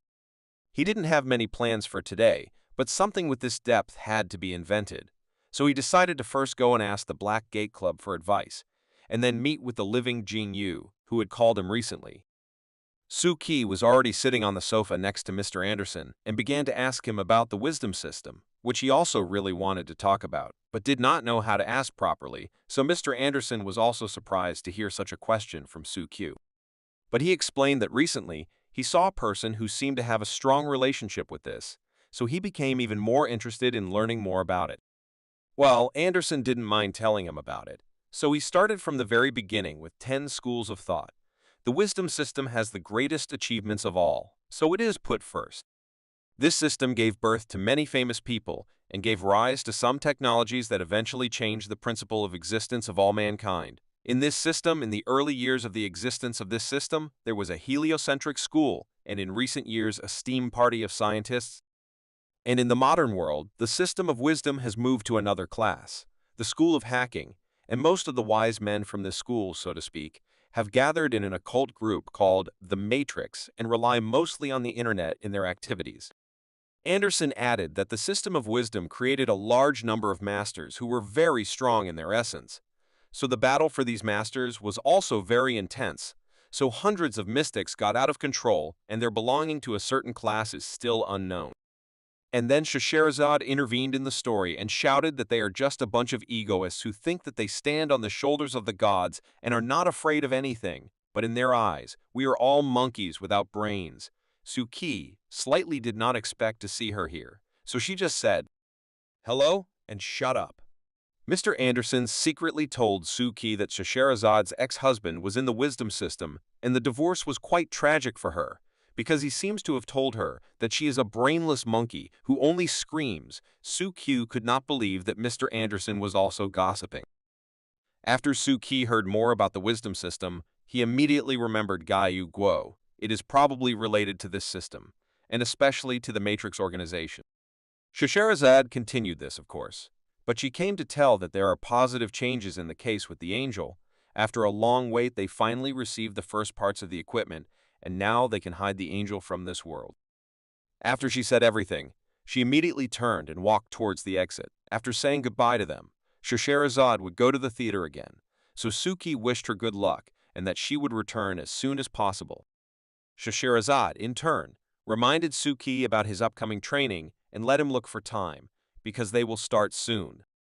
Well, before going out, she told him that they will train in remote places, and training there is very difficult, so let him prepare properly. Suki did not understand why they should train in remote places, if it is much more convenient in this headquarters, but it only seemed to him as Mr. Anderson assured him. As Mr. Anderson explained, in the magical world, it is customary to call places of prosperity places, where the secrets of mystics gather, and places where the secrets of ghosts and spirits of various calibers gather are remote places. For example, Lushi, which is relatively remote, to many. Spirits and secrets. Suki understood what places Mr. Anderson was talking about, but he didn't know any more than the ones Anderson mentioned, so he asked what other places he knew. Most of these places are in the East, which are automatically remote for us, because the history is so ancient and rich that there are too many apparitions of spirits and gods. For an ordinary person, it is nothing, but for a mystic, it is a terrible mystery. It was impossible to stop Mr. Anderson from talking about the mystical world that existed a century ago, when there was a gold rush in the world. As he himself was once told, this meant that once several important schools, which were organized by several authoritative mystics, came forward with the intention of learning the deeper secrets of the Eastern world. But most of them just died right there from the battle. Many lost control over their own bodies, and most of the older mystics stayed there. And the younger and faster mystics survived, and they returned home. But they didn't tell anyone else. Suki was very sorry, because if there are gods in the world, then one day these secrets of the Eastern world will still be revealed, and then it will be worse. While scrolling through all this in his head, he noticed how a colorless figure moves by itself. How is this possible? But his thoughts were interrupted by Mr. Anderson, who unexpectedly asked him about the transferred student and how things are going with the investigation. Suki suggested that maybe some of it could be a transitional age, as Alice had told him, but could spirits and ghosts be born from ordinary people? Mr. Anderson himself did not know this. Birth itself is a mystery, although it is possible to look for patterns. Of course, it is impossible to study them completely, but it is worth saying that if the truth were to get out of control, then the world would be chaos. But instead, Mr. Anderson offered him a lecture on modal theory, which will be in the textbook The System of the Kingdom, which should come to us literally in a few days. He did not hear Suki's rejection, so he began the story from a community of people in whom the word modality meant culture and ideas that are passed from one person to another through various ways of transmission and passed from generation to generation.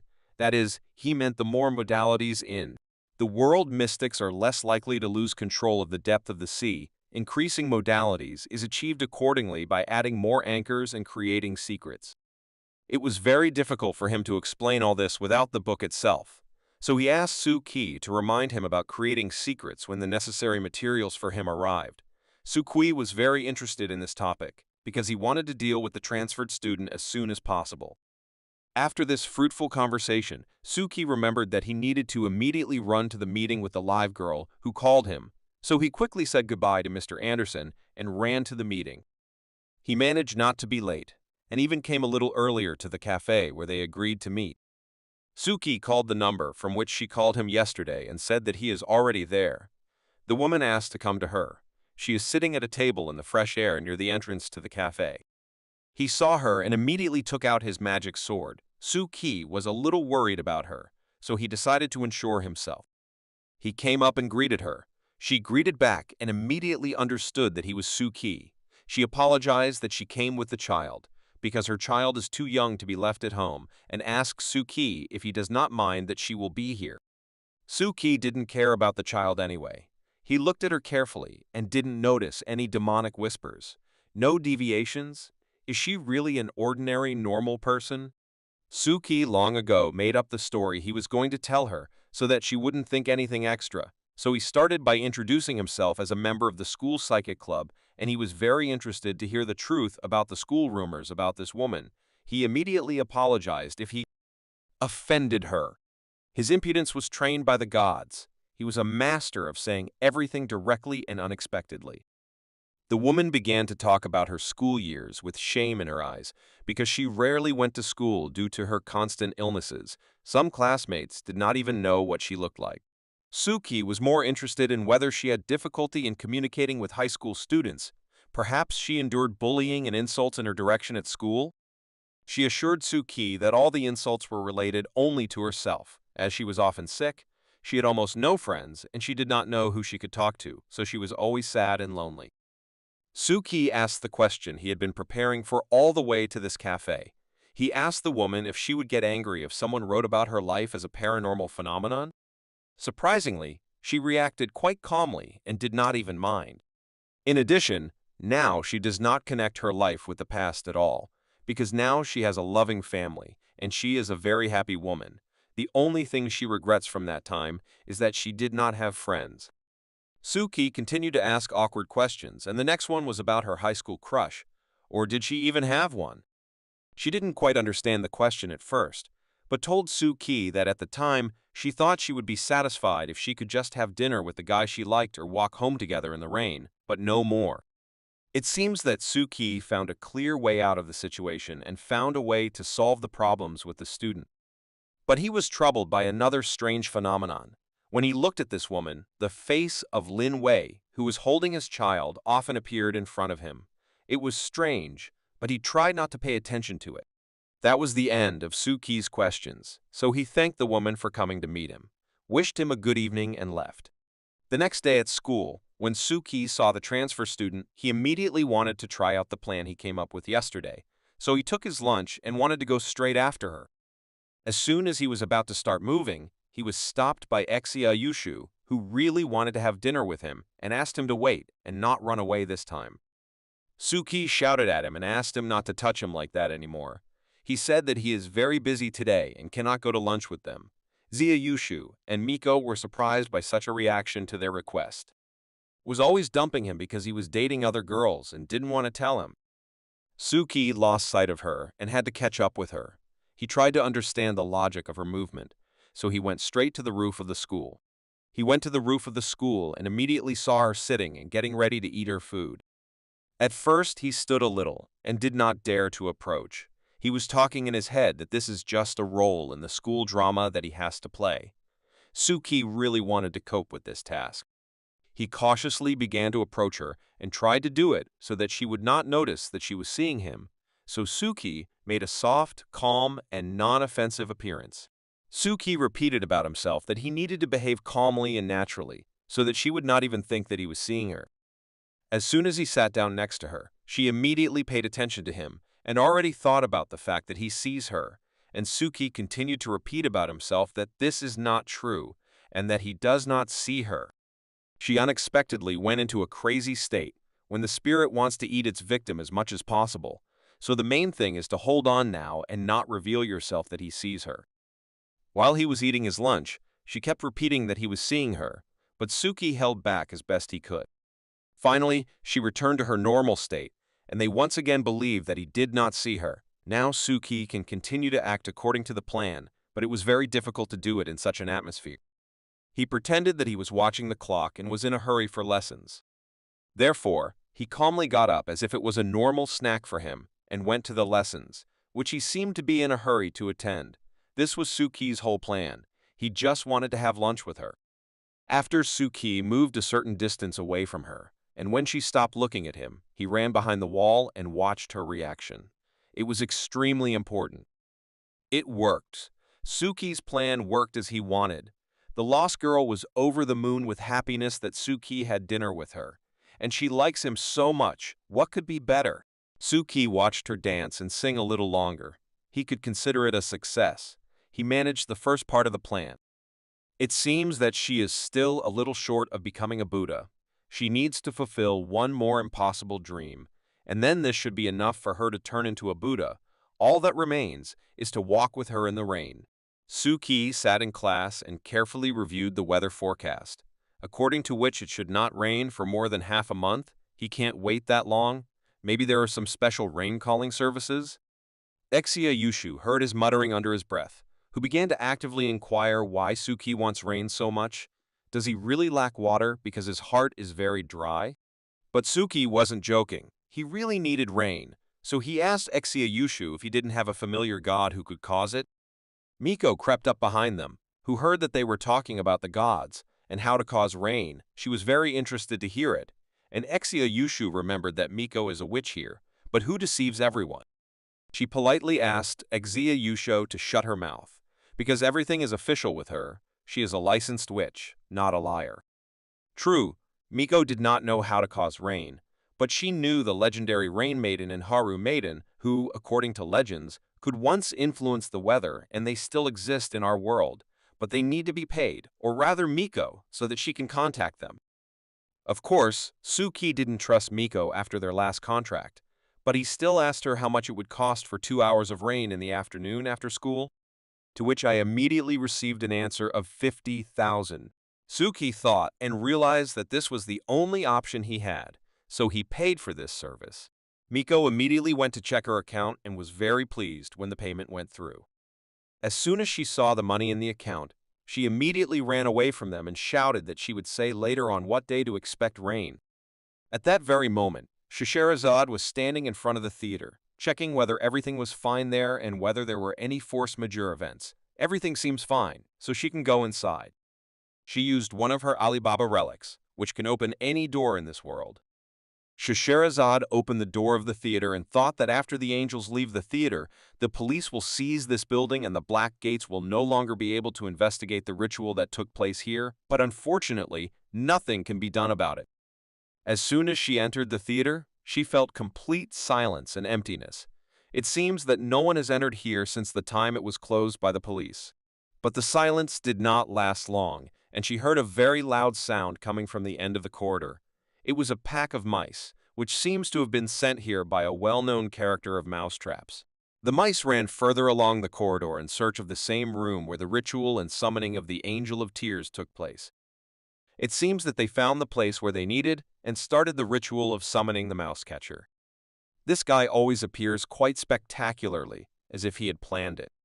He ran down the corridor of the theater to the same room to find the body that the nine-headed one needed. He looked into every room and every dressing room he passed, and finally he found the body he was looking for. It was in the last dressing room on this floor. The mouse catcher acted very quickly, so he ordered his army of mice to take the body and run away.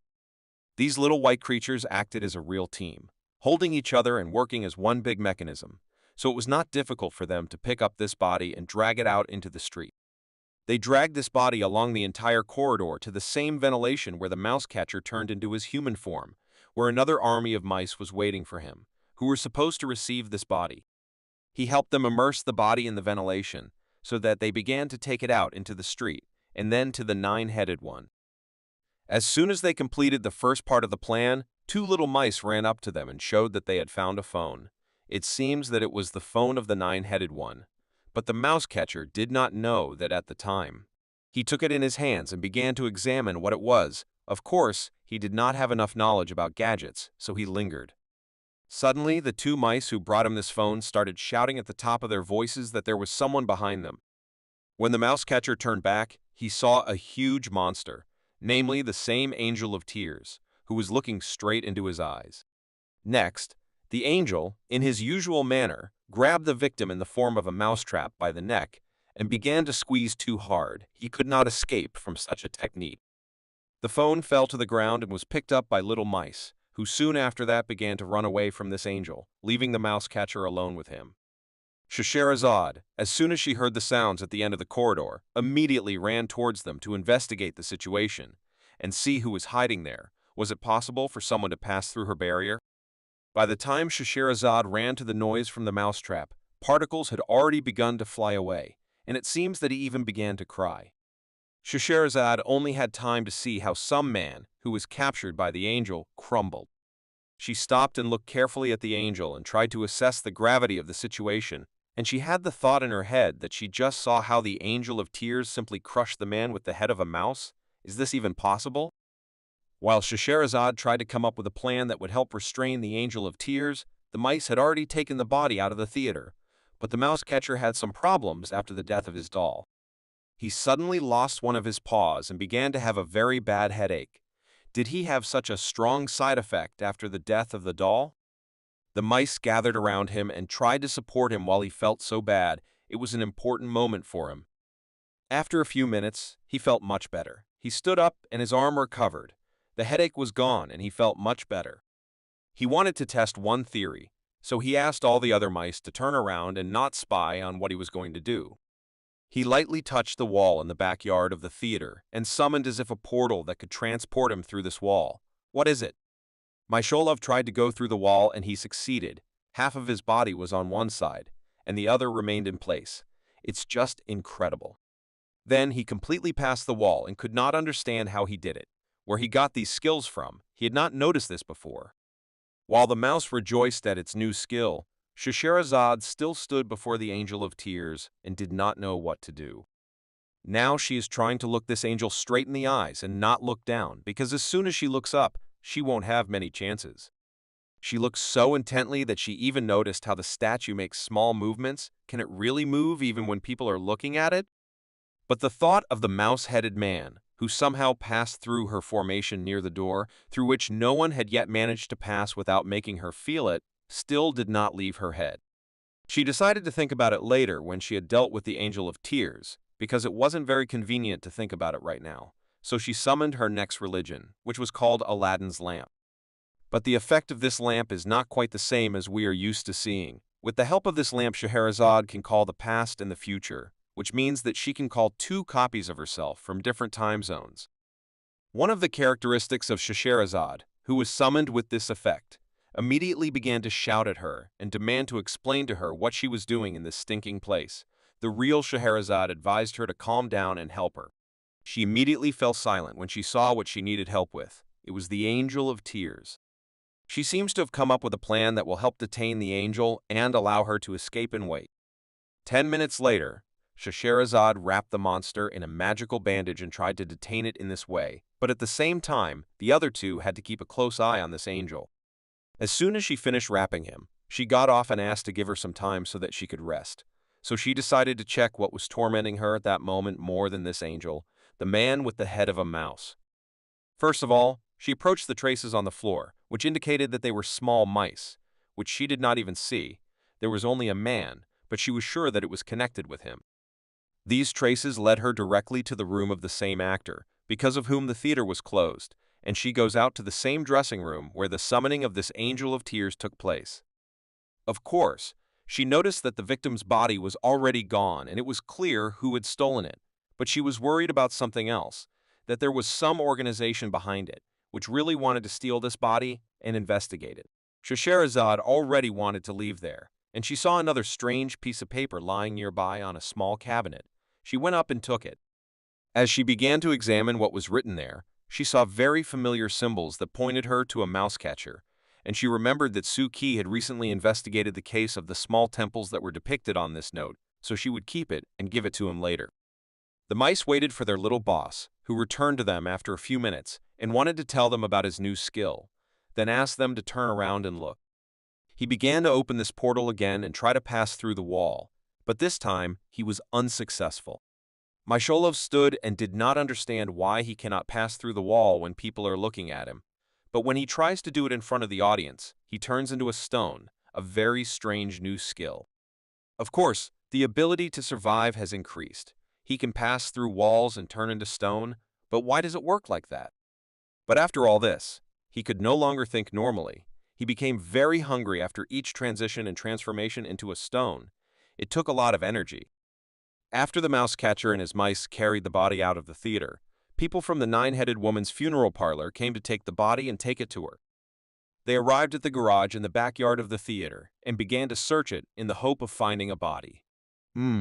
From which there was an arrow pointing to where they should go next, so there were no problems with orientation. Then the mice drew arrows for them, which showed the direction of movement to the garbage container, where they went accordingly. These agents who came to this case noticed that the work was clearly not done by a person, but it was done very qualitatively and precisely, only that which is very dirty, but these are details. As soon as they opened the container, they saw a huge bag in which, most likely, the same body was located, and there was also a note on this bag. I wonder what was there.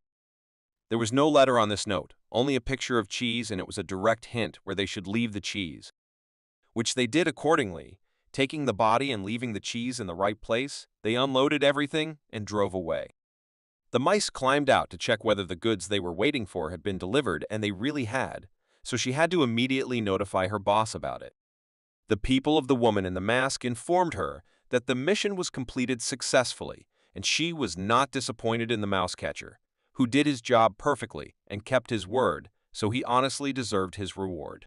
Meanwhile, Suki was sitting in his class at school and carefully watched how the ghost student was cleaning the blackboard, and he noticed that, from the moment he ate with her, she had changed a lot. Now she was constantly looking at him and repeating that he liked her and that made her very happy, and on the contrary, it scared Suki even more. He could not spend a minute without her voice behind his back, so that he did not do. She constantly pursued him and repeated the same thing. Even when he was in the toilet, she was still there and watched it. He constantly heard her whispers, which were just eating away at his brain, and he didn't know what to do about it. No one could stand it for long. Suki tried to speed up the making of rain, and Miko made it clear to him that it would not happen, at least in a few days. so Suki will have to listen to her whispers for several more days. It will be very difficult.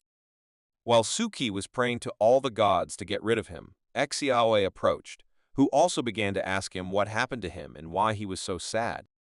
Suki also asked if she would like to hear an amazing story about herself. Without waiting for an answer, Suki began to tell her that if she does not pass the midterm test the day after tomorrow, she will not be allowed to participate in the school festival that she so wanted to attend, and he will not help her in any way. She took offense at him and went and sat down at her desk, and she was sure that she would pass everything, because this time she worked a lot on herself, and she will succeed. Although it might have pleased Suki that he angered Exiaoye's spirit, not only did she not understand anything in this world, but even now there is a bag sitting. Why is it not pleasing to the eye? In the afternoon, Suki and his friend Exiayushu were walking around the schoolyard, and Exiayushu was reading him the news of the day, which was just a huge robbery at the city's central bank, so everyone was warned to be careful, especially today. The news even reported some details of the robbery, which involved several robbers, all wearing animal masks, who were captured on video surveillance cameras inside the bank when they broke in. The robbers threatened the bank employees with weapons, who nevertheless gave them all their cash, after which the robbers disappeared in an unknown direction. Suki was amazed at the audacity of these robbers, who robbed a bank in broad daylight and also used weapons in a city where this is strictly controlled. Later, the news showed how one of the local residents filmed on a mobile phone how the robbers threw banknotes from the car and at the same time caused chaos. The police reported that the gang that committed the robbery today most likely committed several more robberies earlier, in particular at a bank in Newtown.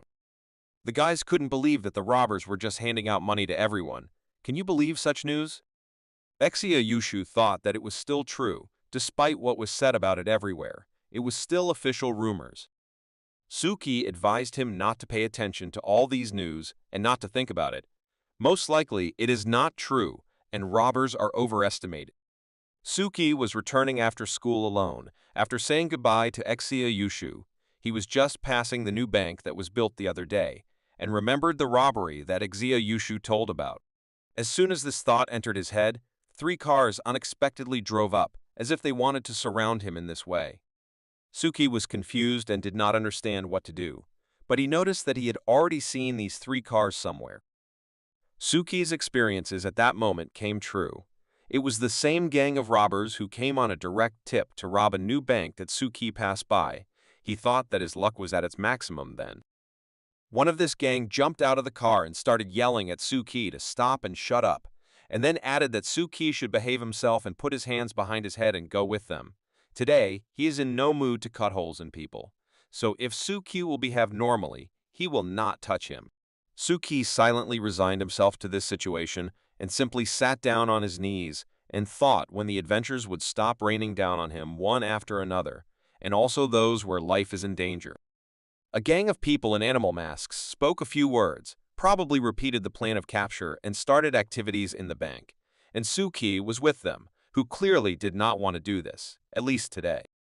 The whole gang opened the door of the bank with their foot and broke into the middle and started shouting to everyone who was inside to lie down on the floor if they didn't want to be forced, because it was a robbery.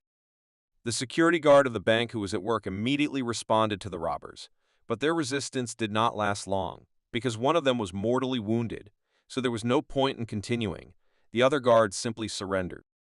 One of the armed bankers, whom Suki considered the ringleader, began to reassure all the people and say that everything would be fine with them if they cooperated and did not provoke them, and with their permission, they would start the robbery. This calm did not last long, because another one of them started shouting at the hostages and threatening them with massacre if anyone tried to call the police. The person wearing a mask in the shape of a mouse had the task of finding the manager of this bank, because only he had the keys to the vault, where they needed to get to.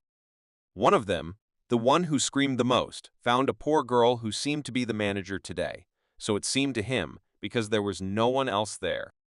They did not spare people and treated him like real pigs, so this girl was no exception.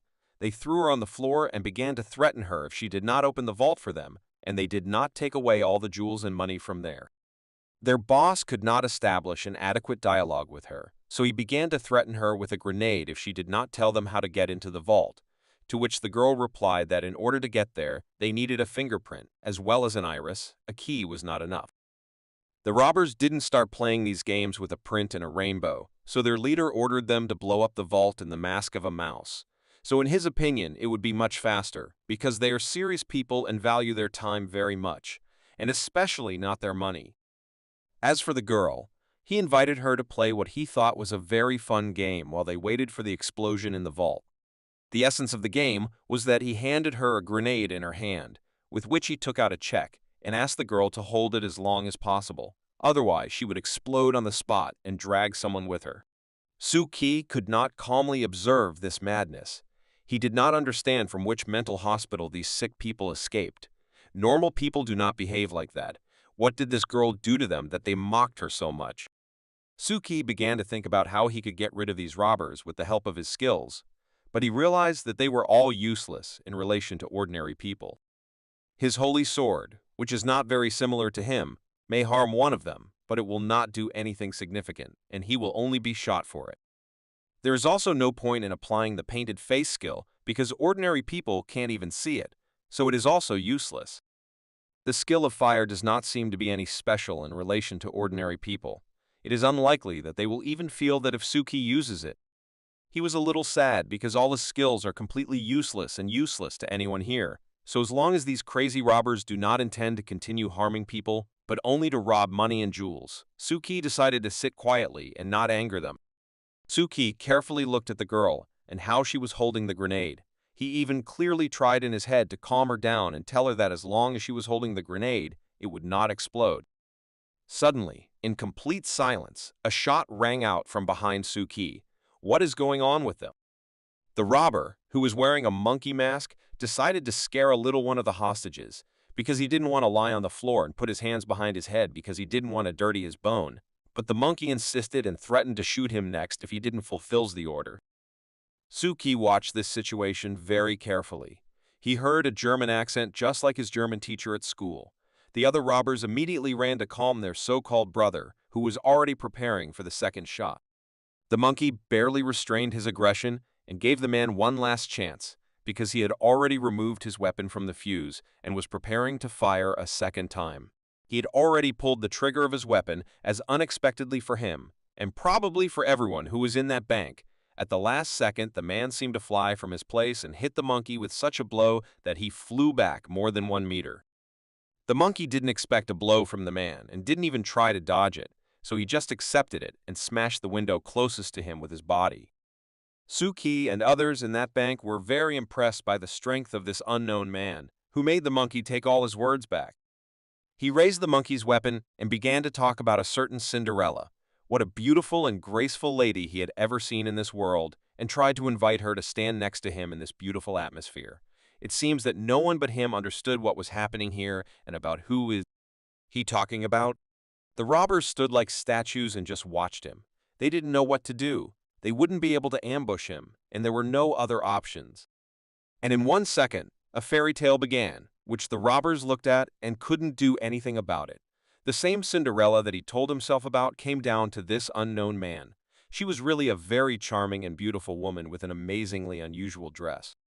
Then their eyes were covered by a fog, which was not clear from where it came from, but it was known for sure that this fog was not in favor of the robbers, and their robbery was already in question. Suki also noticed this mist, and how it thickened little by little, and it was already difficult to see even his hands or feet through it. But by some magical miracle, it was clearly clear that that man and his charming woman had disappeared somewhere. Suki was no longer sitting on the floor and tried to save himself at this moment. But this fog did not give him peace.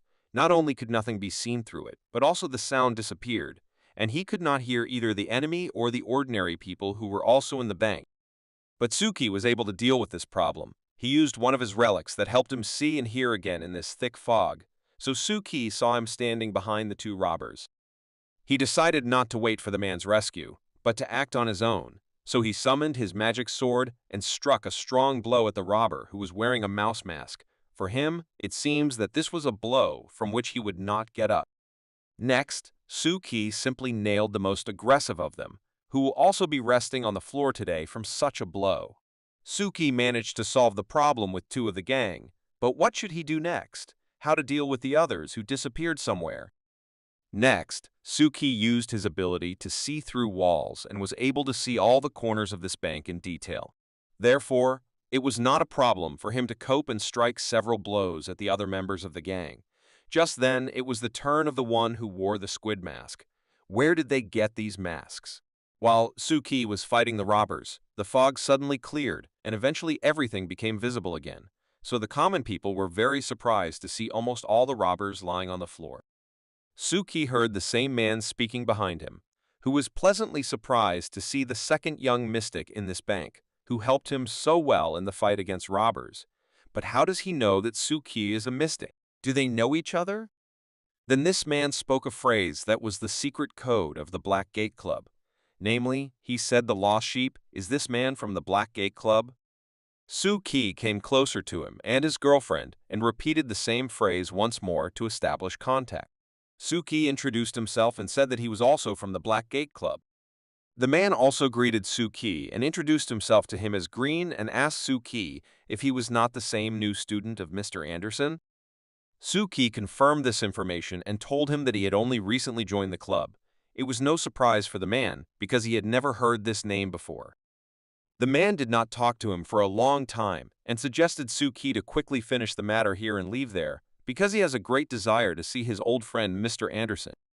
After 15 minutes, all the robbers were sitting on the floor with their hands tied, and they were no longer having so much fun.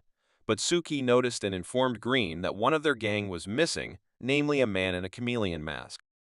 Green thought that he used a chaos skill and ran away, but he was very impressed that Suki remembered how many there were, and indeed Suki had a good memory, especially for such dramatic people like him.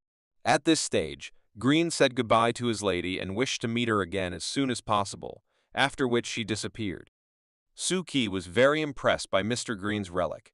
Does he really use this beautiful girl as a relic and summon her whenever he wants? It was amazing. Then Green approached the same girl who was sitting with a grenade in her hands and was holding it with her last strength and offered her his help. If she didn't mind, and she was fascinated by his delivery and even forgot about the grenade for a moment. After another 5 minutes, the police arrived on the scene, took all the robbers to the place where they should be, and provided first aid to all the victims. Just stood by and watched until Mr. Green invited Suki to complete another task. While the police were looking for the last thief, who at the same time was their leader.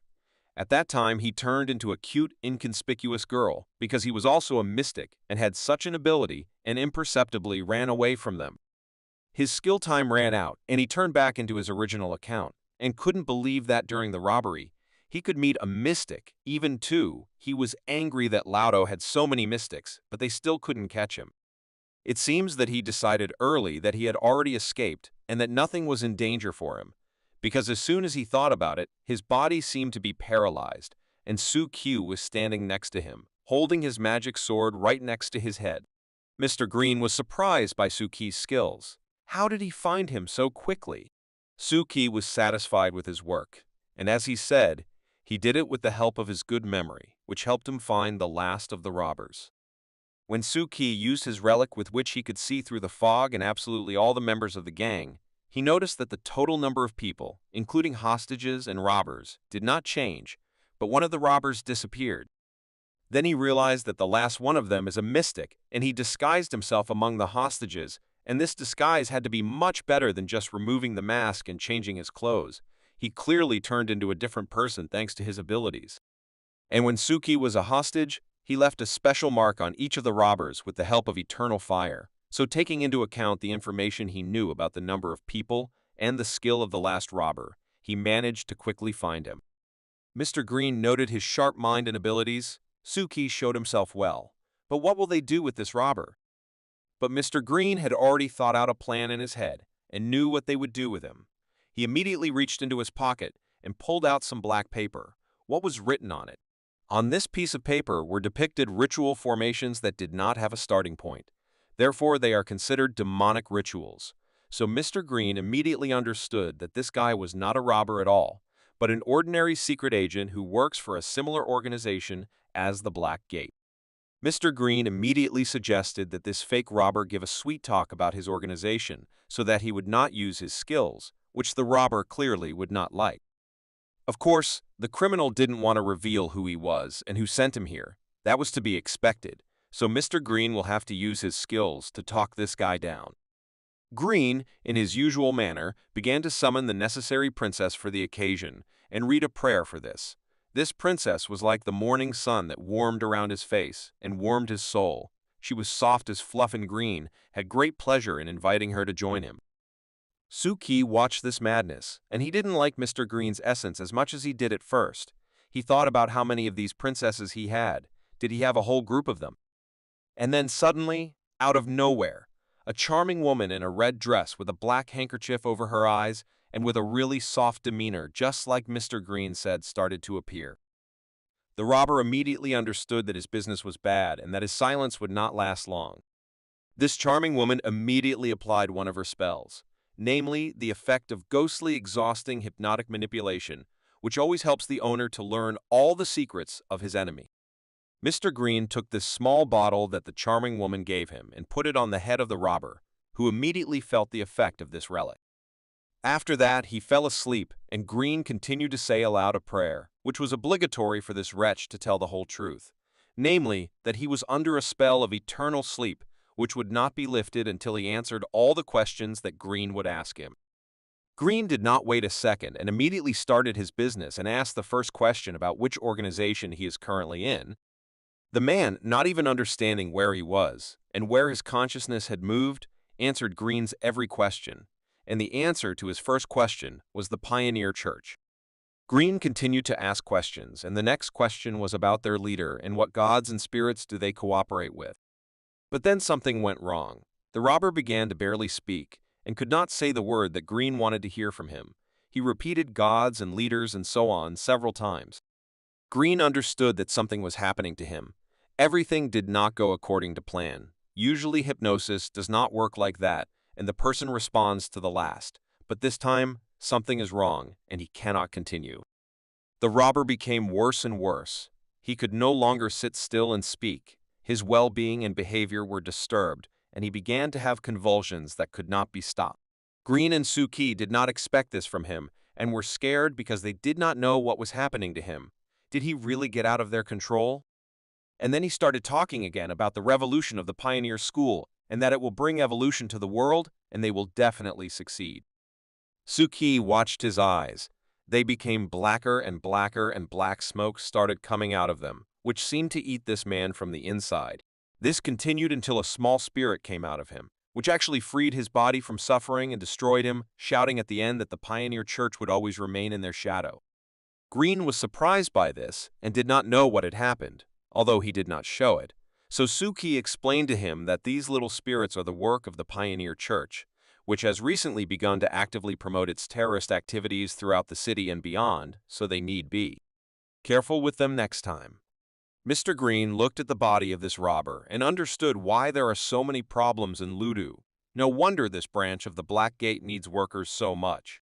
After the destruction of this robber, his relic came out of him, with the help of which he appeared and could turn into different people, and not only that. Suki sees this for the first time in his short career as a mystic, so his new senior friend explained to him that when the owner of the relic dies, it is released from the body and prepares for a kind of restructuring. That is, it loses its effects and becomes useless. But they still carry problems. If they are left unattended for a long time, they will reincarnate and become spirits or ghosts again, so they must be sealed immediately, which Green did. After Green sealed this relic, he warned Suki that trophies that have a master are not that safe, so you have to handle them very carefully when you keep them in your possession. So if you don't want to use it, it's better to trade it in the shop. While they were discussing this relic, they were called from behind. It seems it was the police who saw them near the robber's body and immediately called for help. They came closer to them and began to ask what they were doing here and what happened to the man lying unconscious on the ground. Suki decided to take matters into his own hands and asked the officer to calm down and give him a chance to show them his identity card. Mr. Green didn't like this city anymore. He showed them the certificate that was issued by the Office of the Ministry, namely the Secrets and Secrets Department. Suki explained that they had their own mission here, which required some interventions on their part, but now they have decided everything, so there is no point in worrying. The officers were shocked when they saw such a certificate. They had not even heard of such a department, but the document seemed to be original. There was even a seal. Suki was very grateful that the Black Gate gave him such a certificate, which gave him much more opportunities, so the officers even thought that Suki was one of them. Therefore, they stopped suspecting them, but began to ask what happened to this man. Suki had to tell that this man was one of the gang of robbers who robbed the bank, but he managed to escape, and when they found him, he was already in such condition. The officers politely offered their help with this man. Suki didn't refuse. They took all the information they wanted from him, even a little more, so they didn't mind giving the body to the officers. Suki and Green turned around and went on with their business, and Suki finally wished them a good day and reminded them that they were in the same team. The officers were more than satisfied. Green was not entirely satisfied because he did not want to give the body to the police, but he was sure that in the course of the case they would understand that one was missing, so they had to. Even the Black Gate won't help with this matter. There is simply no way around it. The Black Gate doesn't have that power, but luckily they took some pictures of the place and the body, and besides that they restored the power of the relic, so they did what they could. Mr. Anderson was just about to quietly drink tea and enjoy his newspaper when he suddenly heard a loud noise and realized that he would not be allowed to do so today. It was Suki, who immediately apologized for being late from the threshold. The fact is that there was an accident on the way. That's why he was late. Anderson calmly reacted to the delay because he already knew what happened in that bank. So Suki continued the conversation and added that he met a man who really wanted to see you. Mr. Anderson guessed who it could be, but still asked Suki who it was. And at the same moment, Green entered Mr. Anderson's office, who was very happy to see his old friend Anderson. Anderson also did not hide his emotions and was very happy to see him, and said that Green is still a good actor. He always arranges scenes. Green responded by telling Anderson that he is a benevolent citizen who is ready to do what is right and what is needed, unlike Anderson, who just sits in his office, eats coffee, and reads his newspaper. Anderson fundamentally disagreed with his opinion. In his opinion, reading a newspaper should be accompanied by drinking only hot black tea. Green began to ask who is the boss now in the Black Gate branch in Ludo, to which he received an answer from Mr. Anderson advisor Alice. Green was not too pleased, but he was not sad. He also praised Suki and told Anderson that his student is very good. He is calm in situations, has a good memory and quick reaction. All he has left is to learn to create mysteries. Anderson replied that he did not hear anything new. Suki was a really good student who studied very conscientiously and well, but still it was necessary to make some corrections in his studies. Green advised to teach Suki how to behave in a battle with spirits, so he can live much longer, and after this phrase he went to talk to Alice's advisor. Mr. Anderson immediately took out the book that Suki requested from the Black Gate Department. The seal on this book represented the kingdom system, which is found in all the rituals of the kingdom system. This mark is also known as the origin mark, which can be used to determine the system that a certain person is from. The sign of origin, or in other words, the heart of the ritual, has an incredible power, without which mysticism cannot function, but only people need it, because spirits and gods do not need it.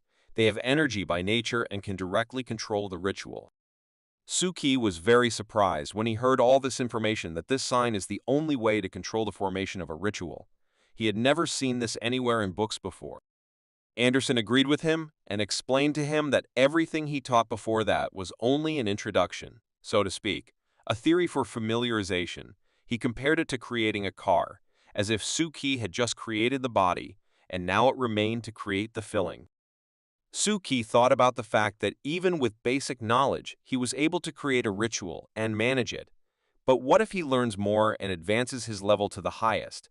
Will he really be able to travel through time? Suki sat in the corner of Mr. Anderson's room and carefully read every word of this book, but at the same time, he wondered how he could create these rituals without this mark. Only spirits and gods can do this, and he is neither. How is this possible? He decided to ask Mr. Anderson directly if there is an array of energy that can ensure the creation of a ritual without a special sign, and if it is possible. To which Mr. Anderson reacted negatively. In this world, As he explained, there are only two sources of energy, namely this very sign of origin, and another energy is hidden in spirits and gods.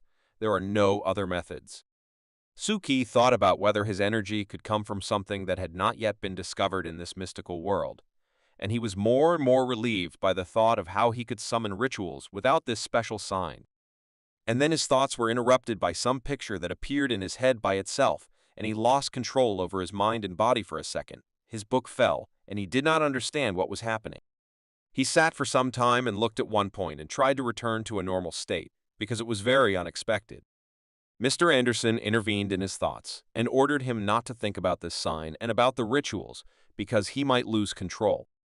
It seemed to Suki that now everything would get out of control, and then it happened. And at that moment, he did not understand where his body was, and the person who called him there wanted to say a few words, but he was interrupted and was not allowed to do so. So Suki still here. Suki decided not to think about it, because it was too easy to lose control and a waste of time, so it was better to focus on studying. He told Anderson that now this book is too difficult for him. It is much more difficult to read than all the ones before it, but as Anderson explained to him, it was normal, so he asked him to go immediately to the last page. When Suki opened the last page of the book, there was a sealing ritual waiting for him, which helped the mystic weave his secret and fix his knowledge with the help of ritual images, so that it would be easier to resist the forces of the deep. Anderson explained to him that this ritual is used for training, but the ritual is very powerful. For its construction of this ceremony, at least 40 anchors will be needed, and in some cases even more, approximately 80. It all depends on who conducts it. For example, Anderson's modality has reached the level Abyss, and Alice has reached the level of Moho. Mr. Anderson explained to Suki that the modality is like a protective net for the mystic.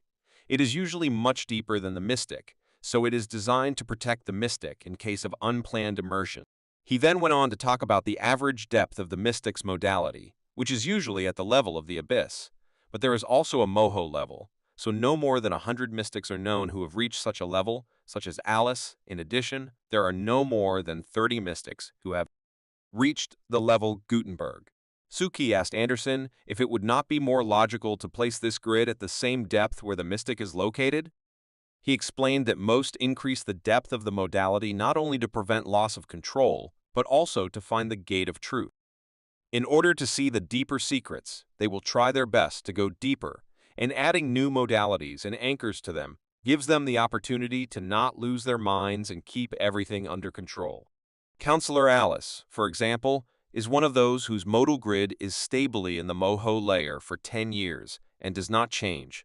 For 10 years, she has been trying to dive into the moss layer of the deep sea, but she can't do it. Suki was surprised when he heard this number because it is so long. What is the problem? And the fact was that anchor lines and modalities can be artificially increased, but the depths of the sea are not a place where you can simply dive. For the last 100 years, in the known occult circles, no one was found who could reach the Moho layer in the depths of the sea. And then Suki realized that he had already reached this point, which no one could even come close to in 100 years. He turns out to be the first who did it, but can he tell it? Anderson added that since anchors represent order, and the deep sea is chaos and disorder, everything depends on your talent, and some people are in the depths of the sea for a long time, while others quickly sink. For example, 2 centuries ago, there was a brilliant mystic which sank an incredible number of meters per day. Suki is about someone whose story is very similar to his, so he became even more curious and wanted to ask more about this person. Anderson said that this mystic dived 10 meters a day, which exceeds the norm by 10 times. Suki was incredibly surprised. At first he thought that it was a joke and that Anderson was joking. What, 10 meters a day? This is so little compared to Suki. Mr. Anderson envied that mystic. He believed that it was very fast and the person had a huge talent, which he would also like to have. But Suki did not think so because he could be destroyed in the real world. In the depths he would lose control and also perish forever. He envied Anderson's because he is so free. Then Suki became interested in what happened to this mystic. Where did he disappear to? Anderson's answer was short. This mystic lost control. After this answer, Suki doubted the talent of this mystic. Every day he dives for 1,000 meters and does not lose control, and here it is a pitiful 10 meters. But it was very bad, because he can be on the Mohu layer in a day, and what does he need to do? Suki asked why there were no mystics on the Moho layer, but Anderson assured that there were, but most of them simply did not survive. For 200 years, mystics who were deeply connected to the modality and sought to reach the limit using the Philosopher's Stone forced themselves to sink into the Mohu layer, but most of them lost control within a month. Some disappeared and turned into ghosts and spirits, others into gods, but most disappeared in horrors and madness, and only a few could survive.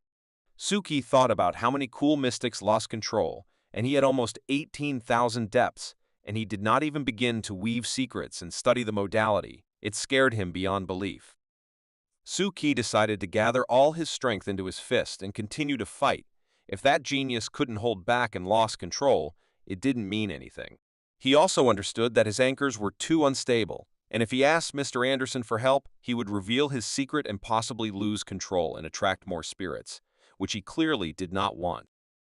Suki sat silently and realized that he can only rely on himself. He needs to learn quickly, and all he can do now is to use his small organization to improve his anchors as quickly as possible. Anderson at this moment looked at him and asked if he has no more questions. Suki looked at several pictures in the book and asked what one of them meant. His finger was on the picture that evokes the ritual of granting divinity, as Anderson had explained to him. Suki continued to question him about this ritual, and the next question was whether divine religions are necessary in this ritual. Anderson replied that this is what makes the enshrining ritual so special. Each level requires a divine object to grant divinity, and you can choose as many divine objects as you like. But when a divine relic is placed in this ritual, you come into close contact with it, and you can become similar to its previous master, or even he will develop at your expense. Then Anderson took a sip of tea and added, "If you are not sure that you will be like the previous owner, then it is better not to choose this relic. It is better to choose the one that will be really important to you." By the same courier who delivered the parcel last time, and he was again very fast. When Anderson took the package in his hands, he immediately understood what he was holding in his hands and what a difficult job it was to deliver it here, so he thanked this guy very much. After this guy left, Suki asked if these couriers were mystics, because the last time he saw him on his clothes was a special badge that only mystics have. Anderson confirmed his theory about couriers. Their company is quite famous in the occult business. It is used by almost everyone. Now it was time to review what was delivered to him. In this small box were the same tools that had special settings to store the tear angels. They would finally be able to close it and not see it again. As soon as Anderson finished checking that all the items in this cage were in place, he asked Suki to take it to the tram theater to Scheherazade. At that moment, Green entered the room, who heard only part of the conversation, unfortunately for him, and said that he would join Suki and go with him to the theater. He was very anxious to see the Angel of Tears live. He then asked Suki that it was not too late, and they could go to the theater right now and convey these details, although it seemed that Green was no longer interested in the details, but the angel himself. Anderson stopped Green and said that he didn't have to go there. Suki could easily manage on his own, and he could rest after the journey. But Green wasn't going to sit still. He thought he should go there and see for himself that this angel was there, and he could teach Suki some skills, so he turned around and called Suki after him. Suki followed Green, and Anderson thought that Green was in for a very unpleasant surprise in this theater today, because Scheherazade was there, but Anderson tried to stop him. These are his problems now. On the way to the theater, Green told stories about him and Mr. Anderson. Before they joined the Black Gay Club, Anderson dressed as a punk and sang rock, and they were partners at the time, so it's a little weird for him to see Anderson so serious now. Green said that when they studied in Brooklyn, created their own group and performed in an underground bar, those were golden times. Suki was incredibly surprised when he heard all these stories about Mr. Anderson. Surely this was the man who is now sitting in his office, reading newspapers and drinking only black tea? But Green didn't know any more Andersons other than this, so he confirmed this information and asked Suki a counter question. Who did he plan to be, a collector or receiver? Suki was a little stunned by this question, because he still did not understand the fundamental difference between these two concepts, but he knew that they have a completely different form of ritual that needs to be studied. People or mystics who practice reception. Their attention is more focused on spirits and ghosts or gods. Most of their rituals serve to investigate and to receive spirits. The attention of collectors, in turn, is kept on communication with people and contact with them. For example, Anderson is a very good collector. His auctions bring a lot of money, and this is the most important thing for collectors. Suki remembered the same auction when they met Mr. Anderson. Then he sold air very profitably, so of course he made a lot of money from nothing. During their conversations, time passed imperceptibly, and a few minutes later they were already standing near the same tram theater, and Green offered to stop by to see how things were going there. Green tried to open the door of the theater, but could not. Then he realized that the entrance was sealed, and he had already seen this seal somewhere. I wonder who did it. Maybe Suki. But Suki was not yet a good enough mystic to do such rituals, so it was not him. Suki was about to say who was in the middle, but he was interrupted. Interrupted the voice from inside, which was painfully familiar to Green. Is it really her? But unfortunately for Green, his fears came true. There really was Scheherazade behind, who really wanted to have a nice talk with him and send him to hell. She was very happy to see him. Scheherazade immediately began to accuse Yogi of the fact that he left Berlin and did not even say goodbye to her, not to mention help. Green, of course, denied all this and asked her not to make it up. Everything was wrong. It seems Scheherazade got angry, not for a joke, and at that time she asked him not to use his stupid explosion tactics, because of which she broke her arm. But of course he did not listen to her and used it. But he did not know what would come to this. Green thought that everything would be fine. What happened at the last operation? Scheherazade became even more angry. She began to tell him how much effort and time she had spent trying to find someone to help her fix her hand so that it could function normally again.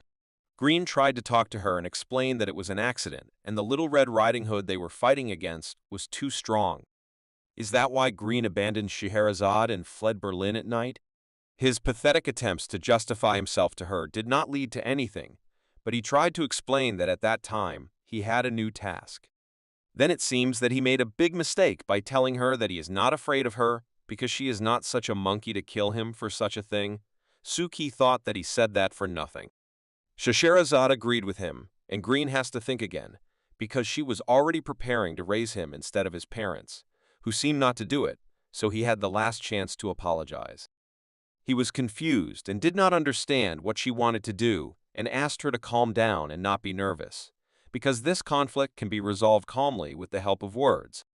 She did not listen to him and asked her magic lamp and Aladdin to summon the past and the future for her so that she could deal with Green. An incredible whirlwind formed near Green and Suki, which could mean only one thing. Now 2 copies of Scheherazade will appear here, and it was difficult for him to survive even one. As soon as Scheherazade summoned her clones from the past and future, she immediately jumped from the balcony and also ran to Green. It seems to him that it is better to run away because she clearly did not want to greet him. Green froze like a stone and did not know what to do because he did not expect to see Scheherazade here and was not ready for such a turn of events. And Mr. Anderson tried to warn him, but he did not hear him, so he has what he has. Suki watched this very carefully and was very interested in watching it. He was impressed even at this stage of Scheherazade's skill. These clones are so similar to her. Green tried to still talk and make contact with Scheherazade, but it seems that neither she nor her sisters wanted to listen to anything. He even tried to tell her that he would pay for the treatment of her hand. Let her just calm down and not touch him. In response to his very chivalrous offer to pay for the treatment, she replied that she would gladly cut off one of his hands. Then maybe she would calm down and not touch him, but that was not certain. She didn't even want to listen to what he said further and just wanted to kill him, while he shouted that they had been colleagues for so many years, and now she would embarrass him in front of newcomer Suki. Of course, talking to Scheherazade is a mistake. She won't talk to him anymore. That's why one of her sisters, namely the one who took his leg from the past and started holding her, she didn't even know what he offended her with, but she also already hated him. At that moment, when he was distracted, the real and present Scheherazade was already flying at him with an incredibly strong blow. The blow was very strong. It seems that Green lost several of his teeth. It will be difficult to recover from such a blow. Scheherazade's other sister, who was quite calm from the future and held him so that he wouldn't fall. And at that moment, he shouted that you can't hit a person in the face and that she has no professional ethics at all. He did not speak for a long time because of course she did not listen to him and gave him the next blow, which this time was not on the face, but was no less painful. Suki tried to somehow help Mr. Green and calm Scheherazade down. He tried to tell them not to be so impulsive and listen to him. But Scheherazade gave him a clear answer that he should also go for a walk somewhere, because now he will get his share of blows. While Scheherazade was talking to Suki, Mr. Green decided not to just lie there and wait until he was completely beaten. He decided to do the right thing, and Suki was very interesting to watch. Mr. Green couldn't think of anything better than to summon his Cinderella, so this time he said his prayer quickly enough. How beautiful and elegant and the best woman in the world she was, and let her get out a little faster. Appeared for Scheherazade, in which she could hardly see anything. What kind of fog was it, and where did it come from? A few minutes later, this fog disappeared and nothing remained of Mr. Green. He ran away in a manner familiar to Scheherazade. Suki added that he did it with the help of his ashes. But Scheherazade still did not allow him to go anywhere, so she decided to summon a magic carpet, with the help of which she would easily find him. He could run away wherever he wanted. She would still find him and break his legs. She took one of her sisters with her, and the two of them flew to find Mr. Green and break his legs so that he would not run away anymore. As a result, Suki stood alone with these details for the angel and did not know what to do with them next, because he has no idea how to use them.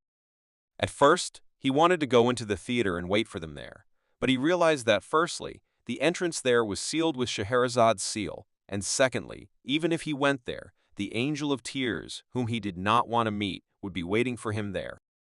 Here he unexpectedly heard a voice coming from behind. There was a woman standing there, watching him. She was Scheherazade from the future. She will be like that in 10 years. Suki couldn't believe it. She summoned herself from the future. It's just unbelievable.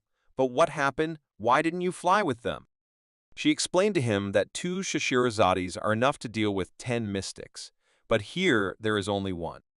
Suki sympathized with Mr. Green. You can't envy him now. He was actually hunted. Scheherazade from the future stayed here for one more reason. She really wanted to talk to Suki, because for her, it is such nostalgia to see him alive. She already thought that she would never see him again. Suki was scared for no reason. He will die in 10 years. How is this possible? What will be the reason? Suki went crazy and started yelling at her and begging her to tell him how it happened and why he died at such a young age. But she made it clear to him that she couldn't tell him. He didn't need to worry about it. Maybe she's wrong and Suki is still alive. But in her opinion, it's already happened and there's nothing you can do about it. It's also confusing. She explained to him that he independently determines his future, not her. Her ideas about his future may be the same, but they will not correspond to Suki's life, so he must live as he thinks and not listen to anyone. Otherwise, things will be bad. Scheherazade from the future didn't want to answer Suki's questions anymore, so she reminded him and herself that she was summoned to pursue Green, which is what she would be doing now, and while she was doing it, she could give Suki a little hint as a final gift how to open the door to the theater. But all she said before her disappearance was that no god's relic is perfect, and each one has its own nuances, after which she disappeared before Suki could even say a single word. His thoughts were only about what will happen in 10 years and what he should expect, but he did not have time to ask, because she disappeared very quickly. Moo! And thought that he must get to this theater after all, and see if the mousetrap had not left any clues until Mr. Green and Scheherazade returned, because he could not allow his organization to be found out again. But he didn't know how to do it. Suki spoke Scheherazade's words several times in his head, that every relic has its weak points, so this one does too, and then he remembered that this seal would be called Alibaba. He decided to put his hand on a part of this seal and say the phrase "Sesame open," after which 3 parts of the seal disappeared at once, but the door never opened. 2 hours passed. Suki tried several more times. The seals disappeared, but then they appeared in a different place, and it was like this constantly. He tried to put his hand on each one and still tried to open this door, but he could not do it, so he decided to wait for Scheherazade. He sat on the stairs and thought how these small seals can be connected with each other. They must at least somehow interact with each other. And then it occurred to him that if there really is a regularity that connects them, then perhaps this is the key to the solution. Suki got up again and decided to try to open this door again. First, he decided to mark these seals with numbers from 1 to 5, and then he had to remember the order in which they are connected to each other. As Suki thought, there is a regularity of connection between these seals, and it was as follows. If the fourth seal disappears, then the second and first appear. If the third, then only the first appears. In other words, asymmetry was the main thing in this castle of Scheherazade. After he tied all the threads in his head, it became clear to him that the first seal binds the third and fourth, the second seal binds the fourth and fifth, and the third binds only the first, and in a chain so on. With easy calculations, Su determined the order of opening the door. First, he needed to open the number 1 seal. Then the second seal was to be followed by the number 4 seal. Then the first and third again, and then the fifth. This should work and open the door. After these calculations, he got down to business and did as he planned, and the expected miracle happened. The sesame still opened and Suki was able to enter inside. Suki was satisfied with his work, and the work of his brain, because breaking the sequence of these seals was not as difficult as it seemed to him at first glance. Anderson warned him before the two of them went to the theater that the angel was sealed by Scheherazade and waiting to be placed in a special containment device. But Suki still had to be ready, so he took out his magic sword and behaved as carefully as possible. He already walked half the corridor and did not find any clue where this angel could be. Everywhere was empty. Did she seal him on the stage or in some other place? Suki went deep enough into the middle of this theater and saw something like a canvas on the floor. It was a fabric on which spells were printed, and this fabric looked quite familiar to him. Was it Scheherazade's fabric? He took this fabric in his hands, and he had a very bad feeling that did not go away. But it was absolutely correct, because behind him, like lightning, the same tear angel that he had been looking for so long appeared behind him. But he was clearly not happy to see Suki and already started to attack. Suki, not suspecting anything, continued to carefully examine this cloth, on which he saw runes that reminded him of something, but he could not remember what it could be.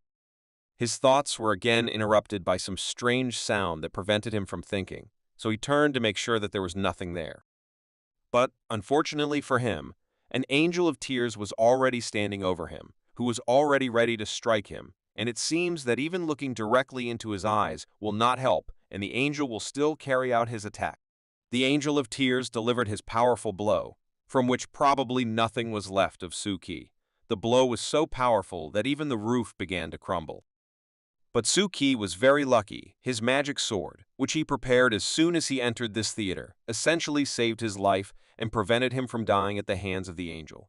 Suki lay down and restrained the angel's blow as much as possible and thought about the essence of this creature. It is a spirit or god, or it is not included in their rules at all. It was very difficult to hold back such a blow. Suki's strength was fading little by little. He thought that this angel was sealed and he was not dangerous. But as it turned out, it was not so. Did he manage to get out, or maybe he created a copy? Suki's strength had almost run out, and he couldn't hold this heavy hand any longer. So he had to quickly figure out what to do, and at that moment, he remembered what Mr. Anderson had told him, that if he looked this monster straight in the eyes, he wouldn't move. And there will be an opportunity to invent a new strategy. Suki was now standing and watching him so that he wouldn't move. It was good that he was able to block him with his sword in time, but what should he do next? Suki should keep this monster constantly in his field of vision without even blinking, and if possible, step back a little at a time. Suki's eyes began to water a lot. He couldn't hold on for a long time without blinking, so he had to come up with something again so that his eyes could rest. The idea quickly came to his head. He decided to close one eye and look with the other, so he would have the opportunity to rest one eye while the other looked. So far, he did not know whether this monster was an original or a copy, so he had to be extremely careful. Although if it turned out to be a copy, Suki probably wouldn't be of any help. He doesn't have 4 eyes. Suki decided to take action because he couldn't sit like this forever, so his idea was to summon a doll and tell it to watch the monster while it ran away. Of course, he managed to summon the doll without any problems. He immediately placed it in front of the monster and forced it to look directly into its eyes. Suki fulfilled all the conditions of his plan. He summoned and placed the doll right in front of the monster, so it was time to run away as fast as possible and hope it would work. But the monster was not so stupid and did not succumb to this provocation, so it quickly destroyed Suki's doll and immediately flew after him. Suki realized that his puppet didn't work, so he resigned himself to the fact that this would be the end of his existence. The Angel of Tears had already dealt a blow that was supposed to be the last for Suki, but his luck did not leave him today, and he was saved. It was Scheherazade who saved him with her magic rug, and if she had arrived even a second later, only a memory would have remained of Suki. She was angry that he behaved like that, and also broke her seal at the entrance and left "I will not be allowed in the theater." Suki tried to explain everything, but she stopped him and said that they would talk about it later, and now he should help her defeat this angel. Now the two of them were looking at the angel together and simultaneously discussing the plan by which they would seal him, so the first thing Scheherazade remembered was the special equipment they were supposed to bring with Mr. Green. Suki said that it should be somewhere on her right. She ordered Suki to watch him closely while she tried to catch him. She took out a box of magic needles that would keep him a stone statue even when he was being watched. She took them in her hands and began to speak magic words for these needles, so they began to combine with each other and form real weapons. Then Scheherazade put these needles on each of the angel's sides, which formed one big seal, which had already begun to act and prevented the monster from moving. Scheherazade did not wait long and began to perform the ritual of sealing this monster. It was very difficult, but she is a strong mystic, so everything should work out. The Angel of Tears tried to get out of this ritual and prevent Scheherazade from finishing what she started. But he never managed to do it, because Scheherazade did not give in to his spell, and immediately sealed it in a magic cube as an ordinary relic, and sighed with relief that they finally got rid of this monster. Immediately after that, Suki began to ask Master Scheherazade whether she had not sealed the Angel of Tears before, and how he could get free, to which she also did not know the answer. She was sure that he could not break free unless someone helped him to do so. Suki was shocked when he heard such an assumption from Scheherazade. Could someone really free him? Suki told her that when he entered the theater, his eyes immediately fell on these cloths with runes that had already been removed from the monster. Scheherazade thought that when she felt Suki tear off Alibaba's seal, she immediately returned to the theater, and at that very moment, someone came and released an Angel of Tears, and she did not even notice who it was. Then Scheherazade decided to show Suki something interesting. He was holding a cube with a sealed angel and walking straight after her. She began to tell him that when she explored this place, she found several unexpected discoveries. For example, this teleportation ritual, which must have brought tears to the angel. Besides, there were a lot of mouse tracks around him. Suki immediately noticed that this ritual ring did not have a mark of origin, and it was a demonic ritual. Could the Pioneer Church have done this? But Scheherazade assured him that it was not them. Especially for this, she hired a private detective to check on the woman who summoned the Angel of Death with this ritual and discovered this site for the curse, which looked quite dark and scary. As Scheherazade said, there was only one field on this site where you could write your name, and then the site automatically issued all possible rituals that could be used to curse a specific person. She also found out that a group of local slanderers was behind this site. Suki did not understand who she was talking about, so he asked her to explain in more detail about them. As Scheherazade explained to him, they possessed the power of conducting spiritual sessions. All they needed was a person's name and date of birth. Everything else they did independently. After their rituals, a person began to feel very bad, could get some incurable disease or even to die. This group is said to be related to the gods of misery, and there is nothing unusual in the fact that they worship him. But the problem is that they have received enormous power from him and are now summoning spirits and ghosts into this world. Suki thought that if these slanderers are an unofficial organization, why don't these sites just be removed from public access? But as far as Scheherazade herself understood, these people are not touched until something happens.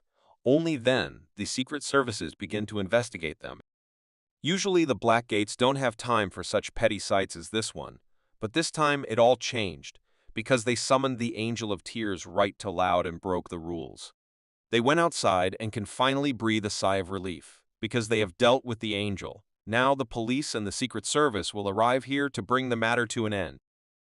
Suki was satisfied with his work, and now he can finally go home and rest for a while.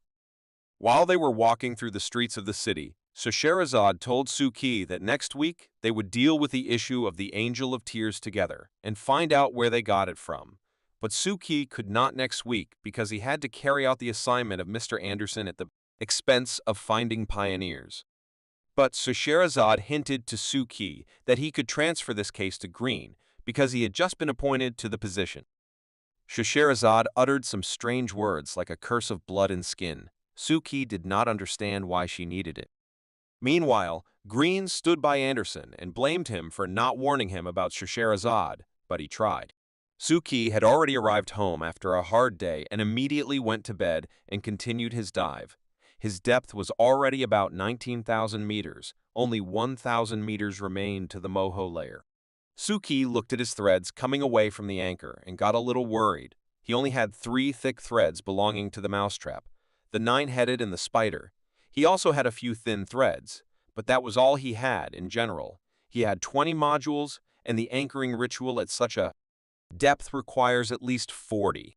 At this rate, he will have to tell Mr. Anderson and all the masters about his group and what he does, so that they at least somehow help him. But it suddenly dawned on Suki that if he can manage the rituals for his group without the seal of origin, then he can also manage the enshrining ritual as long as he doesn't reveal which system he belongs to.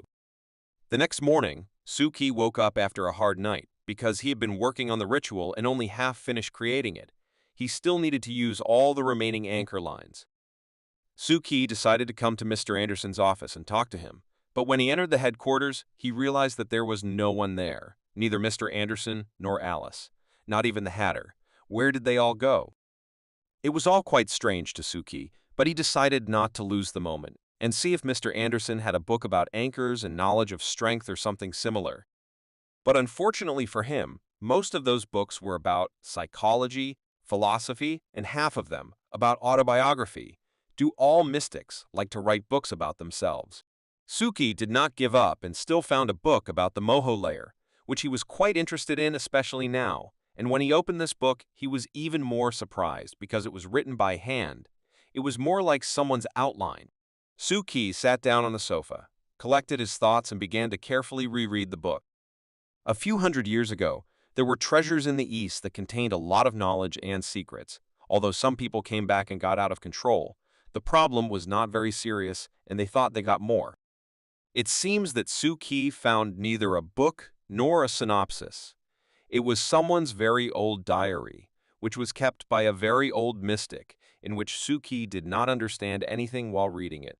Here Suki reached the chapter in this diary, where the author tells that he is going to pass the moho layer and that he has 30,000 modalities for the ritual, and he hopes that he will have enough.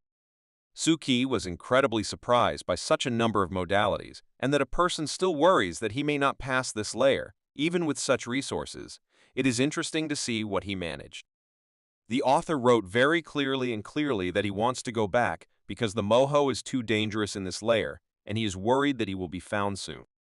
The book described the terrible events of the author who is on this layer. He was even afraid to raise his head, lest they look at him. But who is he writing about? Who are they? Suki read to the end, where the author wrote that he would die soon and kept repeating it. Then they found him, and it was clear what happened next. Suki closed the book and added that he had lost his mind. He sat and thought about how the author who wrote this book stayed in the moho layer for only 3 weeks and went crazy, but he had such huge resources, not to mention Suki. After he enters the moho layer, the mental load will increase and Suki will have to endure heavy loads every day. Suki decided to dive into the deep sea and check the depth again. He really hoped that he had not yet entered the moho layer, and when he opened his eyes, he saw a depth that was only 1 meter short of the moho layer. He did not understand what was happening and how is this even possible. In the afternoon, Suki went to school and even took an umbrella with him, but when he went outside, he noticed how wonderful the weather was and immediately realized what a liar Miko was, because she promised that the rain goddess would definitely show her power today. Although Exia Yushu appeared so as not to scare Suki, This time he appeared and immediately started joking with Suki that he took an umbrella in such sunny weather. Probably Suki is just worried about his tan and does not want to sunbathe too much. For Suki, it was a complete delusion. He was just preparing for the rain that Miko had promised him, for which he had spent so much time and money. While they were walking to school together, Yushu decided to ask Suki's advice about his idea of creating a haunted house for their school festival, so Suki's opinion was important to him. After all, who does not like to hunt for something mystical and mysterious? But Suki mentally offered Yushu to live at least one day of his life. Then he would have enough adventures for the rest of his life. Yushu expected that this project would be super popular, such as videos from the beheading cycle, which are gaining more and more popularity. But Suki didn't care about this festival and all the events at school. He was only concerned about how to survive in the Moho layer, because so far only he was lucky with the depth where he is. Yushu interrupted his thoughts and told him that tomorrow Suki could choose one of 3 teams to choose from. It was the design team that was responsible for developing the scenery for the haunted house and the spirit images. There was also the team that was responsible for purchasing them. Materials, and Yushu's last team was in charge of setting up the haunted house and making the costumes. Therefore, he asked him to choose wisely, but to choose correctly, taking into account who his friend is and what kind of team he has. Suki chose the first team because he always liked design, so he dropped Yushu's hand from his shoulder. Unexpectedly, their conversation was interrupted by a very scary dark cloud, which seems to bring a heavy downpour to this city. Suki was very happy with this news, because Miko still fulfilled her promise and did not just run away with the money. Now all Suki needs to do is wait for the spirit girl and go home with her. Suki stood outside the school during the downpour and thought that the rain had stopped just in time, and when Miko said, was she also a person of the mystical world? His thoughts were interrupted again by Yushu, who was standing in a garbage bag. This was all his brain could think of to save himself from the downpour. But Suki had no plan to go anywhere with Yushu. He was waiting for the spirit girl who was supposed to be here from minute to minute, so he introduced the friend as best he could. But in the end, he just left. Yushu shouted that he had changed a lot, and she had secrets appeared. Suki was walking in the rain and thought that he really had secrets, but if he told Yushu these secrets, he would hardly talk to him any further, so it was better to keep quiet and act like a normal person. Suki turned to answer Yushu about his talk about how strange he had become, and unexpectedly saw the very girl he had been waiting for so long. She was also waiting for Suki. She had an incredible desire to walk home with him under this warm summer rain, but this friend who did not want to go away prevented her. Suki raised his voice a little and promised him that if he said another word, he would tear his head off. Yushu clearly understood this and left. As soon as he moved a few meters away, the spirit of the girl was already behind Suki and whispered to him that he sees and hears her. Suki did not expect that she would come to him so quickly. But he had a clear task that he wanted to finally fulfill and forget it, like a terrible dream that he endured so hard every time. He hoped that this would be the last time. It seems that she took Suki's bait, and now the decisive moment is whether she will follow him or not. But she did not dare to approach him. Then he decided to use his acting skills. A few seconds later, she was already standing next to Suki and holding his hand, and was very satisfied. She could only dream of such a thing. Their walk began, and Suki was worried that if he didn't succeed this time, there would be no more attempts because he didn't have the money to make it rain again. In order for Suki to fulfill her wishes as much as possible, he had to pretend as much as possible that he did not see her, so the effect of the walk would be better, but it was very difficult to control because sometimes he thought that he was really walking in the rain with a girl. Even this special atmosphere that covered them when they walked under one umbrella, it will be too difficult a walk for Suki, but he has to endure it because there will be no second chance. He even thought that if it was some kind of romantic movie, they might even kiss, but it's good that it's not him. But it was much easier than Suki thought. They were only a short distance from the school. How the girl from the spirit turned into ashes and how she started to cry in front of him, of course, from happiness, because she was very grateful for what he did for her. Suki was also satisfied with his work because he finally got rid of this spirit and even turned her into a Buddha. What could be better? But that's not all. The girl seems to have left behind a relic, which at first glance to Suki didn't look very expensive, so it's probably impossible to sell it and get something, so he decided to keep it for himself. When it fell into his hand, its name sounded like the divine soul of youth, so Suki began to doubt its usefulness for him, and once again thought about selling it in a Chinese antique shop. While he was thinking about the best way to solve this problem, this bracelet with spikes unexpectedly disappeared somewhere from his hands. Where could he go? But then he understood everything when he saw his reflection in the mirror. This bracelet penetrated his soul and seems to remain with him forever. No matter how hard he tried to remove it from his head, he couldn't. But then he stopped and saw how his anchor threads got tangled in this spiked bracelet. What happened to them? Then the bracelet completely cut these lines and nothing was left of them. The power of this bracelet is that it cuts the anchor lines. Then something started happening to Suki. He did not understand what was happening because his body seemed to stop working. He could not feel it. And then his heart seemed to fall out of him and fell into the water. It began to sink in the deep sea, absolutely exactly, and some voice whispered to him that his heart should be in the water. Because there is much more knowledge and opportunities. There is so much good that he cannot even imagine. Suki unexpectedly plunged into the deep sea for the second time in a day and began to sink with incredible force, and it seems that he had experienced such emotions before.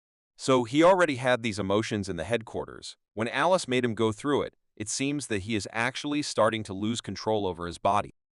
Suki continued to go out of control. He could no longer breathe, and his consciousness began to shut down little by little, and his mind stopped working altogether. It seems that he will lose control and remain underwater forever. The only thing he could think about was that the last time this happened, he was saved by the counselor Alice, who pulled him out from under the water, and what should he do this time, when she is not here? His clothes began to fly off him as his body began to deform and turn into a horrible picture. Suki didn't know what he could do about it. Some voice from the side whispered to him to take Suki down, because there's a lot of knowledge and secrets that he will definitely like, waiting for him here. Then Suki, if he can still be called that, saw a red light and thought that it was help that came from the black gate, so he did not think for a second and swam in the direction of this light. He dived with incredible speed and almost reached this fire. In his eyes, it was already burning, and Suki was already very close. But it was not help at all. It was a huge octopus that had several thousand eyes and the same number of tentacles, which called Suki to him. And the bait used by this monster was an ordinary piece of meat, which it held in its tentacles. Suki really wanted to hold this red and very bright piece of meat in his hands, and it seems that someone gave him such an opportunity by cutting it out along with the tentacles. Next, Suki heard how a completely different voice, which was much more pleasant, began to call him and pull him out of this depth in which he was. He woke up from this terrible dream and just sat scared in the rain near his school and barely forced himself to stand up. Suki sat on the floor for a while and reassured himself that he was now near the school and he was still fine. He was back in the ordinary world. The tentacles and piece of flesh are not actually there in real life. They came from the depths of the sea like the body of the first master. Could the octopus statue be related to those giant tentacles that were there at the first loss of control? He looked at his reflection again and saw that his only anchor lines were still intact and all was well. But why had they suddenly stopped working? In any case, he understood that his new relic was too dangerous and he could not know when it would work next time, because it seemed to cut the anchor lines for the sake of a joke. It is like a slow-acting bomb on the head that cannot be controlled. That's why Suki decided to go to the Black Gate Club, where they might not give him advice, but in an emergency they can save him. Because of this constant downpour, Suki seems to have become sick not for fun, so Mr. Anderson gave him a handkerchief and a cup of hot tea to make him feel better and not get more cold. Suki still decided to tell Mr. Anderson everything about his new relic, which he received as a result of fulfilling the spirit girl's dream. So Anderson once again questioned him whether this new relic is really beyond control and causing him a lot of trouble. To which Suki confidently answered yes. Anderson suggested that he try adding this new relic to his binding ritual to cement the bond between them and help make it more manageable to use. Suki was not sure about this method, but as Mr. Anderson said, he had no other choice, because, for example, he had never met such a case in his life. so he could not help. Suki had to deal with this problem on his own. He also decided to tell about his dive in a little more detail, but not to mention its depth. So Suki simply described the stone monument he saw and asked if Anderson knew what it was. He, in turn, asked Suki to draw this stone monument, and then maybe he would tell him something. Suki immediately warned him that he doesn't remember very well what he saw, so he draws very schematically, and what he came up with is showed to Anderson, to which he immediately got a question: where did he see it? But Suki sat silently, because he did not want to tell what happened to him today. Mr. Anderson understood that he did not want to talk about it, so he promised him to check it for him in the Black Gate base. But it may not bring the desired results for him, because although there are many creatures in this base, many of them are undefined and unknown. After that, Suki thanked Anderson and got up from the sofa to say goodbye and leave.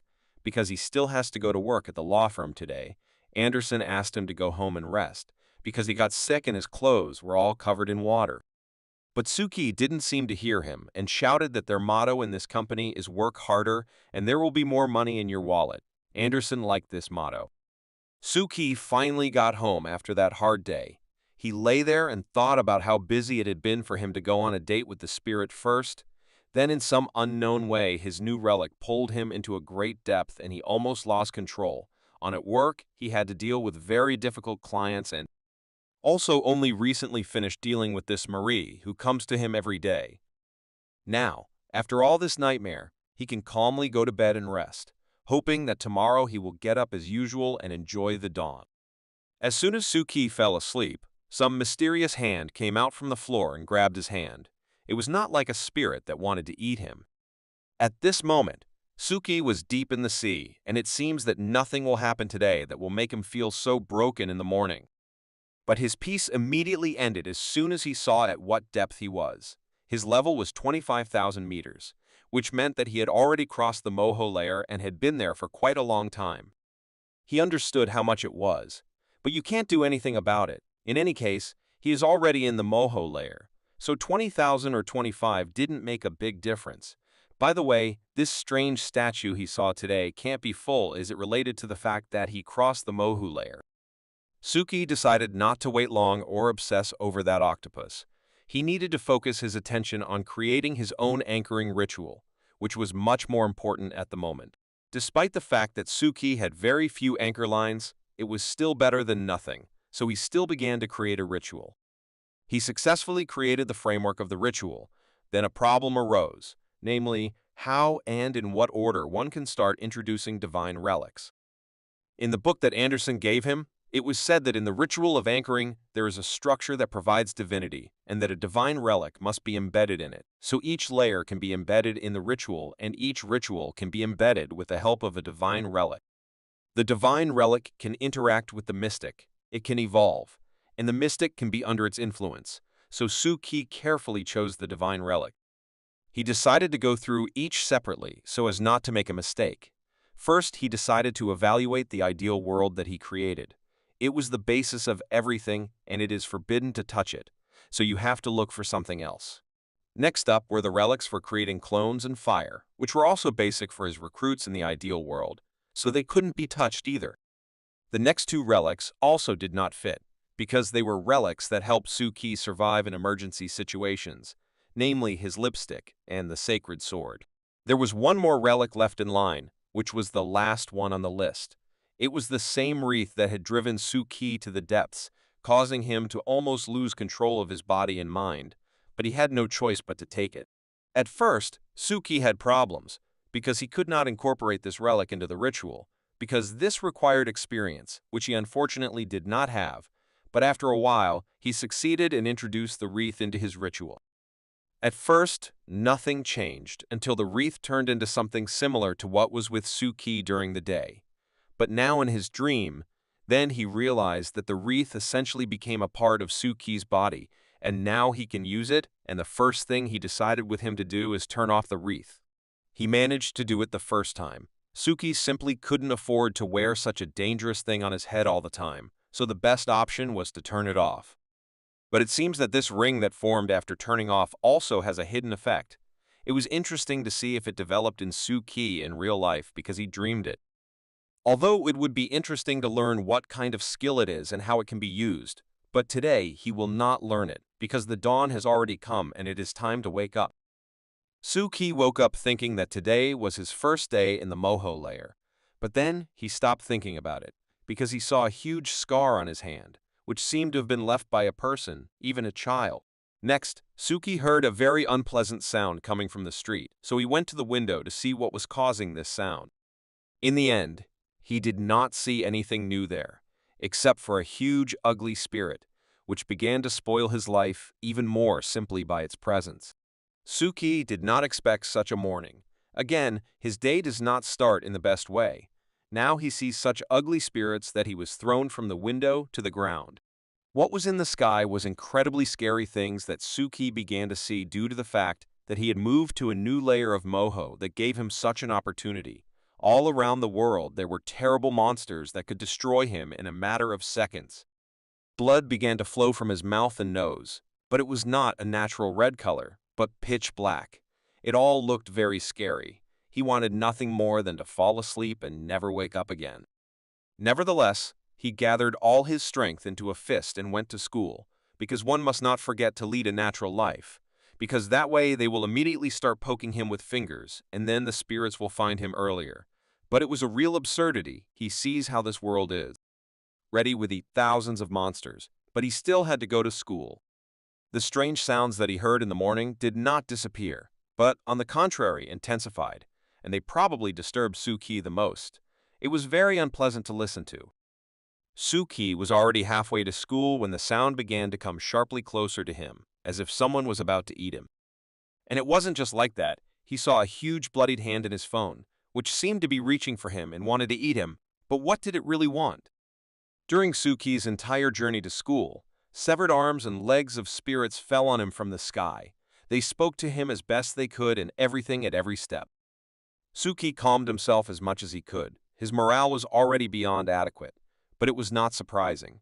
It was very difficult to endure such a thing, considering that after he reached the moho layer, the number of spirits increased by about 5 times.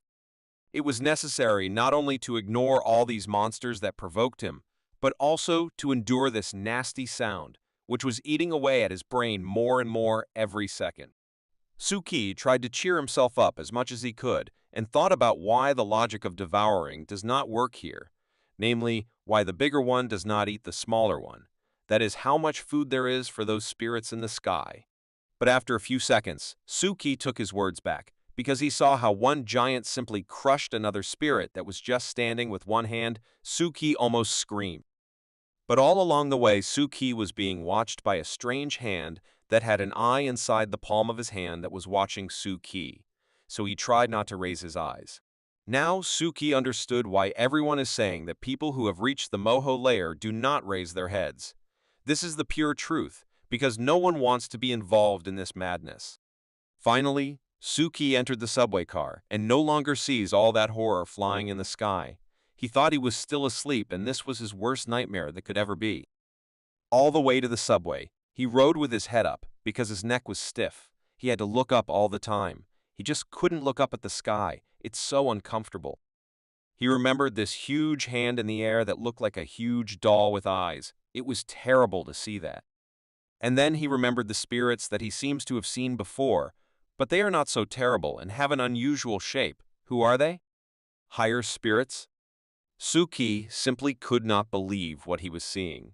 He had never seen such chaotic madness, as if the whole world was a seedling for spirits, but he still did not understand what the mohu layer had to do with them. Why do they appear on it? Maybe it all works because of the greatest fear in the world that comes from the food chain. People feel that they have climbed to the top. That's why they consider themselves fearless. That's why all the monsters sank to the depths of the sea, and as soon as humanity learns that demons and spirits can rise and eat them in their own way, then everything will change? Suki tried not to think about it and calm down, because if he thinks about the fact that he has just descended to the moho level and sees so many strange things at once, then he will definitely lose control and will not help himself. So he needs to collect his thoughts and calm down. He decided that he needs to clear his mind to be safe, but until now he needs to record everything as much as possible, everything he sees and hears. so he will be one of the most useful in the Black Gate Club. But he understood that all the usual things that people use, such as telephones, recorders, or even notebooks, can be lost, so it is necessary to invent another way to record all the information about what he sees. And then a brilliant idea came to his head, but he needed to wait until he was alone in the car to implement it. As soon as everyone got off at the stop, Suki immediately used one of his ideal state relics and moved there. At the moment, he has not thought of anything better than to write down all his notes in the Hall of Secrets, from where he may someday transfer them somewhere, but for now, this is the most reliable place in the world. Well, it seems that he finished his work, but to be honest, it didn't look very good, but Suki justified himself by saying that he rarely raised his head, so the drawing turned out to be inaccurate. Suki then noticed a strange black object appearing above the sky that looked like a silhouette. Perhaps this could be another terrifying thing in his diary. In the abandoned world at that time, a heavy battle ended and one of the main heroines of that battle was able to survive, but her injuries were too serious. But she wasn't going to give up and used her blood, which she was draining, to heal her wounds, so she created a ball from that very blood. Then she pulled her in with her last strength through her special mask, and after that she really should have gotten much better. And indeed, this ritual that she performed did not only help her, it gave her a new form that made her even stronger, but unfortunately her main problem did not disappear. She was too disturbed by the spirits and ghosts in her head that constantly said something. But still, she cannot walk in this form, so she had to put on a raincoat, which she used to protect herself. She was once again greeted as the spreader of the secrets and knowledge of the great sage Lin Wei by her humble servant. She reminded him that there is no need to repeat such a long greeting every time. It will not help him survive, but for this man manners are the most important thing, which he believed would help him not to be eaten. Next, she created an alchemical ritual, but she didn't draw a diagram of the ritual and didn't use seals. She really had already gone beyond the human mind and become much stronger. After completing this ritual, she gave him the 3 stones of wisdom that he had asked for information on how to move to a city called Laudu. In response, he told her that he had prepared a rite of eternal life in Lodu for her day, although he was not a specialist in this. But someone from Lodu inquired, and he gave him a hint. But she knew the rules of the gate and knew that all things are equal, and the ritual of life must be exchanged for another life of equal value. And she did not want to get into trouble. So if this is the best way he talks about, then she wants to cancel everything. He began to calm her down and tell her about this ritual in more detail. He knew that alchemists are always cautious about such rituals. So he asked her not to worry. This is not an exchange of lives. This is a ritual of exchange of punishments, where the other person is not against doing it. Just in case, she reminded him what would happen if he cheated and gave him 3 stones of wisdom. But he assured her that everything would be fine. After she gave the stones, Ling Wei said that she would be waiting for him here, so let him hurry. But it seems that this man was not quite as virtuous as he told, so he began to smile and remember that Lin Wei was a spirit with a human soul. It was a perfect plan for him. Meanwhile, Suki finished writing down all the details of his life now. He calculated that if something happened to him, it would go to the Black Gate and they would know everything, a kind of note before death. He remembered everything he needed at that moment, and he was going to add more information while he could still do it. Then he looked at the best picture. His gaze turned to 2 kidneys, which were just walking by the handles on the subway car. What a horror this layer of mohu is. For all the time he has been in this body, he has not seen more terrible things than now. And also his neck, it hurts a lot due to the fact that he cannot raise his head up, the problems themselves. Suki unexpectedly forgot about his pain when he saw that above each human head there was a red ribbon that looked like a fire going up a mountain, and in the middle of this fire there were a bunch of incomprehensible symbols. But not only people had such a ribbon, Suki himself was the owner of such a lamp. I wonder what it means and what it gives to the owner? Every person had this above their head without exception, but spirits and monsters did not have this. It was very interesting. Suki understood that this tape was created especially for people. It is something like a tape of thoughts or desires and all lead to the gods above. The weekend came, so Suki came to the gym where Scheherazade was already waiting for him, who was ready to start Suki's training in full. He didn't even have time to change his clothes and recover from where he is, as he has already received a blow to the face, and it seems that Scheherazade does not feel sorry for him. Then another blow to the stomach, and it seems that Suki will need time to recover, because after such blows, she did not really want to train. Scheherazade said that he is not collected at all today. What happened to him? He explained that he has not yet gotten used to the depths of the sea and is unlikely to ever get used to it. She reassured him and agreed that it is a difficult test for him. But everything will be fine. They will definitely help if necessary. Suki thought how much he wanted to be on the bottom of the abyss. He would trade anything for it. He can no longer endure all this, and also these trainings and rituals. It is all very difficult for him. Scheherazade decided to cheer him up a little and offered him a deal if he could endure the training until the end. Then they would go to a wonderful place where Suki had never been. She began to explain the training tactics to him. Scheherazade was sure that in order to learn to fight, you must first learn to receive blows. Suki had a pretty good body, but his skills were too weak, so she decided to beat him a few times. Maybe that way, they would rise. Suki already didn't seem to care, but now he understood why she was a black gate fighter, that even green avoided her. He was ready for another round and told her to attack, and she in turn was not going to give in to him. After training, as Scheherazade had promised, they went to a magical place. Namely, they were on Tin Shui Shopping Street, where Scheherazade did not even remember the last time she had been. He still didn't understand what they were doing here and why she brought him here, and she didn't tell until he bought her food. Suki was sure that she had a talent for manipulating people. Suki nevertheless bought what she wanted so much and looked around, where there were spirits at every step.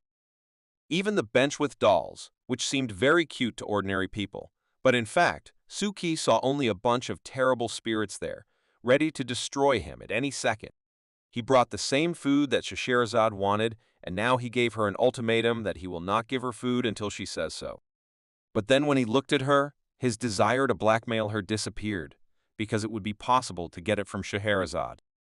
In fact, Scheherazade planned this meeting in this shopping district, and the meeting was supposed to be with one of the slanderers, who should know about the curse-ordering site.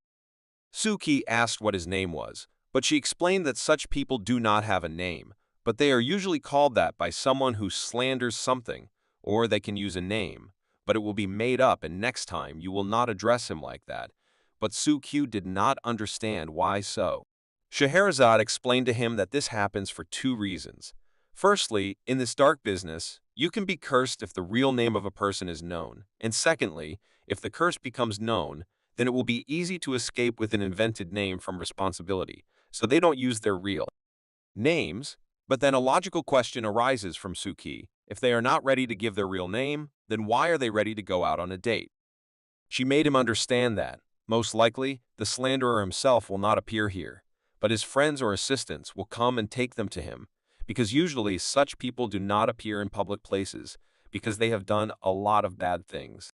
Scheherazade simply could not be satisfied with her delicacy, which Suki brought her. Well, it is already delicious. She was enjoying her meal until a voice called to them from behind and asked them if they were looking for a reverend. When they turned back, there stood a man who looked more like a ghost or worse, and quickly used his magic sword to fight off the Atata. He did not understand how he did such a thing. But Scheherazade quickly calmed him down and answered that this is the child of the slanderer, who, as she said, came for them to take them to the slanderer himself. He politely invited them to follow him, and they agreed, although it didn't look very safe, but they had no other option. They came to a nice enough place in the center of this shopping district, and Suki was even surprised that the slanderers were concentrated in such a nice place, unlike them. But when they entered inside, he immediately took his words back. It was too unpleasant to be there, and it was scary. Are all these paper people slanderers? Suki once again had to not raise his head or look at them. Of course, they were not included in the food chain. They were not ghosts or spirits, but their appearance in some cases scared him more than the spirits, so he decided to pretend that he did not see them and go calmly. They came to the room of the most important slanderer, who seems to have been in the city, so they were just as politely invited to enter the room. When they went inside, they were surprised to see several giant skulls hanging on the wall, and it looked very terrible. Without waiting for what the guests wanted from him, he immediately asked them what or whom they wanted to curse today. As Suki later realized for himself, it was not even a man, but an old woman, a very ambiguous person who combined the best sides of both worlds and kept up with the most advanced technologies of magical arts. Then the dialogue was continued by Scheherazade, who asked her directly if she was a slanderer from Tin Shui Street. Suki was surprised that she didn't know her either. But this woman with a very terrible look answers that she curses people from 50,000 to 5 million per person. So don't be stingy. If you don't pay enough money, the gods won't be able to take the payment, and the curse won't happen. It seems that Scheherazade did not react to her words and continued to ask her questions, and this time she asked if she was somehow related to the curse site. She looked at her carefully and answered that the gods are watching all of us and testing us, and we should not cross the limits of what is permitted, because each of us will be punished for this. Then she extended her hand to Suki, but he did not understand what she wanted from him and what it meant, so he just stood and watched her. It's good that Scheherazade was there, who understood what this woman wanted and how to behave with her. This hand gesture meant that she wanted to accept payment and bargain, so she extended her hand. Scheherazade and this woman seemed to have caught a common contact between themselves and started talking to each other. And Scheherazade began to say out loud that they do not agree on an amount more than this, and that's all. In response to this, the woman agreed and accepted their conditions. She then held out her phone to pay. Suki was amazed and even a little disappointed. Do the gods need money to pay for something like this? To which she replied, money is needed everywhere. The payment went through successfully, and the woman immediately spoke and answered Scheherazade about the site that she was so interested in. She knew about this site, which is controlled by the Union of Spiritual Sessions, and they invited her to join them, but of course she refused. Suki even more stopped believing in all these magical skills of this woman, because she, like Miko, starts talking only after payment, and before that you can't get a word out. Scheherazade carefully listened to what this woman said and asked to tell more about this union and what they do. She began to tell her story from the moment when she was at the annual meeting of clairvoyance a year ago and met a girl who scared her a lot. She had a great divine feeling, which was very scary. Suki once again asked about the divine feeling because he did not understand, and Scheherazade explained to him that it refers to the degree of closeness between believers and the deity. The higher the divine feeling, the stronger the spiritual power. The woman continued her story about that strange girl, who then created an organization called Zodiac to help those willing to pay for their tasks that she and her people did, so she gathered the best of the best. Scheherazade came to the conclusion that this organization, if the customer had money, could even destroy a specific person, and this was not a problem. But the woman added that she did not tell them that. She only told how she was connected with this site. Scheherazade continued the interrogation, and the next question was why she refused to join this club. But the woman's reason was quite simple. Slanderers do not form alliances because they are all disorganized creatures and often they die at any moment, so there is no point in forming these alliances. Plus, a high-ranking organization of slanderers will definitely attract the police and secret services, who will definitely start an investigation on this matter. That's why many people spoke against the spiritual sessions, but this girl shut everyone's mouths when she destroyed 3 masters right on the spot, which shocked everyone who was at the meeting. It seems that she had a very difficult character, and it was said that the goddess of disaster sat in her soul, who did not give the girl even an attempt to resist her, and was, in fact, only her doll. After that day, most of the slanderers left the city to protect themselves from her, although some of them joined her. And now they are doing terrible things together in this world, and to be honest, there are almost no slanderers left in Luda, and she is going to leave in a few days. Scheherazade offered her help, because this woman knew who they were, and from which organization, and for that, she would tell more about this girl, and how best to deal with her. But the woman seemed to be boiling with memories, and made it very clear that no living person could handle this girl, because her strength is beyond comprehension. After that, Scheherazade sent more money to this woman, and she immediately changed and was ready to talk. Suki simply did not understand how money can change people like that. Next, she took out some small box from her small locker and wanted to show it to Scheherazade and Suki. As she said after this box, her slanderer friend studied the essences and found out about her. When she opened this box, it seemed like a lot of blood poured out of it, which could drown everyone who was in this room. Suki couldn't understand what it was and why it looked like blood, but in any case, they had to do something, otherwise they would just drown here. But before they had time to invent something, some kind of fire fell into this sea of blood and ignited everything there. What should they do now? Everything around Suki began to burn, and this fire began to cover absolutely all corners of this small room. What should he do next? Began to scream and call for Scheherazade to help him. Suki could not believe that he would die in this way. But after a second, some kind of water started pouring on him. It was Scheherazade who poured water on him so that he would calm down and stop screaming. As it turned out, he alone entered this trance, and he alone saw how a lot of blood flowed out of the box, which filled the room, and there was a feeling that everything around was on fire, and now he himself would burn until he was extinguished by water. The woman was surprised that he saw all this and praised his intuitive sense of perception. She had never seen anything like this before. She continued to show what was in that box, from which blood seemed to be flowing, and now there is some piece of burnt cloth, which, according to legends, is a relic that remained after the great fire of the sleeve. Neither Suki nor Scheherazade knew what it was about and what kind of big fire this strange woman was talking about. She was surprised that the Black Gates were so ignorant, so she began to tell that a great fire was registered as a huge fire that was more than 400 years ago in Ludo. At that time, a large number of people were praying in Jingjiao Temple for the sake of a young girl who had died of an incurable disease, and when the prayer was over, a huge, unexpected, strong wind blew a piece of sleeve from the fire, which ignited one of the houses.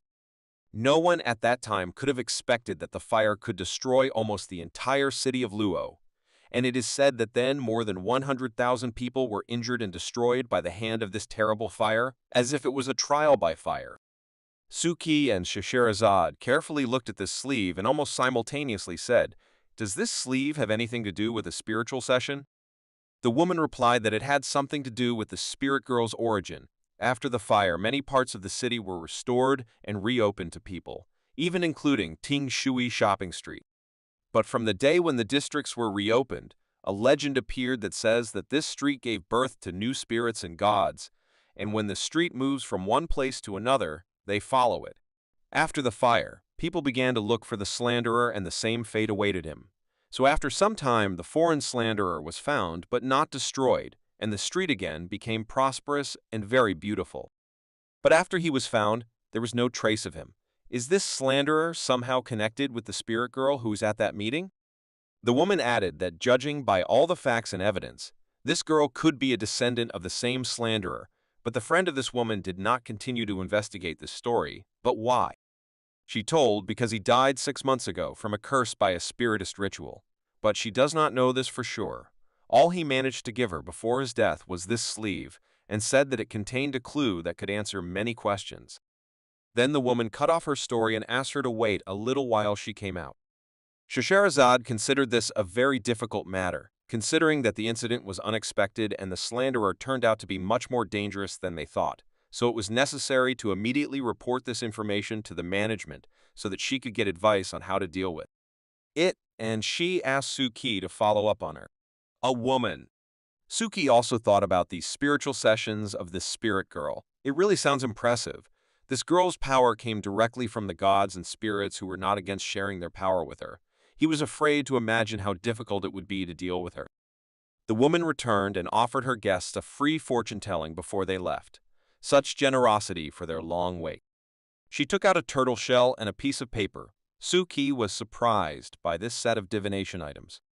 But it seems that he needs to take his words back, because as soon as she said a few magical words for the ritual, pictures lit up around this shell and the ritual began.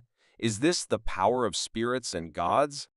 After that, a hand appeared. It just came out of nowhere and began to act on this shell as if with a strong fire, so that it melted and brought the necessary information. Suki did not understand what was happening here, but he decided for himself that he needed to remember what this ritual formation looked like so that he could then use it for his own purposes. But the woman did not have time to finish her ritual, as Scheherazade took the box with the sleeve and said that they do not need fortune-telling because they do not believe in it at all, and went to the exit. The matter is done, so they will leave.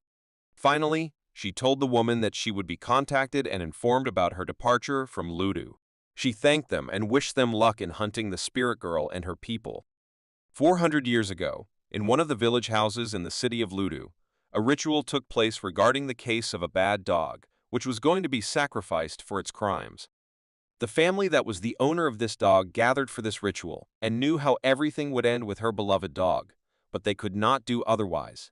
So the husband of this family sent the woman to the house if she is so worried and scared she cannot watch it, but it must stay. The person who performed this ritual recited a prayer that spoke of great hatred and the great crime they had committed. Then they grabbed the unfortunate dog and forced it to sacrifice its life for the sake of saving another, more important life. They forced her to dig a hole for herself, which she did a great job with. The woman still could not stand this pressure and went home, because it was too much for her. Then they brought the dog as a gift to the gods and forced to collect blood from it while it was still alive. After they collected the blood in a small bowl, they offered the man to drink it to the bottom, so that his family would be forever protected by Inugami, and she would do everything to prevent further trouble from haunting your family. The man drank this bowl to the bottom and threw it out of his hands. Suki and Scheherazade were in no hurry to return to the Black Gate Club, and Suki asked when they would continue de-icing the site, and the spirit girl, to which Scheherazade herself did not know the answer, because it was a much more serious problem than she thought. The help of a specialist would be needed here. Suki first hears about the so-called specialists in the mystical world. What do they do? Scheherazade explained to him that these are the people who help to reveal secrets and help in de-icing, which is very necessary for them in this matter. But Suki was worried about another question, that they spent a lot of Mr. Anderson's money on this woman, and now they still need to hire a specialist. Won't he mind? Scheherazade calmed him down and assured him that he would not be against it, and would even be for it. On Tin Shui Street, where Scheherazade and Suki were just now, it seems that the woman has not finished the ritual yet and is continuing it. Something started to happen to her, as if someone wanted to get out of her. Is this how the ritual affects her? It was Fu, one of the members of the Spirit Essence organization, who transformed into a woman to confuse Scheherazade and Suki, who came to him. Next, another girl who was watching all this came out to him. She was also one of the members of the secret organization of the spiritualist session. Her name was Quanling, and she immediately asked if Fu managed to steal their things from them. He answered her that only one succeeded. She got angry. Why only one? The fact was that the body he used was too old to control it, and it was very difficult to apply the transfer ritual. She then suggested that he destroy them both and let all these Black Gate-type organizations know how strong they can be. She ordered him to remove all the junk from the old body, and she is now drawing a formation here for the owner of this thing. What is his name, by the way? And his name was Suki, and Fu managed to steal his coin from him and even take a picture of him. Now Suki is in danger. Queen Ling began her destruction ritual. She began to say the words, "Enemy approaching Inugama must come. Enemy approaching Inugama must come. Inugama, destroy." And then the ritual itself began, which began quite quickly. Then she said in her voice that she is very sorry for Suki, but her Inugama is very hungry and wants to eat Suki, and it will happen. At that moment, Suki was counting his coins, which he had left, and he did not count one coin. It is very strange, because it is not like him. He always clearly counts his finances. He was just standing by the vending machine with food and wanted to buy something because he was very hungry and he just didn't have the same coin, and the machine also does not support payment by phone. Suki decided to go home, as he had already received a reminder that Mrs. Mary would visit him soon, and it was time to go back, so he left the machine gun and left. When he was returning home, a very cold wind suddenly arose here, which literally covered his whole body from his feet to his back. Where did such a cold wind come from? Here he heard a strange sound behind him, as if someone had very carefully descended from heaven to earth, but he understood that this was not good, and most likely now he would have to fight. When Suki turned his head, he saw such a terrible monster that his breath froze, and his body began to tremble on its own. Did this monster come for him? Chufu asked this crazy girl if they would stay here until she finished her ritual, to which she replied that of course she would. She would like to enjoy and get the thrill of contact with the 4-year-old in Yugen. He didn't even imagine how breathtaking she is when she tears her prey. these touches, and the heat of the muscle fibers that break out of the body and are crushed into dust. A pile of blood. It works like a drug that you gradually get used to. Suki didn't understand why, because he just turned his head. This spirit was already targeting him and was going to eat him. But he didn't do anything to make him think that he saw him. The monster did not wait for Suki to assess the whole situation, and of course already attacked him with its giant teeth, and was ready to tear him into small pieces. Without thinking for a long time, Suki uses his painted face skill and should turn invisible to this spirit. But it doesn't work. The spirit almost killed him and is still haunting him. The painted face doesn't work on this ghost. This is clearly no ordinary spirit and no ordinary food chain. You have to come up with something else immediately because it will just destroy him. This happened only once, and that was with the spirit that was summoned by the members of the Pioneer Church. Surely this skill does not work on this layer of spirits, but he did not care. He simply did not want to die here and ran with all his might. But he didn't notice how his phone fell out of his pocket and fell straight to the ground, to which Miss Mary was calling at that moment. And Suki, before it fell, accidentally picked up the phone and started a conversation. Suki ran as fast as he could, and when he raised his head, he saw Miss Mary at the end of the street, who was already waiting for him there, and was ready to meet him. But this time, Suki was even very happy when he saw her. But he has a new problem. His painted face timer stops working and the timer is almost up. Miss Mary, of course, saw him and was already preparing to strike him. She struck a blow from which Suki managed to dodge and survive in the last minute of the action of her skill. He fell to the floor and bruised himself badly from the fall, so he needed time to recover, but did he have that time? It seems that Miss Mary hit the spirit that was chasing Suki quite well and cut off his hand, but only the crazy girl who was controlling this spirit felt the pain. She was even thrown several meters away. She did not understand where this crazy spirit with a sword came from. Is this really it? Suki's girlfriend? Miss Mary actually cut off the hand of this wolf-shaped spirit, which was suffering but still not giving up.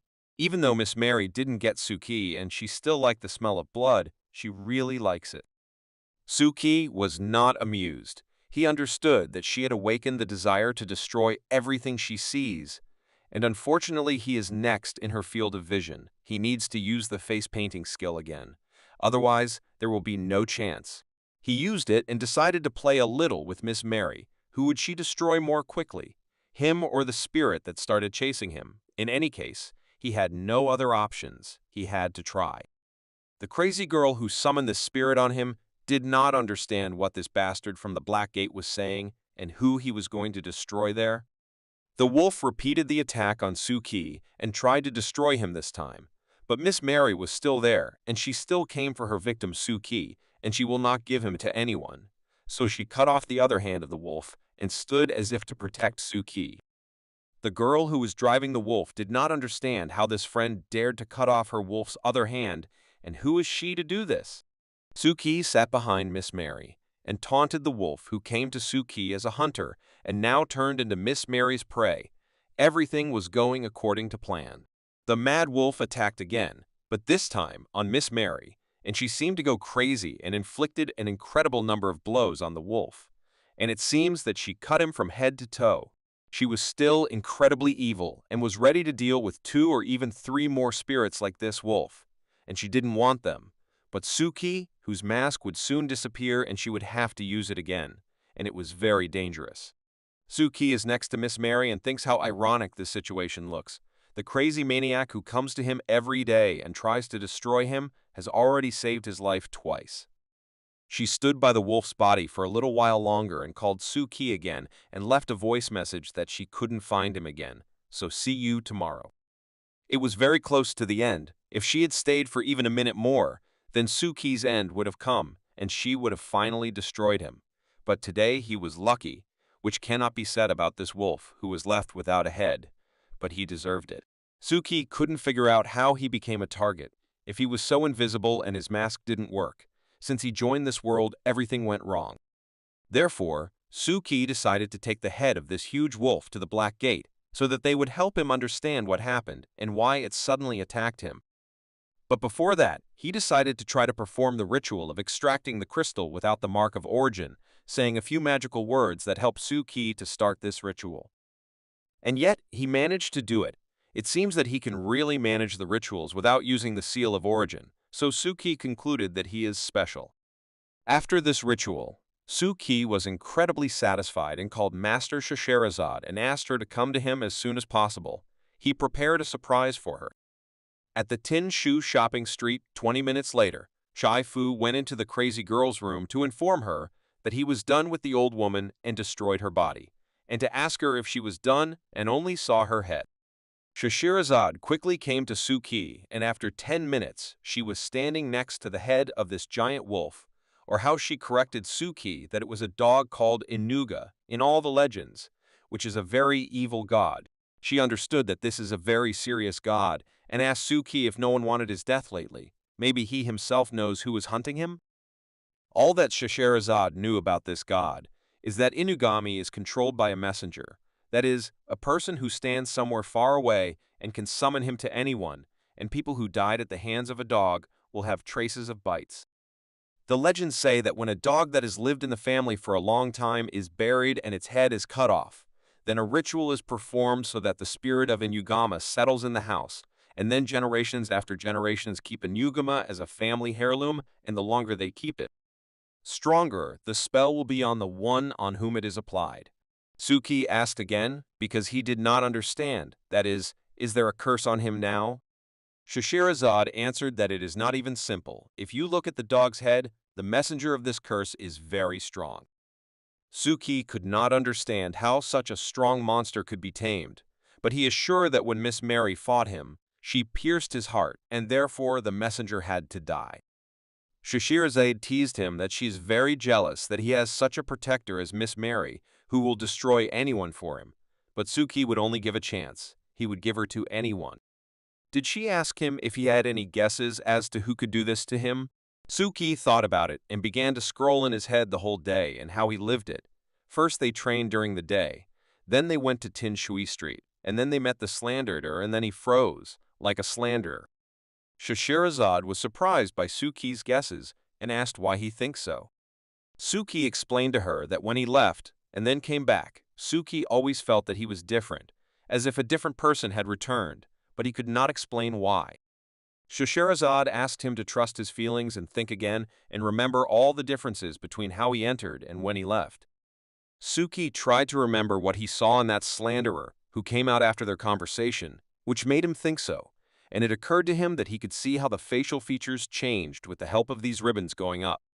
When the slanderer returned from his room, his facial features changed. Suki simply did not notice it immediately, so it can be concluded that someone replaced the slanderer at that moment. Suki didn't understand why they started hunting him in the first place. Was it because they knew we were investigating the case of the Angel of Tears?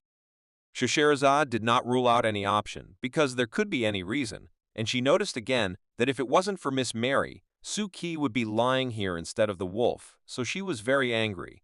What right do they have to touch a person from the Black Gate? The two of them were on their way home, but as soon as Scheherazade took Suki away, she would return to Tin Shui Street and conduct research there. Suki thought about the fact that she should return to this street and surround the scene to prevent the intervention of the police or other authorities, and it was unknown if she would find any clues there. Suki could not wait for this crazy day to end. The next night, Suki dived another 1,000 meters, and his depth of storage is about 26,000 meters. At this rate, he will reach the next layer in less than a month, unless of course he loses control earlier. It was in vain to hope for any rescue, so he decided to move on and finally start weaving nets for his safety, so that he would have at least some insurance. Therefore, he prepared for the ritual and applied it. Namely, he created the grids of origin. The next day at work at the law firm, Suki yawned every 15 seconds and couldn't stop. He slept very badly that night and woke up often, so he really wanted to sleep. Lawyer Du Shen greeted Suki and asked him why he yawned so often. Probably his girlfriend came to him that night, and he had to work hard all night. But Suki could not explain to them that he spent the whole night in the depths of the sea in qualities of a net weaver. He finally finished all the work that Du Shi had assigned him, and he had some free time left to do experiments, which he photographed in the theater, right at the workplace. Maybe he will be able to use it in the future, so you need to know how it works.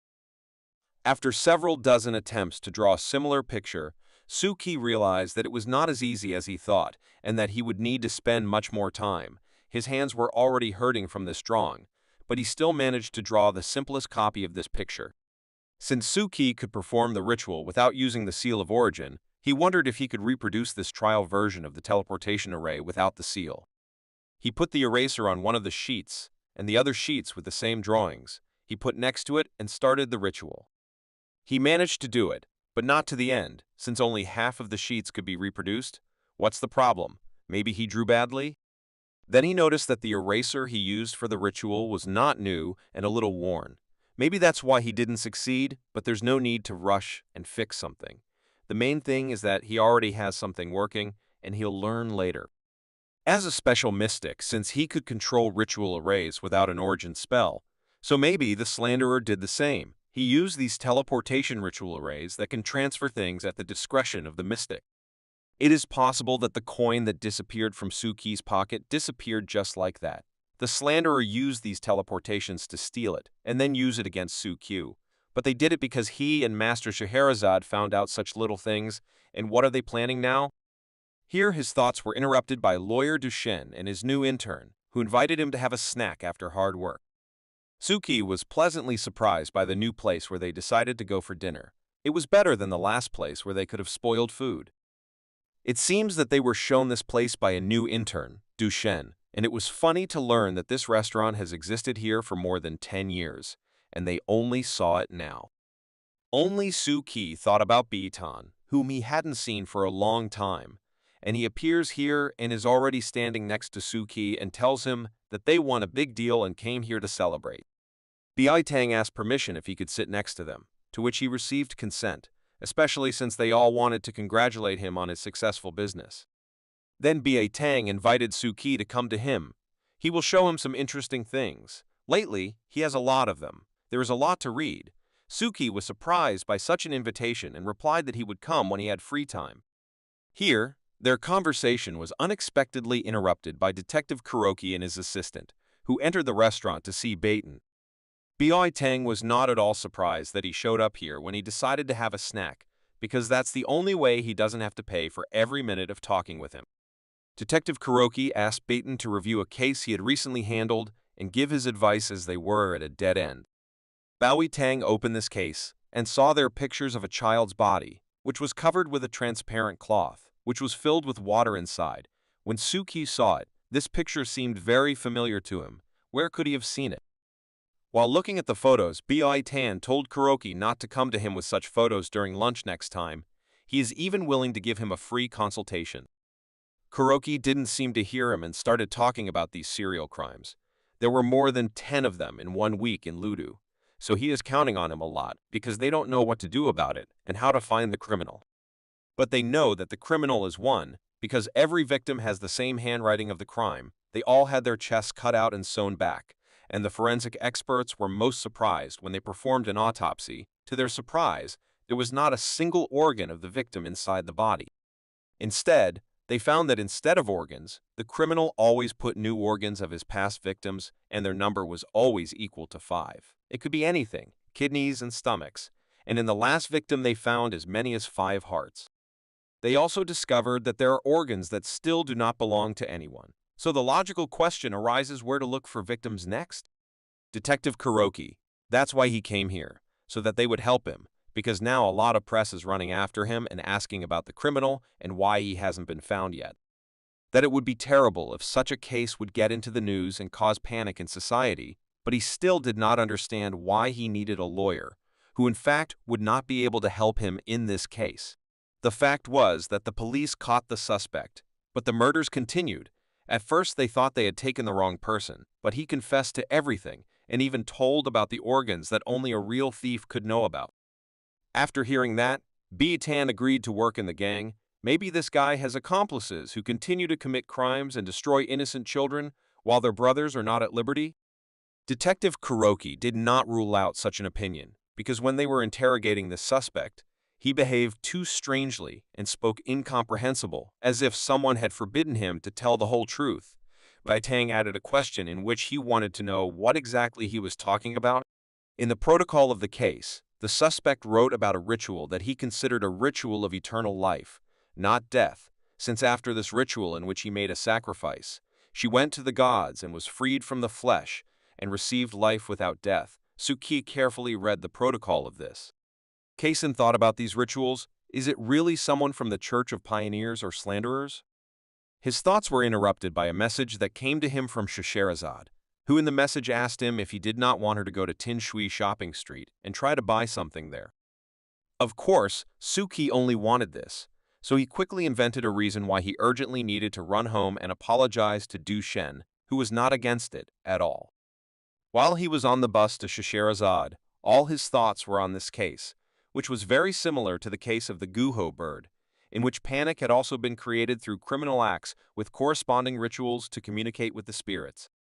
He understood the mistake of the police, who did not report this news to the Black Gate in time. Suki understood that they did not want to spread panic, but maybe if they had told about it earlier, the children could have been saved. Suki very quickly arrived at the meeting place with Scheherazade on Tinshui Shopping Street, where she was already waiting for him. She congratulated him and noticed that he was in a good mood. That's good, of course, but she warned him that he should get ready now, because they might be staying in this place for a long time. Scheherazade opened the door of the same secret room where all the slanderers gathered, and they entered again. Suki noticed that nothing had changed in particular, but the main surprise awaited him in the old woman's room. When they went inside, they saw a bunch of bloodstains there, and the old woman's own body was found in the next room, where they talked to her for the first time. Suki couldn't believe it. Did she really die? What happened to her? Scheherazade confirmed his previous feelings about the body swap were correct. She was disguised. They used a technique similar to manipulation to get inside her body. Scheherazade also drew his attention to the ritual formation that they left on the floor, which is an improved version of the transmission of the Angel of Tears. As Scheherazade expected, it was a group from the same curse site. Suki instead took a photo of it for his own archive and thought how similar this formation was to the one he was working with, so he needed the photo so he could improve his skills himself. Also, here she found Suki's stolen coin and his photo. These things they used for the Inugama spell ritual, and this room is full of blood, so it can be assumed that when Miss Mary stabbed Inugami, she seriously injured the messenger. By the way, this Inugami was at the level of the abyss. He would quickly destroy Suki, so Scheherazade really wanted to see the battle between Inugami and Miss Mary. It must be very interesting, but it was not very interesting for Suki. Scheherazade assumed that they still work as a pair. One of them manipulated the old woman, and the other put a curse on Suki, and he was injured, so his friend took him away. But it seems even after the unraveled story, Suki still couldn't calm down. He was missing something, so he turned his head to find the camera, which was still there. Suki asked Scheherazade if she was sure that there should be another person, but how did they find out who they are and that they will come here? Scheherazade scrolled through many options in her head. She could have been betrayed by an old woman, or she herself could have spoken during the conversation, so it is not known exactly. Suki had an idea once Mr. Anderson told him about a group of hackers who call themselves the Matrix. Their people are very good at getting information from intelligence agencies. Maybe they took part in it. Scheherazade thought about this question, but she did not think about the participation of mystics in this question. Suki also noticed that the Matrix is a branch of the wisdom system, and the Angels of Tears also enter there, so it is very likely that the problem comes from there. Scheherazade was pleased with Suki. He is very smart and Mr. Anderson was right, so it's time for them to go back to headquarters and report the results. The first thing Suki showed Mr. Anderson and Alice's advisor was the heart of the same monster that attacked him. Scheherazade assumed that the slanderers attacked the Black Gate Club specifically. They clearly thought out this attack. Counselor Alice was not in the best mood from what she heard, so she asked to call Green, and she is going to remind the natives of this city who the Black Gates are, because it seems they live too comfortably. Tu Yu Meng was an intern, and it was he who was on shift when Mr. Green and Red Riding Hood came to visit him. Green was determined only to negotiate, but Alice untied his hands if something went wrong. The guard did not understand what they were doing here so late and started shouting. They definitely want to do something bad. But Green just wanted to talk to his master and asked him to call him because the Black Gate has something to do with him. The intern did not want to agree to this, because he can disturb the master only during the reception or in emergency cases. The red cap that Green came with blew something up, of course, by accident. Green once again politely asked him to call the master, otherwise he would not guarantee that the next explosion would not sound somewhere near him. The intern understood the seriousness of the situation and asked him to calm down. He had already called Mr. Tiyun. Green was pleased with himself because if he were to blow up someone else's house, it would be necessary to get into debt again, which he did not really want to do. After 20 minutes, Master Tayuna brought Green a notebook where absolutely all the information about the slanderers that they had was collected. Green took this notebook and thanked them for their help, and finally reminded them that a newcomer named Suki appeared at the Black Gate and asked to be very careful with him and not to do stupid things to him, because the Black Gate does not promise that there will be no consequences. Mr. Anderson, in turn, went to the Yujing Temple, where he was also provided with all the information on the slanderers that he requested. But he also politely told them about the newcomer to the Black Gate Club, Suki, who is his student, and asked them to take care of him in the future, if the need arises. Scheherazade visited the Temple of Laudu, in which she behaved not quite politely, but it was no less effective. She also took all the information about the slanderers that was in that temple and reminded them of Suki and asked them not to touch him, because if they touch him, even with a finger, she will destroy them all. Meanwhile, Suki rested at home and enjoyed a well-deserved rest. Suki sat in his room and tried to figure out the teleportation formation that he had already reworked several times. But still, it had a lot of flaws. There were even cases when inanimate objects disappeared during teleportation. The only success he managed to achieve was that he still completed the teleportation cycle and transferred the item he needed. Suki really wanted to enter the Hall of Secrets and discuss this with his loyal subjects, but he could not do so because the subject did not fit his image of a great being. His phone started ringing, which could only mean one thing, that it was time to join the Hall of Secrets and start another meeting. Their meeting has officially started. Suki was very pleased that no one was late and everyone sat in their seats, so it's time to start. The spider immediately began to ask how the mask was doing and whether she had received her body, to which she gave a positive answer, and it was all thanks to Mr. Muzzleover. The spider was surprised by such power that the mouse has, because to steal a body from the Black Gate, namely from Scheherazade, one must have incredible power, but the mask did not know who this Scheherazade was. Therefore, the spider told her that she is a mystic and that she is one of the 3 kings of the kingdom of the dead, and that she is one of the strongest mystics in the whole world. Of course, it was all very well, and the woman in the mask wanted to share the information she learned from the body. As it turned out, the angel's tears were caused by a girl named Chiki. This girl's body told the woman that she wanted to take revenge on the theater for Sindo, so she bought the curse of the Angel of Tears and how to use it on the website. Well, everyone is already aware of what happened next. She summoned the Angel of Tears, which destroyed her. The spider asked the mask for a photo of the ceremony site or a copy of it so that she could review and find more information on this ritual. The mask offered her to transfer this photo with the help of the funeral home. But the spider did not want to load the mask like that and asked her to just draw from memory what she remembers. That will be enough. Therefore, she asked Mr. Truth for a piece of paper and a pen, who at that time noticed how the 9-headed woman began to actively manifest herself, which is very good for the development of the Hall of Secrets. Suki decided to cast the Fate Stone again, which fell on the white side and allowed them to draw this formation. He gave each member of the secret hall a piece of paper and a pen so that they could draw what their imagination would show them. The spider correctly understood Suki's task, where you had to use your imagination, and the drawing would appear by itself, which is what happened to her as a result. Even the mousetrap got interested in this task and started to draw something. It is interesting to see what he will do. But there was no chance to hope for something unusual. There was his favorite cheese again. Suki waited patiently while they drew their pictures, and he had time to think about making the table bigger, and he was troubled by the thought of how long the Hall of Secrets would last and how many people would gather here. In any case, he understood that all the memories and traces of these meetings would remain for a long time even after the end of the existence of this hall, and after that it would all turn into a secret related to Suki. He understood that the accumulation and change of people in time are methods of building great secrets, and since the scenario of the last mission is finished, it is necessary to give them a new task.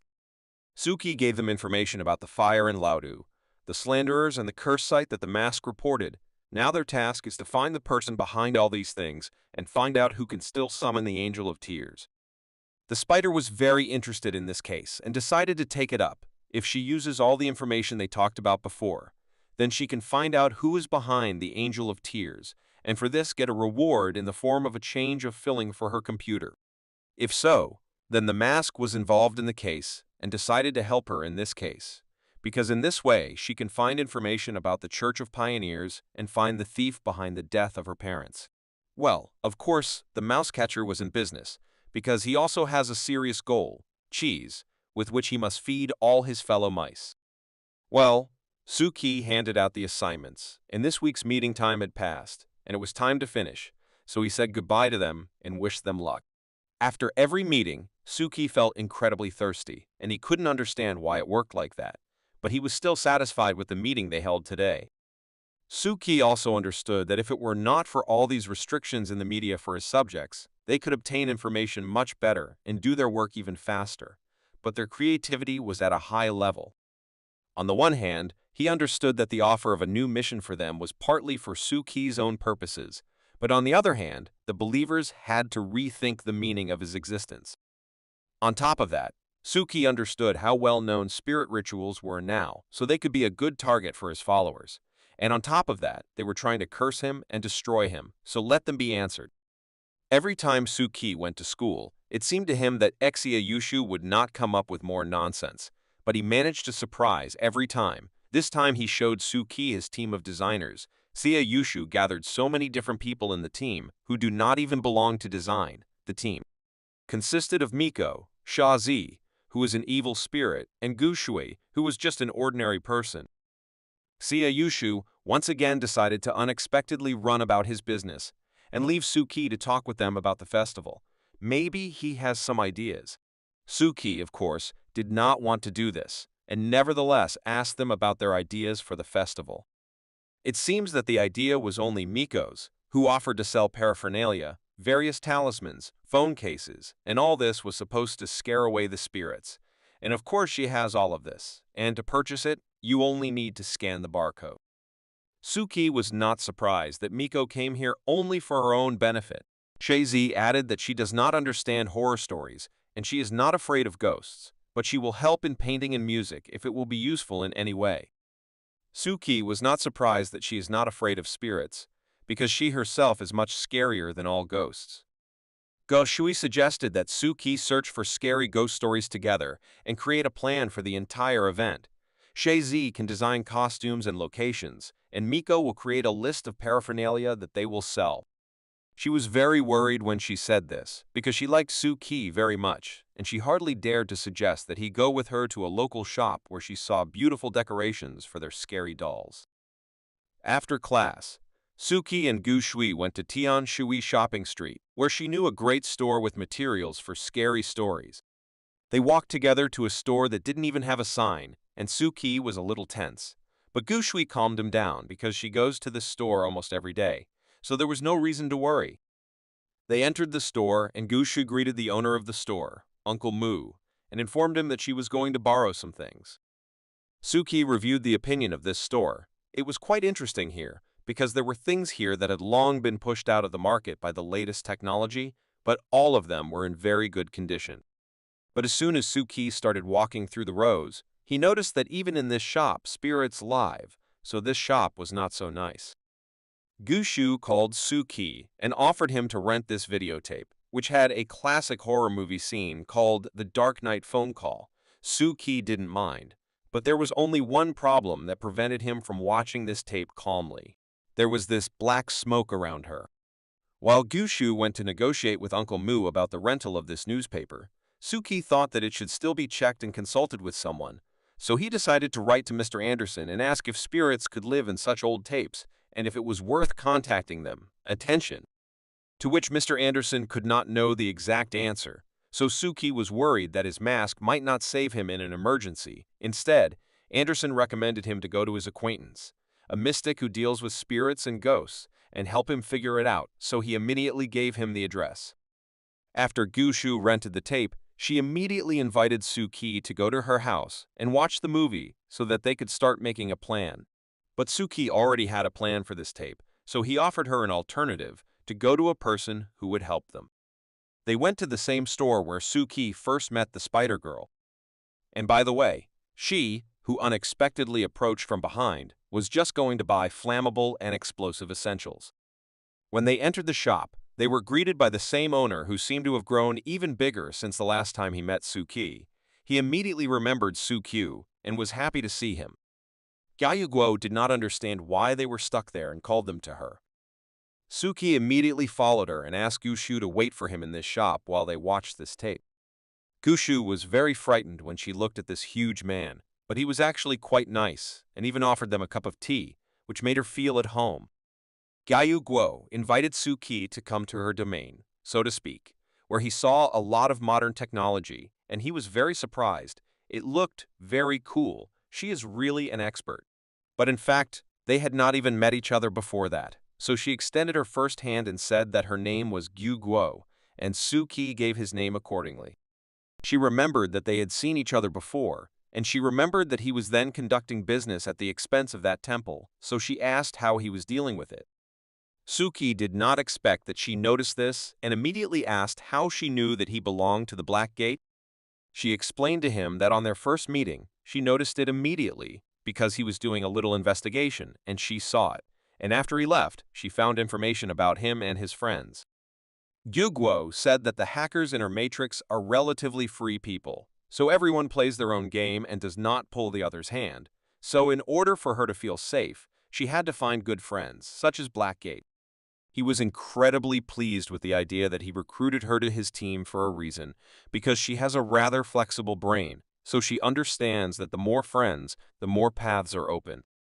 It was of course good, but Suki came here for another more important matter. This is this tape, with which something is clearly wrong. It would be good to clean it. Mr. Anderson recommended him to address it. That's why he is here.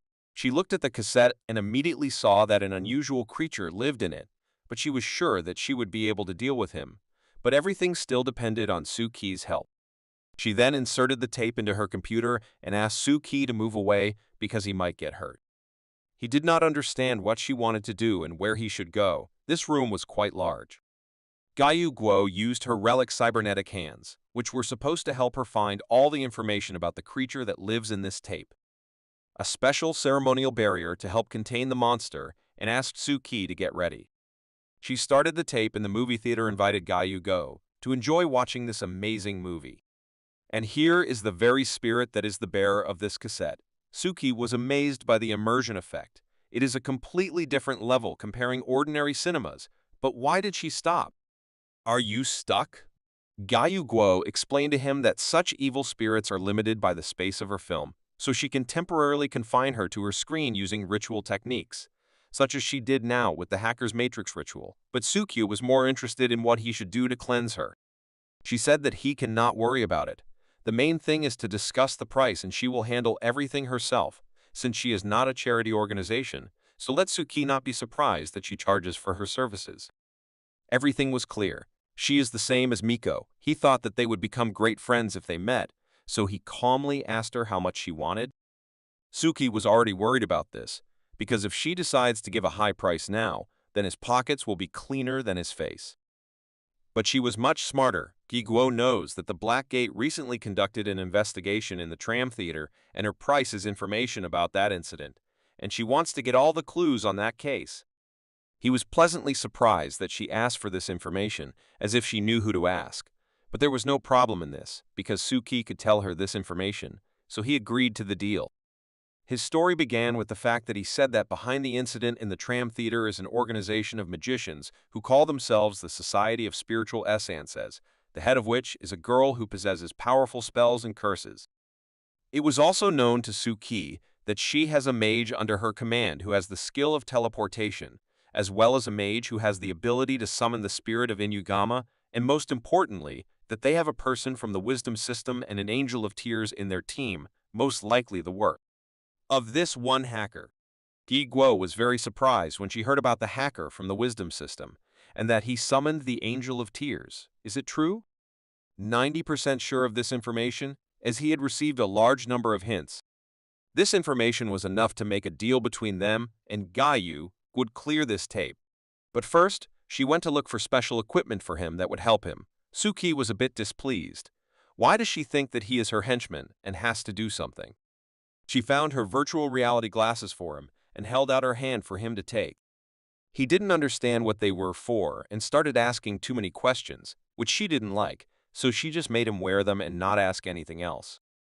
After he put on these glasses, she explained to him that this evil spirit was born in the plot of the movie, and one of the best ways to cleanse it is to go into the movie and change its plot and prevent the spirit from becoming evil. It's good that Gayu Guo had the best technology, so it was more than realistic to do it. A loading screen appeared in front of Suki, which had to be dragged to select the time period he needed, and after that to enter the movie and change the plot. It was quite convenient. She gave him the last advice. If he is afraid, then it is better not to be a hero, because there is no second chance here. Suki almost figured out everything, and it was quite easy for him, because he watched this movie 1,000 times, so his main idea was not to let the girl fall into the well. Then he would save her, and she would not be an evil spirit. He then tried to rewind the film to that moment, and to his surprise, he actually found himself at that moment in the film.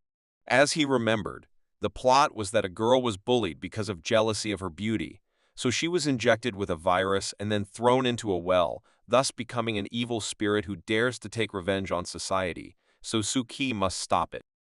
He fast-forwarded to the moment he needed, and just then one of the girls attacked her with a knife, and this prevented Suki from committing the crime.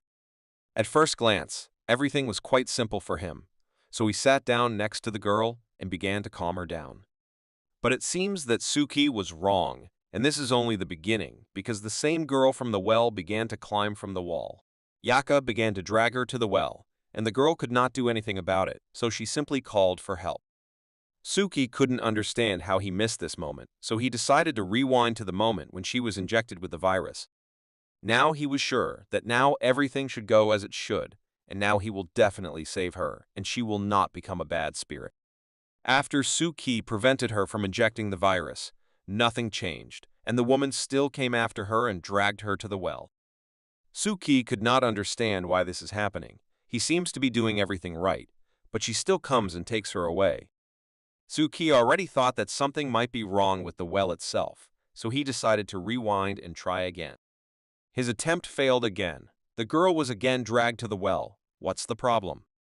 After the 10th attempt, Suki couldn't stand it anymore and took off these glasses. He didn't understand how this was possible. It was some kind of cheating. No matter how hard he tried, he couldn't change the plot. Ji Guo assumed that he tried to save her body, but he couldn't save her heart, which couldn't atone for its guilt, so the ending never changed. Suki didn't understand. Did it happen even earlier, before he saved her? Ji Guo said that the easiest way to find a girl's heart is to make her fall in love. She hoped that Suki would understand this hint. But how did Suki think that she was a spirit, and how could she fall in love with him? But then he remembered the situation with the spirit girl from school and realized that this was not his first time, so he should try again. Suki couldn't rewind the movie, so he decided to take off his glasses to ask Gayu Guo what the matter was, and saw that she was gone, and the spirit almost left the monitor. He ran to the monster to save her, but at the last moment she called him from behind and said that everything was fine with her. To tell him that it was possible that Suki's attitude towards her had made her emotionally unstable, so Gayu Guo's ceremonial barrier could not trap her and would not last more than 5 minutes. Suki asked her how much time would be enough for 5 minutes in the movie, to which Gayu Guo replied in hours or even days, or shorter intervals, the less time Suki has. After Gi Guo told him this information, she just walked away and decided to leave them alone. When she came out, she was immediately approached by Gushu, who asked where Suki was. Gi Guo replied that everything is fine and he will be back soon, so there is no reason to worry.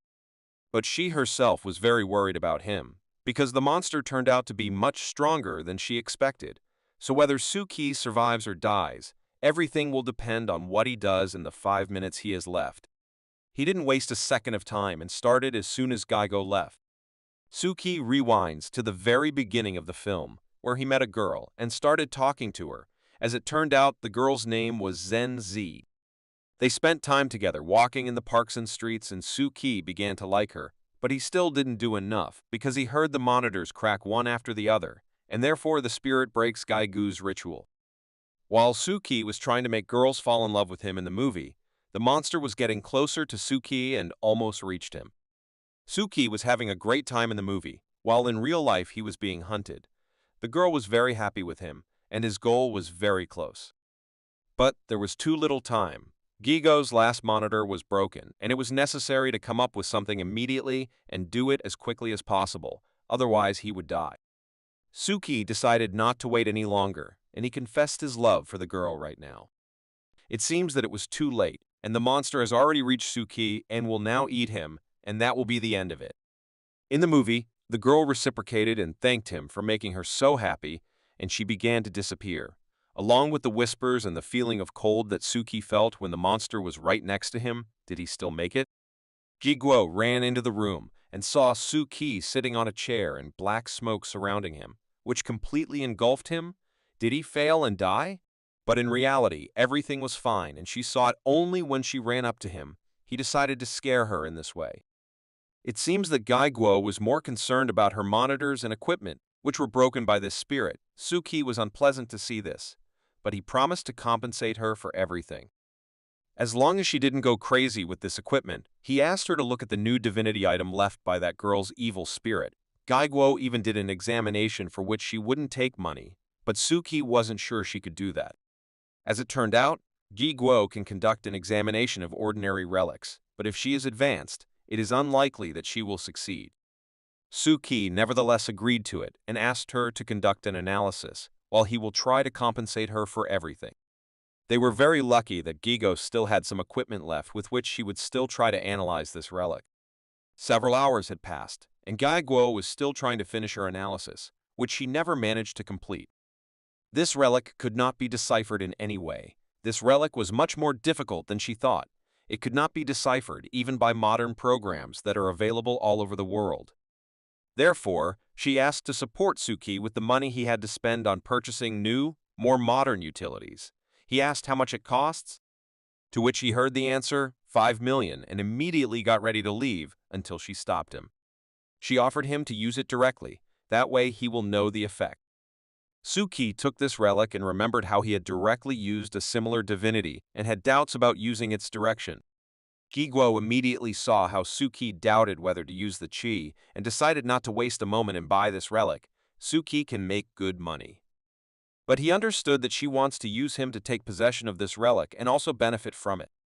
That's why he still decided to use it. Still, there is no way to analyze it, so there is nothing to lose. Gushu drank more than one glass of tea, and she thought that Suki has been there for a long time. But nothing happened to him. Is it possible to go there, or just break in? Avocado and wasabi added to it, but she could no longer drink this tea because it was an 8th teacup. She was saved from this tea by Suki, who called her to come to his room.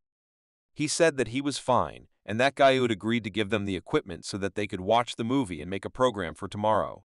She did not dare to go inside for a long time, because there was an incredible mess there, and Suki seems to have broken everything there.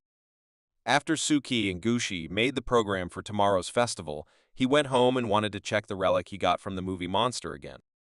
He took a small kitchen knife, which he first disinfected from a viral infection.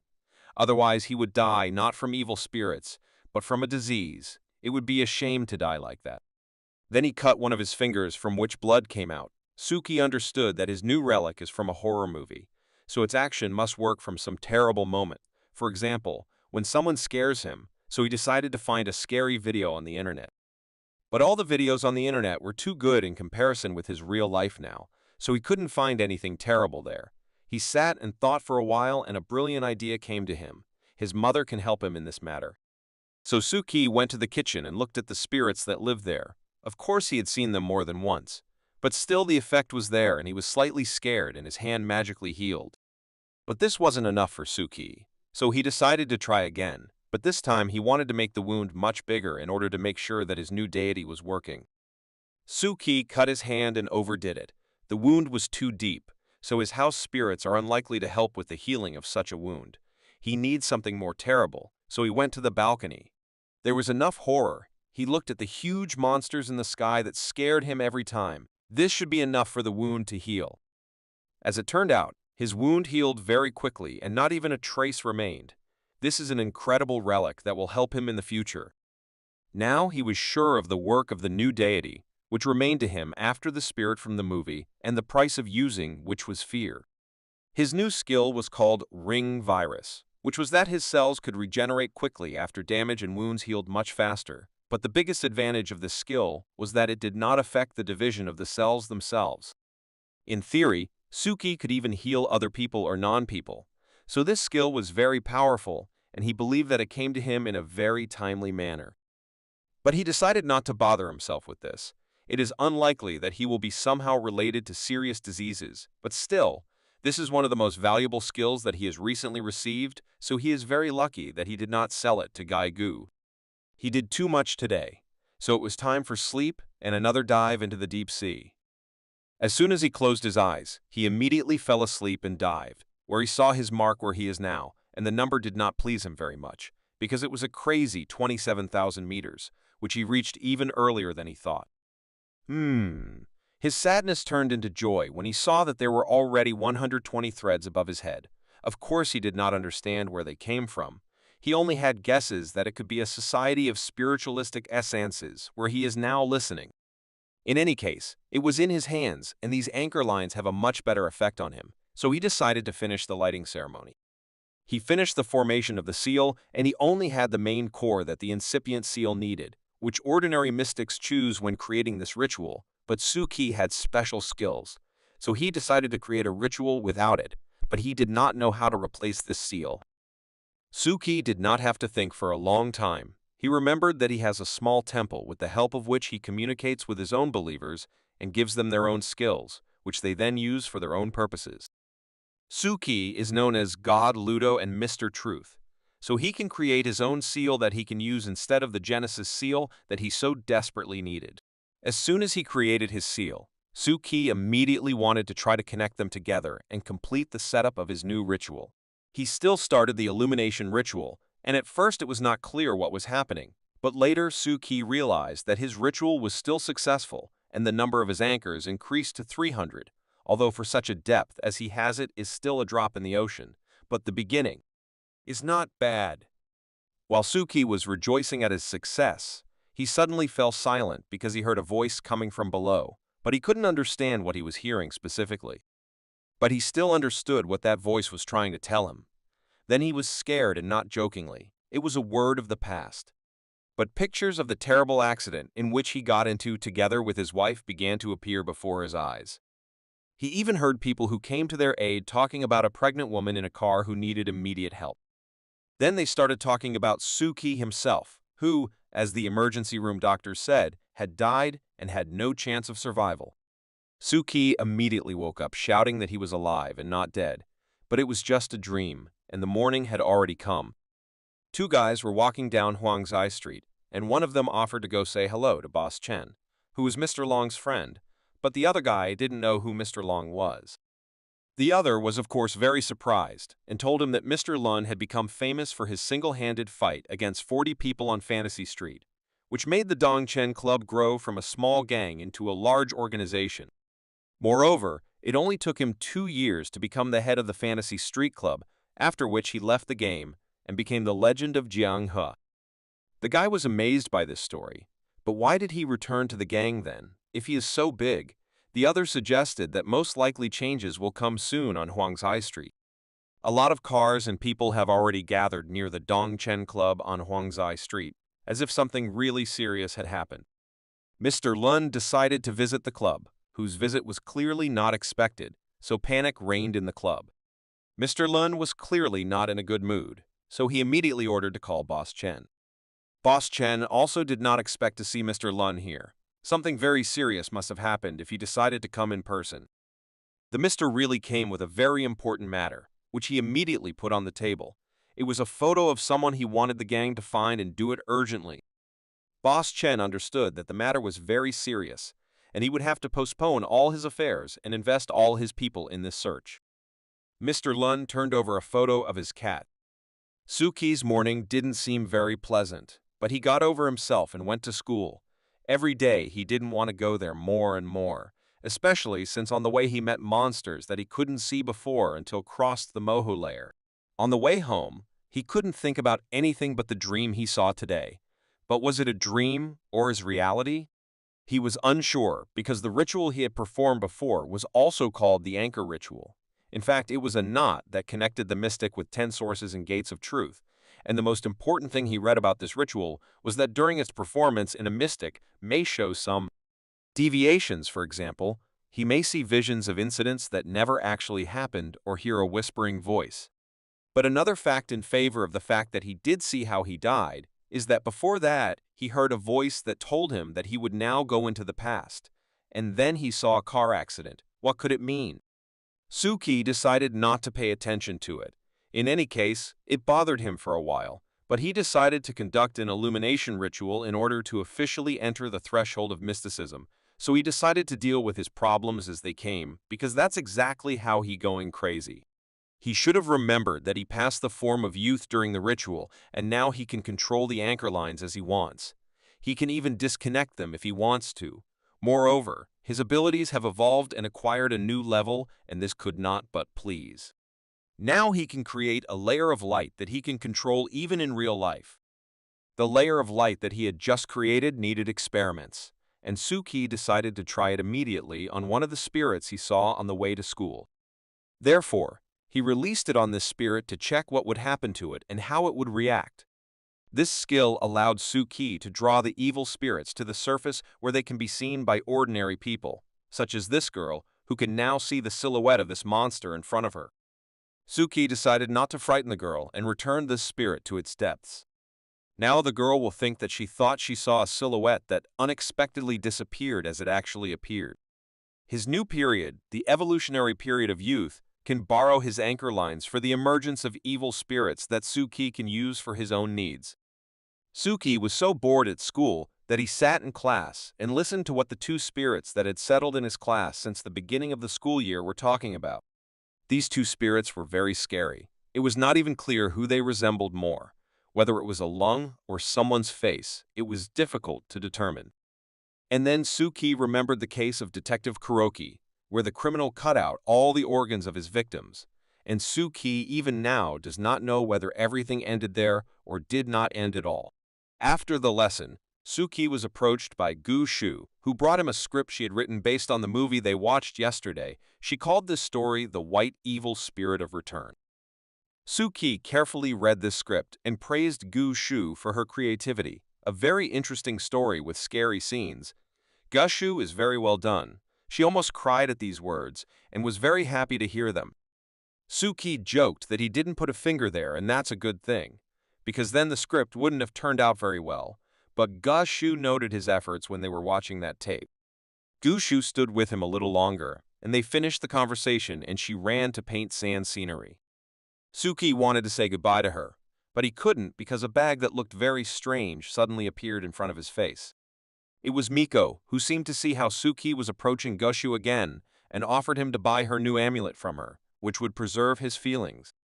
Here, Exia Yushu came out of nowhere and started yelling at Miko that she has been selling this thing all morning, but in fact she is not helping anyone. After these words, they began to quarrel, which was difficult for a normal person to endure, so Suki tried to concentrate and not listen to them. Not only Suki watched the quarreling of his friends, but also his new enemy, who was already waiting for him at the exit from the school.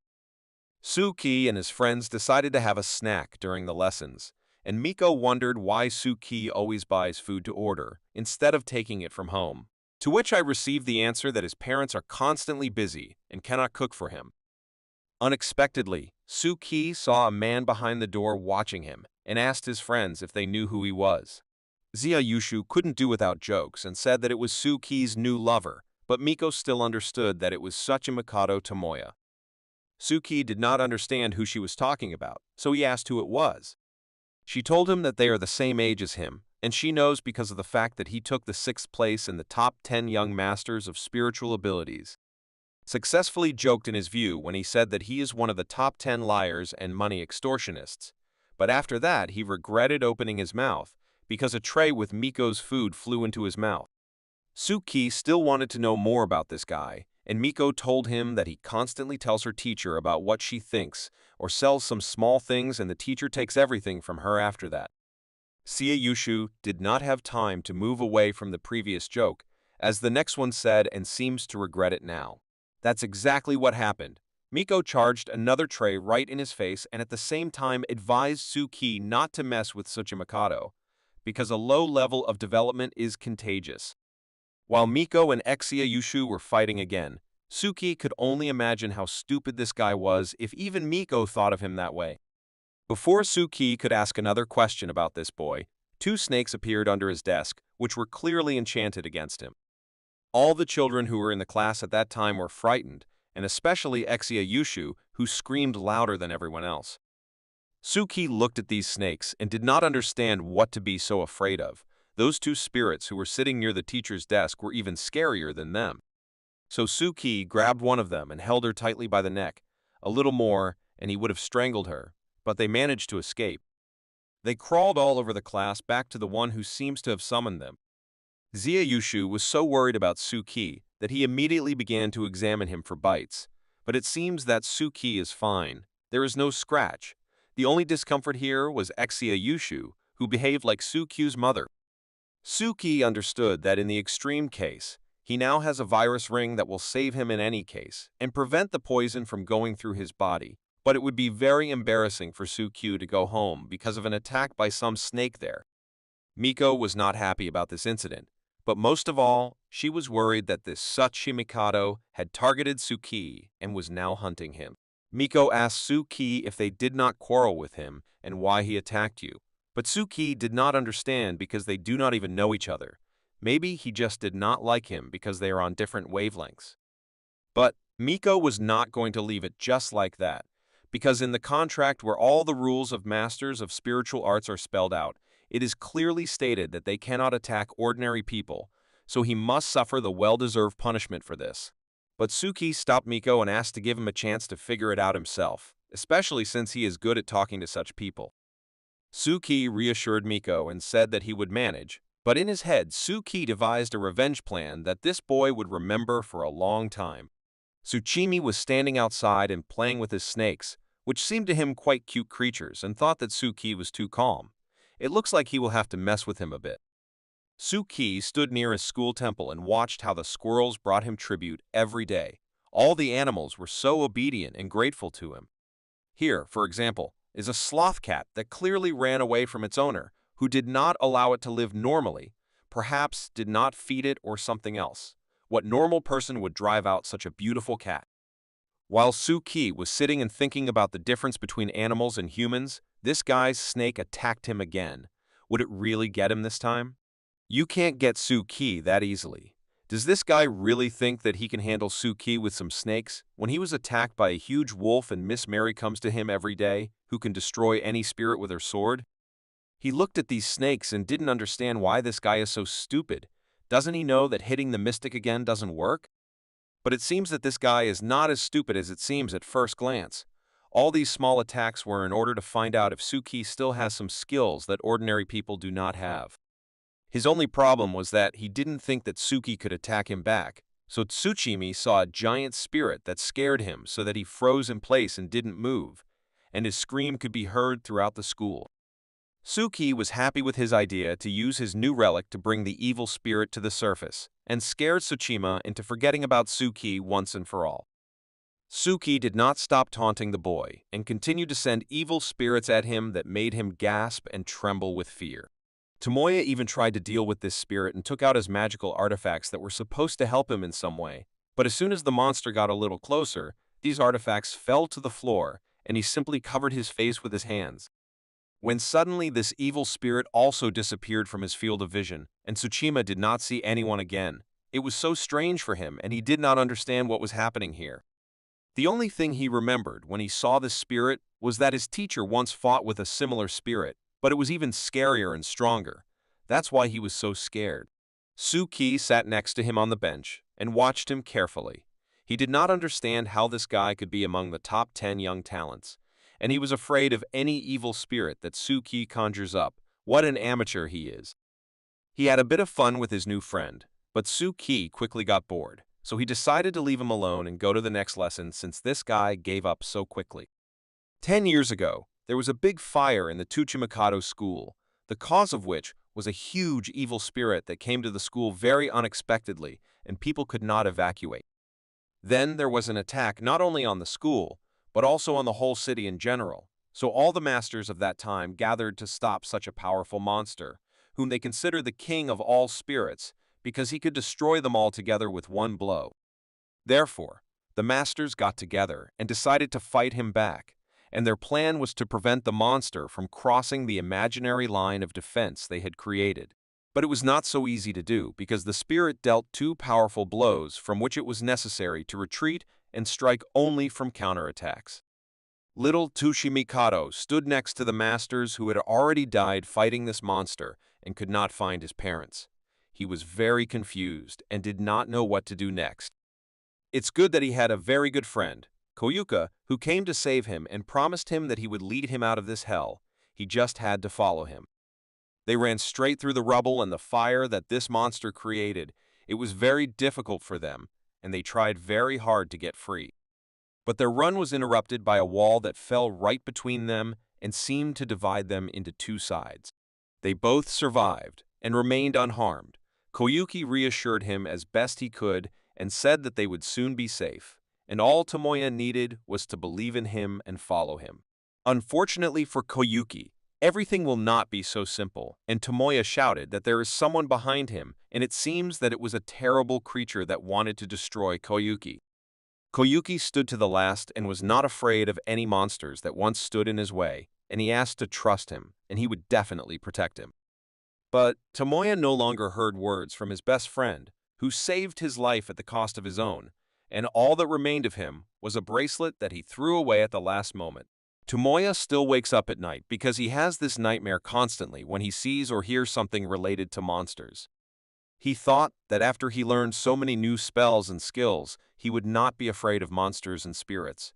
But every time Tomoya remembers this terrible story when the Master of Spirits visited them and Tomoya was left without a friend. Here he suddenly realized that these spirits he saw this afternoon were in fact Suki chasing him, and only a Master of Spirits can have such a skill. He decided that he should immediately inform his father about this. He immediately ran to the house where his father lived and asked his assistant for permission to receive him, but his father's assistant said that he was busy now and received only on very important matters. But Tomoya continued to claim that he had a very important matter that needed immediate consideration. If they don't believe him, he can break his connection with his memory stone, and they will see all the memories he saw and be convinced. His father's other advisor warned him that if he did this, he could have serious consequences because he wouldn't be able to recover it later. But Tomoya was very serious, so without thinking, he broke the bond and showed them his memories.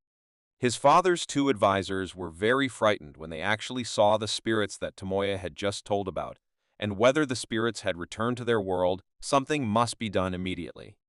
But Tomoya's father's assistant quickly calmed them both down and ordered them to gather everyone related to the circle of spiritual abilities and get ready, because soon the new spirit lord would come to them. From the house of the Tomoya family, after he told everything, they immediately started sending out pigeons, which were supposed to convey this information to the most secret corners of the world. Meanwhile, Suki sat at school and enjoyed this beautiful day, which he unfortunately spent at school. While Suki was enjoying the sunny weather, the girls approached him to show off their progress in preparing for the school festival. They showed that they had drawn scenery for a haunted house. Suki liked everything, of course, but he was only worried about who would buy it. In response to this, she turned into a monster and answered in a rough voice that she drew according to Gushui's script, which he liked very much. Suki changed his mind and noticed how cute the girl was. Gushui added that her neighbor had a lot of furniture and decorations in this style that he could give them for free, so there should be no problem with financing. Suki again praised Gushu for what a reliable and nice person she is. She does a lot for the team, and that is very good.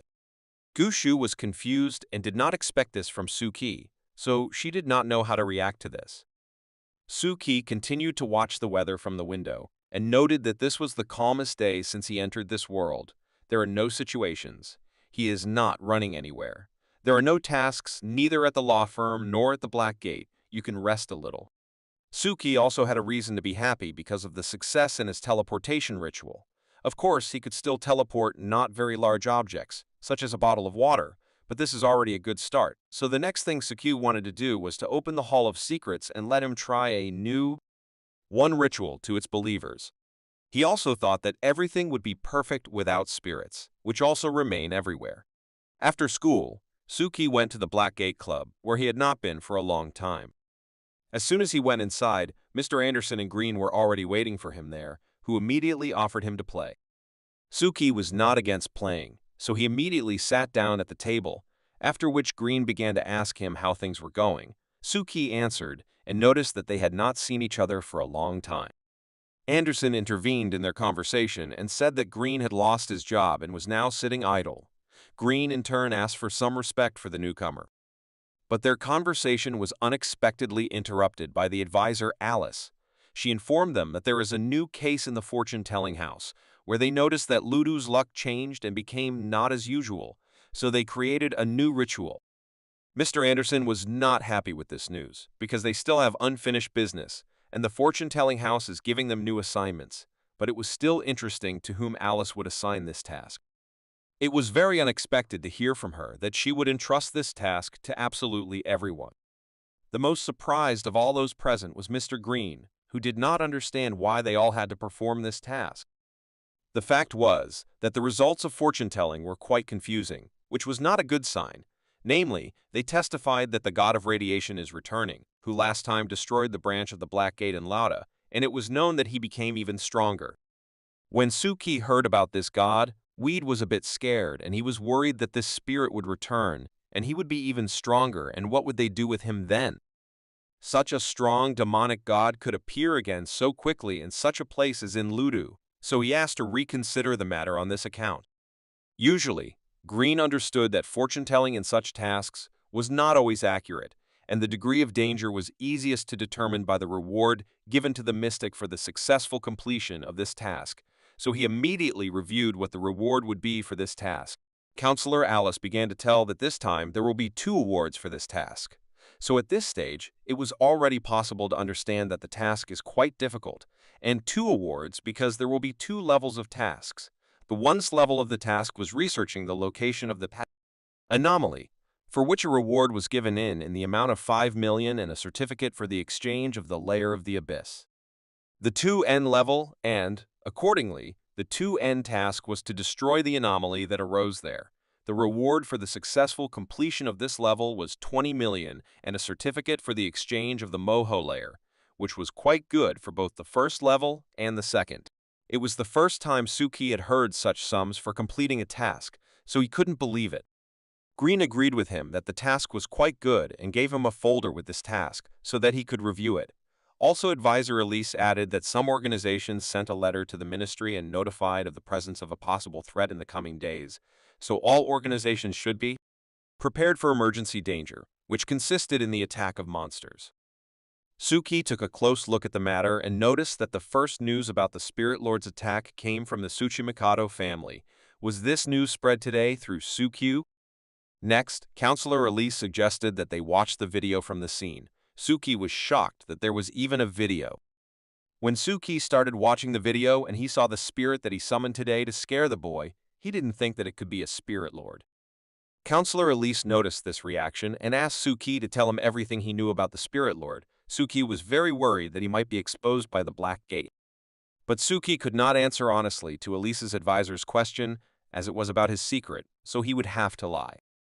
The crown of youth that became for Suki a part of his body that cannot be talked about, because in this way it will only bring the danger of its disclosure.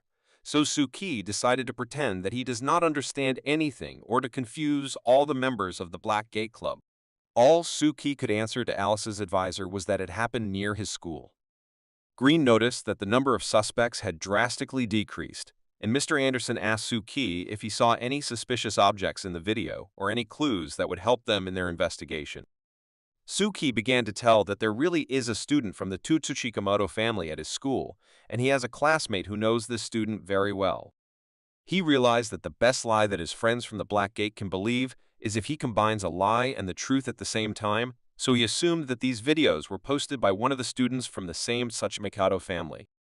In this case, Counselor Elise decided to give Suki the opportunity to investigate his school and find more evidence and clues about this case.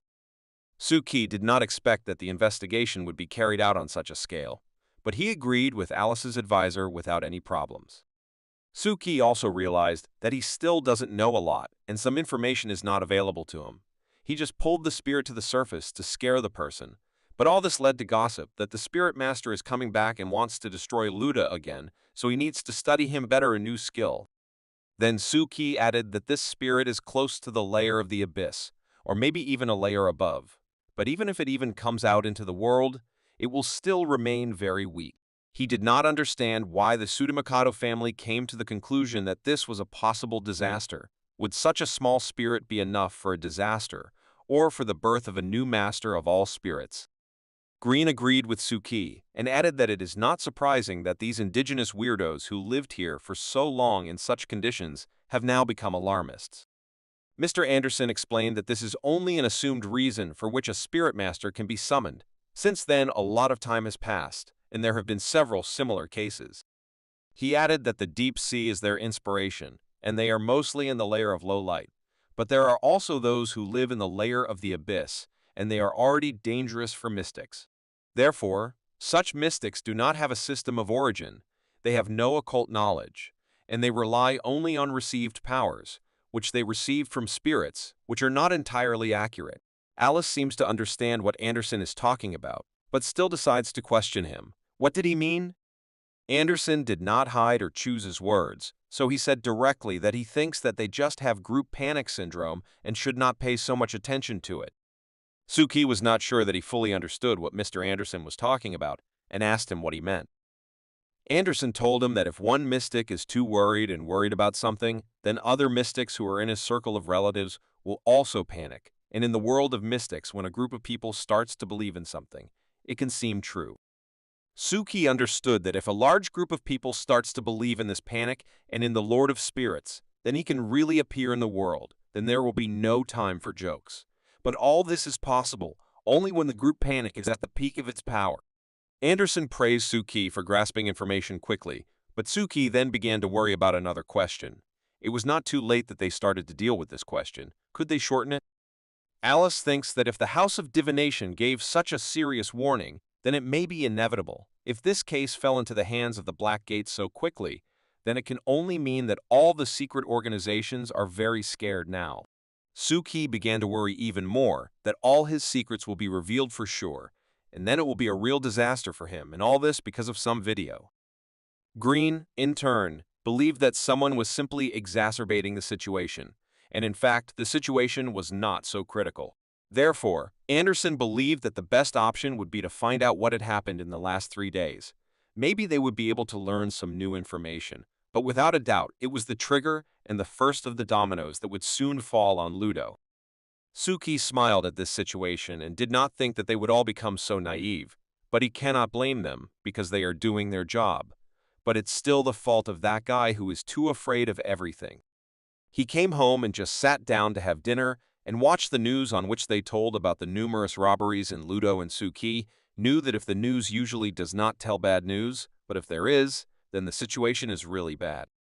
The spirits who lived with him began to be very worried about him, and as if they asked him not to walk at night because they are very worried about him, especially after what they say in the news. To Suki, it looked like a real parental concern, but unfortunately, he has to ignore it, because he will turn into a dinner for his parents. Then Suki heard on the news about a case where the criminal cuts out all the organs and leaves the victims. He understood that the police had no other option than to tell about it in the news, because the case is not progressing and the number of victims is only increasing. Here, Suki unexpectedly remembered that in recent days he had seen a lot of spirits in the form of human organs. Was it somehow related to this matter? But while he decided not to bother himself with this, but better to think about how he spent the last few days walking around the new capital and commercial areas and installed 2 new temples there. Now, including the previous 3, he already has as many as 5 shrines. But this is still not enough to cover the entire city. Suki decided not to rush into it, but to prioritize the matter of resurrecting the Spirit Lord, because if this problem got out of control, then he would be blamed. Therefore, he decided to correct the situation from the very beginning, namely, to go and talk to the guy who started it all. The next day at school, Suki immediately decided to visit Manhwa, with whom he needed to talk. He was just sitting in the classroom and wasn't waiting for anyone, until suddenly Suki called him for a conversation. He left the class and was not very pleased to see Suki in front of him and still stayed. Suki started the conversation by saying that he remembered how Tsuchimikado put 2 snakes on his table. Suki wanted to know why he did it.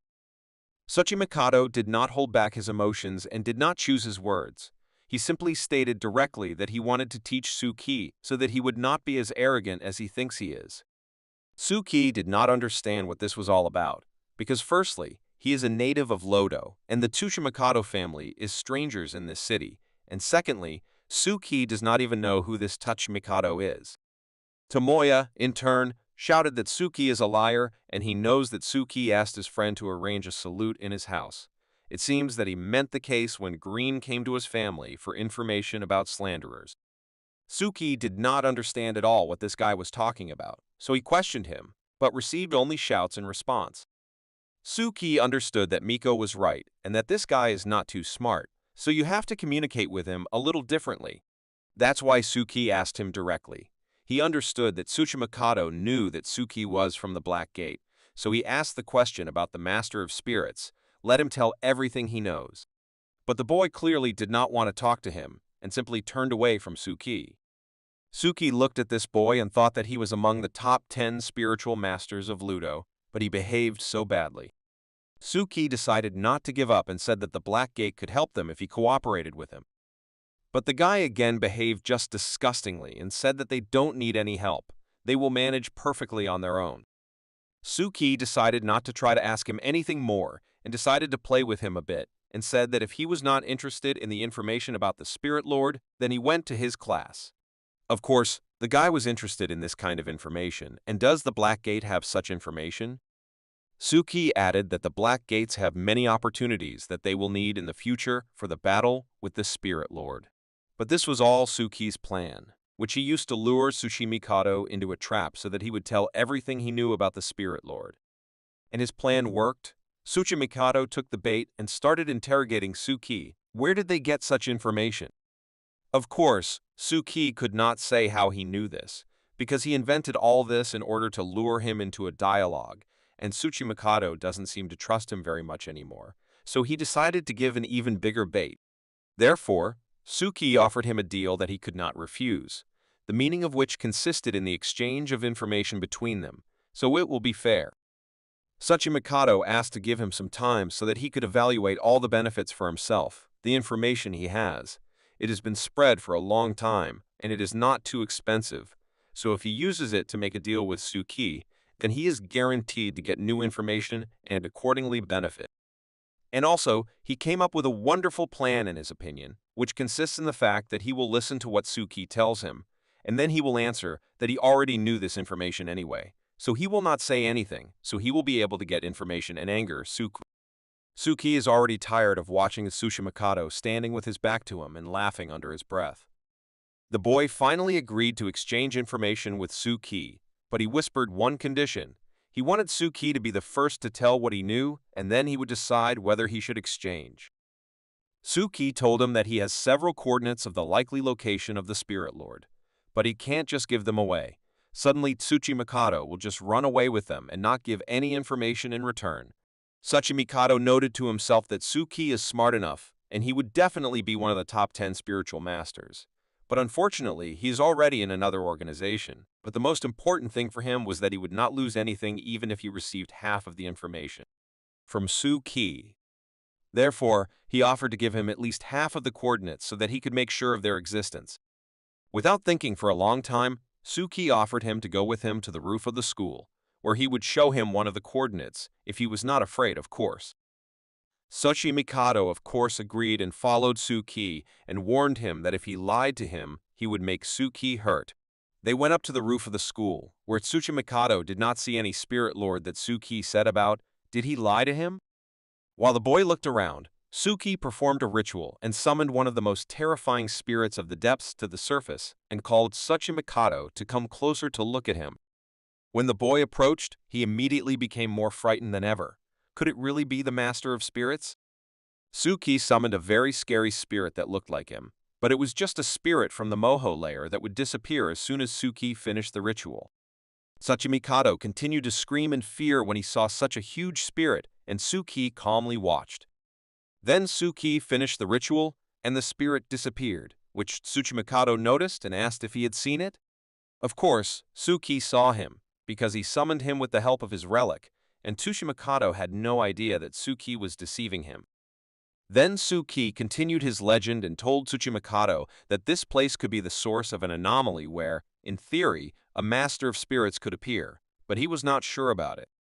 Tsuchimikado asked with fear, how many such places does Suki know? But Suki was not stupid and would not tell him until he fulfilled the terms of the contract and told him some of his information. Tsuchimikado agreed to tell Suki everything he wanted, so he asked him what he wanted to know. Suki immediately asked him about who first discovered the anomaly. He heard that Yinleo did it. Is it true? Tsuchimikado was incredibly pleased with the question, because he was the first to discover the anomaly, because as Tsuchimikado himself believed, he was the most alert of all. Suki was not satisfied with the answer. Is he the one responsible for all the gossip? Suki wanted to beat Tsuchimikado so badly. But he had to restrain his emotions, so he asked the next question, in which he wanted to know why all masters are so afraid of this spirit. Tsuchimikado shouted that Suki does not understand.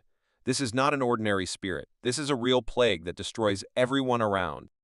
He told him that in ancient times, the Lord of Spirits was a frequent event, and when he appeared, hundreds of spirits walked at night, and wherever they passed, all the inhabitants were destroyed. Thanks to the joint efforts of mediums and mystics who were sent to suppress them, over time, they managed to deal with it, and now it comes very rarely. But even now, when it happens, there are many victims. Suki asked him the following very logical question, in which he wondered why then the Spirit Lord appeared again after 10 years. But Tsuchimikado did not know the answer to this question. Suki decided to laugh at him and said that adults do not tell such secrets to children, because then they cannot fall asleep. Tsuchimikado was very angry at this phrase and said that he will no longer answer Suki's question. How dare he talk to him like that, because he is one of the young masters of spiritual skills, and Suki is an ordinary person. Suki seemed even more pleased with this answer and said that Tsuchimikado no longer needed the coordinates of the possible points of the Spirit Lord, and added that he should not even try to find them himself, because he would not succeed. Only one person in the world could show these points, and that was Suki. Suki controlled this conversation and knew which strings to pull in order to extract all the information he wanted to hear from Tsuchimikado. So it happened. Tsuchimikado decided to continue the conversation after these words, because he really wanted to know all the coordinates of the Master of Spirits. It only brought confidence to Suki. Suki continued to ask his questions, and finally he got to the point of asking about the spirit plague 10 years ago. Did he hear that there were 10 more spirit lords or something? Tsuchimikado confirmed this information that there are 10 spirit lords, but all the details are in the main codex, which is controlled by the great families. Suki decided not to stop there and asked the boy for this information, but could he give it to him? Of course, he could get her, but who is Suki to him to give him such information? He demanded the coordinates first, otherwise he will not tell anything more. Unexpectedly for him, Suki still agreed with him and said that he would give him all the coordinates in exchange for this information, so he offered to shake hands to confirm the agreement. Tsuchimikado was incredibly happy because he thought that now he would get all the coordinates and then he wouldn't tell him anything. He was very pleased with himself. He deceived Suki even though he thought he was smart, but he needed to behave more secretly and not let Suki know anything to understand. But he did not take into account the fact that Suki saw right through him, although there was no need to look particularly closely because everything was already written on his face. Therefore, Suki reminded him that he must fulfill his promise. Otherwise, it will not be in his interests. After all, he does not know what kind of knowledge Suki can possess about the spirit lords, except coordinates, so everything depends only on him. Tsuchimikado became uncomfortable at this moment, because now he did not understand what he should do, because if he abandons Suki, he may not learn information that is much more important than the coordinates. He nevertheless decided that if Suki is from the Black Gate, then he probably has such information that he is unlikely to dig up somewhere himself, so he must act wisely so as not to reveal his own information and get someone else's. Therefore, he will still use his brilliant mind to confuse Suki. He will tell information, but it will not be completely accurate and true. It was very funny for Suki to watch him, because this semi-finished product could not even hide his great plan. Suki decided to speed up the process of this ingenious plan of Tsuchimikado, so he began to dictate to him the coordinates, which he seems to invent himself. So he called the first place the roof of the school, the second place was the alley near the school, the third place was next to the second, but you have to turn left. Then there was a phone booth in Loudon Park. Suki was dictating so fast that the Tsuchimikado didn't even have time to write down, and he played a little bit when he reached the 20th place on the list that Tsuchimikado was already starting to suspect something. But Suki didn't name these places just like that. He also added to him that tomorrow they would walk through these places together. Suki wanted to make Tsuchimikado believe his lies. The next step in Suki's plan was to run through all the places he had listed Tsuchimikado and use his fire relic to create spirit lords everywhere so that the boy would believe him. It wasn't Suki's plan to revive the spirit lord, but he was the first one to take responsibility for it. Now he has a few ideas and he'll try to take the initiative while it's still his. But if big changes happen, he'll be the first to suffer from the Mohu layer. Suki calculated all the details of his plan to such an extent that he took the day off work in order to place his fire for the sake of his fire, and he believed that Tomoya would believe in it. Tsuchimikado was very bad at receiving information, so he came only to give Suki the information he needed so much. Suki placed the coordinates all over Loud, and if they were connected together, it would be his small temple. It was quite symbolic. It was very energy-consuming for Suki, and if it didn't enable him to get information about the 10 spirit lords, he would never have done it, but it was very important information. He sat after school and thought how fruitfully he trained every day to convey his faith and his influence, and he hoped that he could convey all this through Thomas. It was really difficult for him to combine the work of a mystic, studying at school, and also being God in his creation, the world. Suki hoped that after this, his faith would finally go beyond Laudu and become really popular, so that he could finally reap the fruits of his labor. He saw Tomoya walking towards him and mentally promised that if Tomoya would help fulfill all his wishes, he would leave him alone. Tomoya approached Suki and immediately asked him why he was so pale. Was it because of that spirit on the roof of the school? Suki already began to get angry with him and advised him to think less about it. Otherwise, he would go headlong, and then he asked to follow him so that they would have time to go through all of the places before dark, because Suki was used to returning home early. Tomoya asked him how many places they will visit today, to which he received an answer of 4 or 5. It all depends on him, but this option did not suit Tomoya. It was too little for him. Suki offered him to visit these places on his own, if he so wished and was not afraid. Tomoya told him that he was just worried about Suki, and he was not afraid of anything. They came to the first location where Suki left his first fire. It was a commercial high-rise on the roof of which is supposed to be a spirit lord. Tomoya saw with his own eyes again, but this time it was only a throne, on which there was no spirit lord, so he asked Suki where he was. But Suki doesn't know that. Maybe he went somewhere, that's what he told him. Next, Tomoya noticed similar drawings of a mouse on both spirits. He saw the same drawing on a ghost near the school, so he remembered it. I wonder what it could mean? Tomoya decided that it was a conspiracy, and he should take a picture of it so that he could study it in more detail when he was home. But when he opened the phone, nothing happened to him, because the camera of the mobile phone simply did not see anything. Suki himself did not expect such an effect. It seems that this throne can only be seen by people and it cannot be saved on other media. Of course, this only played into Suki's hand. Suki suggested that Tomoya go to the next place, so that he could make sure that all the coordinates have the promised clues for the search for the Lord of Spirits.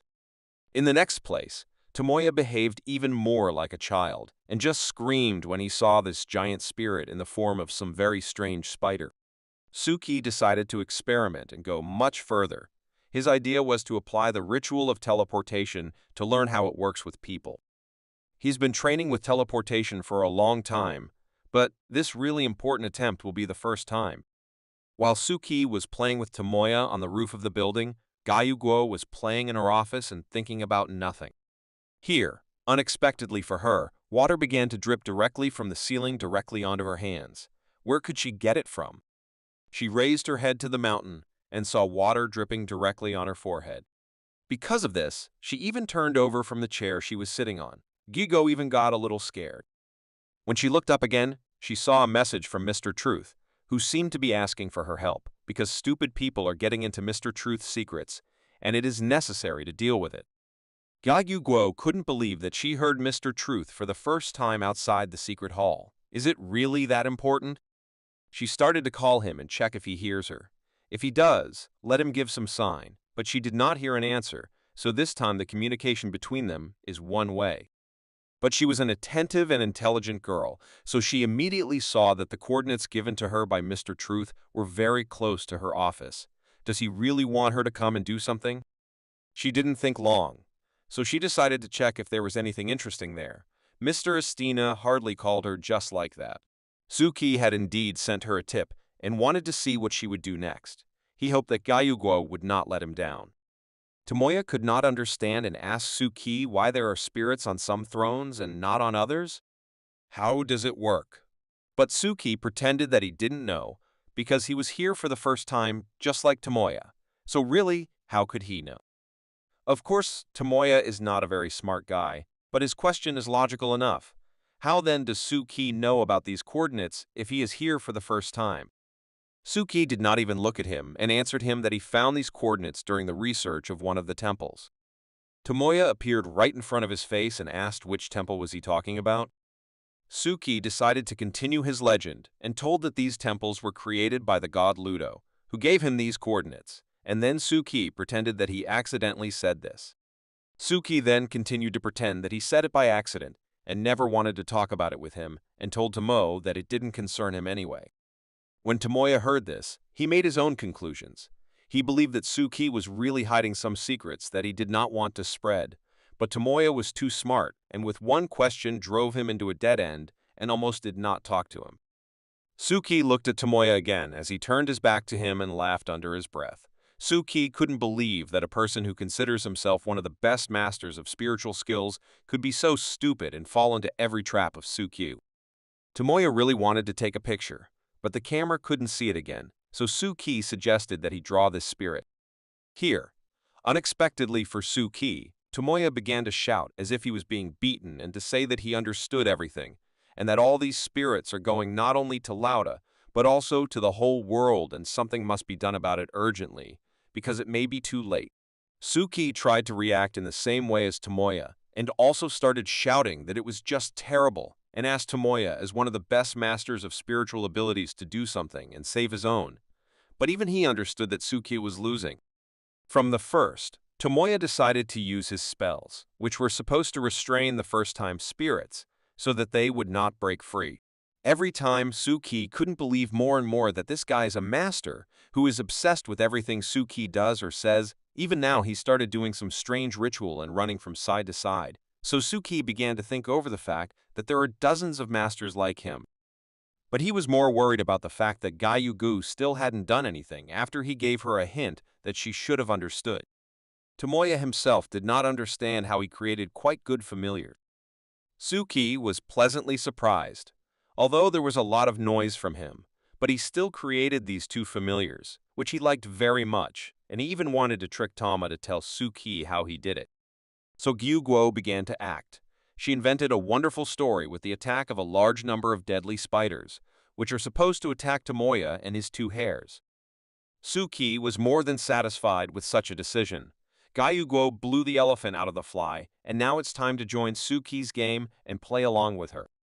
He began to shout incredibly loudly at Tomoya to do at least something, because now they will be destroyed right on the spot, because his two hares are too weak to hold the defense. Suki reminded him again that he is one of the best masters in this city, and he should invent something that will help them. Tomoya began to panic a lot and didn't know what he could do with these spiders. He was too scared by this picture. And then he also saw that a huge spirit was moving and coming straight at them. Then he went completely crazy and started shouting at Suki to let him go and give him peace. At the last moment, he dared to throw a few of his balls and say something along the lines of summoning electric mice. Indeed, he could use one of his skills and it worked. He summoned some electric mice that should work against the spiders. And so it happened. He blew up several spiders, and this gave them a chance to escape from that crazy roof before it was too late. Of course, Suki didn't expect this from him, but he was pleasantly surprised at how skillfully this guy is able to run away from any trouble that haunts him. But the attack was not over for them, and the spiders continued to chase them. It is interesting what Tomoya will come up with this time. Suki tried to ask Tomoya for help and say that he can't run anymore, but he didn't seem to care and continued to run no matter what. But they still managed to escape from these spiders, and now they are free and no one is chasing them. Gyugo perfectly coped with her task, which was given to her by Mr. Truth, and she scared these two schoolboys who decided to climb on the roof. But then she still saw a familiar face, and did Suki take up Mr. Truth's business again? She decided to try to talk Suki out of this case and not bring new problems to Mr. Truth, which he clearly does not want now. But Gyugo quickly dismissed this idea, realizing that Mr. Truth must have a solution for this problem anyway, and she didn't understand just one thing. Why did he call her right now? But she still wondered if she had coped with the task or if Mr. Estina had prepared some more work for her. Here she unexpectedly crossed the line of the ritual created by Suki and saw the same giant spirit with which he had just frightened Toma, and Gyugo was not at all frightened, but on the contrary admired the beauty of this spirit. Tomoya was running at that time and did not stop for a second. Suki tried to tell him that everything was over long ago and no one was running after him, but he did not hear anyone and ran with all his might. He finally stopped and let Suki breathe a little because he almost spit out his lungs while running after this sprinter. Suki looked at Tomoya and understood how he was scared. He was pleased that this guy was so mentally scared. It meant that the fire he used for this was working at full speed. Although this takes too much strength from Suki, he will not last long. That's why Suki decided to play the last theater scene with Tomoya, and he shouted that he will not go any further and will give him all the coordinates right now. And if he wants, he can go on his own and look for adventures, but he will not be responsible for it. While Suki was writing down all the coordinates where he had left clues for him, he was whispering at the same time so that Tomoya could hear that it was all God Ludo's fault and that it was all his pranks. He threw him a piece of paper with these coordinates and said that these were all matters of spiritual masters and asked him not to involve him in these matters. Suki left and told him that he did not want to risk his life for this and asked him not to touch him again. Tomoya was incredibly happy to receive it. His plan did come true, and he got all the coordinates and didn't give out information to Suki. Tomoya thought his plan was done. All he could think about now was the inscriptions he saw on the throne of the Spirit Lord, namely the number 89, which meant the organization involved in this and also this Ludo god. Where he came from, in any case, he decided for himself that he needs to tell everything and save this city. Meanwhile, Suki was going home and was very satisfied with today, because his performance was successful and it brought him a lot of benefits, so he can go home and rest. The first thing Suki thought about was the image on the throne, which indicated all the horrors of Organization 89 and its owner, God Ludo. Well, secondly, his idea to remove himself from this situation and not continue running after this guy was very important, because if he didn't do it, he could expose himself to the Black Gate. Tomoya was an overconfident guy who would take all the credit for himself and leave Suki under perfect cover. This plan was perfect. Suki imagined this endless cycle of gossip and secrets about the Spirit Lord, in which he had no part, and as long as he had the information that Tomoya had researched, there was no way his family would expose him. Gyugo, who played a very important role in his performance today, will also participate. She has already seen one of his preparations and will definitely tell about it at the next meeting, while Suki will simply allow the other participants to join the throne he has installed. A few days later, the spiritual masters and mystics of Ludo gathered together and sent people to investigate the ghost thrones. Following Suki's clues, they quickly determined the coordinates of more thrones. They managed to find 81 thrones, which they successfully recorded in their records. In total, they got 78 empty thrones and 3 thrones on which evil spirits sat, of which only 2 spirits were known. They were the spider-headed spirit and the 9-headed spirit, which were successfully recorded in the form of paintings. Mr. Anderson told Suki about their negotiations with other organizations to provide them with information about the circle of spiritistic rituals, but they never succeeded. But now they have a lot of information about them, and it's all thanks to Suki. So Mr. Anderson was satisfied with his work and praised him. Of course, Suki was very pleased to hear this, but he still told that he got this information through his friend Sitamikado Tomoya, who kindly gave it to him, and Suki also thought about how he voluntarily provided the information to this family, and in this way further removed suspicions from himself. Here Scheherazade returned to the club, who was not in a very good mood, and said that everything was very bad. But what happened? Scheherazade said that she went through absolutely all the coordinates and did not find a single throne about which everyone is talking so violently. There was nothing left, or they were not there at all. Mr. Anderson didn't understand how this was possible. It was only 2 days from discovery to disappearance. Suki also didn't understand how this could happen, but he understood that it should be so. Suki had established a ritual in advance for only 2 days, so that no one would know that it was he who did it. Scheherazade understood that they had no choice but to turn on their deductive method and look for clues that would help them figure out what this information was for. But Anderson seems to have already understood everything, and in his opinion, the organization number 89 was to blame for everything, with which they did not deal with last time. Scheherazade could not believe it. Could they have planned such a thing? First of all, she couldn't understand why they were doing it. To fix your anchors? At this stage, even Anderson could not understand why they could do it, but he was sure that they were involved in it. Anderson was interested to know if there was any information from the fortune-telling house, so he turned to Alice and asked her about it. But unfortunately, she just applied, and there are no results yet. She understood that the result of the fortune-telling house, if it is an ancient organization, must be the signature of a being from this world. But still, there's no point in fully relying on them because they're still vague and imprecise. Mr. Anderson did not understand this statement. In what sense are they vague? She explained to him and everyone else that this meant they were still missing some key clues that kept them from telling for sure. Suki was surprised when he heard this. How is it possible that the divination results are not seen by his organization 89? Did something slip past him? Suki's thoughts were interrupted by Green, who entered the headquarters of the apartment and managed to create a grave silence, because Scheherazade was inside, and one could only envy his courage.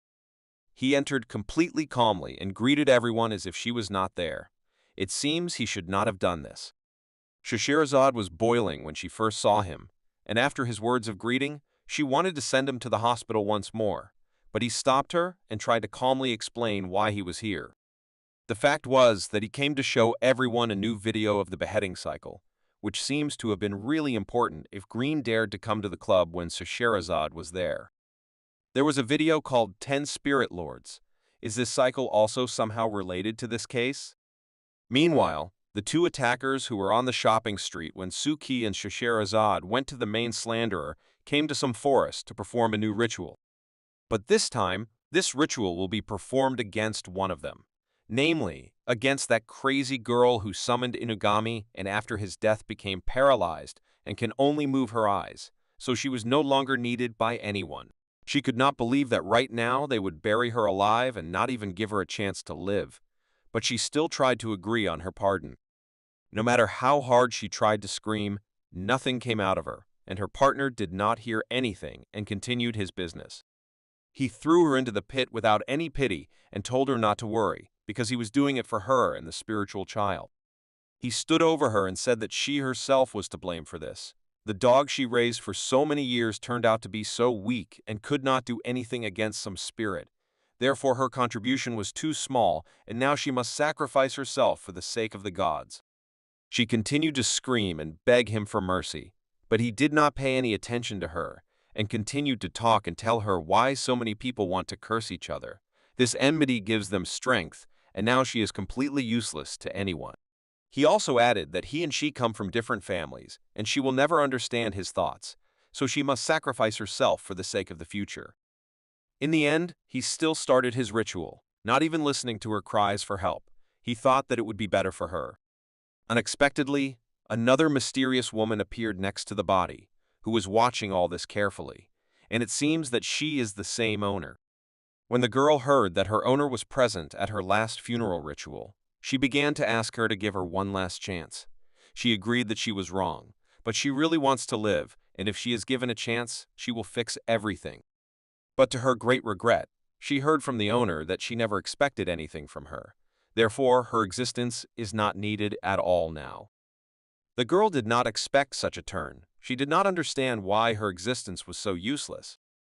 The mistress decided to finish the ritual that her friends started and began the final phase that was supposed to end everything. The girl continued to scream, although her strength had long since left her. She really wanted to live. The owner's hand almost melted her body. The temperature was really too high to bear this, and it seems that the owner did it with the words that everyone has the right to life. Does the girl have a chance? She finished the ritual, and after that, there was deathly silence, and no one spoke a word. Then the man took her body, which was wrapped in a sheet, and said that Her Highness had finished her new job, and the new girl was ready. But when he removed the cloth from her, he saw there not a girl at all, but a cat that had human features, and this creature did not understand what was happening here. The owner created a new body for the girl, which looks like a beast girl. She herself did not even expect such a result, and was incredibly surprised.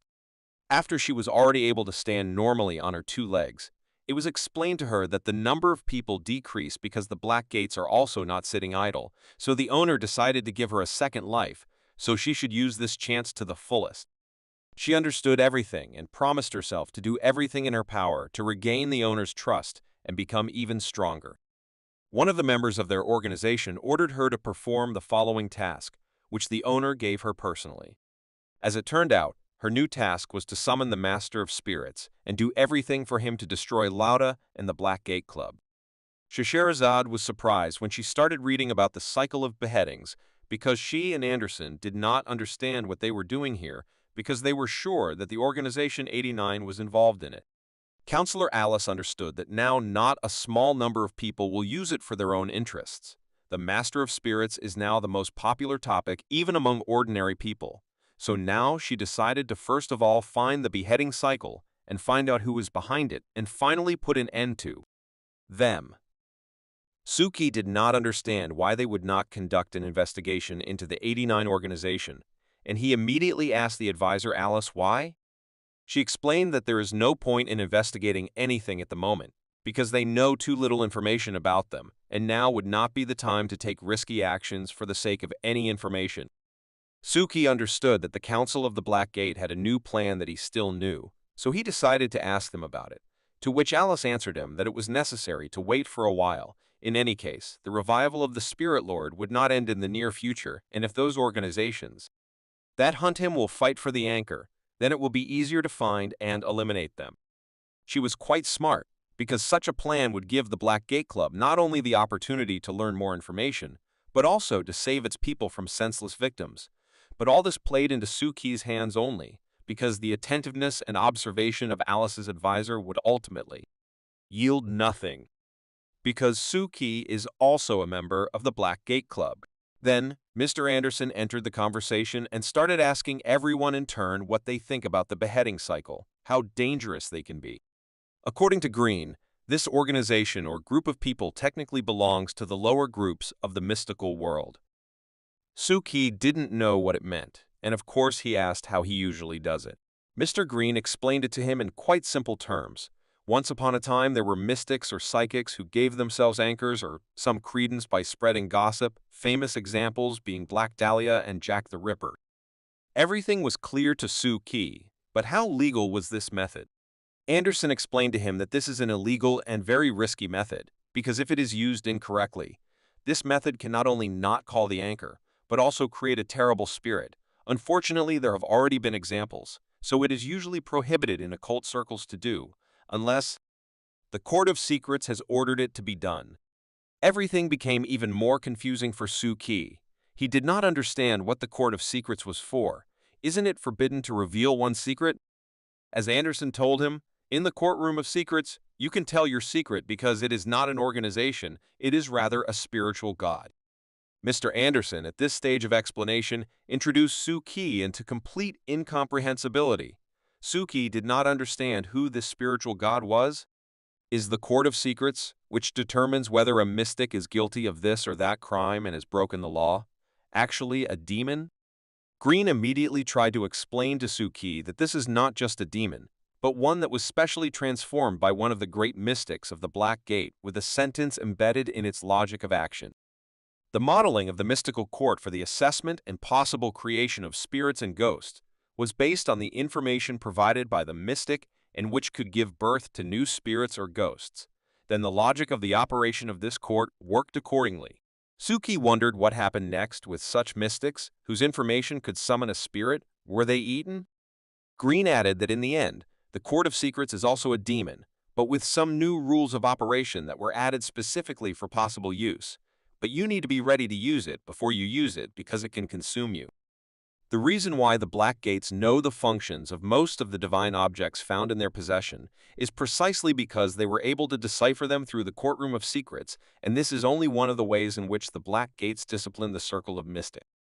But before he had time to secretly arrange everything he wanted, a cup of tea, which Scheherazade was drinking, flew to him, and she said that if Suki was interested in the Court of Secrets, she could take him there on an excursion, but now it was time to get back to business.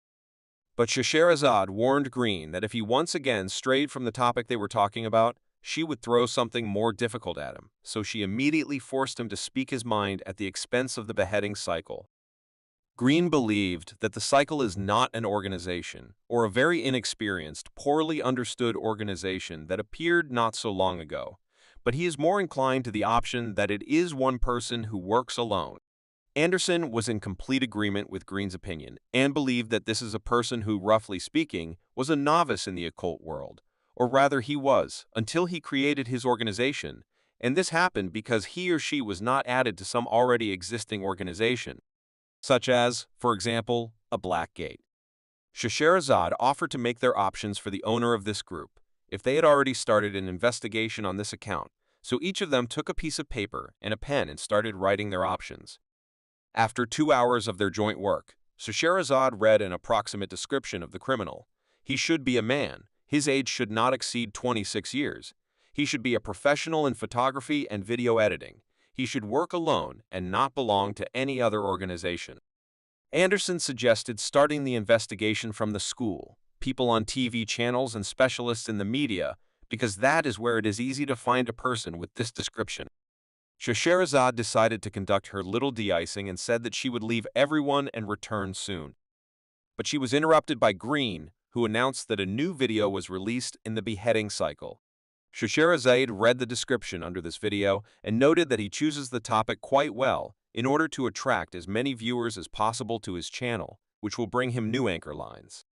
When Suki started watching this video, he was surprised that the Hatter had very accurately determined the height and size of the person in the video. The person in the video started it by saying hello and announcing a new issue of the beheading cycle as a thank you for supporting his channel. He is starting a new series of stories about the 10 spirit lords of Laudu, and this time he would like to do it a little differently. Green immediately understood that the video must gain a certain number of views, which will be enough to fulfill the conditions for the formation of a spirit. Anderson agreed with this and added that his main goal is to sow panic with the help of live broadcasts, where fake spirits become real. Counselor Alice decided to start by finding out who this man is, a mystic or a master of spiritual abilities. If they don't find out in this video, then there should be a hint in the next one. Suki was sitting at home on Saturday night and realized that nothing had appeared in the past few days. His anchor lines remained the same number. Was he doing something wrong? His thoughts were filled with this very thought, until he saw a new video clip from the beheading cycle that was in honor of the first spirit master of Laudu. As it is told in the video, the name of the first owner was Tangu. There are many legends about her from ancient times to the present day. For example, about a fox that covers the moon for prying eyes, and we should not forget that she is a cultural symbol of China. For Suki, the first spirit master was so familiar that he even thought about the good intention of this video author. Suki imagined this kind of ghosts and gods with a great history, which many people know about and are ready to imagine about their possibilities. It made him sick. But he still didn't know what terrible things could be created as a result. If mystics and spiritual masters saw the video, he could only imagine how difficult it would be to realize. He imagined how on Wednesday night, somewhere in the streets of Ludo, mystics and spiritual masters were fighting against the fox in the live broadcast of the beheading cycle, and it was difficult to imagine what price people would pay for destroying only one of the 10 gods, when they could create 10 of them. Suki understood that his enemies were using the internet to create ghosts and spirits, while the local people in Ludo were just fighting and losing their lives. If they really did that, not even 10 spirit lords would be needed, but only 3 or even 2 to destroy the entire spirit circle in Ludo, and then the Black Gate will also be destroyed. He decided that he would find any way that would help him get rid of this cycle of beheading. After all these thrones were created by Suki. It was him who ran all over the city and burned his blood to install them, and he decided that he would not give them those anchors so easy. Since the cycle uses public opinion and their belief to create a spirit lord, public opinion would be a better option to interrupt it. Suki seems to have figured out the answer to this question, but he is still missing one important piece of the puzzle, which he may find in the Hall of Secrets. To which, by the way, it was time to return, so Suki concentrated to the maximum and decided not to pay any attention to it yet. The Hall of Secrets is open again, and Mr. Truth congratulated all the participants on this event, and they, in turn, congratulated him. The spider decided to start the conversation first and turned to the mask with a question about the textbooks that she gave her. The mask replied that they were of high quality, and the information provided in them helped her a lot, so she was very grateful to the spider for this gift.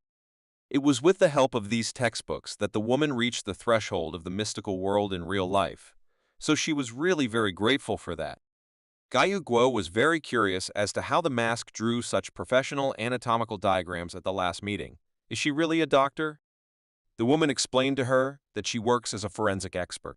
She was very happy when she heard this information, because the School of Scientists is well suited for the wisdom system, and although the spider belongs to other systems, she can receive knowledge from other schools and systems, so she offered the mask a deal in which she will constantly help her. In obtaining knowledge, the mask was not against forming an alliance between them, so she asked Mr. Truth to create a catalog for exchange, and for this, as usual, white color should fall on the stone of fate, which, accordingly, happened.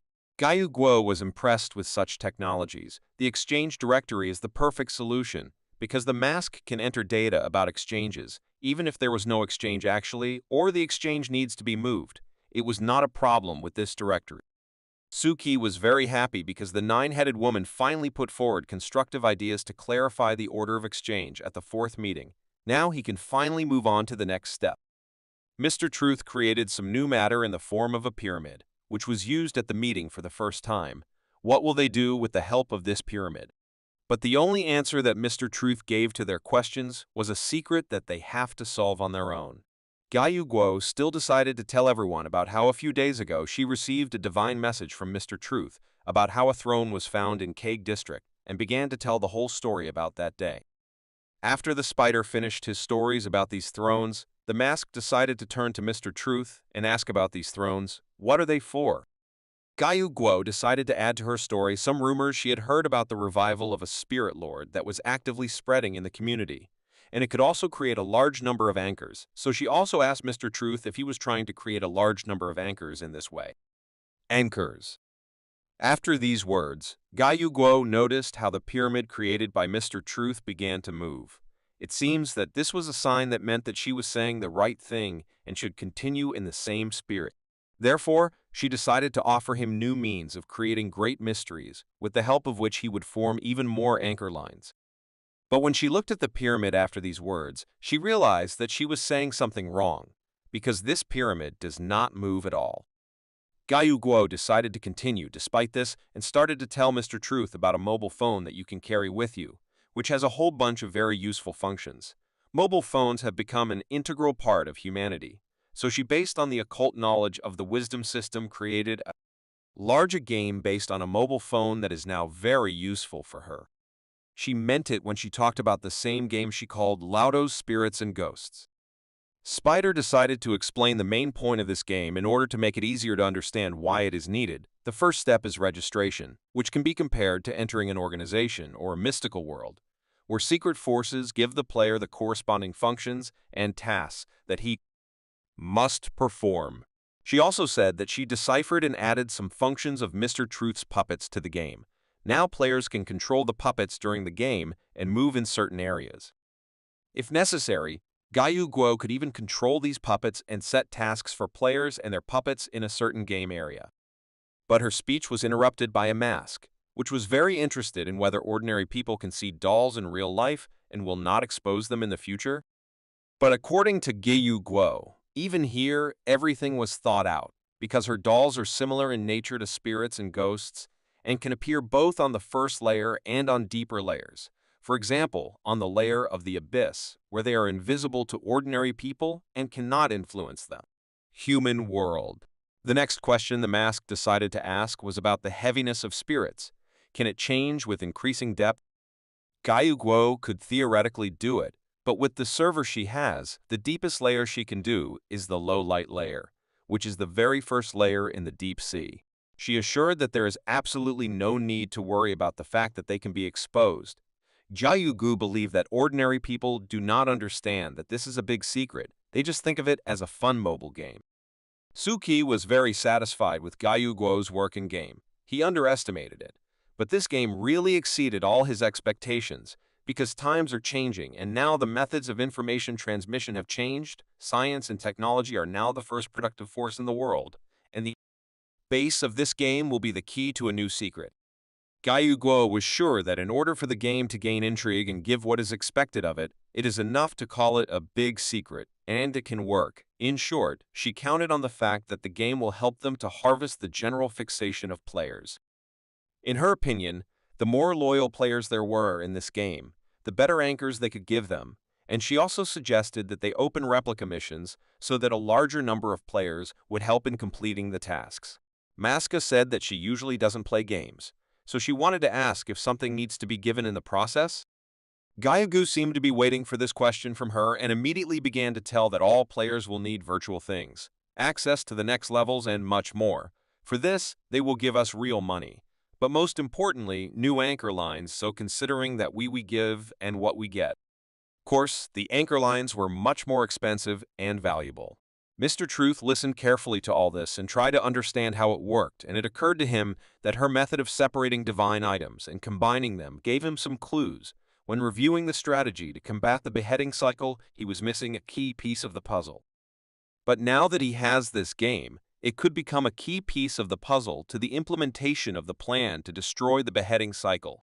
The pyramid hanging over Gayu Guo's head was already quite close to her, and she could almost reach it, which meant that Mr. Truth approves her proposal, but he lacks results, so in order to get this pyramid, she must achieve result. Mr. Truth showed them a beheading cycle on the big screen and told them that such people prevent him from creating mysteries. Gayu Guo immediately understood what was going on, and she decided to use her game to solve this cycle guy and build big mysteries so that she could collect the anchor for Mr. Truth and get the pyramid for it. Therefore, Gayu Guo did not hesitate a second and told Mr. Truth about the information she received from the Black Gate mystics that behind the cursed place was a group of slanderers called the Session. As far as she knows, the founder of this organization is now called a spirit child, and under her command are a slanderer who uses inugama spells, a slanderer who can manipulate the human body, and a hacker from the Matrix organization. The mask was surprised by such details. Can ordinary people work with mystics? Spider explained that the Matrix has always been a free organization, so it is not excluded that the hackers decided to work with local forces in Laodu. Gayu Guo also said that the other day she used hacking methods to find out the location of the spirit session, but she failed. The other side has anti-hacking skills, and it's safe to say that they had at least one hacker who created the Tear Angel.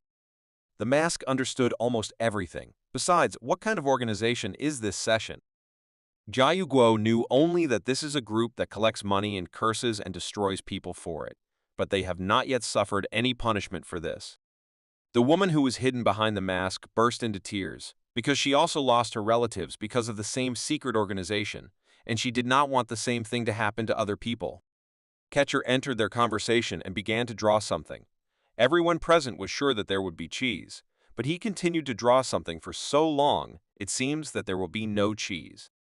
Mysholov drew the session group in full, but where could he see them, and in such detail? He pointed them to a point on the map where he was stationed, some old warehouse, where he had seen them. They could not believe that he saw them in full force, but the mousetrap seemed to want to correct them and say that not all of them are there now. He took a picture of one of them and showed it to them, and then added that he left their common shelter. But he went to the Haidu area. They were all grateful for such useful information, but no one could understand what was in this area and why he went there. Maska found out that the land of the Green Ridge is located in this area, but no one knew the exact truth about this land. There were only legends that a nine-tailed demon fox lives in the land of the Green Ridge, whose power is so great that it can eat the Mountain of Chaos and its inhabitants, although it has long been suppressed a monk and her soul never dissipated. The legend also said that the nine-tailed demon fox brought blooming peaches to people, so the city of Haidun is now a tourist attraction. The mask could not understand why the spiritist session was there, but everything was obvious to Gyu Gyu. Where legends begin, ghosts and gods must appear there. Gyu Guo also said that she heard that the slanderers have a technique called god relocation, which, as the name suggests, can move gods. Suki remembered how the old slanderer from the shopping street also mentioned moving the deity. He wondered if the priest of the slanderers who moved the deity of the old shopping street Ting Shui could have anything to do with the girl in the S-ants. It came to Gyu Guo that they want to steal the Spirit Lord's revival anchor and want to move the centuries-old god of deep demons to Lodu. And if their plan comes true, then demons will appear from the depths of the soul that will destroy people, and then Lodu will turn into hell on earth. The mask was outraged by these facts and did not understand why they should plunge Lauda into chaos. Gyu Guo explained to her that the more chaotic the world becomes, the more excited they become.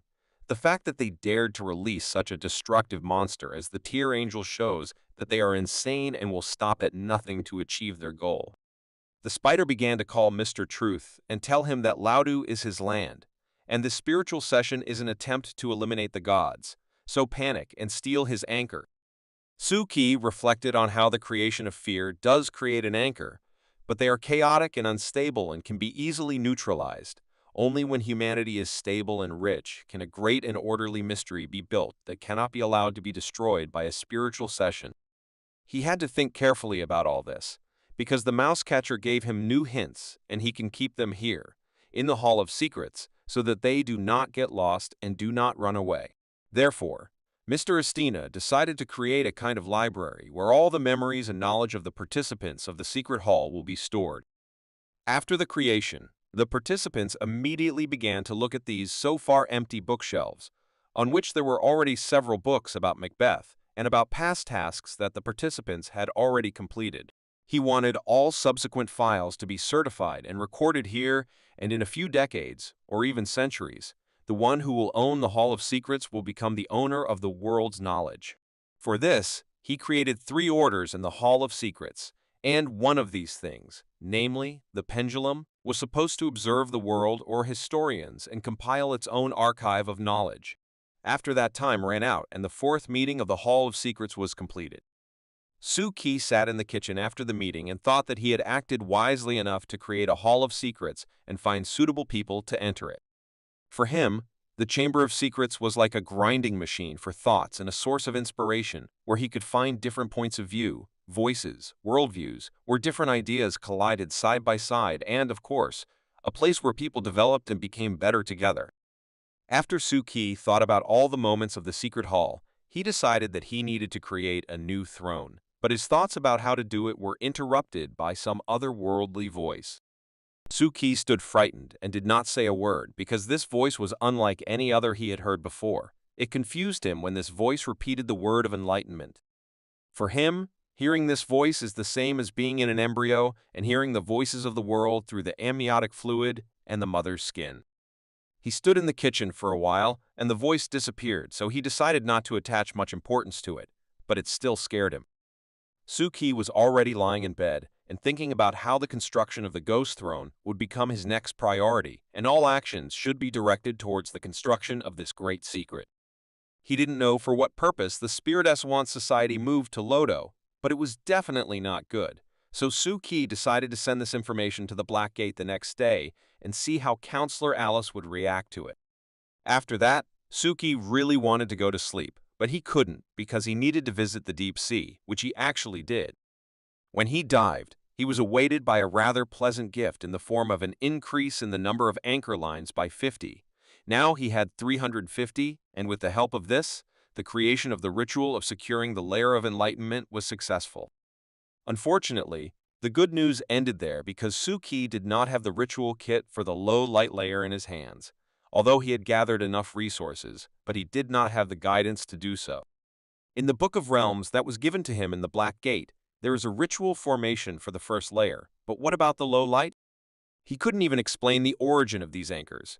In case his connection with Organization 89 is discovered, it will be difficult for him to pass through the Black Gate, so he has to invent another way to pass. Therefore, 2 days later, he decided to visit Gaiyu Guo and came at the time when she was just working on Mr. Truth's task. So of course, Suki waited until she finished. He was very pleased that his believers were quite hard-working and active. This gave him the motivation to work further without giving up.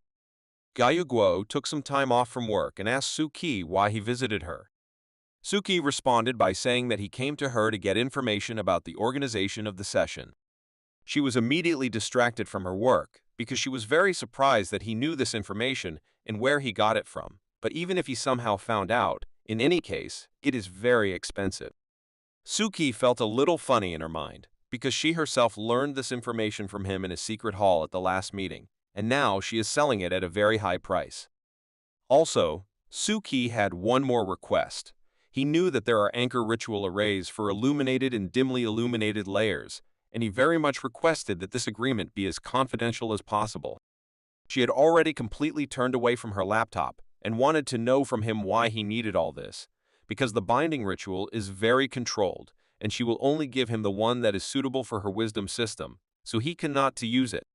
It didn't matter to him what she said and where it could be used and where not. He just asked her for this information and calculated it and told him. Instead, she offered him a better offer, if, of course, he was interested in it. She offered him an exchange for a divine item that he could search the Black Gate and bring to her, in exchange for which she would give him any information he needed.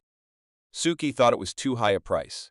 The divine item was not that easy to get, but Gaiyu Guo considered it an equal exchange, especially since she only needed those that could mask or transform or something similar. She wanted to decipher it and add it to the program she recently did.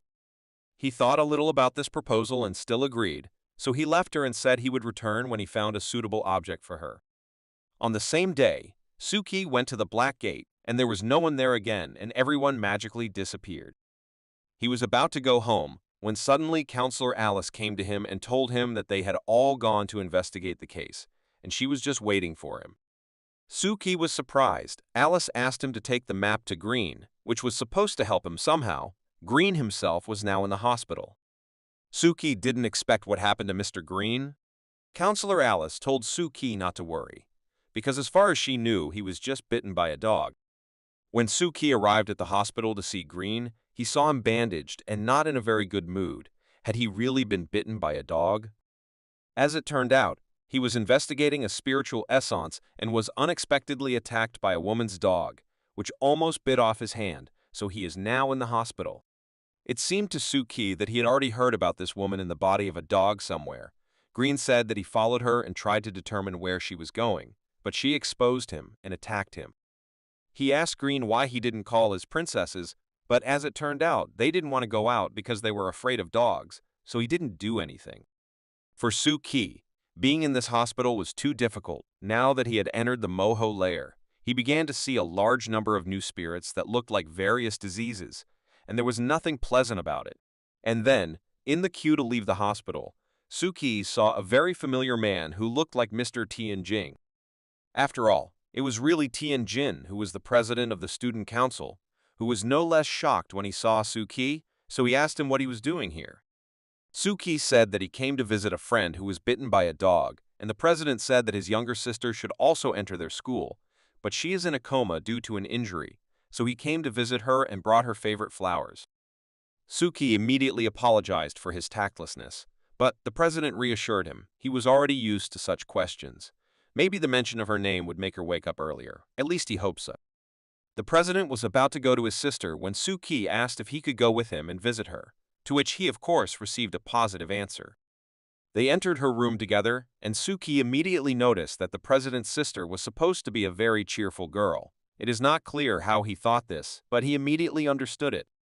The president shared with Suki the story of Xiao Fen, that was his sister's name, and she was very fond of extreme sports, which put her in a coma because one day she had an accident during training, after which she is now lying here. He added that unlike his sister, he was always too timid to ride a bike and too afraid of heights, but she was completely different, so she always shone for everyone.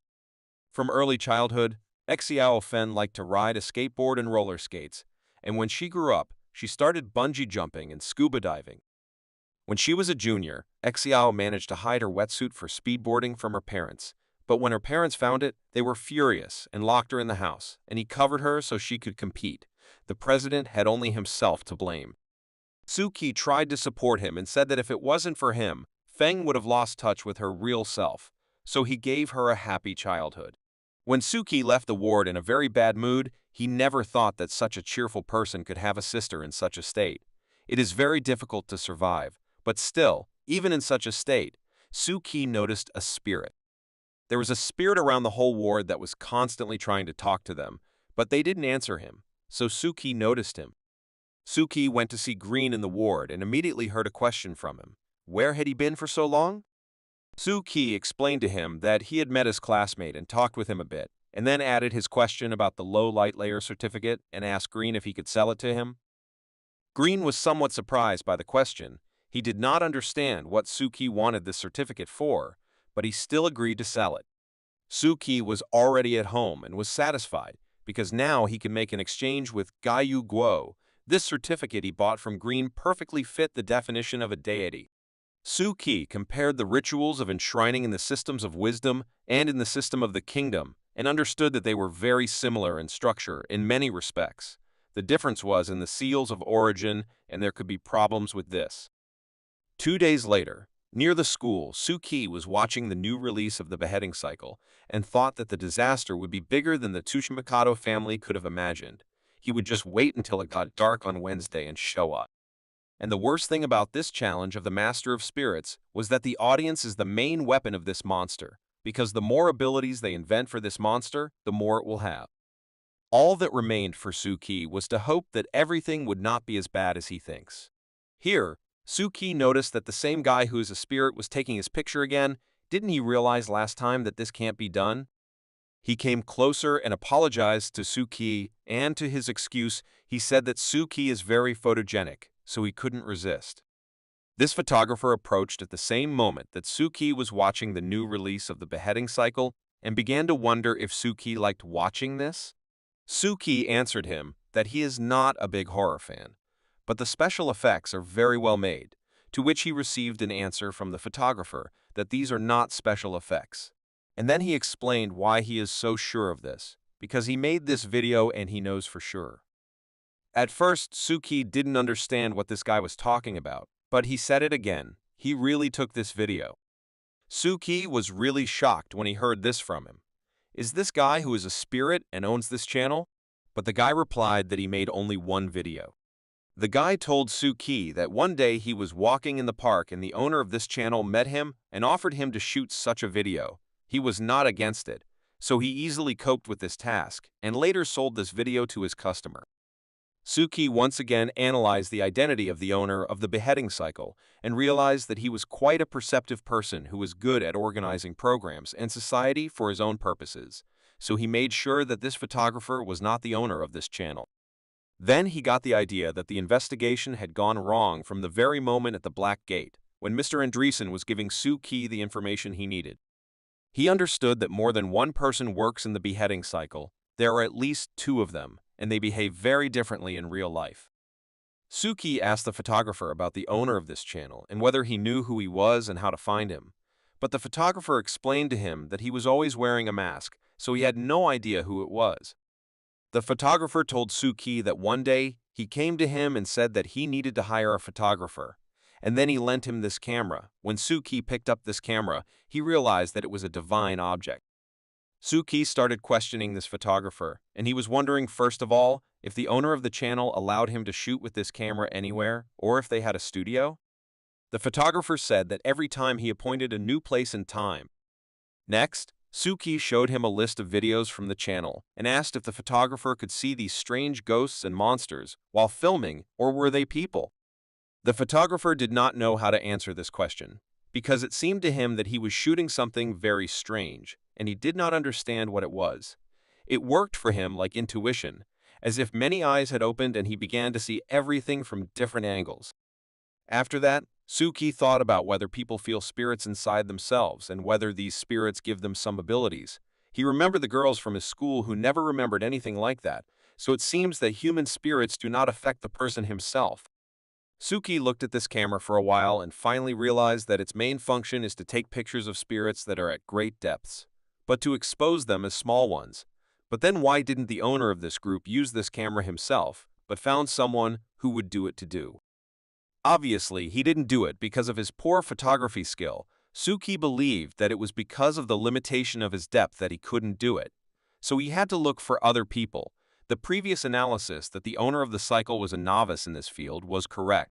Suki really wanted to meet him and offered the photographer money if he would arrange this meeting. The photographer could not clearly answer Suki's request. He uttered some strange words and Suki did not understand him.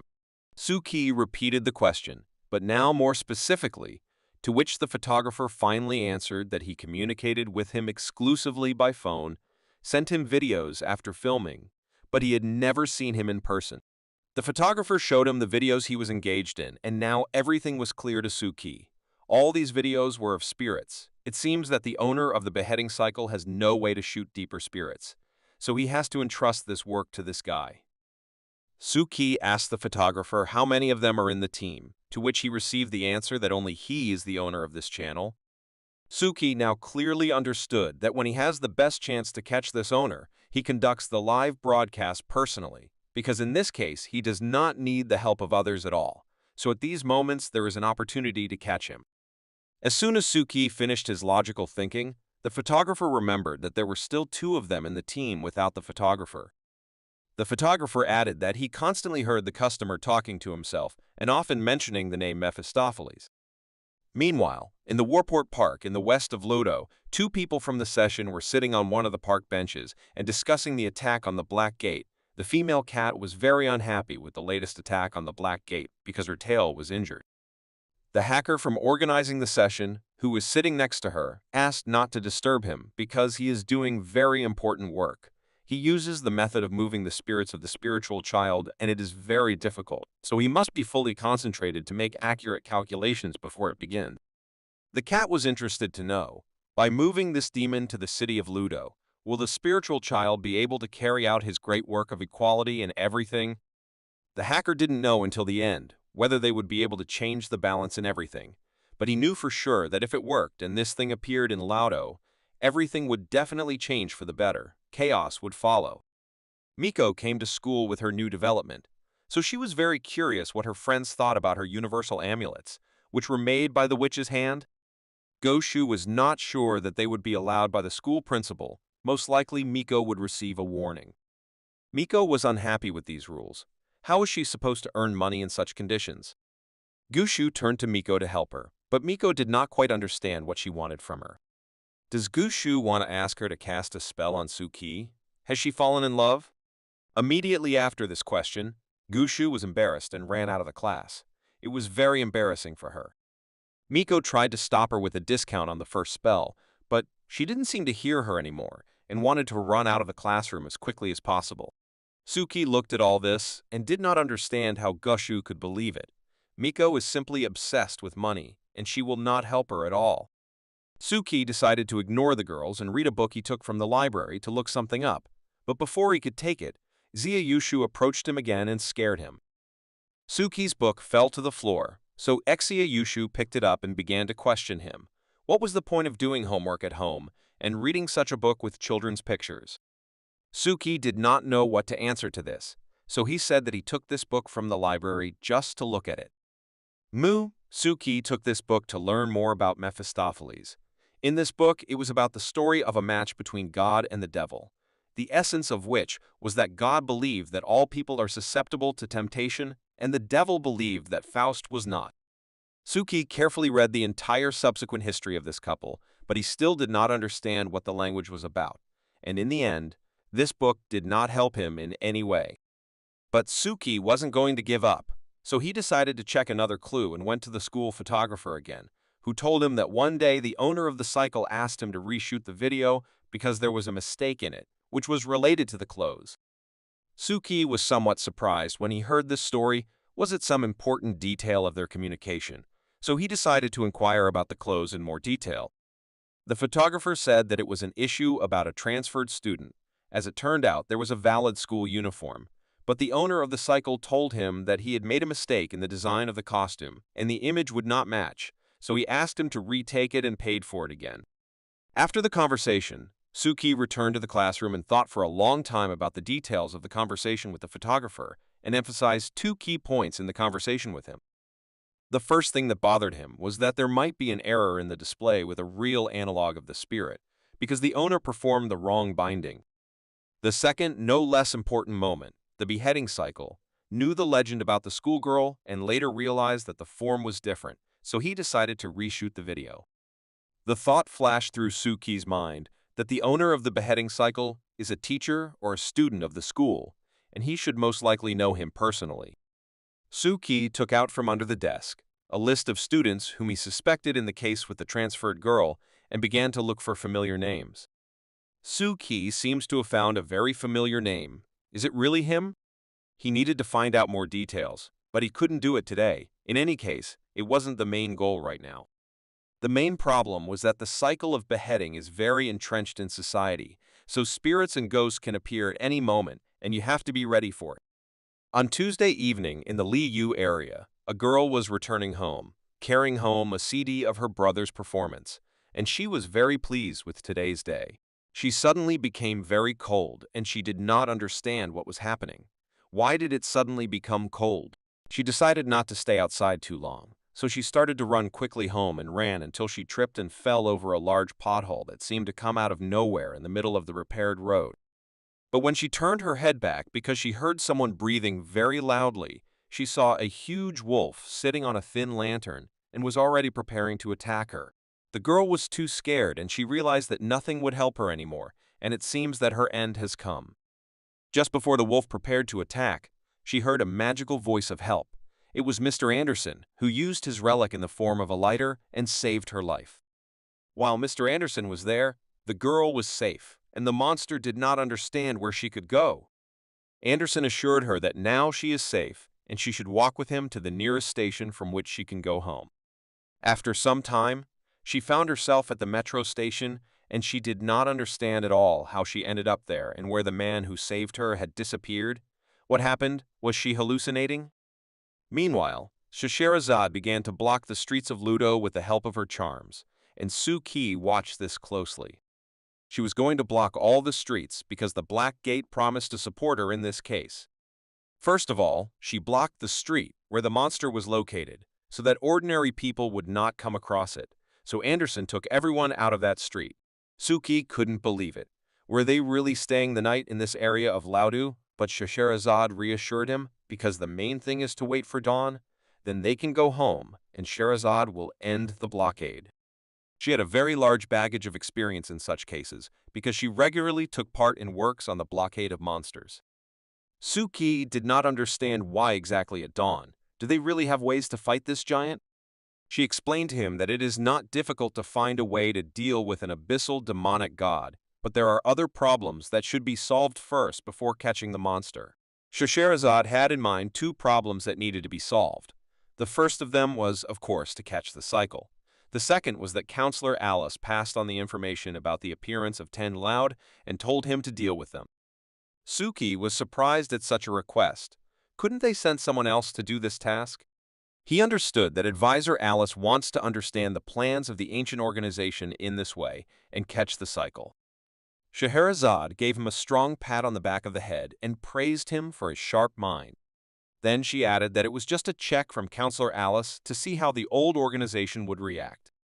Suki realized that he needed to do something immediately because if the revival of the Spirit Lord was really messed up, he would have to think of some measures to correct the situation, especially since he had already spent so much money and energy on it. Scheherazade prepared Suki for the fact that if the spiritual masters leave the game, then the Black Gate will have to clean up after them. Suki was interested in whether there is a specific plan on this account. All they invented was that it would surround the street, Anderson would disperse the crowd of people, and then they would throw green there. Suki understood that they were trying to destroy his plans, so he couldn't just sit back and do nothing. He had to find a way out of this impasse. He immediately decided to act, so he offered Scheherazade an idea in which he needed her help. Suki asked her if she had ever done a magic show. She was somewhat surprised by the question. As a child, she liked it, but as soon as she learned how everything actually works there, she lost interest. Suki explained what he meant. The whole cycle of beheading is a trick, and the whole meaning of the trick is that it is interesting until it is revealed. That is why he offered to be detectives today and reveal all the secrets of this trick. Suki was sure that they could find a way to expose the beheading loop ghost trick, and it seems he even has a plan on how to do it. Of course, Scheherazade was interested in this and asked him to tell what he invented. But before he could carry out his plan, he needed technology from another realm, which he unfortunately did not have. Scheherazade assured him that it is not difficult at all. It just requires a lot of money, which luckily she has a lot of. Suki asked her if he could apply for reimbursement for his plan, but she made him understand that it would take a long time and he would have to wait 2 or even 3 weeks. Before then, the Black Gate might not exist, if all will not go according to plan. Scheherazade explained to him that in the last 2 years, the Black Gate has had considerable problems with financing, so the allocation of funds for this will be delayed. An example can be even the last rule, in which it is forbidden to use the Philosopher's Stone against spirits from the abyss and above. Suki imagined the organization of the Black Gate in a different way.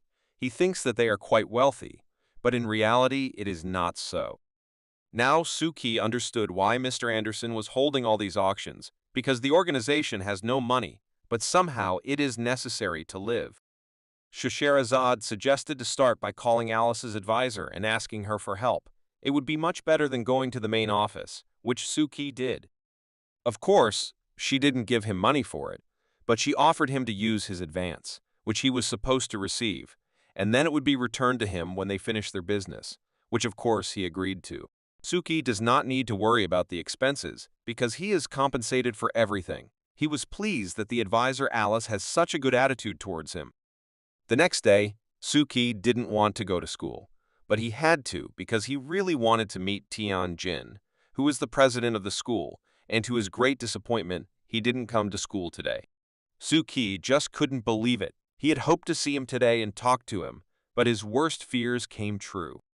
Therefore, Suki decided to immediately go to the Black Gate for a meeting, and when he entered the headquarters of the apartment, he saw that everyone had gathered, and there was a bottle of wine on the table. What was going on here? Mr. Anderson explained to him that they all gathered because today it is possible to catch the cycle of beheading and finally put an end to it. For the first time, Suki wanted to talk to Mr. Green, whom he actually approached after saying hello to everyone. Anderson did not have time to understand when they started to be friends like this. Scheherazade explained to him that Suki has a plan that will help to catch the cycle, and it seems that he needs Green's help. But in her opinion, she would not trust him with any business, because he always spoils everything. After 10 minutes, Counselor Alice announced that it was time to leave, but before that, they would hold a small ceremony. Suki could not understand what they were doing and what should he do about it. As it turned out, it was ordinary wine that they drank for good luck before the task. But Suki had, of course, poured the juice. He could not believe that such mystics as Alice's advisor were really doing it. The entire Black Gate team gathered near the subway station and were waiting for something. Suki did not understand where the spiritual masters were. Would they not come? But before he had time to ask Anderson about it, 10 of the best masters of spiritual skills appeared out of the fog, including Tsuchimikado Tomoya.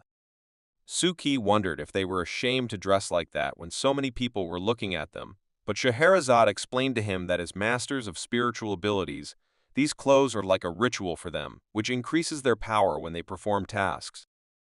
Green also noticed an important detail that only young masters came, and he heard that among them only one young master was sitting next to the older generation.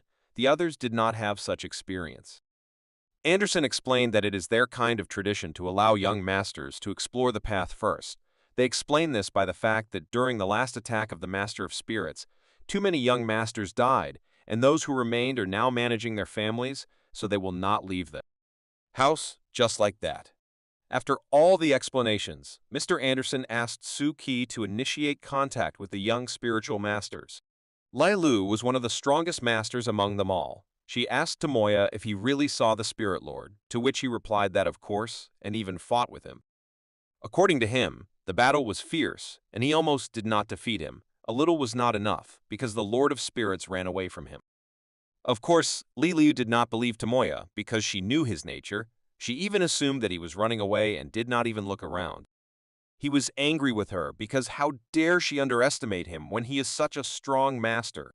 Their conversation was interrupted by Mr. Anderson, who came to get to know them better, because together they were to conduct an operation to destroy the Master of Spirits.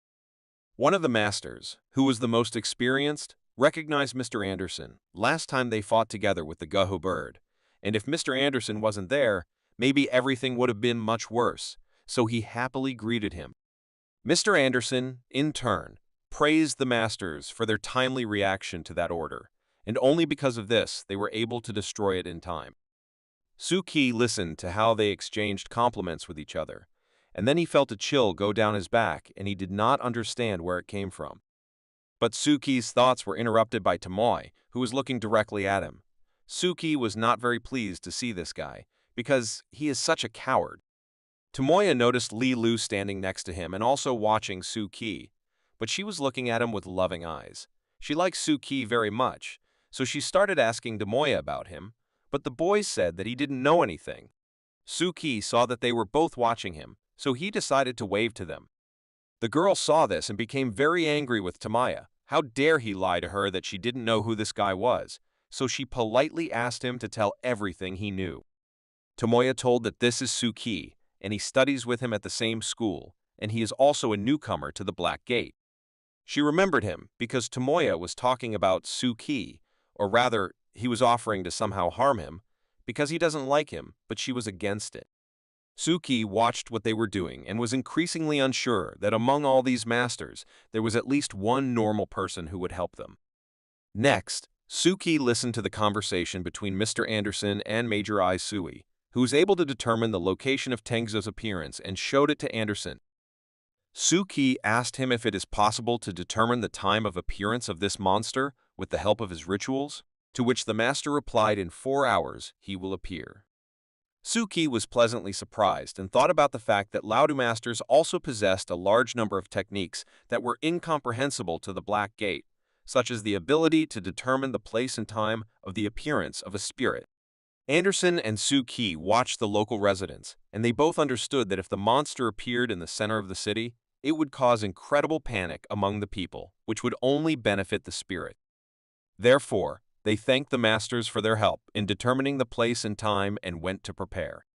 When they left the masters, Mr. Anderson told Suki to prepare properly, because the war was about to begin. After Suki and Anderson spoke with the spirit masters, Scheherazade began her street-blocking ritual. Suki could not understand how the Black Gate organizations and spiritual masters in Lado had existed for decades, but none of them had invented means of struggle.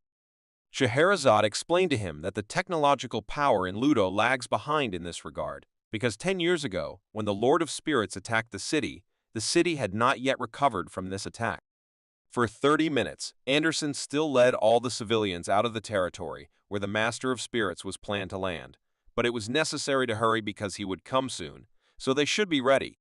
Meanwhile, Suki observed how the masters were working and constantly on the move, so he decided to go and get to know the others. When Suki came closer, he reminded himself that he had forgotten about Tomoya, who was doing some very strange rituals. Suki couldn't even understand it all. Suki nevertheless decided to say hello to him, and Lailu unexpectedly appeared in front of Tomoya and also greeted Suki. She ran up to him and began to tell about herself, that her name is Li Lei and that she is one of the 10 young masters of Laodu. Suki, in turn, told about herself and where he is from. Lai Lu spoke with Suki with too much enthusiasm, which made him a bit wary. Then she suggested exchanging contacts. But her phone was snatched from Tomoya's hands, who argued that he was against it, because Suki was a foreigner who could not be allowed into their temple. It seems that he did it in vain. She did not wait long and hit him so that his eyes seemed to fly out of their sockets. He lay in front of her and begged for mercy, and she warned him that he would do this again and she would destroy him. And then she went back to Suki and tried again to take his contacts and give hers. Suki understood that he would have to deal with them in the future, so it would be good to get into their circle of communication. But as soon as he stretched out his hand with the phone, he saw how his phone turned into a rainbow. For a long time, he could not understand what happened to his phone, how unexpectedly one of the masters of spiritual abilities interrupted them. He shouted that his magic compass gave too much voltage. The master of spirits is close. His device was absolutely correct. After a few seconds, the Tangu began to appear, but according to calculations, it should have been in a few hours.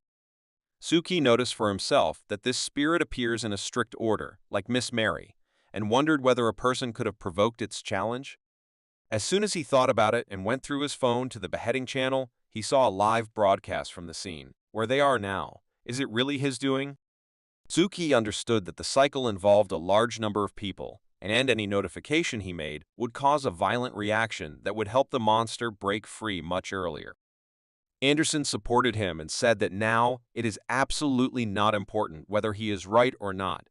The important thing is that he cannot manipulate spirits, but he can make them look the way he wants. They couldn't understand just one thing. How could he broadcast it if they took absolutely all the people out of the area? They thought that the cycle of beheading could attract panic among people, and because of this increased control over people, when suddenly a huge spirit appeared in front of them, which was not like any of the previous ones. Suki couldn't understand why this monster didn't look like a wolf as they thought. How could it change its shape?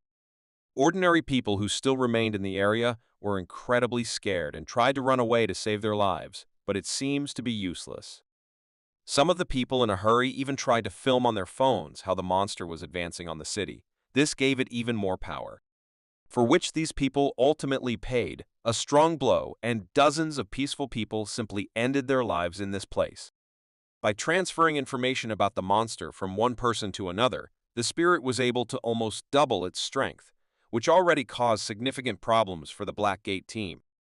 Mr. Anderson could not understand the fact that this spirit managed to get out of the Ali Baba blockade, from which no spirit had ever escaped before, but worse than that now peaceful people are in this blockade. The man turned to the young masters and asked them to find a safe place and stay there until he allowed them to leave. And in the meantime, they, Mr. Green and Suki, would try to disperse all the people away, so that at least they would not stay here forever. It seems the girl was sure that they came here for a reason, and they would do everything possible to help the Blackgate complete this mission. The monster did not wait for them to come up with a good plan that would help them defeat him. He went on the offensive.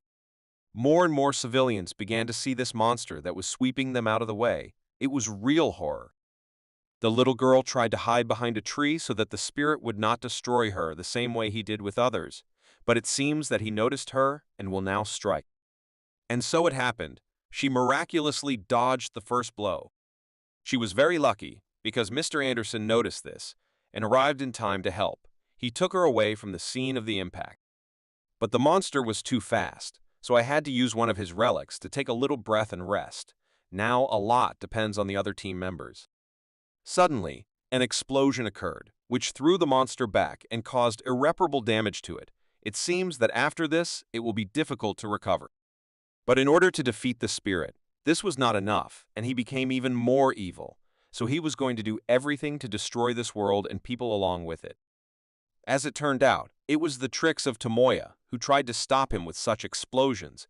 Of course it didn't work out, but the guy did everything in his power. Lailu praised the guy because even she didn't expect that he was capable of this. It was quite a strong blow. But now it's her turn. She took out her magic sword, which she tried to enchant and deal a crushing blow to the monster. But will she succeed? Lai Lu jumped from the roof and flew straight at the spirit's head. It seemed like it was an ill-conceived idea, but she should succeed. As soon as she landed, the girl immediately put a sign on the body of the spirit and uttered magic words that were supposed to cause a curse. When the spirit noticed that a girl was sitting on his head, it was already too late. Li Lu simply jumped off him. After which, the girl applied a few drops of her blood to her palm and cast a spell that was supposed to restrain the spirit at least a little. It seems she succeeded. The monster was somewhat frozen in place and screaming in pain. Her methods work. Although it does not destroy the spirit, it can give time to the Black Gate to carry out their plan. Suki couldn't believe it. Were Lai Lu's talismans really that strong? It seemed to him that none of these young masters were smart guys. But Scheherazade told him that the talismans of the girl from Tianmen Mountain, which are made from special objects, such as the blood of a rooster and a black dog, which serve to scare away evil spirits, and apparently it really works. Their conversation was interrupted by another very loud explosion that came from behind. Suki could not understand what it could be and who was behind these explosions. In fact, everything was much simpler and more obvious. It was another spirit that looked like a dragon and was trying to destroy the very monster that was destroying everything in its path. He came to the rescue after Lilo called him. Scheherazade said that this is called a mutual eclipse of spirits and gods, which is not visible to spiritual beings. Only Tang, who was wounded by a mahogany sword, can see it. What Lai Lu did was the way of mystics, who perform a ritual of summoning gods, who are capable of destroying other spirits similar to them, since they already live in their bodies. It seems that Suki realized that the power that can harm the spirits comes from the spirits. Is this what they call spiritual power? Scheherazade confirmed his theory and added that there is an exception, which is that they themselves do not see this ghost and the gods, so they call this process spiritual energy.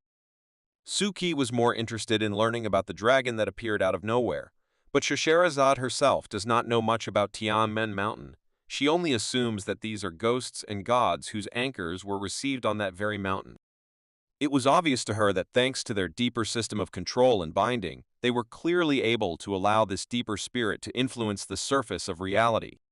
Suddenly, Mr. Anderson and Green appeared near them, who were clearly not in the best mood, and told Suki and Scheherazade that everything was not going according to plan. But now it was very important to evacuate all the people. It was impossible to allow the spirits to eat at least one more person. Green knew very well and said that they had evacuated more than 400 people, but another 200 were cordoned off and risked staying here forever, so they needed to change plans and come up with something. Suki was shocked by this. Are there really so many people left? Because if the masters fail to restrain their spirit, then all these people are in mortal danger. Anderson explained to him that due to the fact that the monster did not appear at the moment when they expected it, which is why such a problem arose, but in half an hour they managed to evacuate more than half, which was already quite good. From the very beginning, they assumed that the evacuation would take more than 4 hours, which is why they gathered here so early, but the spirit, contrary to all expectations, appeared much earlier, and they cannot do anything about it.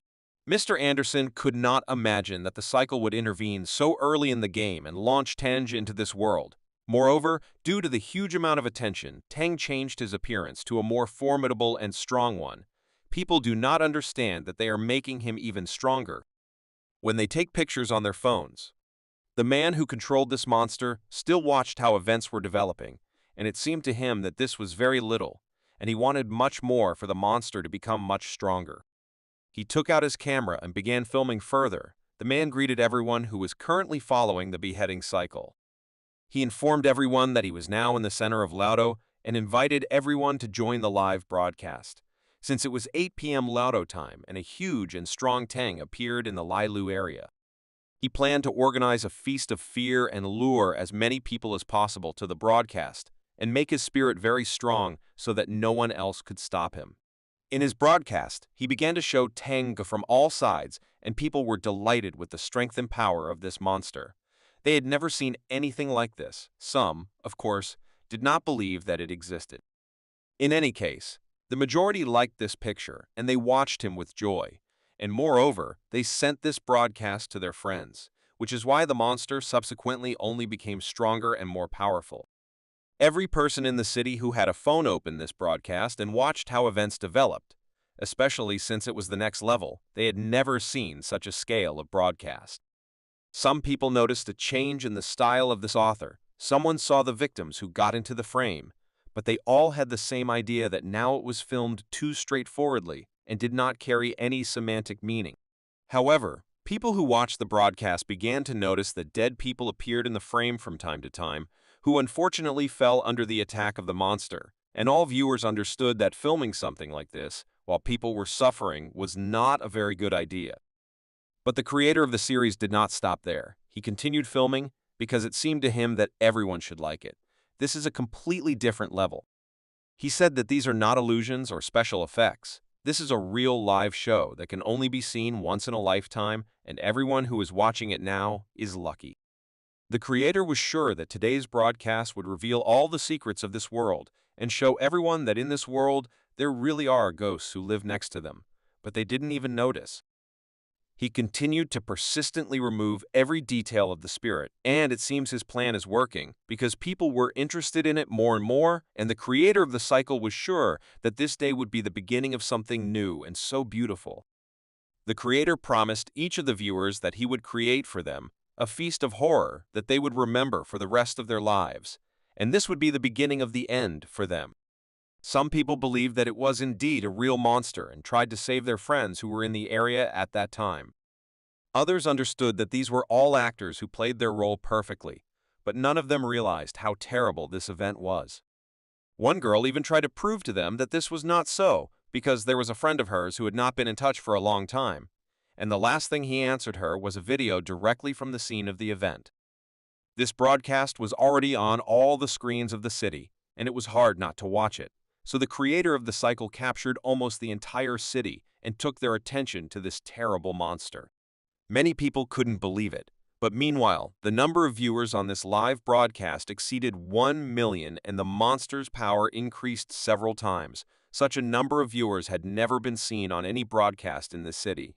One of these spectators was Suki, who realized one important thing, that the person who runs the cycle is somewhere nearby, because from the filming it was obvious that he was close to them, and most likely he even helped them evacuate people. Scheherazade could not believe this, because she knew very well that the internet does not pass through her Alibaba castle and communication with the outside world is essentially cut off. How is this possible? She looked at the camera angle again and was no longer so sure. It seems Suki was absolutely right, and this guy is really somewhere nearby, but how to find him? Green wanted to come up with a reason why this could be possible, but he was also at a loss, because he, like no one, knew that the borders that Scheherazade was building were indestructible and one could not simply pass through them. But Mr. Anderson did not think so, and nevertheless reminded Mr. Green and the others that there was one small weakness in Scheherazade's castle, which the creator of the cycle most likely took advantage of. Scheherazade understood what Mr. Anderson was talking about. This is a divine object that fulfills wishes. Most likely the criminal used it to open the gate. Suki didn't understand what they were talking about. What other divine item was there? Is there any other way to get through Alibaba other than breaking the law? But Scheherazade didn't think so, because wish-fulfilling divine objects can force any person to go beyond all the inviolable rules. But at the same time, they have to pay an extremely high price. Now it was not surprising to her that they could not catch him. The monster continued to grow and increase its strength. While they were talking, it became 2 times larger and was ready to break all the blocks that were put on it, so they need to come up with something immediately. Suki realized that it was also in the story of Faust, in which the devil Mephisto made an agreement with Faust that Mephisto would be his faithful servant and would, as it were, fulfill his wishes, after which the devil would take his soul after Faust was satisfied. The spirit fought the formation as best he could, and it seems that he will break it right now, and it will be difficult to stop him. And so it happened. He took the sword that had been holding him motionless for some time and simply pulled it out. It is now much stronger than it was, and now you cannot stop it with such simple spells. after which he simply broke this sword into small pieces like a straw, as a result of which the spell that restrained him ceased to work. Lilu couldn't believe it. Where did such strength come from? Because it was the best and strongest formation of her clan, and he just took it and broke it. It's simply impossible. The Black Gate could not yet figure out what to do, but it was very difficult to watch, because nothing good was happening. They began to believe in Tang more and more, and he began to gain a foothold in this world. With every second, it would be harder and harder to fight him. The monster has so mastered the power that every viewer of the broadcast brings to him that he began to change his appearance and becomes even uglier. But it seems that the worse his appearance, the stronger he is. The spirit roared throughout the entire area, and it seems to hit the ears of everyone within the radius very hard. The Black Gate could not tolerate this.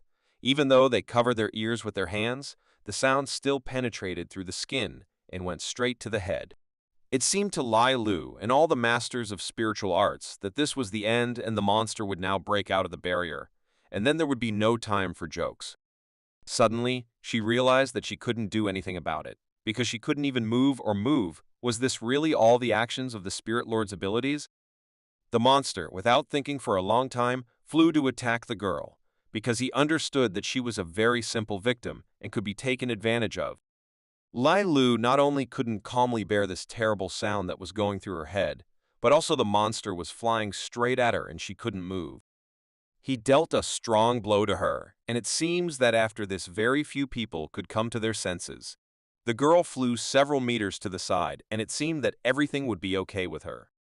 She didn't understand how it happened, because she clearly saw the spirit aiming straight at her. Did he really miss? But then Lai Lu realized that she was not thrown back from the blast wave. She was thrown back from the blow of Tomoya, who arrived in time to help. But now the guy himself is in a trap from which it will be difficult to escape. The monster took him in his huge hand and was preparing to devour the guy. All he had time to say was for the girl to save herself and leave him. She couldn't believe that the guy could do this. Was this really the end for him? A little more and Tomoya would be swallowed up by this monster. It seemed that there was no way to save him, and he shouldn't even try to do it, because the spirit was too powerful. But Suki couldn't afford it, because it was he who dragged Tomoya into this. This guy came to the revival of the Spirit Lord project because Suki wanted it so, which means that if he is destroyed now, it will be because of him, so he got his magic sword and ran to help him. Mr. Anderson tried to stop him, because it is almost impossible to help this guy. But Scheherazade tried to say that this is not the time to chat. We need to help Suki save Tomoya. Meanwhile, Suki gained incredible speed and delivered a very strong blow to the monster's leg so that it would be distracted from eating the guy. This gave some time for Suki, and he tried to shout to the guy to wake up. Otherwise, he would simply be eaten now. Tomoya still heard him and woke up, but he really didn't like what he saw when he opened his eyes, because a huge spirit was looking at him who was trying to eat him, and there wouldn't be much chance of fighting him. But the guy remembered that he still had a few tricks in store for the end, which it was time to use. Otherwise, he might not have another chance. He put the seal that he removed from his ear directly on the giant's body, and he didn't care at all that he could suffer with him.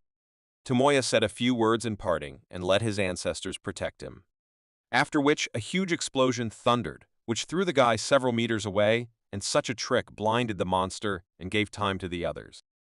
But the Black Gates were not going to let him go just like that, and Scheherazade intervened, who pulled him out with the help of her magic carpet, and the guy was really very lucky this time. And Suki was helped by Mr. Anderson, who did not like this idea too much, so he asked Suki not to do this again, or at least to warn in advance about such decisions. Luli immediately ran up to her hero and began to hug him. She thought that she would never see the guy again. He scared her too much, but it seems she will strangle him now.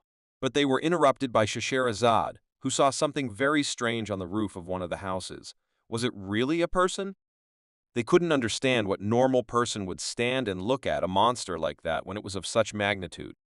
But then everything fell into place, and it was clear that this was the same beheading cycle that was broadcasting live right now and wanted to catch the best shot possible. Mr. Green could not believe that the guy just appeared here. He was clearly not looking for death, but in order to summon such a spirit, he understood perfectly well that he needed to use the power of the 10 Spirit Lords, But does the creator of the cycle really want the spirit to consume him? Anderson agreed with him, because this is the price he must pay for using divine objects, although the man did not rule out that the creator of the cycle wanted something more. It seems Suki understood why he was doing this and what this whole performance entailed, but what should he do next? He decided not to hesitate any longer and asked Scheherazade to proceed with the next step of their plan, which they had developed long ago, but she was not sure that this was a good idea and that it would be safe now. The guy was sure that he needed to act, because they had already gone so far that now they had no right to stop halfway. The creator of the series decided to appeal to every viewer who is now watching it and asked to remember the lesson that he taught for everyone who did not respect the Lord of Spirits and thought that this was just fiction. He turned the camera on the people who suffered from the attack of this crazy monster and asked everyone not to let this happen and to believe until the end. After which, he turned his camera to the Black Gate and all the participants and asked the audience to compare them with the monster, who looked so pitiful against his background that it was funny to him.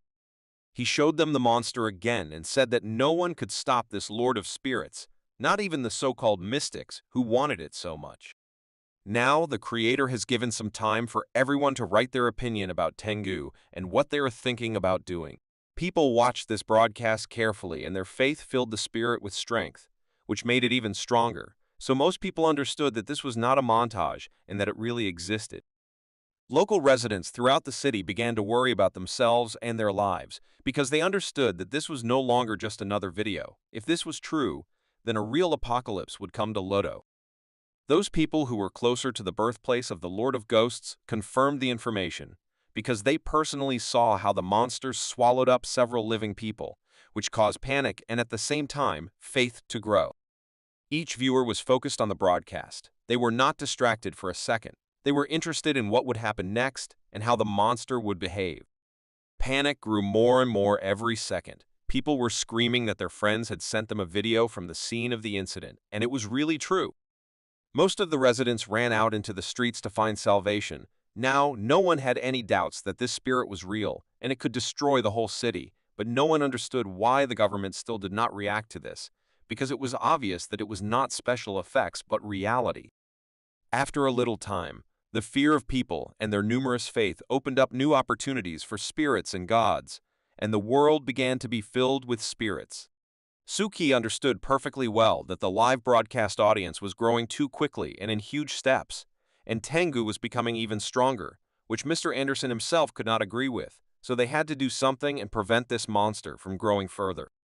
Each of the Black Gates understood that this cycle of beheading should not be underestimated, because it used the internet to easily spread terror throughout the world, sending shivers down the spine of everyone who watched the broadcast and thereby creating more threads. All these anchors that each viewer of this broadcast creates will bring incredible strength to the spirit, which will simply be impossible to stop. The creator of the series told every viewer that he gave his life in order to make this broadcast and start a new story. He understood that some of the people might not believe in this and think that it was nonsense, but it didn't matter to him at all. Tang was reborn, and all of Laudo would soon be captured and then destroyed. The creator of the cycle promised everyone that they would all encounter Lord Tang and learn what the real world of spirits is, and after which they would see its power. After such a long speech, the Lord of the Spirits nevertheless struck a blow, which could have ended very sadly for the creator of the cycle. But still, he was lucky because some guy stood in front of him, who essentially saved him from this blow.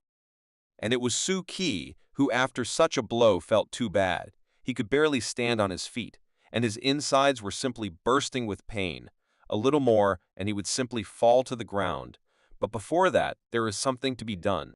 Even after this, the creator did not stop filming his broadcast, which made Suki even more angry. Therefore, without thinking for a long time, he hit the guy on his hands, from which the camera flew out, and after this, the filming would obviously stop. The spectators who watched this whole miracle could not understand, because it could not be a special effect. The blood was too real, but it was much more interesting to find out what happened to the guy who intervened and knocked out the camera. Many people recorded the live broadcast for themselves and then posted it on other platforms, where it received a lot of views, which brought more power to the monster. Some people said that the authorities had already sent the army to liberate Ludo and that the city would be liberated soon. But all this only made it worse for themselves, because this is what fear formation is all about. This is where it really begins. Everyone quickly began making posts, attractive headlines, and exaggerated content. Everyone wanted to make this news even more attractive. But in the end, thanks to each of these people, the truth of the live broadcast is gradually shaped by the number of truths betrayed or invented by people, which is why ghosts and gods descended into the world, and Tang is just a monster created by people themselves. Mr. Green could not believe that the Lodo government was not going to deal with this, but Anderson explained to him that they are two careless people because all they can do is dispel rumors, but no one believes them.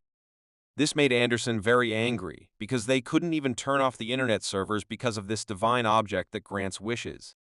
Scheherazade believed that it was time to stop this madness and said that Suki should have stopped that guy and ended the live broadcast. Green was surprised how good the new guy is and how quickly he learns. It's simply incredible. Mr. Anderson was sure that this was not just luck. It was a kind of talent and hard work, and they could see the result from the guy's actions. The man told Scheherazade and Green to go to a meeting with Suki in order to continue executing the plan, while he would try to hold Tang back and do everything to gain as much time as possible for them. Unfortunately for Suki, he still lost consciousness and passed out, so the creator picked up the camera and continued filming. The broadcast was started again, and the first thing he said was that this would happen to everyone if anyone dared to interfere with Tangu.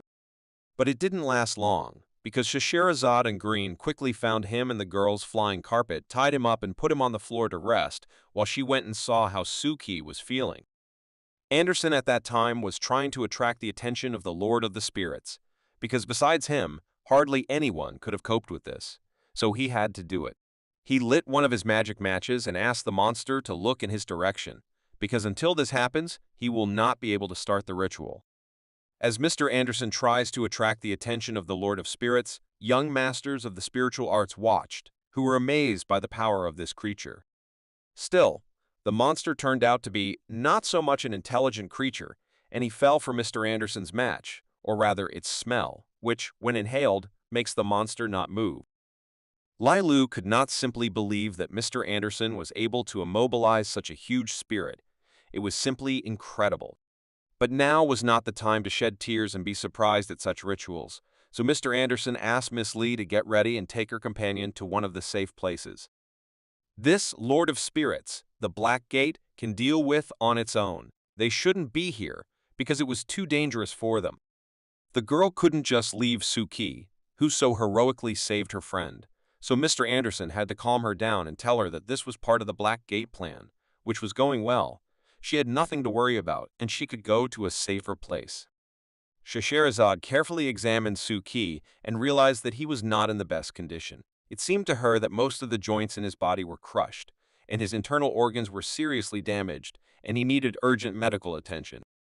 Suki was still conscious, but he only felt pain. The guy couldn't even imagine that it would hurt so much, because his insides were smashed to pieces. But still, he decided to ask Scheherazade to help him get up, so he could assess his condition in more detail. Scheherazade did not understand what he wanted to do, because she believed that he was in a dying state, and trying to do something was absolutely useless. He understood that the recovery rate was too slow, so he asked her to somehow speed up this process, because he needed to recover as quickly as possible. But Suki forgot something about himself. He remembered that he has a relic that helps him recover much faster, and it's time to use it to regain his strength. Suki's condition did not allow him to even raise his head, so he kindly asked Scheherazade to raise his head up. She was somewhat shocked by such a request, but still understood that apparently he needed it so much, so she complied with his request. As soon as she raised his head high enough so that he could see what was really happening, he was horrified, because he saw much more terrible spirits than Teng himself. He only needed 1 second for the process of restoring his strength to start working, and at first it seemed very painful and unpleasant. But after some time, the recovery went much faster and easier. Suki learned to use this relic so well that he directed his recovery forces primarily to restoring blood vessels and skin, because now, first of all, he needs a normal shell. The guy understood perfectly well that it was impossible to recover for too long, because Scheherazade was watching this, and they could all find out who he really was, so he decided to stop this process as soon as possible. Fortunately, the effect of the ring virus had reached its peak due to the fear he felt when he looked up. But unfortunately, the organs inside were still in disarray and had to be slowly repaired by the ring virus. After restoring the basic functions of the body that he needed so much, Suki realized that they had too little time left, so they needed to immediately move on to the next stage of the plan. He took off all the extra clothes he was wearing, and Scheherazade was somewhat shocked by Suki's form. He had just been dying, but now he feels like new. Suki suggested that she should not hesitate and proceed to the next stage of the plan. He would endure it and everything would be fine. And the next stage of the plan was that they would film another part of the beheading sequence, but they would do it in a slightly different manner. So Suki once again reminded Scheherazade that it did not have to be filmed too realistically. She wasn't so sure what the guy was up to, but she still agreed and picked up the phone to start filming. Scheherazade began filming a video in which the creator of the beheading cycle appeared and spoke normally to Suki. They wanted to make a video in which the creator of the series talks to the guy and thanks him for a job well done and pays him accordingly for this video. Scheherazade tried to shoot as close up as possible so that the money that the creator was handing over to Suki, who was just dying and now feels great, would be included in the frame. Suki also did not remain silent and thanked the creator for giving him a job and being able to help him with money. He was very pleased to work with him. The actor who played this time, the guy who created the cycle, promised Suki that they would definitely shoot a video together again, because he really liked how the guy played. After Scheherazade filmed this video, she became even more unsure that it would help, because the girl understood perfectly well that compared to the films of the series, which have a lot of special effects, their so-called insider information looks too sketchy. The same actor who played the creator was Mr. Green, and he was also not sure that a few videos and photos would work and take away people's faith in this series. But Suki was sure that this would work, because if you think about it, the guy who dies in front of the camera at the end of the live broadcast can then be resurrected and, moreover, receive his fee for the video. Suki thought that it would not, and this is very illogical. This meant that people would think that the whole cycle was just a lie, and he would not be able to hide anything, so he was confident that it would work. The guy believed that with such a loophole, they could use public opinion to defeat him, and this is the very key to success. Suki was sure that absolutely everything on the internet at this hour can be refuted, and in the same way, a person can exalt God and a person can overthrow God. But still, the guy's condition did not allow him to do everything he had in mind, because even if he dared to look straight into the thick of the ghosts, the ring virus would not be able to completely restore his body in a short time. Suki has done his best at this stage, but it looks like this operation is over for him. He did a lot of experiments with the ring virus. The guy checked how big the wounds were and how long they took to recover. The guy even tried jumping from the roof, and in this way he tested which organs were restored slowly and which quickly. He tried all this again and again. Therefore, the next, equally important task that he faces is to convey the truth to every person in this city. Scheherazade was very interested in what he was doing. He explained to her that before posting all these videos on the network, he first needed to give bait to all sorts of news publics, forums, and also the Yahello News newspaper. The answers did not take long to arrive, and Suki immediately dropped several photographs to one of these news publics and indicated that if evidence is needed, then he wants to receive 100,000 and the information will be available. He indicated the account number of the Black Gate because he perfectly understood that even if someone wanted to check this information, they would still not find anything. Scheherazade began to worry that Suki asked for a rather large sum for such information, so she asked him if he was worried that they might not buy this information just because they had to pay for it. But in fact, Suki believed that they would be embarrassed that the information is paid, and when it is paid, it carries some kind of secret, and the majority will believe that the informant only needs money and will not talk about other goals. The girl believed that in the end, they also understand this. Won't they be able to track all this later? Suki did not have time to say that in fact, these dogs, who are only looking for traffic, only think about exclusive news and collecting traffic and not about checking evidence, as they began to transfer money to the account that the guy indicated. For Scheherazade, it was so surprising how quickly they all transferred the money to the designated account. But for the guy, it was not at all surprising, because in our time, the media will do anything for the sake of such information. At the moment, the Tangu event ranks first in terms of attendance, which is why there are so many rumors and attracting distortions.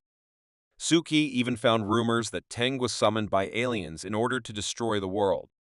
Therefore, at such moments when the truth is very blurred, and only after that all confused observers come up with their marketing moves. So far, Suki has managed to carry out all parts of his plan well, but the truth will soon spread, and people will always be in doubt. Naturally, the guy believed that they would make their own choice based on the evidence, but the puzzle that seemed the most difficult was actually already solved. The guy understood that when the deadline was approaching, there was little they could do, so they could only wait for the results to be accepted and approved. His thoughts were interrupted by Mr. Green, who was in a hurry to inform Suki that he really likes the way he works, and this trick of his with returning from the dead is now a human paradox, but very effective. But they were not able to talk to each other normally because Scheherazade intervened in their dialogue, who gave Green a kick and reminded him that Suki had not yet recovered, and he had a rather serious injury. Suki himself told her that he was already much better. Since they made a video, he suggested finding Mr. Anderson. But as soon as Suki proposed this idea, they saw something very magical. Everything was flying around Mr. Anderson. It looked as if he were the Lord of the Spirits, and he controlled the whole world. The man, meanwhile, was busy restoring the streets and objects that had suffered from the blows of the Great Spirit. Suki couldn't believe his eyes how this was even possible, but once again he was convinced that the Blackgate organization was made up exclusively of people who had professional abilities. But as it turned out, for Mr. Anderson, there was nothing surprising, because this is just a ritual of restoring the pristine layer of low light, which is useful for hiding ghostly traces. He promised the guy that he could teach him a little later, if he was really that interested. Suki was very happy, but he was also worried about the fact that the Spirit Lord was still in the real world, and how long could Mr. Anderson's religion hold him back? Everything was quite simple. As the man explained, he had 3 matches, each of which could hold the monster for about 10 minutes, and all this time, the spirit would look like a statue. Green was not sure that 10 minutes would be enough for them to spread their false truth throughout the internet, and thereby cut off all the anchors of this monster.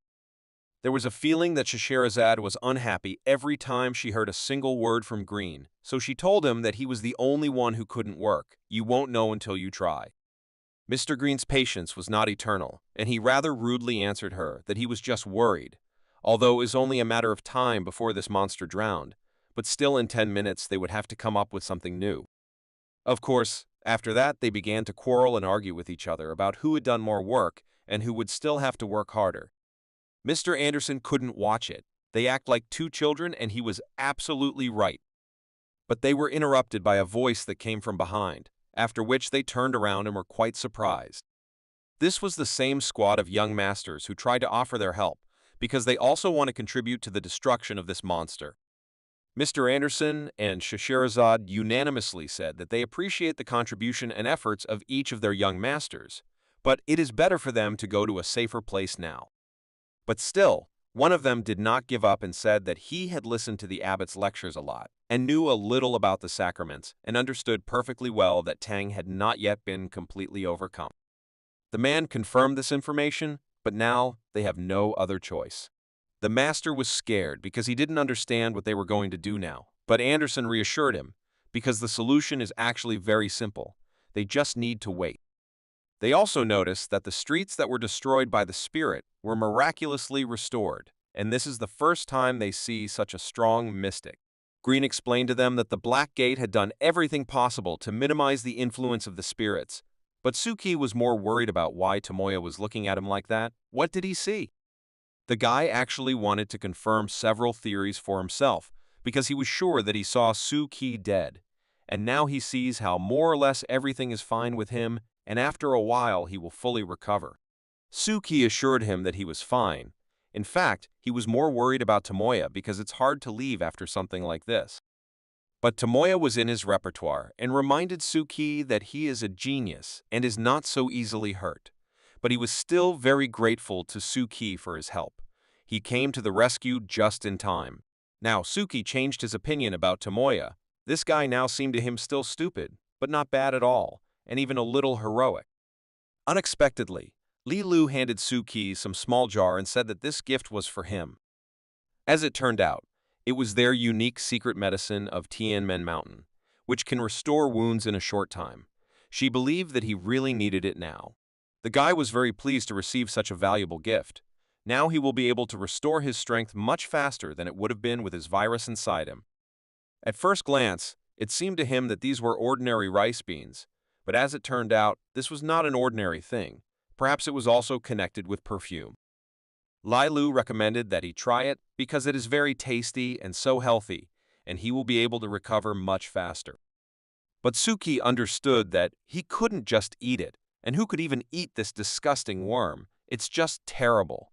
So he had to say with a smile that he couldn't eat now. The girl insisted on this because she still had a lot of them, so she didn't feel sorry, and besides, she was sure that he would ask her for more. Although she decided not to wait and gave him a few more jars, which, according to her, should have helped her a lot and brought her strength. Suki understood that it was simply impossible to eat such a thing, but he also could not say anything against it, so he simply took it and thanked her for this wonderful gift. Mr. Green interrupted them and said that it was already 8 a.m., and the true video of Suki should have been circulating on the internet, but for some reason, there was no movement. Suddenly, a bunch of people appeared behind them, who just sat out of nowhere. What are they doing here so early? Sheer Haida assumed that these were people who did not have time to evacuate, and now they were able to get out of the trap. But it seems like something was wrong with them. They were holding cameras and microphones in their hands. What are they going to do? After a few minutes, it became clear that they were heading towards Tang, as if they didn't know what they were doing. Weren't they afraid that they would simply be destroyed? These people looked like zombies who were simply recruited and did what they were told. Suki immediately realized that these people did not look normal, and there was clearly something wrong here, but none of the Black Gates and spiritual arts masters understood this. Suddenly, they stopped in place and stopped moving in their direction. It was unclear who was controlling them. But after a few minutes, it became clear that they were here to film the Lord of Spirits. Were they really going to continue the live broadcast? Scheherazade also noticed this nuance. It was clearly visible that they were moving slowly and reacting like puppets on a string. Suki was well aware that they were acting as if they were being manipulated by someone nearby, so he suggested looking around and finding that same person. Scheherazade supported his idea and suggested that they need to look for a strange person who may be with a divine object, and most likely he is nearby. The masters of the spiritual arts were not against helping, but unfortunately, Li Lu and Tomoya did not see anyone around. The guy simply could not believe that everything was so complicated. He believed that there was still some nuance that they did not see, and because of this, they could not find that same manipulator. Throughout this time, Suki understood that they were clearly not alone here, and he felt that there was someone nearby, so Anderson asked everyone to be as careful as possible and stay together. Tomoya noticed that the people who were killed by the Spirit Lord simply disappeared, as if their bodies were taken to another world. Mr. Anderson was very surprised when he noticed this. He saw this for the first time, and it was very difficult to come up with something, so they did not know what to do. A little more time passed, and people who looked more like puppets built a theater of their own and began preparing for the performance. Mr. Anderson now understood perfectly well what was happening here. These citizens were characters in this drama from the very beginning.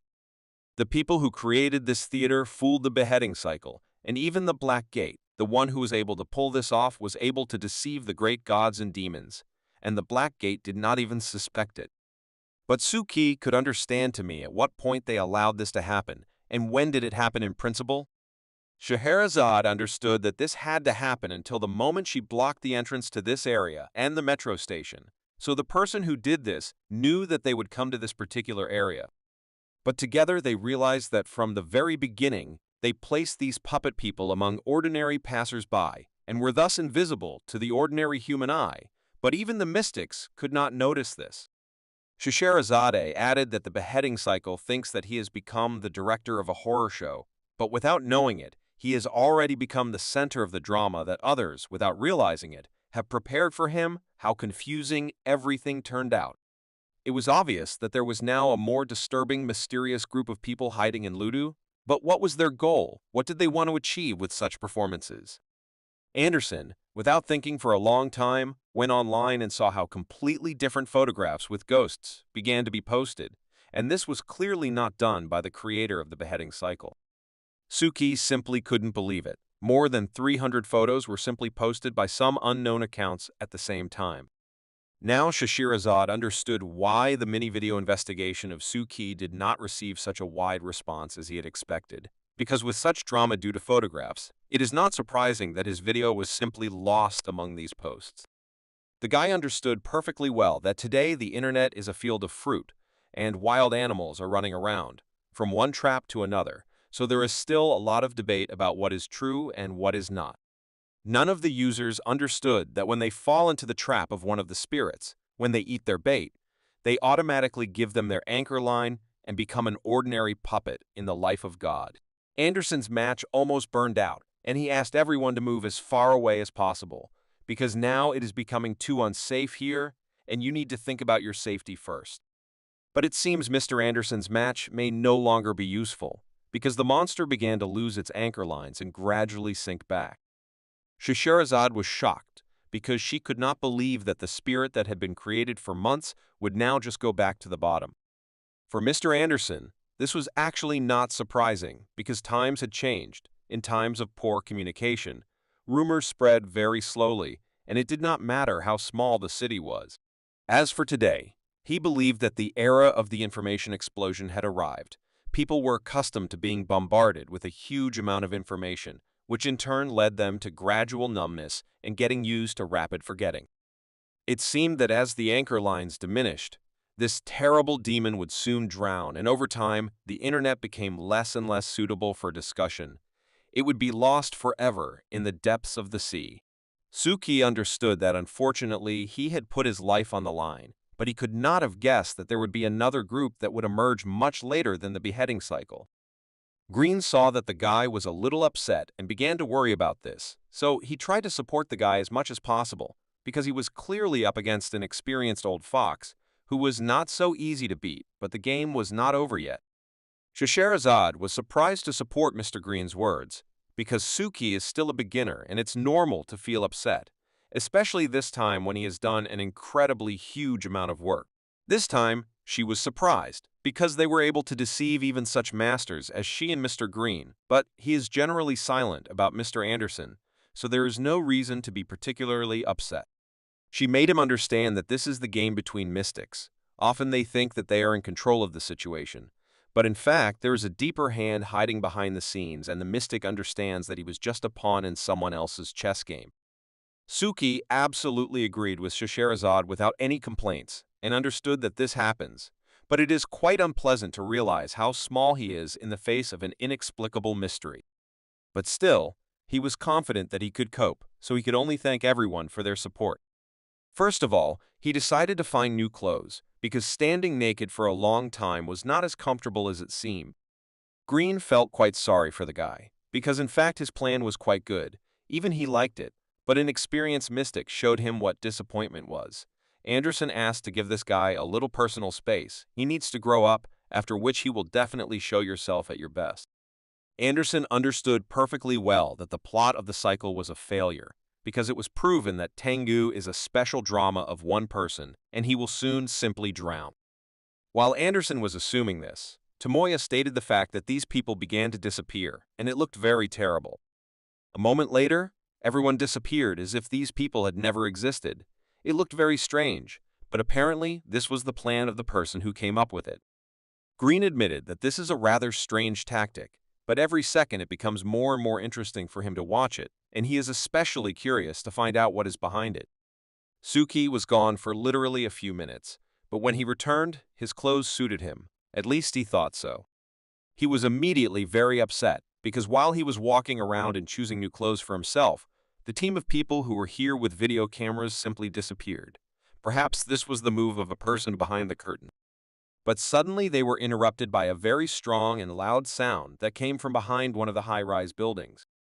When they turned their heads, they could not believe their eyes that they were seeing it. Was this huge spider a demon, which was even larger in size than Tenj? But Tomoya immediately recognized him because he knew perfectly well that this was one of the great spirits of the 89 community that Suki showed him. Lilu did not understand what he was saying, but she believed him. The guy could not calm down when he saw this spirit, because now he understood that the real Lord of the Spirits had indeed been reborn, and now they do not separate so easily. Suki pretended that he was amazed and at a loss for words, but inside, he perfectly understood what was happening, because after the night spent against Teng, he finally waited for his organization's turn.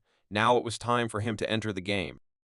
Green had absolutely no time for jokes, because this organization is the same one that left coordinates to promote the revival of spirits, and Anderson recalled that this organization is directly related to ancient times. Shishirazade noticed that the spirit appeared at the right time, because now, when the Tengu is almost destroyed, there is an excellent chance to take away absolutely all of its anchors and gain a foothold at the depth at which this monster is located. What a good plan after all. Suki still pretended that he was horrified and offered to come up with something so that they could stop this spirit together. But again, he was very pleased to hear such words from Scheherazade, because he really tried very hard when he planned this plan. But Mr. Anderson stopped them, because undermining the secrets of a mysterious organization is tantamount to the beginning of a hostile relationship with it. The guy could not believe his ears that he was hearing such things from him. The man explained that in the case of the beheading cycle, which threatened the lives of ordinary people and violated their rights, and also endangered the participants of the Black Gate, they were therefore obliged to intervene and use force. But in front of this creature stands a completely different organization, which is unknown to them, and doing something against it would be thoughtless and wrong, because then it's worth thinking about the consequences. Suki could not believe that Anderson just wanted to give them all the anchor lines, but he told him that his plan was to observe, and the main thing was not to let go. Then everything would be fine. On the one hand, the guy certainly understood what he was talking about. After all, this is an unknown organization, and it is not clear how this could turn out for the Black Gate. But on the other hand, it was not clear what the attack of this spirit could turn out to be. Anderson added that it is very important that they do not cross the line, because so far they are helping everyone a lot. Remember at least the case when they reported the Angel of Death. It was enough in time. Therefore, he believed that the best solution would be to observe and not interfere in the affairs of this organization, unless, of course, there is an urgent need to do so. Suki did not even imagine that the letter that the nine-headed one wrote to the police station would turn out so well for his organization, because now the Black Gate is positive towards the 89 organization. The guy understood that in any case, his people are not on the dangerous lists of the Black Gate, such as the beheading cycle, so this is already very good. Tomoya, of course, heard what the Black Gates were saying, but he was still frightened by the fact that the Lord of Spirits continued to advance and had already come close enough. It seems that Suki himself did not expect this. Did something go wrong? The monster came even closer and roared at the top of his voice. It seemed that he was far from positive. This voice made everyone close their ears because it was impossible to just listen to it. Lilu was no longer sure of Tomoya's words when he said that the guy fought with this monster on equal terms. But Tomoya stood his ground to the end and proved that it was he who fought with him and almost won. As it turned out, the spirit was not as friendly as they thought, and it seems that the plan to observe would not be appropriate here, because the monster began to evolve and double the number of its paws. Now they urgently need to come up with something. The Black Gate understood perfectly well that this would not lead to anything good, but they could not understand where the spirit got so many anchors, because Tengu had all the faith. Where could he get them? This huge spider has grown arms, which he can certainly use against the Black Gate, but it seems that he is primarily opposed to Tengu. Although Suki could not pretend that he liked it, he felt good inside, because all this fuss around the spirit was to his advantage. It brought him more and more anchors. The monster did not wait long, and immediately after its evolution struck the first blow at Teng, who stood motionless. It was a very strong blow, which with just one finger could wound and cut off the hand of the huge Tenj. Is this really the real power of the Lord of Spirits? Suki believed that everything was going according to his plan, and this battle would be more useful than ever. But then he suddenly saw Mr. Anderson laughing at this, and the guy could not understand what was going on, because it seemed like two huge spirits were fighting in the center of the city. The man explained to Suki and everyone else that it was funny to him because of the well-thought-out plan of the organization behind the spirit, because he noticed that someone was controlling the so-called spirit lord and timing the strike. Now it was obvious to each of them that the Lord of the Spirits attacked only at the moment when the anchor line broke and the body of the Tang was about to disappear, and just at that moment, the Lord of the Spirits pretended to strike the spirit. Anderson also added that he had already seen such a trick. It was used to mislead mediums of very shallow depths, but now he is doing it even more thoughtfully, and Tang will soon have to dive underwater. What a surprise the guys were when, after these words, Scheherazade said that Tang really goes underwater and begins to plunge into the depths of the sea, so he will gradually become invisible even to mystic. It turned out that everything that the Black Gate guessed about turned out to be just a show, which was used by the ancient organization 89 to take a huge number of anchor lines for themselves, and it seems that they are doing well. The only problem was that even if Tenji's anchor was destroyed, he would sink to a depth of most the Moho level, so Suki would still be able to see him. After a few seconds, Tang disappeared and it became clear that he plunged underwater and went to a depth at which an ordinary mystic would not be able to see him. But the Lord of Spirits himself, for whom they took this spider, also began to gradually disappear. After Tengu disappeared, all the places that had been destroyed miraculously returned to their places, and there was a feeling that nothing had happened that night. The young masters were shocked by this. They saw this for the first time in their lives. Moreover, their ancestors had not seen this for decades, and especially the fact that the Lord of the Spirits devours Tang and then disappears himself is amazing. Suki was pleased, because this time his plan was a huge success and every detail of this brilliant idea worked. All that remains is to reap the benefits. He was glad that he was the creator of the organization that created this whole performance from the very beginning to the end, in which each of the participants believed it was a wonderful night for him and his team. From the very beginning, turning the decapitation cycle setup was part of their plan, and they also carefully planned the blockade of the Black Gate, which helped them buy some time. Bringing Suki back from the dead was also part of the plan that saved the guy from suspicion of collaborating with Organization 89.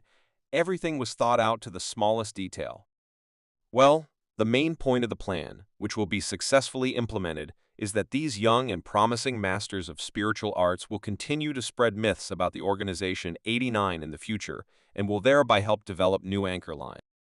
The guy was 100% pleased, because all the actors, the stage, the props, every aspect of the scenery, all this is a big secret that was created by his organization and will forever remain a secret.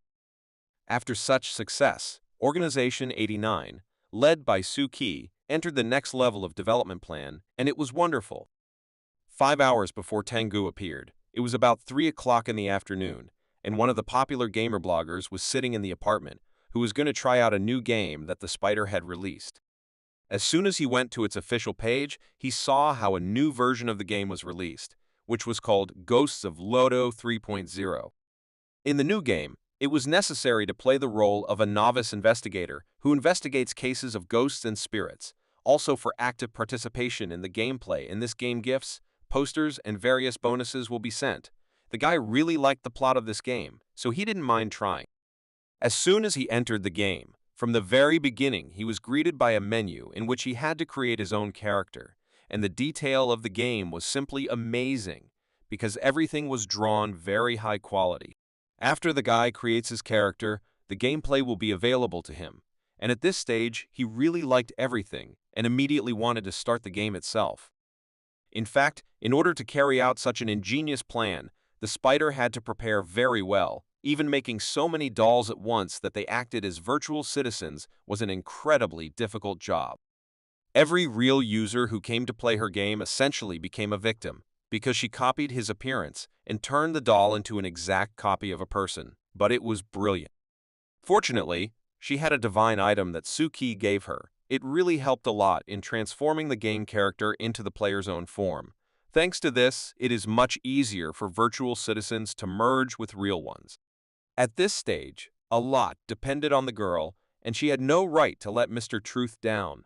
The guy has finally finished creating his character and can finally start playing the game that he is ready to dive headfirst into. But what a disappointment he was when he entered the game and saw that his cool character, whom he had been creating for so long, simply disappeared, and some low-quality character appeared in his place. The blogger was a little annoyed because he spent so much time creating a character from real life and received a lousy copy, so he decided that he would write a review about it. But he suddenly changed his mind about doing this as soon as he saw that he had received a notification that today, at 7 p.m., there would be a kind of tournament for which there would be a good prize. The guy decided not to lose this opportunity, so he sat and waited for the right hour so as not to miss the tournament and try to take the main prize. A few minutes later, the tournament began and the guy began to complete the main tasks that were indicated. After a while, the guy started to like the depiction of this game. He was delighted with how brilliantly each character was thought out.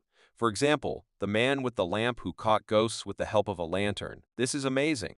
But then it dawned on him that this character catches not only ghosts, but also real players, after which he decided to reread some of the rules, in which he found that if the guy's character becomes a ghost, he will never be able to enter the game again. The blogger was surprised, but still agreed with these rules. Now he should be extremely careful, because entry into the game is at stake. At 7 o'clock local time, the girl already knew that the plan was going quite successfully, because she had hacked the cameras in the Yahello area, and thus she could now determine the location of Anderson from the Black Gate. She needed this primarily in order to move his figure in her game in real time. It seemed to her that it was much more realistic. After which she thought that she could publish the task so that the players would avoid it and allow the Black Gate to find out about the virtual citizens that she sent there. But unfortunately, Tangu appeared much earlier than she expected, and she did not understand the reason for such an unexpected appearance, but still decided to continue to stick to the plan. By this moment, the girl understood perfectly well that there were 128 players left in the blocked area, which was much more than she expected, and in this case, she should start a new stage. That's what she did. She used her cyber hands and opened beta testing of the game to everyone. As soon as the guy saw that beta testing of the game had begun, he immediately went into it and chose a tactic based on avoiding ghosts. But for a long time, he could not play because he received a notification about a new task that needed to be completed immediately. When he came to the indicated place, which was in the task, he saw a huge ghost, which was much stronger than all the others. Unfortunately for him, he was quickly destroyed. A wind wave hit him and he lost. It was very unpleasant because the guy tried so hard to survive, but it didn't work out. However, he was still pleased with this game because the quests in this game felt unusual. Like an unexpected event, there was little logic in it. It was difficult to predict, but that made it even better. It was unpleasant to realize that he would have to start the game from the very beginning, but it interested him too much that he could no longer distract himself from it. Version 3.0 became the best game of his life. Meanwhile, the girl decided that it was time for the photographers who had been hiding all this time in the YOLO zone. Therefore, she sent all the players a task in which she asked each player to get together and move to the square where Tenj was and withstand his attacks. It seemed to the players that this task was much easier than the previous one, and they happily went to complete it. Of course, the girl paid for gifts for successfully completing the task, but it was to her benefit, because in return she received her photos and video evidence, and thus everyone around was happy. The girl was going to take about 300 photographs, which she later wanted to distribute throughout the wisdom system, and this would give them the opportunity to quickly get on the internet and become popular, which is what Mr. Truth needed. She tried to do this in such a way that these photographs would only reach those people who were interested in the beheading cycle, which should have done a huge amount of mistrust in this group. Everything would have been simple, but there was one drawback. She had to pay the money again, and this upset her very much. Currently, the incident with Tangu is in all the public news. The video against Tang has no shortage of hype and attention, so she decided that there was no point money. A few minutes later, Tang began to lose absolutely all his anchors due to the fact that the girl published as many as 300 photographs, which clearly showed that this was all staged and it was filmed by a huge team of people, so people stopped believing in him and little by little began to sink back. This was successfully used by the so-called Lord of Spirits, who, as the young masters of spiritual art said, pierced Tang right through with just one finger. Now, Guo was incredibly pleased, because she had completed absolutely all of Mr. Truth's tasks, and now she was ready to tell everything at the next training camp. Meanwhile, the young masters thanked the Black Gate for their help, but now they need to return to the temple and be sure to write a report about what they saw. Finally, Li Lu invited Suki to Tianmen Mountain for joint training. She would be waiting for him very much. Suki pretended that he was very interested in this proposal and would definitely try to come. Mr. Anderson was not in the best mood, because today all the mystical and spiritual organizations in Ludo are destined to spend a sleepless night due to the revival of the Lord of Spirits. Blackgate also needed to report to the main office about what happened here, so they decided to do this after Tang finally drowned. But Suki said that he would not go with them, because Miss Mary would come to him soon, so as soon as he finished with her, he would join them. Mr. Anderson didn't mind leaving the guy alone, so he told him that they would be waiting for him at headquarters. As soon as he finished his business, he could come. But Suki actually stayed here not only because of Miss Mary. Now his plan was to deal with Tenge for real, but for this, he needed to do it when no one would see it. It was already exactly 9 o'clock in the evening, and Miss Mary was already waiting for the guy, and at that moment, Tenge tried to attack Suki. But his blow was stopped, and what's more, it seems he was very badly wounded, which does not give him the opportunity to continue the fight. Suki decided not to waste the opportunity, and again used Miss Mary as a weapon to destroy the monsters, so while he was using the mask relic, she attacked Tenge. But this huge spirit did not give up and went on the next attack, trying to take revenge on the guy. Tenge used his strongest blow with the wind. Miss Mary, unfortunately for him, did not feel this blow and simply waved her sword and repelled this blow, while Suki calmly watched this. The monster was tired of these games, so he attacked Miss Mary with a forceful move, and it seemed that this was the end for her, because he simply crushed her with his hand. Suki began to get a little nervous, because this had never happened before. Usually Miss Mary deals with everyone from the first blows, and it is absolutely not difficult for her to do this. Although it was only at first glance, and she cut the monster's hand into pieces and escaped from this trap, now Tenge is worth defending. But he didn't have time to do anything when Miss Mary just pounced on him and cut him into small pieces. Her sword could do it with such ease, this still scared Suki a little. But still, this is only a plus for him. Suki thought that the Tangu incident, caused by the beheading cycle, ended badly, but his mission was slowly moving forward. He also understood that it would not be as fast as he expected. The failure of the beheading cycle can be considered only the first victim in the world of mystics, but far from the last, and Suki understood this very well. After 20 minutes, Suki was already there, and it turned out that Mr. Anderson and the others were still waiting for him in the car, not far from the place where Tenge came out for the first time. Scheherazade warned them that she would drive fast enough and asked them to fasten their seatbelts. Otherwise, she would not vouch for them. Green noticed the fact that Tenge was no longer visible. It looked like he had completely drowned. This was much easier than they thought. Suki also pretended that he was incredibly surprised by this, but in his mind he understood that it was all thanks to Miss Mary, who, as usual, coped with her task just fine. But now it was time for the final touch that Suki had to finish. So he asked Tianjin to take off his mask and tell him everything he knew. Tianjin, this was the same student council president of the school, who was at a loss as to how Suki knew about this because he hid his identity so much. Suki told him that he met with photographer Chong, who told the guy about a video with a transfer student who had her uniform changed, after which Suki immediately remembered that Tianjin had a sister. He immediately decided to check and found what he wanted. She also graduated from school and studied in the same class with the same girl, who, according to legend, was nicknamed the transferred student, who in fact was a nice woman who he met in a cafe.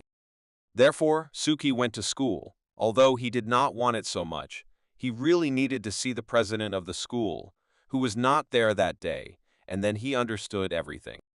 Tianjin was still surprised that Suki was so confident, but the guy told him that he was not as confident as it might seem. In Suki's head, he hoped to the last that it would not be his friend under the mask. Now Suki was interested in another question, which he immediately asked the president. Was it all for the sake of his sister? After this question, the guy decided to show him one of his relics, which was a mirror.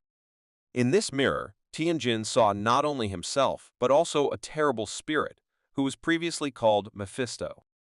Suki only knew about this spirit from a novel he read from a book he borrowed from the library. The president was very interested to know why Suki decided to conduct his personal investigation, what made him so interested in everything about it. But still, the guy told him that one day, when he once again came to visit his sick sister, a Mephisto unexpectedly came to him and promised to fulfill any of his wishes if Tianjin paid him enough, but he was not interested in money.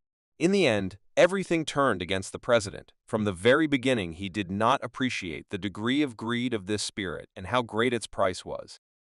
Anderson listened carefully to the guy, and he was most interested in what the guy had to pay, since he was so worried about it all. The guy's answer was quite unobvious to everyone who was driving in the car. Tianjin told them that this demon asked him for a lot of panic from the majority, and this was his main price. Suki thought that the Black Gate's assumption that it was still a divine object that fulfills wishes turned out to be correct, but how could they know this? Now he understood the main motives and behavior of the president. Everything fell into place. Green gave the guy a lot of credit for coming up with this, because not everyone could become a podcaster and put on such a show for the whole city. This is worthy of respect. But Scheherazade didn't want to hear that, so in her usual manner she asked Green to close his mouth. Otherwise, she would stop the car and shut everything out for him herself.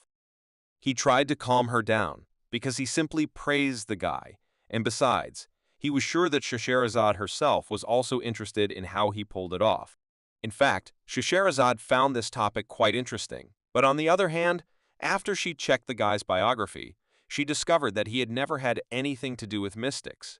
Moreover, he didn't even have the qualities of a mystic, so I wonder where he got the divine objects from.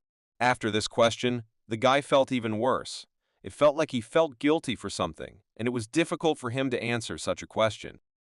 Green, without waiting for an answer to the previous question, asked the next one, in which he wanted to know how the guy knew that the mass creation of anchors could make it possible to pull out ghosts and spirits from the depths.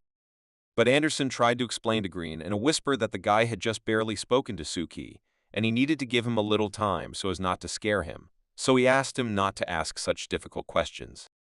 The guy didn't answer either Scheherazade's question or Green's question, but he still asked his own. He was wondering what the Black Gates were going to do with him.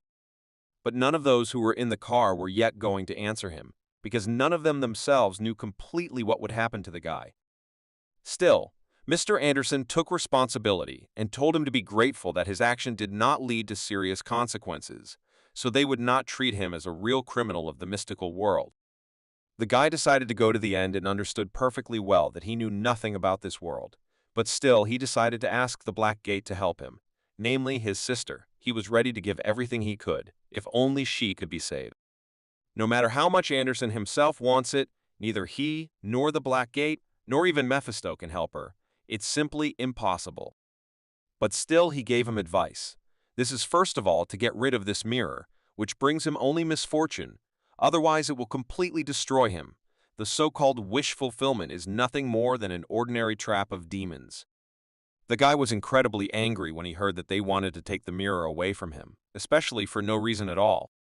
Tianjin perfectly understood and realized that Mephisto, after concluding the agreement, no one will be able to break it. In any case, in the end, he will take the guy's soul, so he has nothing to lose. But Mr. Anderson assured that this is not the end and they will save him. They are going to pull this demon out of his body and return him to normal life. Suki understood what Anderson was talking about, so he once again clarified whether they would be able to keep this divine object intact. But unfortunately, Mr. Anderson did not know the answer to this question because a lot of things depend on the guy himself. If he tries, then everything will be fine, but if not, then it will be a sad story. For all these rather interesting conversations, they did not notice how they arrived at their destination, and Scheherazade asked them to get out of the car. As it turned out, they were not going to the headquarters, as Suki believed, but to the nearest pier, which was not far from the city center. The guy didn't fully understand why they were there, because what could help the president at the pier? Mr. Anderson explained to him that if they wanted to remove the divine item, then they needed a high degree of cooperation with this guy. Therefore, He asked everyone to stay on the pier while he went and prepared the place for the ritual, and he asked Suki to persuade Tianjin to cooperate. He would be better off for it. Suki himself didn't know how to get through to this guy.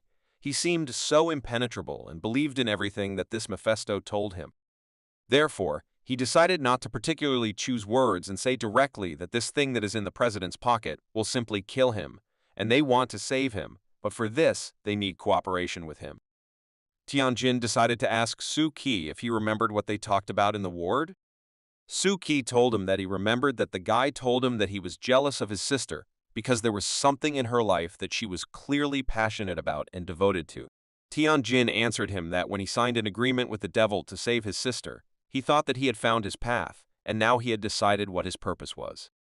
He believed that he could give everything he had to this world, even if the cost was too high, such as his life, but he was ready to do it. But recently, he stood in front of Tangu to face death, and he admitted to himself that he was very scared. It turned out that he was not at all like his sister, who has aspirations that clearly go beyond life. And when, at the moment, Suki repelled Tenji's attack and did not let the guy die just like that, he was very happy, and this makes him very weak.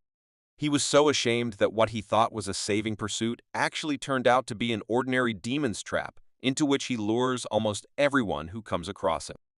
Suki told him that he always believed that it is important what a person wants to give his life for, even if it is a goal. In any case, you need to think about everything and not act on the situation. The guy believed that in life you need to pay for it yourself and not attract other people to help. The president didn't know how to respond to all these words from Suki, so he just stood and looked at the sea, which could calm him down a little. Suki decided to continue convincing the guy that he needed to pay for his own problems and not involve other people, but the guy continued to remain silent and did not answer anything. The guy himself couldn't believe that he said something so pretentious, but still, it should have convinced the president to change his mind. And Tianjin finally spoke and said that Suki was absolutely right. He believed that he was never like his sister, and it was time to answer for his actions. So he began to wonder if it was true that they could actually destroy this demon if he cooperated. But Suki recommended that he not rush, but think about it carefully, so that later he would not regret this decision. The president understood perfectly well that playing with one's life is very stupid and should not be done. He believed that he had to stay alive, and only by staying alive could he continue to wait for his sister to wake up. Their dialogue was interrupted by Mr. Anderson, who was already ready to begin the ritual that would help remove the demons from the guy's body, so he came to call them, if, of course, they were ready. Suki made the man happy, saying that the president agreed to cooperate. He decided that his life was more important to him, so he didn't mind. Anderson praised the guys for their confidence and invited them on board the ship, where they had already prepared everything for this operation. But they were not ready for Anderson to lead them onto a small boat on which they would go on a sea voyage. From the moment they set sail, everything became much clearer because a huge sign was painted on the floor of the ship, which could only mean one thing, so Anderson asked Suki to untie the president so that he could feel calm. Tianjin said that he agreed to work with them, but he was frightened by the situation in which they were now, so he asked to tell him what the essence of their plan was. Anderson calmed the guy down and said that all he needed to do now was lie down and close his eyes, but he warned him that no matter what happened, they couldn't be opened and he couldn't get up, otherwise there would be trouble. Suki was surprised by such a strange plan, so he decided to ask himself what Mr. Anderson was going to do and how dangerous it was. The man told them that there may be sounds, inexplicable things may happen. In this ritual, it is difficult even for him to predict what could happen, so he cannot say for sure what awaits them. But if he follows the instructions that Anderson gave him, then everything will be okay. And he also added a very important point. As long as the guy does nothing and just lies with his eyes closed, then everything will be fine. Otherwise, there is a high probability that he will never return. At this stage, the president understood everything. This man will force him to answer various questions. He will do everything to confuse him, but he needs to endure it. Anderson asked him not to ask him any more questions, but to just lie down and let them do the rest. Here he should trust them. And finally, he reminded him that he was forbidden to move and open his eyes until they pulled out the divine object from him, and if he was ready, then they could begin. The president listened to him carefully, and at this stage he understood everything perfectly. He himself wanted help as soon as possible. Suki was very surprised that all he had to do was lie down. Wouldn't there be any other protective measures? Anderson said that it was useless. The only person who could protect him was himself. After which Scheherazade called them to get off the boat so that she could carry out her part of the plan. As soon as they got off the boat, she sent the president on a little sea voyage. Apparently this ritual is somewhat dangerous for everyone present, so he was sent as far away as possible. Suki was very interested to know the purpose of the pentagram on the engine that he saw when he got off the boat. Anderson explained to him that this pentagram was needed so that after a while, the engine would stop and the boat could sail alone on the waves. Well, when the ceremony itself is completed, Scheherazade will kindly pull the boat back, and then they will be able to see whether the guy succeeded or not. Suki was very worried about the president, so he hoped to the end that everything would be fine with him and the guy would return safe and sound. The boat with Tian Jin has already sailed quite far from the pier, and it seems the ritual has begun to take effect. After some time of observation, the boat stopped and Suki noticed this, but it did not bother him because Anderson warned that this was possible. But still, he was worried about the guy and decided to say that the boat was gradually starting to disappear from sight. Suddenly, Suki himself was overcome by some very strange feeling that he had never felt before. What is it? It didn't last long, and the guy couldn't help but ask Mr. Anderson what was going on, and he, in turn, walked for a while in silence. But still, he said a few words that shocked the guy. As it turned out, the president swam to the Court of Secrets. Suki remembered very well that the Court of Secrets is a demonic god with enormous computing power, which was once turned into a special ghost by some stronger mystic. The guy was actually not sure that this Court of Secrets could help Tianjin retrieve the divine item. Green explained to him that everything is possible in reality, and theoretically a lot of things will depend on the power of a person. If it turns out to be large enough, then the Court of Secrets will certainly help. He also added that there is no riddle in this world that cannot be solved by, except for lack of ability. Suki didn't quite understand what Mr. Green was talking about, because in this case, wouldn't it make him a god if a person were omniscient and omnipotent? Mr. Green explained to him that therefore the person who mastered the Court of Secrets and set a limit for such cases, and in the world of mystics, this is called a maritime agreement. This is the first time the guy has heard this, so he asked me to explain what it all means. Anderson didn't mind telling the guy that the Court of Secrets could never touch the ground, even if there was a good reason for it. The guy was surprised that the Court of Secrets was denied access to the Earth due to fears that he might cause some harm to this world. Therefore, Mr. Anderson explained to him that the Court of Secrets is too powerful a computing machine, and the mystic who created it was very worried that it would learn to master the world thanks to sufficient influence. Therefore, their mystic predecessor established a maritime agreement in the logic of the secret court, which meant that the Court of Secrets could never touch land. The mystic created an artificial blind spot of knowledge as restrictions. Now Suki understood why this Thai court could not go ashore and why she was constantly at sea. This explained a lot to him. The guy didn't fully understand, so he decided to check with Mr. Anderson because a ritual of this magnitude would require a lot of effort to raise it to such a depth where it could influence the world. Anderson would be glad to answer the guy, but he himself did not fully understand how it works. But at the headquarters of the Black Gate, there are special executors who maintain the depth of the Court of Secrets. Green added that it is said that it is now anchored between the levels of Moho and the Abyss, but its reach is so wide that it reaches the surface of the world.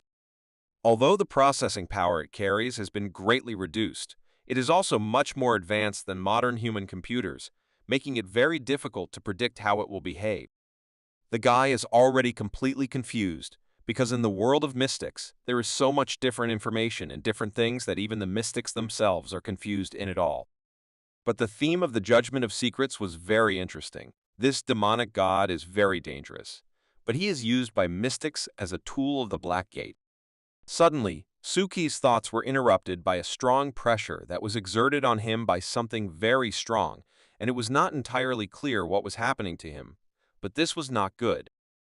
Mr. Anderson and Green were scared for the guy, because he was the only one who was taken. What happened to him? The guy was holding on to the wall and trying to stay on his feet. Something knocked him down very badly. Suki himself did not understand what was happening. Therefore, he decided to say that he was a little afraid of water, and it seemed that this made him feel so bad. Well, if so, then Anderson allowed him to step away for a while and take a break. It wouldn't hurt for him to sit somewhere and rest. Suki didn't understand why others didn't feel this, but he seemed to be hurt by that very court of secrets. Perhaps it was because they were on the same level as him, namely, on the mojo ball. As soon as he looked at the water, he immediately had the feeling that something supernatural was lurking in these waters and that it was drawing people into the depths to feed on them and driving those who approached it crazy and out of control. 30 minutes later, Shashirazad made it clear to the others that the chains had begun to respond, and it seemed time to pull the guy back out. But the matter was completely different. She could not get out in any way because the ship began to be pulled in too much. Anderson began to worry that she might not be able to cope on her own, so he offered his help. But it seems she didn't need it and said that she could handle it on her own. At this moment, Suki had already returned to them and saw how the black fog had completely dissipated and disappeared. Apparently, the ritual had already ended, and it was time to pull the guy out. A few minutes later, the ship appeared on the horizon again, so Shashirazad did her best to bring it in as quickly as possible. This time, it was incredibly difficult for her, and she was not sure that everything would work out in the end, but she still continued to try and pull this ship. She still managed to do it and asked to get on board as soon as possible and pick up the guy, because she would not be able to hold this shit for long.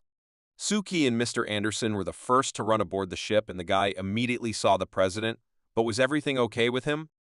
Anderson asked him not to rush and first look around what was around him. In response to this, Suki said that he clearly saw the same mirror that Tianjin showed when they were driving in the car. Suki couldn't believe what happened, and he was removed from his body.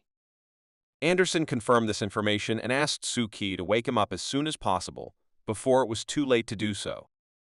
While Suki was trying to wake up Mr. President and tell him that he was safe, Anderson asked Green to seal the divine item.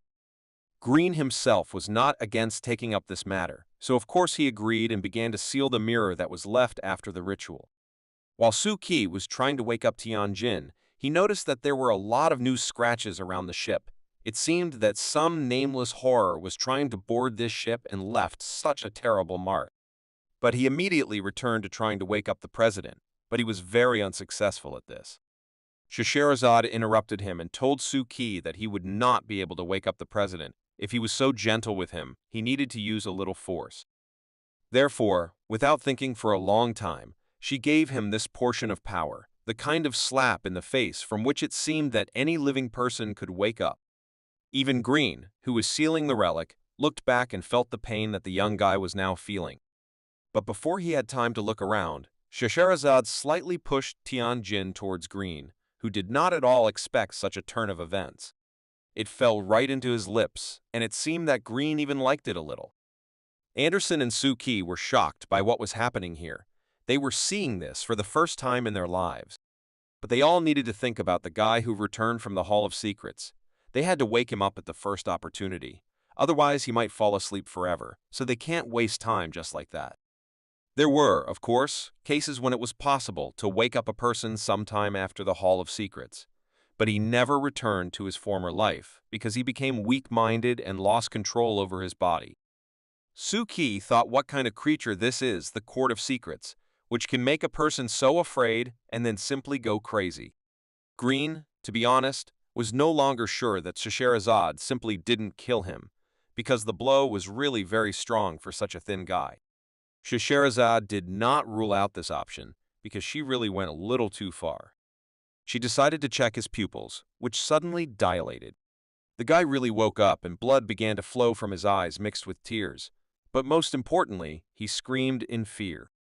This continued for some time, and he continued to scream and repeat that there was a huge monster there that he would never forget. Suki could not understand how this could happen. Was it really the influence of the Hall of Secrets? Anderson confirmed this and said that the guy needed to be calmed down immediately. Otherwise, there would be consequences that would be difficult to return to normal. The man decided to use his divine item, which was called the Staff of Dreams, which was supposed to help him forget about everything on the ship and wake up again. The guy screamed for some time, but suddenly he stopped and calmed down.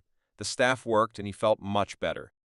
Now Anderson believed that everything would be fine and the threat had passed by. He was very lucky. After which they told him that it was all over and offered to take him home so that he could rest from this difficult day and, of course, come to his senses. They drove the guys to Tianjin's house and told Suki to see his friend off, after which they would come back for him later. Suki immediately assured the president that the Black Gate was not going to punish him for what he had done. Everything would be fine. There was no need to worry.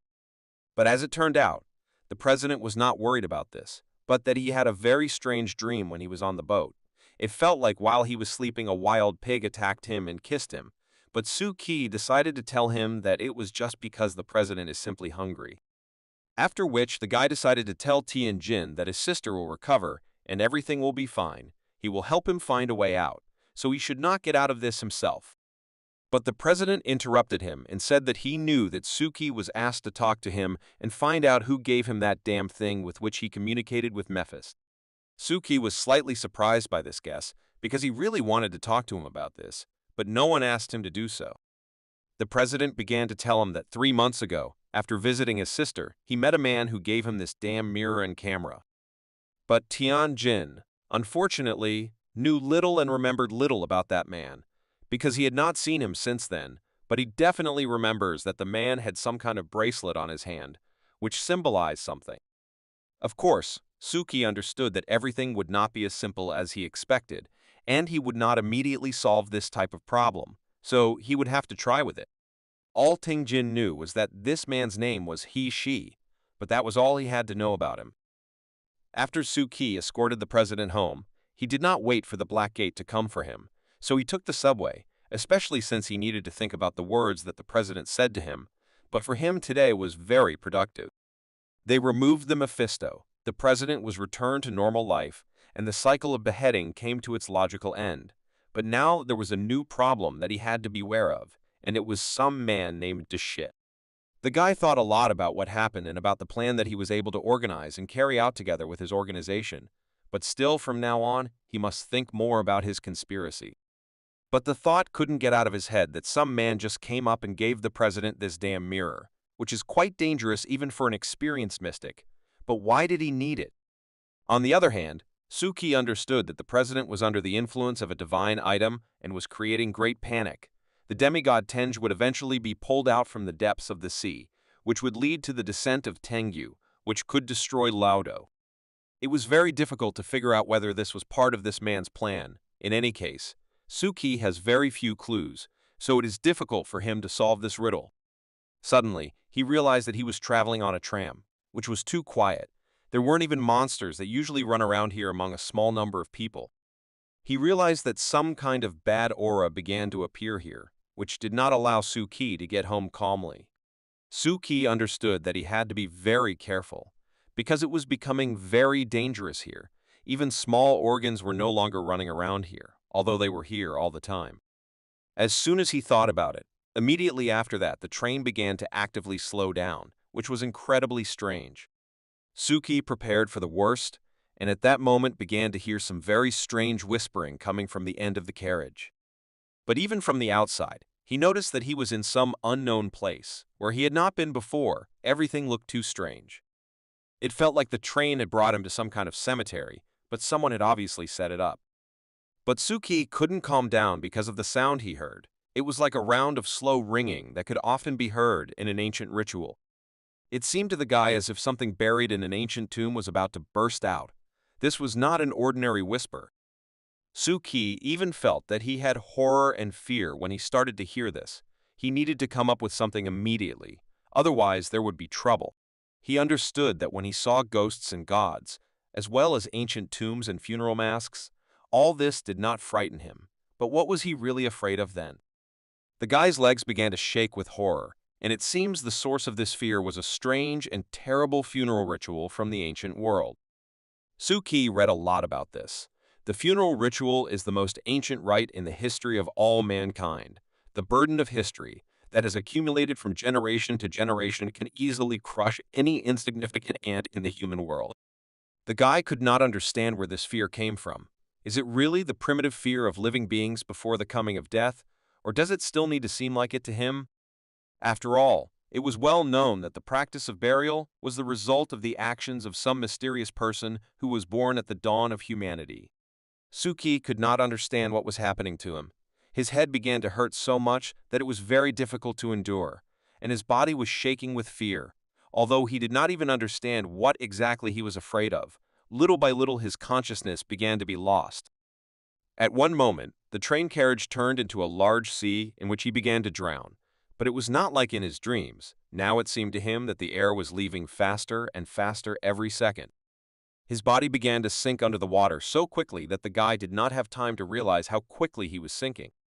The voice that called him last time was here again and tried to lure the guy to its depths. The voice addressed him and did everything to make Suki go crazy.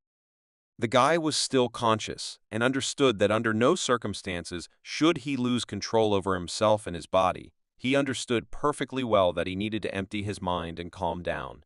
Then he would be able to control this process. But the voice didn't let him go just like that. He repeated over and over again that he wouldn't just let him go and Suki should be near him and stay here forever. Suki began to lose control and could no longer restrain and control himself normally. The dive was too fast, and the voice convinced him too well.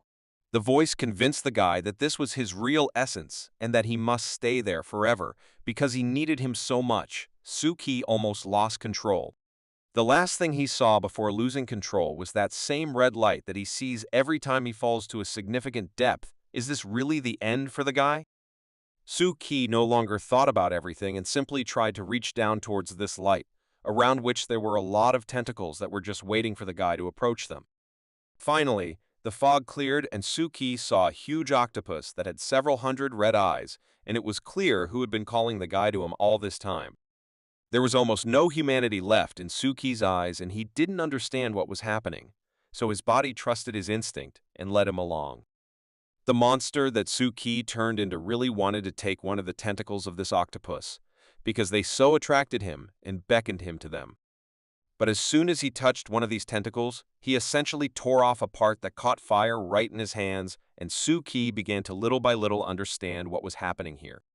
The very second he was able to turn on his human consciousness a little, his body began to emerge from the depths of the sea and return to normal.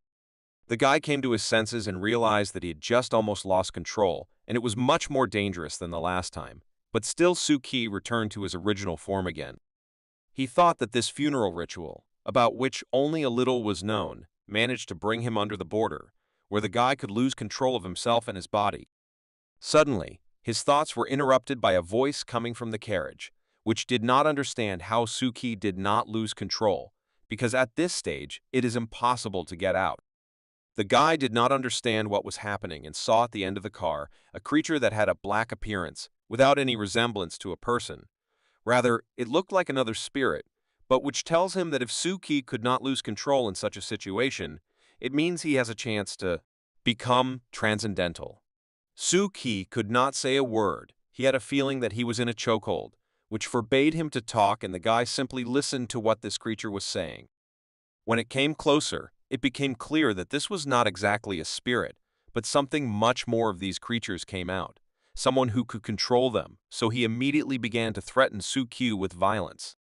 Dying today was not at all part of the guy's plans, so he decided that he was not going to give up just like that, and so he decided to attack first. For this, he took out his magic sword.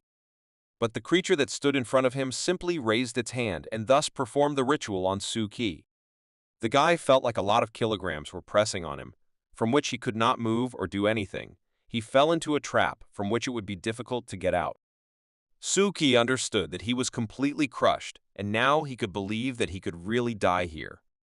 As it turned out, opposite him, there was a man who was holding a book and reading it carefully, at the same time saying that he was very disappointed in Suki, because he was another little ant who was looking for death.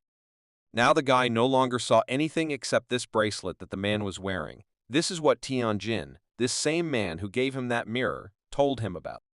Suddenly, the man changed his mind and said that he would not kill the guy. He would rather leave him alive for that old woman. It would be funny to watch what she would do to him. The pressure on the guy's body disappeared, and he stopped feeling that something was holding him, and suddenly the man disappeared and everything returned to normal, as if nothing had happened. The next day, The guy decided to go to the library and look for information about this man, but he was interrupted by Xiang Yushu, who'd been looking for Suki all day and could not find him. His friend was incredibly unhappy with what Suki did to his hair when he decided to give him the same medicine that Yahello gave him, which was supposedly from Tianmen Mountain, but Suki told him that he just wanted to help. Xiang Yushu yelled at him because of this medicine, his hair was now falling out and he started to look like he had just had his head blown off, and it was all because of Suki. But the guy calmed him down and said that it was his own fault because he drank too much at once, and that's why it had such an effect. But mentally Suki understood that, for ordinary people, this medicine does not seem to be suitable, and they should not drink it. After which, he asked Xiang Yushu not to disturb him, and if he had nothing better to do, then he'd better go and feed Suki's cat, who was probably already very hungry. Suki himself did not have time to see the cat, because he needed to immediately find new information about the very man from the train who almost killed him, but he could not say that to Xiang Yushu. But his friend was not particularly eager to feed the cat, but everything changed when Suki said that he had already asked Shei Zi and she would soon be there. After this, Xiang Yushu suddenly wanted to feed the kitten. He didn't waste a single second and ran to feed the cat. Suki was pleased, because he got rid of meeting two people at once, one of whom was a terrible spirit. The guy is already a little tired. Today has been a very difficult day for him, but still, he needs to continue searching for the necessary information. His life may depend on it. Suki reread the entire history, starting from the period of seclusion, after which came the period of the birth of capitalism, and then the period of dawn, but absolutely nothing was what he needed. He didn't understand why there was nothing in the textbooks. Suki began to wonder where else he could get the information. After all, until he can find at least some trivial clues that will help lead him to the truth, there's no point in leaving the library, so he reached for the next book. Suki remembered how mysterious that man was, and he admitted to himself that he almost lost control of himself and his body. Next time, he might not be so lucky. He needs to be extremely careful. Now he began to think that if it weren't for the strange statue that he had seen for the second time, then perhaps he had lost control. In a sense, it was helping him. This was the second time she had saved him.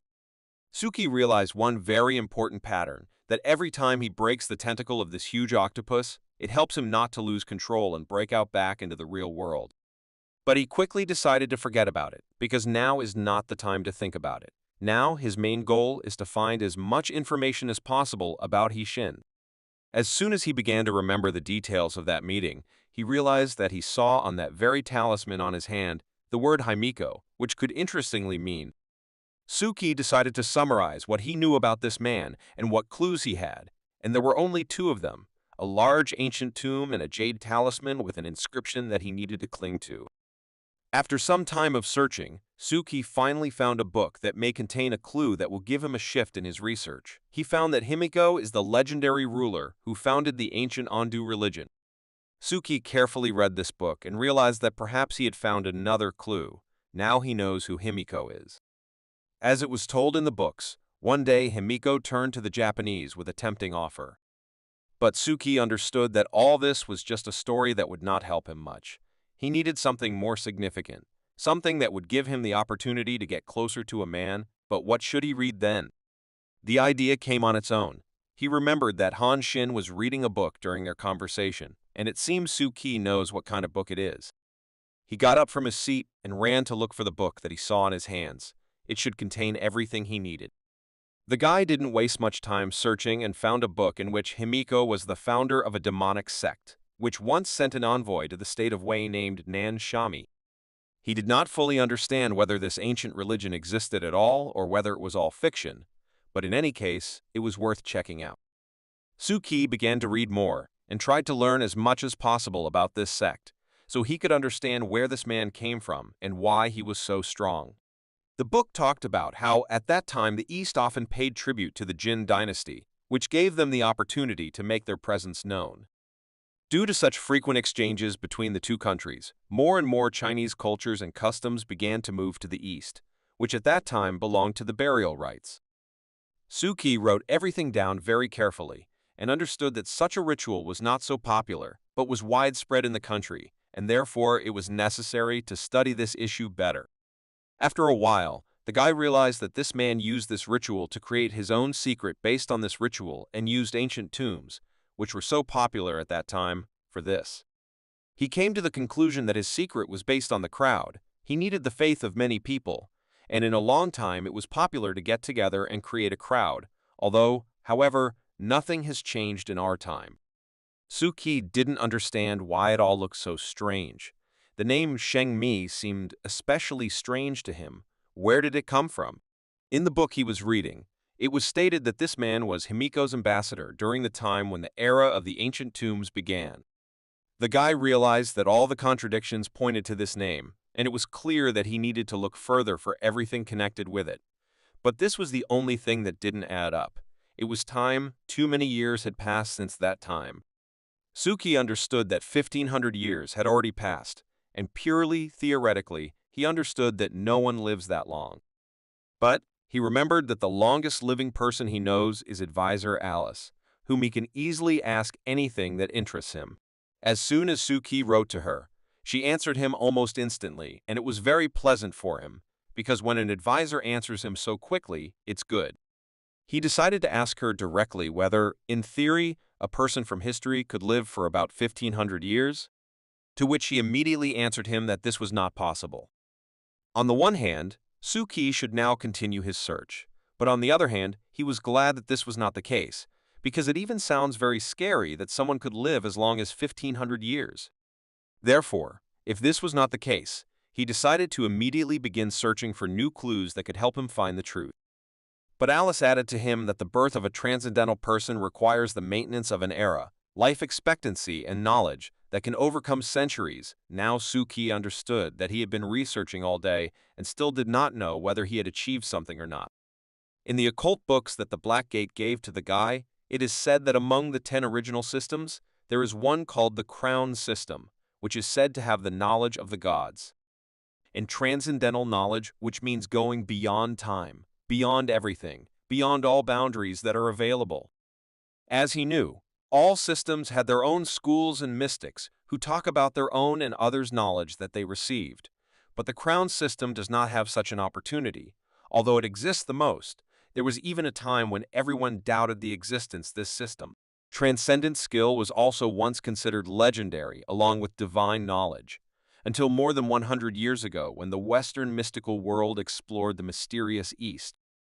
They had contact with a mystic who uses rituals that do not belong to the other 9 origin systems, and for the first time they saw the teachings and rituals of the Crown System and experienced the horror of this system. Suki connected all these facts with the fact that most of the conclusions about transcendental personalities were also abandoned during this period of time. The guy assumed that this man today was the same transcendentalist and indifferent to someone's life. The aura that he shows is similar to another being, standing above the human race. Now Suki realized that the more he thought about it, the more he began to get confused about it. He thought that it would be better for him to return to the Black Gate now and discuss all this with the council, because they could really help in this matter. In addition, he remembered that this man told him that by returning from the abyss, a person can become transcendental. But Exia Yushu was not going to let go so easily. Suki shouted to him that he was obliged to help with the preparations for the festival because there was too little time left, only 1 week. Suki decided to go into the class and see what was happening there, and there was a complete bacchanalia. Everyone around them dressed up as spirits and ran around the whole class. Many students dressed up in very realistic spirit costumes, and it was very difficult to distinguish them from real spirits, so he tried to ask them not to dress like that. The guy looked at the class, and at times it was very difficult for him to determine where the real ghost was and where the student in disguise was, so he already understood then that the day when the festival would take place would be one of the most difficult days for him. Xia Yushu remembered that he needed to pick up the furniture that Guz Shui promised to bring to school. She successfully brought it and left it in the gym, from where it should have been moved.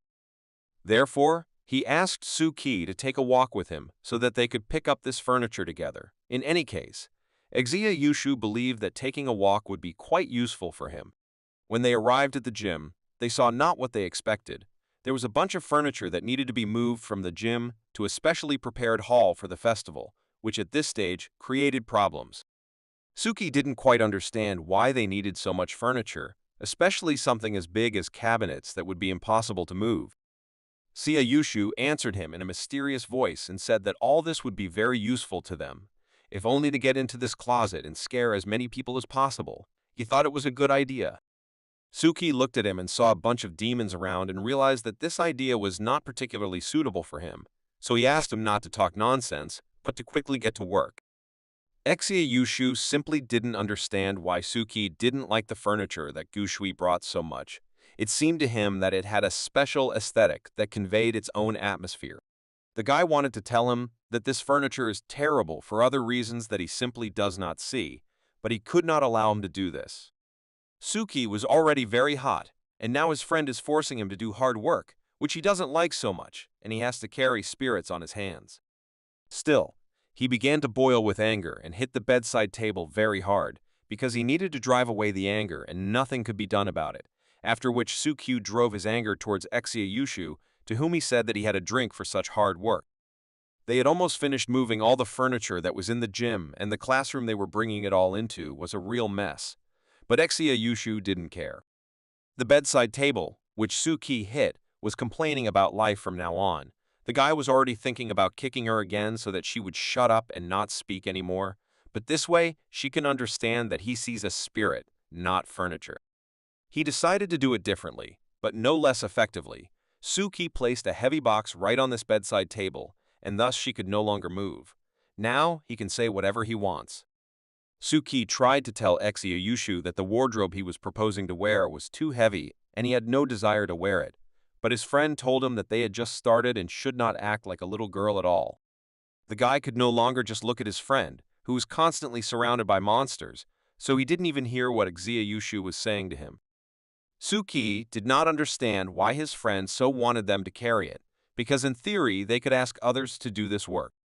But everything was not so simple, because Exia Yushu wanted to spend as much time as possible with Suki, because lately they have hardly spoken and this upsets him very much.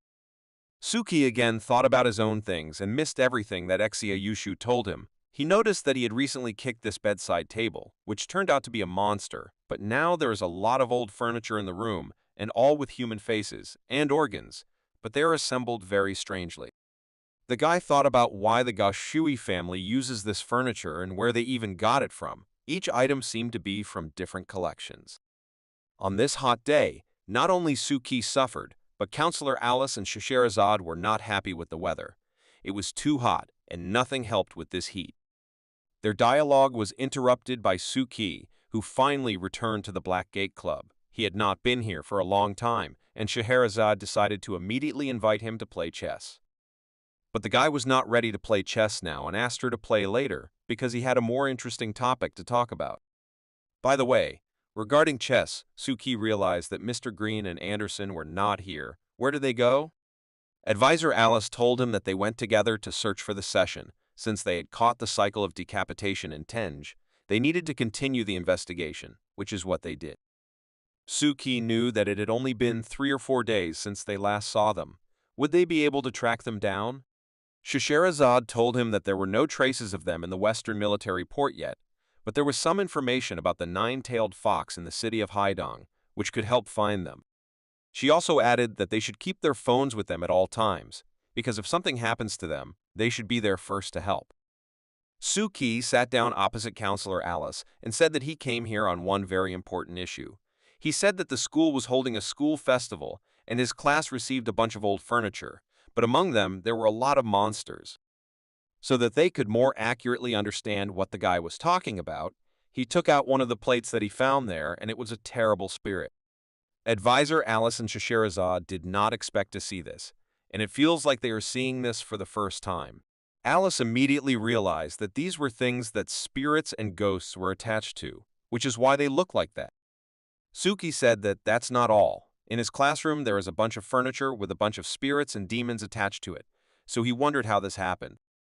Scheherazade carefully looked at the objects and realized that these ghosts are not united with the objects, but their behavior is limited and they can only appear inside the objects. But the guy was more interested in how this happens. Do these spirits arise on their own, or did other people contribute to this, who are not against spirits living in their furniture? Scheherazade did not know how to answer this question because there was no clear answer, so she assumed that two options were possible at once. She told him that in one old book it was written that the spirit is also the essence of old things, and it is possible that these ghosts in these things appeared over time. To put it simply, she wanted to say that if you leave an object for 100 years, it will automatically turn into a spirit or ghost. Suki couldn't believe this fact. Can a spirit really appear in absolutely any object if it hasn't been used for more than 100 years? Alice confirmed this theory without a doubt, because the main thing here is faith. If a person believes in this, then in fact he will be able to produce such things. However, she added that nowadays old items are quite rare, with the exception of old antiques, which are rarely used for 100 years.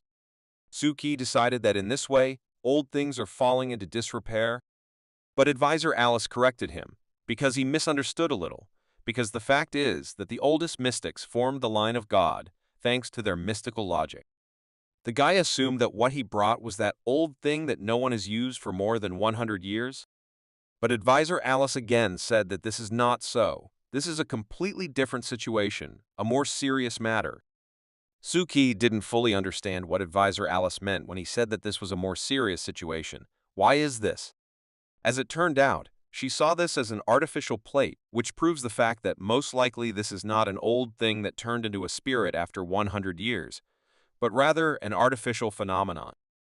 The guy was shocked by such conclusions, but then how can they be made like that? Advisor Alice told him that among the 10 ancient systems, there is one system of mercy, which departs from the branch of the mastery system. As it turned out, in this school there are so-called restorers. They are also called artificial artisans. Suki thought about it, because he had definitely heard this name somewhere, perhaps when he read the books that the Black Gate provided him.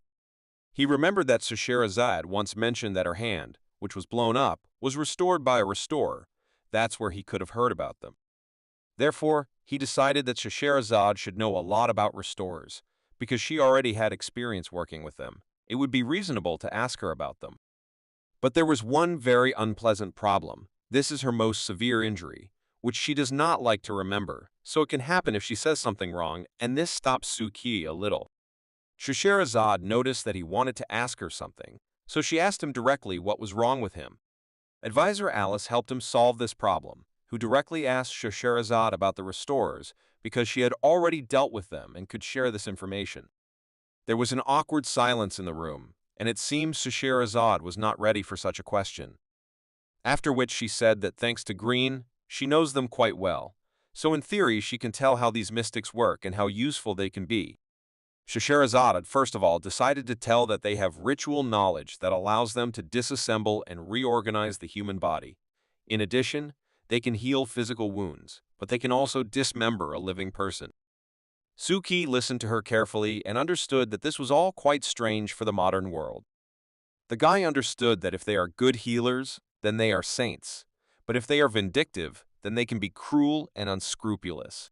After all, in his thoughts he understood that mercy is a terrible dominant force if it does not have sufficient qualities to restrain everyone who wants it, because in life it is very easy to deviate from the original intention and become a terrible hypocrite as a result.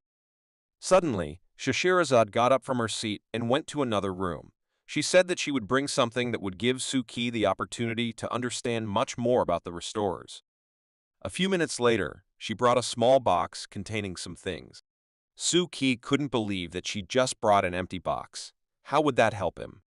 But Scheherazade calmed him down, saying that he needed to be patient a little, and in a few minutes he would find out everything, after which she carefully put down one of the things that Suki brought and told him to wait a little.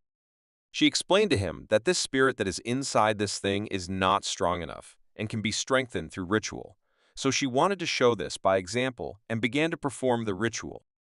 Scheherazade saw that this spirit was undoubtedly locked inside this object with a special lock, so she decided to open it and see what was really going on there.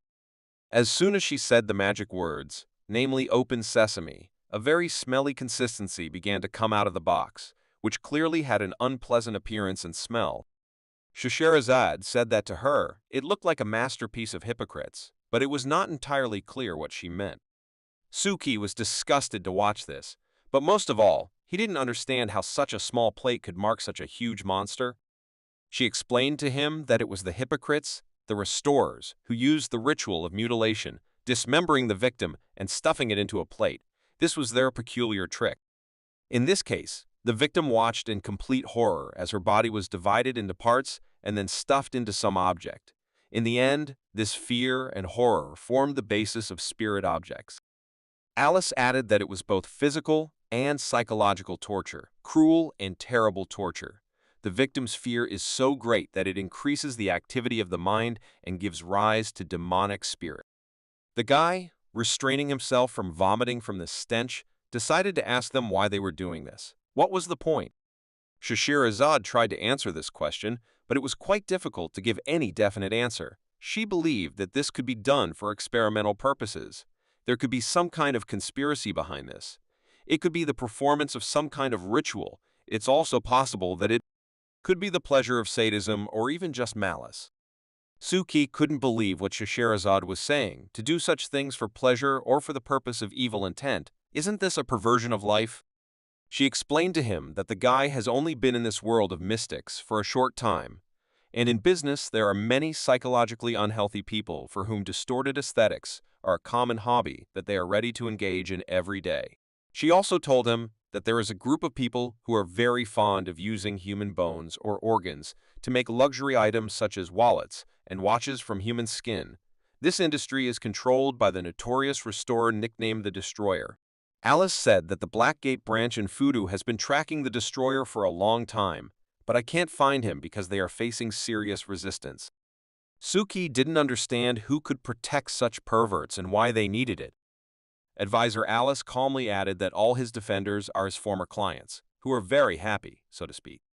She told him that the Blackgate was investigating the activities of the Destroyer, whose clients were very different people, from politicians to aristocrats, and there were even mystics. As Alice explained, these clients put a lot of pressure on the city's food department, causing the investigation to move too slowly. Suki mentally knew that he was essentially a shadow clown who used invisible methods to satisfy the most common special fetishes of the rich and famous.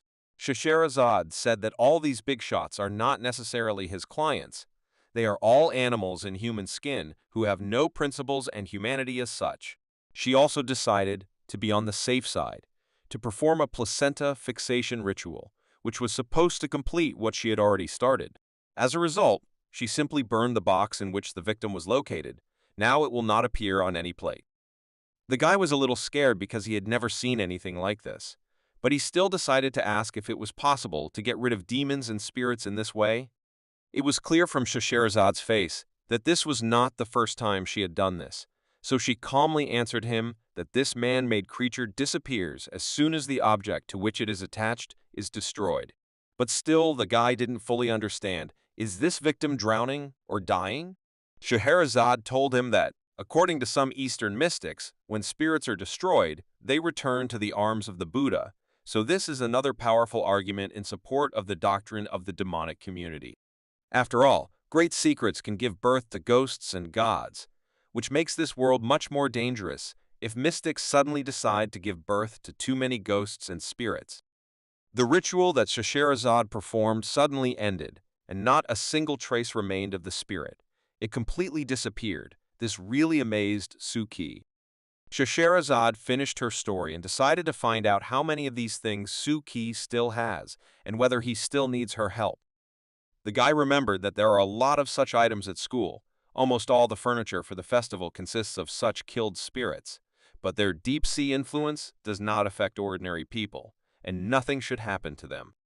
Therefore, she decided that while there was a school event, they would not touch this furniture, but as soon as it was over, they would take over it and most likely destroy it once and for all.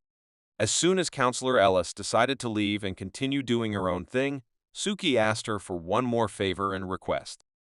After which, he said that the beheading cycle told him that the person who gave him the mirror and was behind the Tangu incidents was named Hishai, and he would like to hear a little more about this name. Ellis calmly responded to this question, so he decided to eat some more cake and at the same time tell Suki a little about this man. Did she ask him, or did he meet him by chance, or did this man come to him on purpose? Suki was not sure of the answer, but he believed that this was clearly not an accident. so most likely he came on purpose. The Hatter invited Suki to also treat himself to cake, but after the guy saw what Scheherazade did with the plate, his appetite suddenly disappeared.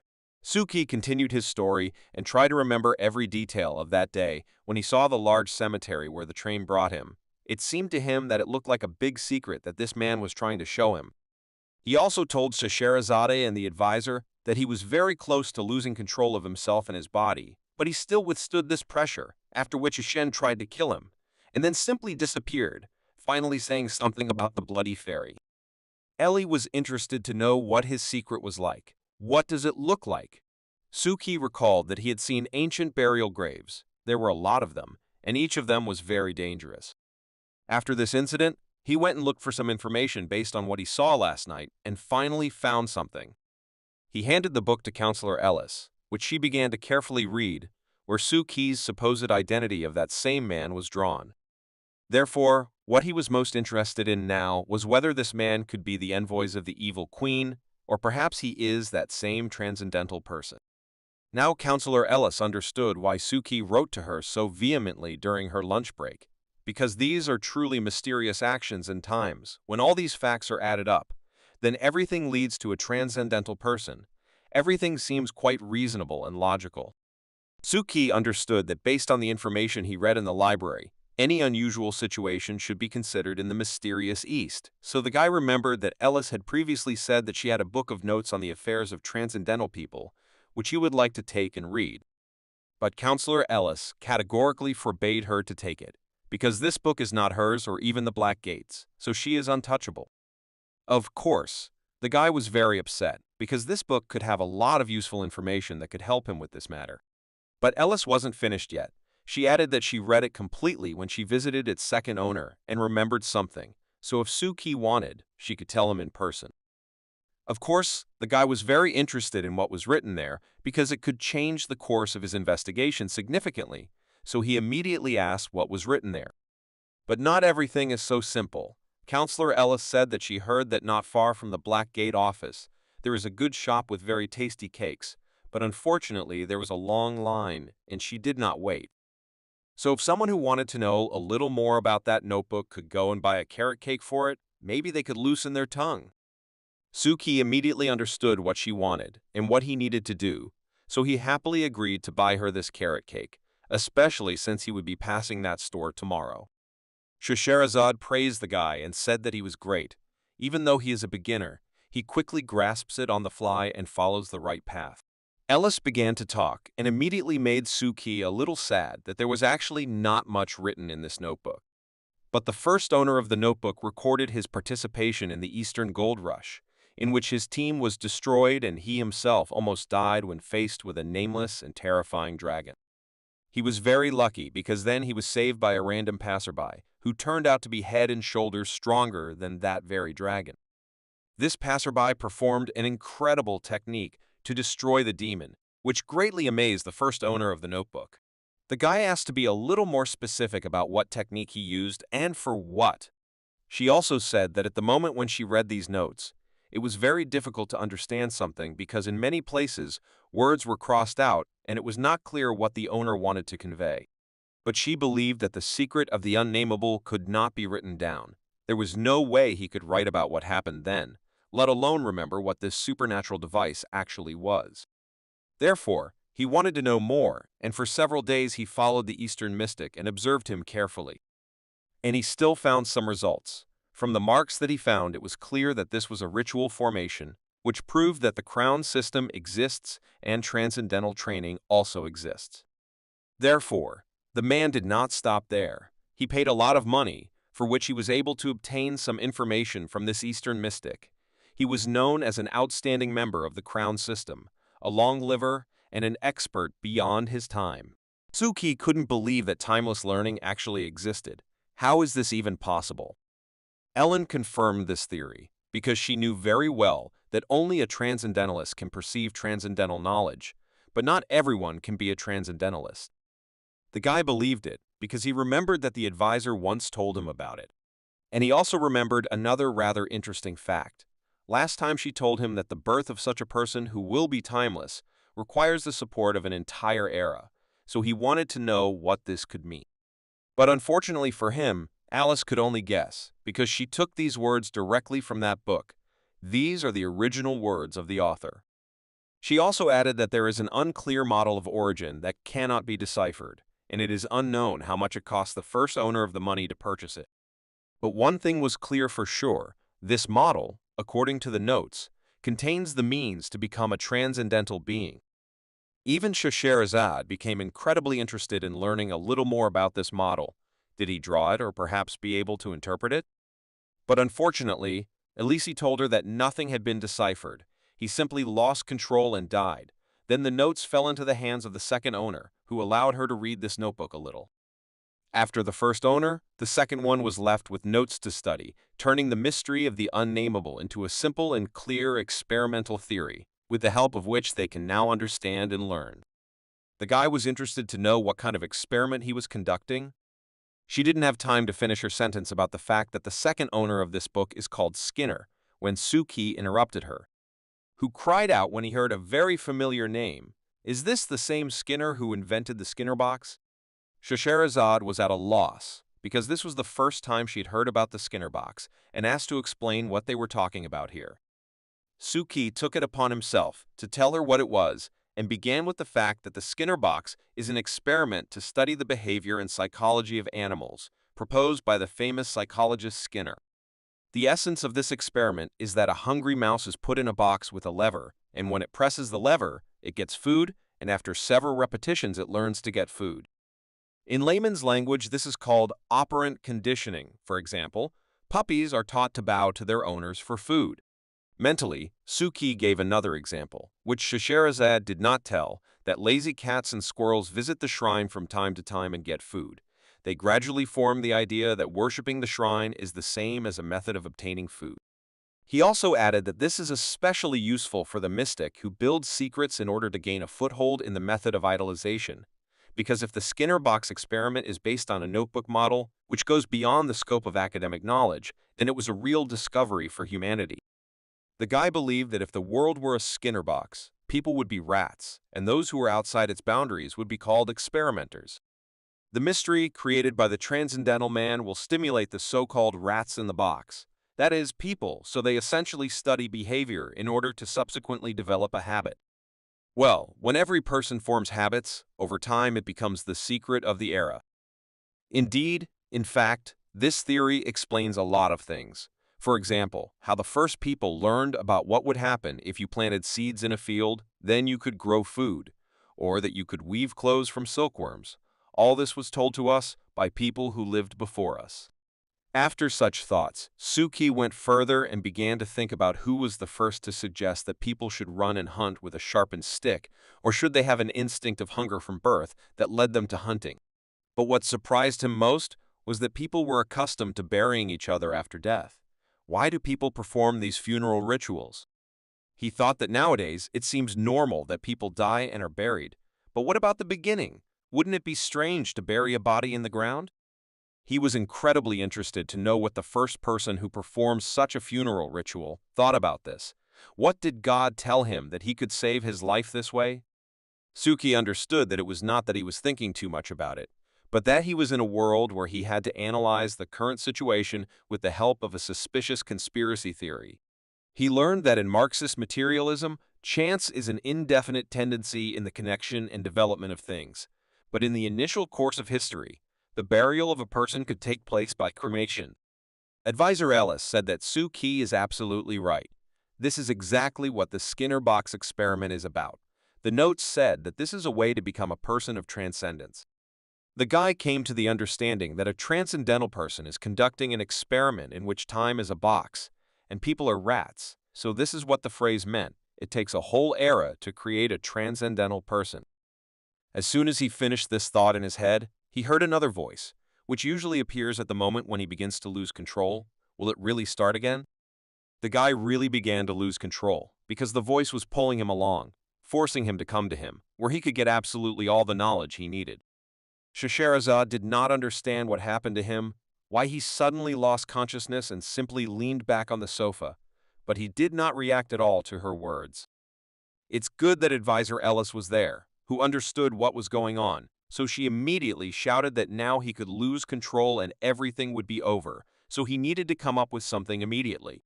Meanwhile, Suki continued to drown and go further and further under the water. It felt like this was really the end for him. Suddenly, a children's song entered his head, which captured him all, and now he heard it everywhere, but did not understand where it came from and who was singing it. As it turned out, Suki sank to great depths, at which he saw a huge toy man, who was humming the melody of this song. But the point here was not at all in depth. It was Scheherazade who put a phone with a song to him, so that he would be distracted from the voice that makes him sink, and he would come to his senses. Suki this time could not recover from the immersion for a long time, but he was incredibly grateful that they turned on this music, which was, of course, terrible, but still, it did its job and distracted him. Scheherazade tried to calm him down and tell him that everything was over and everything was fine with him. He could breathe out. After this incident, Advisor Ellis ordered him to increase his anchorage, because he must be located near the abyssal layer without appropriate anchor support, and this is too dangerous for such an inexperienced mystic as Suki. The guy absolutely agreed with her, because he himself understood that she was right, and he really needed to increase the consolidation. But he also understood perfectly well that he was far from being on the ball of the abyssal layer, although he would really like to get there, but unfortunately, for him, it is much deeper. Scheherazade offered him some chocolate so that he would regain his strength and come to his senses, after which they would continue the conversation, as it turned out. Anderson bought it, who ordered it to be given to Suki every time he was weak. After Suki woke up, he immediately asked what was that children's song he heard. Scheherazade didn't know what to turn on because she urgently needed what to choose, so she chose a random song, but in fact, she couldn't tell anyone that she liked listening to children's songs most of all. Now, when Suki had walked away a little, Counselor Ellis suggested getting down to business. She continued the story and said that after she and Skinner read the notes, they gave them the names The Secret of Time. She said that the phrase about sustenance is interpreted so that a mystic who is able to construct the secret of the era can comprehend beyond training and become a transcendental person. Therefore, according to the information found, the period of ancient burials also has a certain identity, which makes it a Skinner box, or a mystery of time. She also added that she agrees with Suki that the manhwa can indeed be a transcendental person, and the funeral customs of the ancient funeral period are his secret time. Scheherazade decided to draw a small conclusion in which she decided to call this man a transcendental person, because even Counselor Ellis agrees with this. But she wanted much more. Since this man had offended her beloved newcomer, she wanted the Black Gate to consider this man as especially dangerous to their clan. Moreover, she would gladly give him a good kick for what he did. Suki asked her to calm down, because nothing terrible happened as a result, so he believed that it was not worth doing this. Advisor Ellis absolutely agreed with him, who explained her choice by the fact that now the world has changed and has become very dangerous, and the results of the work of the fortune-telling house will soon appear, and until then, their main task is to protect themselves at all costs, especially for Suki, to whom, for unknown reasons, he shy came. The guy understood her perfectly. But what is the purpose of this man who lived for 1,500 years and is now trying to cause chaos in Laodu?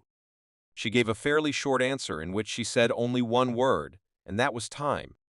First of all, she believed that the purpose for which he creates chaos in Ludo is the time that he is gradually running out of.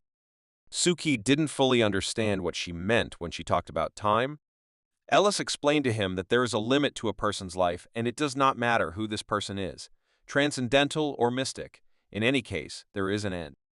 Even ghosts and gods plunge into oblivion and disappear. No one lives forever. Sooner or later, the time comes to leave. The guy understood what she was getting at, and that such people are most likely also running out of time, and in this way they want to extend their lives. She said that in fact they are driven by the same fear as others, but in their case it is the fear of death, which is inevitable for everyone.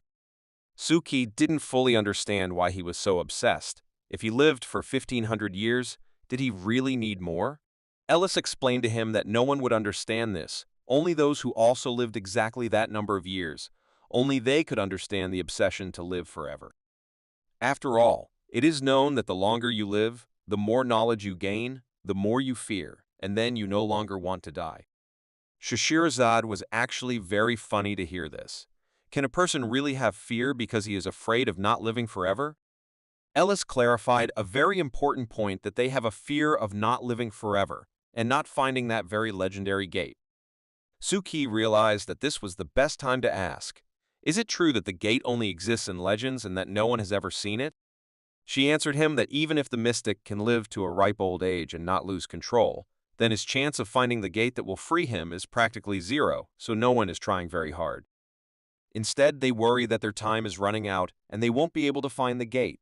On the one hand, everything is very illogical, but on the other, everything is clear. But suddenly she stopped and told Suki that he had only recently entered the mystical world and could not yet understand the mystic's desire to find the gate, and what he had was just an instinctive desire that could not be restrained.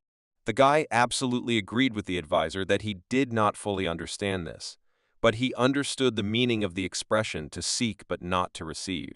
This is actually the usual mentality of a gambler, a red-eyed gambler who wants to win again and again. But over time, the person becomes worse and worse. His life changes along with his character. In response to this, she said that she and Skinner suggested that the secret of time may lie at the basis of increasing the life expectancy of the transcendental, in order to still find this gate and be freed after such a long life. She also added that if he created the era of ancient tombs of the Eastern world, then today, with the decline of burial and the popularity of Buddhist cremation, the culture of ancient tombs has ceased to exist. Suki understood that, in other words, this meant that his secret was simply destroyed, but is this the natural course of history, or is this the man's deliberate goal? He felt that replacing the ancient burial culture with Buddhist cremation, which supposedly destroys the mystery of the he-she era, was simply like a typical game of secrets. The guy understood that this could be a kind of battle to create anchors, just like Suki did with the beheading cycle, using his own secret to step to the other side and get to the top. Scheherazade suggested that in the he-she era everything was very mysterious, and there were a lot of problems that no one was going to solve. Ellis wasn't entirely sure of this. It's hard to understand what the consequences are, and perhaps it has something to do with his entry into the path of transcendence. She suspects that the age of ancient graves is becoming less and less useful to him, and that he may have to create a new age of mysteries in order to continue doing his business. In this way, they can create a motif that can be attributed to a she in the events that are associated with the revival of the Spirit Lord. The guy had a question about the revival of the Lord of Spirits. Suki understood perfectly well that in modern society, it is difficult to spread the secret of superstition, except perhaps in psychic circles. Scheherazade agreed with him. This is not a very good means of promoting a secret, and it is unlikely to develop into a secret of time. She was already a little tired of thinking about it. It was even a little strange to think that a transcendental person would choose such an unlikely and mysterious investment. But Ellis believed it was a matter of casting a wide net. For those with long life expectancies, time is an advantage, and they can try as many things as they want. There was a chance that he was putting his energy into other similar mysteries, hoping that one of them would become the secret of time that he needed. Now Ellis asked the Hatter to bring him the file, and it seemed that he understood what file she was talking about, even without explanation. Suki watched them carefully and didn't understand how they could communicate like that. But in the meantime, Alice said that this was a case that she had already investigated before, and it should somehow help them. She said that she had suspicions that someone was trying to create a secret of time. However, the current period of time was very short, just over 100 years, and the results are still unclear. Dr. Beers, Ellis said, was the world's largest supplier of diamonds, supplying 90% of the diamonds on the market. She believed that this is a shadow monopoly. It is essentially a marriage and the creation of a diamond scam, because it is an artificial custom of proposing a diamond ring, which associates the ring with love and romance. Scheherazade understood perfectly well that this was nothing more than an ordinary marketing ploy that forces men all over the world to buy such rings in order to propose to women. Suki, of course, knew and realized that these diamonds were a marketing ploy, but he could not even imagine that the mystical world was involved in this. Scheherazade was not surprised to hear this, because it seemed to her that young people could expect little. Therefore, she asked Counselor Ellis to borrow a hatter so that she could tell Suki the story of world-class fraud. Ellis didn't mind and agreed to lend her friend without any problems, but the hatter himself didn't mind helping in this matter. After which, the hatter did a rather unexpected thing. He took off his hand, which turned out to be some kind of prosthesis. Instead of a hand, he installed a kind of projector, which was supposed to help Scheherazade, which is why she asked him to help. Suki was really surprised that the hatter's hand actually hides a mechanism that allows you to put anything there. It's incredible. The hatter has finished preparing to turn on the projector, and now everything is ready to begin the story from Scheherazade. She started with the fact that all the people in the world think that diamonds are much more expensive than gold, which is the main currency, but in fact, this is not the case. Scheherazade revealed to Suki a secret that many people hide. In fact, if all the natural diamond mines of the world were mined and divided equally among everyone, each person could have several hundred carats. But then the guy did not understand why they are still so expensive. But this question, as Scheherazade explained, needs to be asked of De Beers, because it was he who practiced the monopoly on the sale of diamonds while walking on thin ice in accordance with the antitrust law of the White Eagle Kingdom of that time. This was done in order to control the production of diamonds so that arbitrary prices could be set for them. There are even exaggerated stories about where new diamond mines were discovered in the morning, and in the afternoon De Beers sat down at the negotiating table on the other side. The guy couldn't believe that there wasn't a single person in the world who could break this monopoly. Scheherazade answered him that, of course, there were such people, and one of the most striking examples is Meo Ixionguo, who shook the position of natural diamonds at the very beginning, and the cost of synthetic and natural diamonds was very low. But Suki noticed that at present, buying synthetic diamonds is still popular. This is what makes De Beers so great, because they have implemented science to differentiate between fake diamonds and real diamonds, leading to a resurgence in popularity. Suki now clearly saw that although the essence is the same, the value is still given by man. Artificial ones are cheaper and less valuable. Natural ones are rarer and accordingly much more valuable. They symbolize the status of a person. Scheherazade praised him for understanding quickly enough, but there was a second method that would help ensure the sale of De Beers diamonds, and that was marketing advertising. They came up with an idea for world-class success that could not be repeated. They connected diamonds and love that could not be separated and replaced. The guy realized that this idea had been played out for centuries and yielded incredible results. The one who came up with it was simply a genius. Scheherazade agreed with the guy how great this idea was, but not only did it satisfy the vanity of both parties to the marriage, this was essentially a marketing ploy, and on the basis of this, a big secret was built. Scheherazade finished there and thanked the hatter for a job well done. The hatter was grateful in return, so he made a small bow, which symbolizes respect.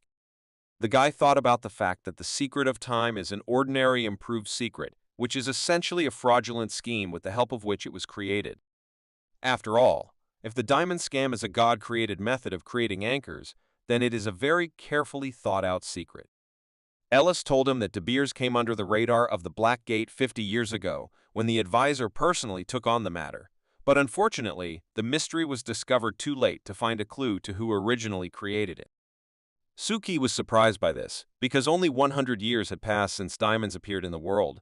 Is it really impossible to do? But the thing was that all the clues were received at the moment when the diamond scam entered a stable phase, and the people who were behind it no longer needed to take risks, so they could not find anything. Since then, the file that Suki is currently reviewing has been in the frozen state, and it is far from certain that it will ever come out of this state. The guy reread this book and wondered whether the De Beers diamond scam could be considered a mystery of time. She pointed out to him that he should have seen that while investigating the Ashen Island, the Black Gate faced indescribable horror and, as a result, lost 2 of its people. This is also a remote place where mystery reigns and spirits operate. At that time, there was no branch of the Black Gate, and the investigation of this case cost a lot more money. Suki found that Moshali's name was involved in the case, and Ellis told him that this was their main suspect, a diamond merchant from the last century who was suspected of involvement in the creation of De Beers. The guy understood that if she says that this person is from the last century, then he must be transcendental. Scheherazade answered him that it is not completely known who he is, because one day he disappeared without a trace, and no one even knows where he might be, as if he had disappeared from the face of the earth. Suki thought that perhaps the diamonds had become the secret of time, and this nightmare jumped out of the Skinner box and became transcendental. The guy suggested that this Michelai had become a transcendental person, but Ellis explained to him that being a transcendental person is not so simple, and it is not necessarily connected with the mystery of time. Moreover, Scheherazade added that people who did not depend on time and otherworldly forces should have died long ago. Back then, Suki didn't fully understand, is the sphere with diamonds something transcendental, but still, it is still not mysterious enough for the mystery of time? Ellis answered him without any doubt, of course, because even given the fact that they are quite common, they are still less unique and replaceable after all. Diamonds are not completely created behind the scenes by people. Therefore, the Black Gate is still skeptical that the diamond sphere ever became the secret of time and that the people behind it ever transcended the boundaries of knowledge.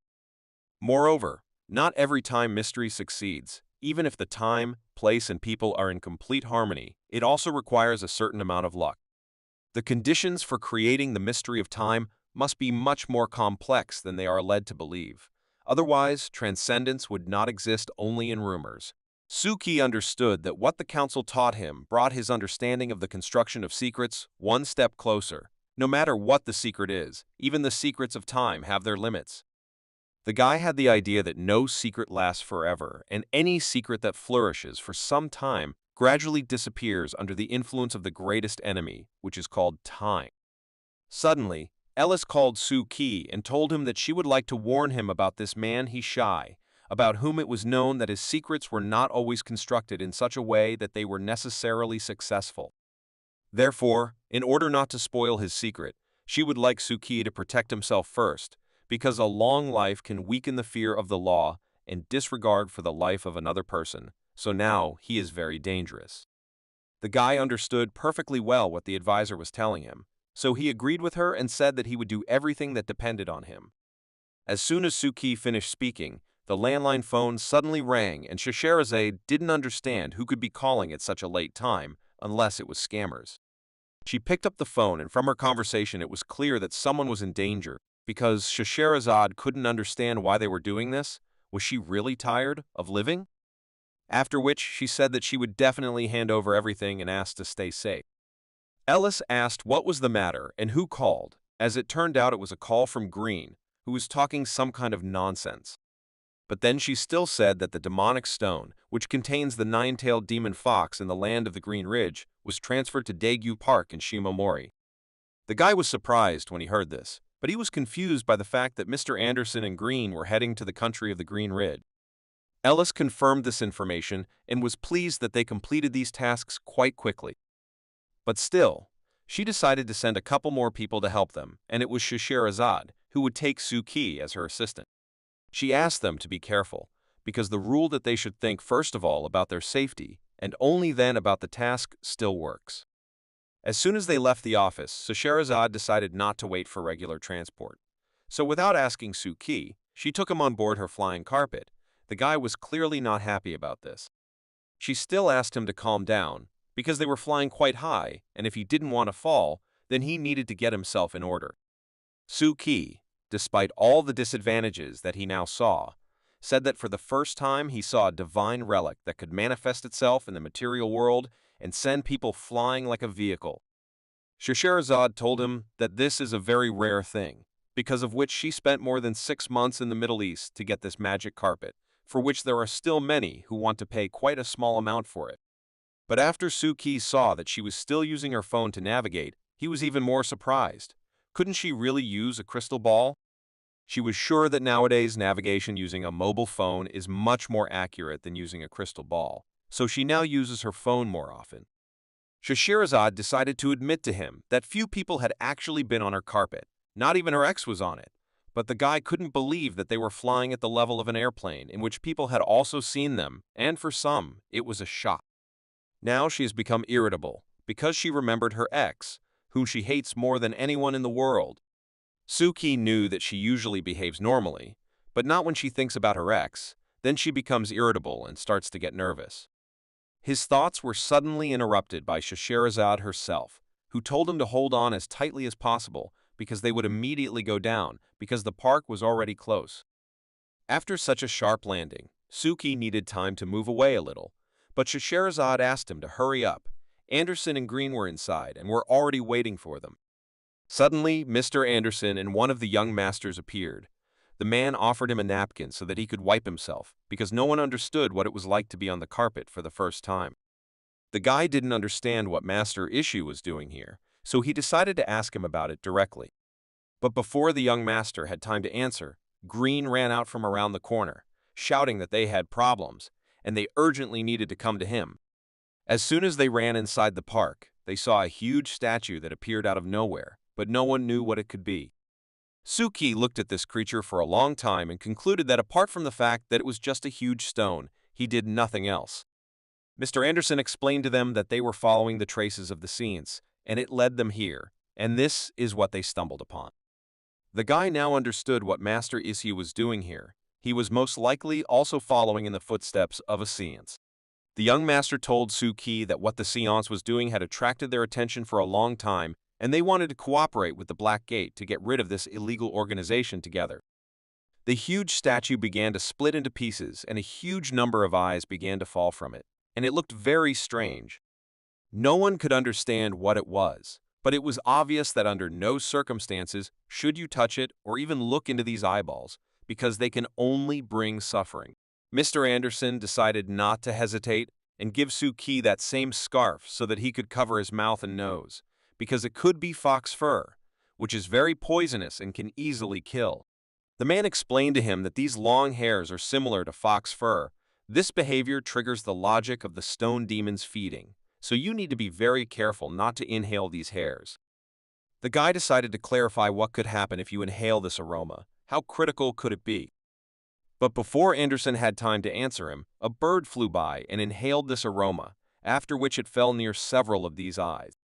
Therefore, the man suggested watching what would happen to her, after which all questions about what could happen would disappear. Suki was shocked when he saw this terrible picture. Several eyes simply devoured the body of the bird and did not leave it a single chance. He could not believe that these creatures could interfere with the reality of those beings who did not see them. Scheherazade noticed that it seems that the behavior of this demonic god is interfering in their world, their sea depths, and his proximity to them. Most likely, they will interfere with reality itself. If anyone influences them even a little, a terrible death awaits him. She was sure that these eyeballs needed to be quickly isolated to prevent them from getting out and wreaking havoc in the real world. Suki remembered that one of the books that the Black Gate gave him said that the ability of ghosts and spirits to move strictly corresponds to their behavior, which is more regular than the natural daily routine of a person. He even gave an example that this is how the essence of her friend Miss Mary works, which is determined that he will call at 9 p.m. and then appear. But still, given all this knowledge and facts, the guy did not understand how the session could deliver this thing to Lodo if it was so heavy and was so far away in the city of Hayden. Mr. Anderson explained to him that these are the things of spiritual masters, so it would be better to tell one of them about this, and therefore he gave the floor to Master ICU. The young master noticed that Suki is absolutely right. Ghosts and spirits have their own rules of behavior, and they are not so easy to change. But this is only if there are no special things that can control these spirits. He also touched on a very unpleasant example called the displacement of the gods, which was owned by the Reverend Master, but they say that this method was lost long ago and no one else had such an ability. Green decided to shorten this monologue of the young master and added that, in other words, this means that this is a new tactic for the spiritual child. Young Master Issue added that slander is a side path, and they could only hear about it, that the spiritual child eliminated the 3 Dharma temple masters and staged a seance, but did not yet have the opportunity to study this matter in detail. Mr. Green added that slanderers do nothing but harm others and benefit themselves, not to mention the whole seance as a whole. Therefore, he proposed to get rid of this cancerous tumor, which was created in the circle of mystics and spiritual masters, because they only harm everyone. Master Issue believed that there is no evil law, but only evil people. There are evil thoughts in the world, and this matter is not only about slanderers. While the young master was trying to get his point across, Green carefully leaned towards Suki and told him to remember and never reason with the mysterious monks, because they have 100 ways to make a person doubt himself. Therefore, he concluded that if they had not found this huge monster in time, then this thing would have already entered the center of Lotto City, and then it would not have been possible to just stand and watch. But suddenly, he disappeared, and the young master no longer understood what Green was talking about and what he was pointing at. The thing was that while they were talking about this, Scheherazade sealed the fox's hair and ghostly eyes, so now they can breathe freely and be afraid to inhale this muck. Scheherazade leaned towards Anderson and wanted to laugh with him, since the little monk didn't even see that huge stone spirit, and Green tried to blame him for this. Still, the young master agreed with them that there was something wrong here, because although he did not see the huge stone spirit, as they said, he felt the aura of ghosts and gods, and that this raven had just died in an inexplicable and strange way only proved that it was very dangerous. Mr. Anderson corrected Green a little and told him that slanderers exist because some people want something, and even if there were no slanderers, they would find other means to replace them. Besides, these people are obviously not part of their investigation, unless of course he went beyond their contract with the government and took a private job. Green was shocked by this statement. Of course, he doesn't work part-time. Non-interference in government affairs is not what the Black Gate does. He was just trying to help a newcomer, and he decided that he made this crazy woman pay for biting him. Suki thought that they should get rid of it and cover their tracks. But Mr. Anderson didn't think so, because as far as he knows, other people have been working on this matter for a long time. As soon as Anderson finished speaking, immediately after these words, some unknown guy appeared in front of them, who looked very strange.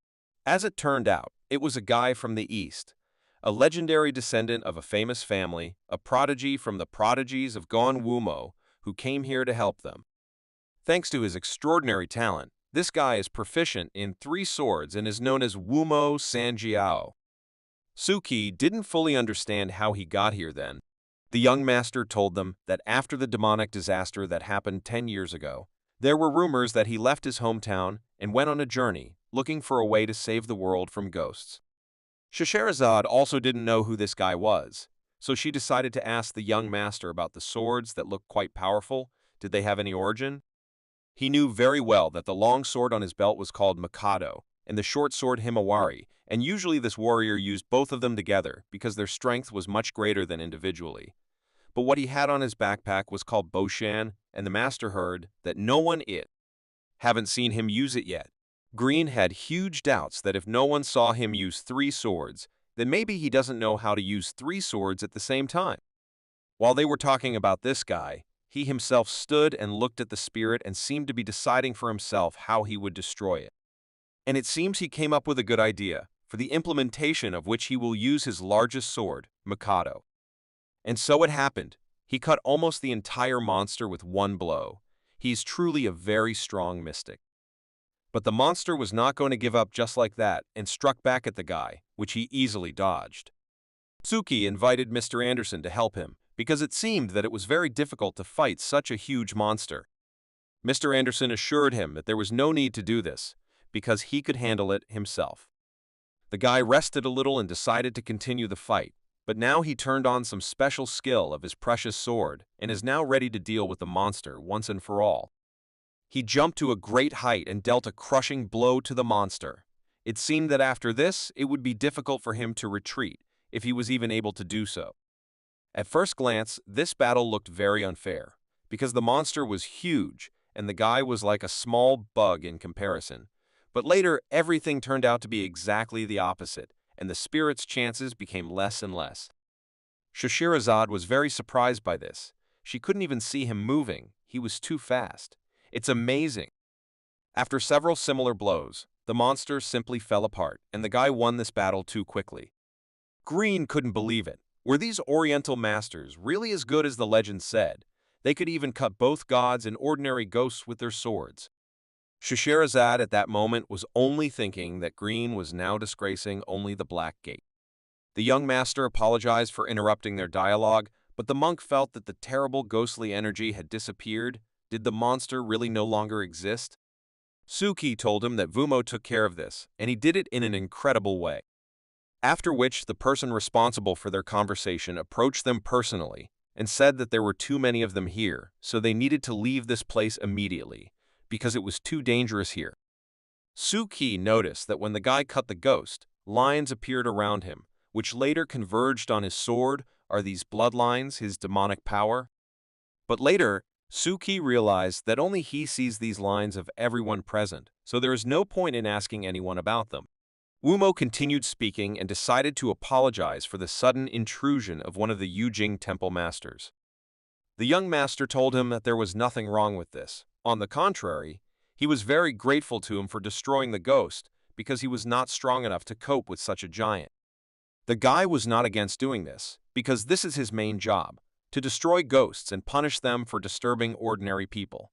But he understood that these people were not entirely ordinary, so he decided to check with them themselves. The young master answered him that this is a Black Gate organization, the mystics who were assigned by the government to help them deal with the unnatural events in Ludo, to which the guy replied that he knows this organization and he heard that they are outsiders. Therefore, he began to take off his mask and at the same time asked them not to stay in Ludo, but to immediately go to a safe place. It seems in vain that he said so in the presence of Scheherazade, who was very angry when she heard all these words.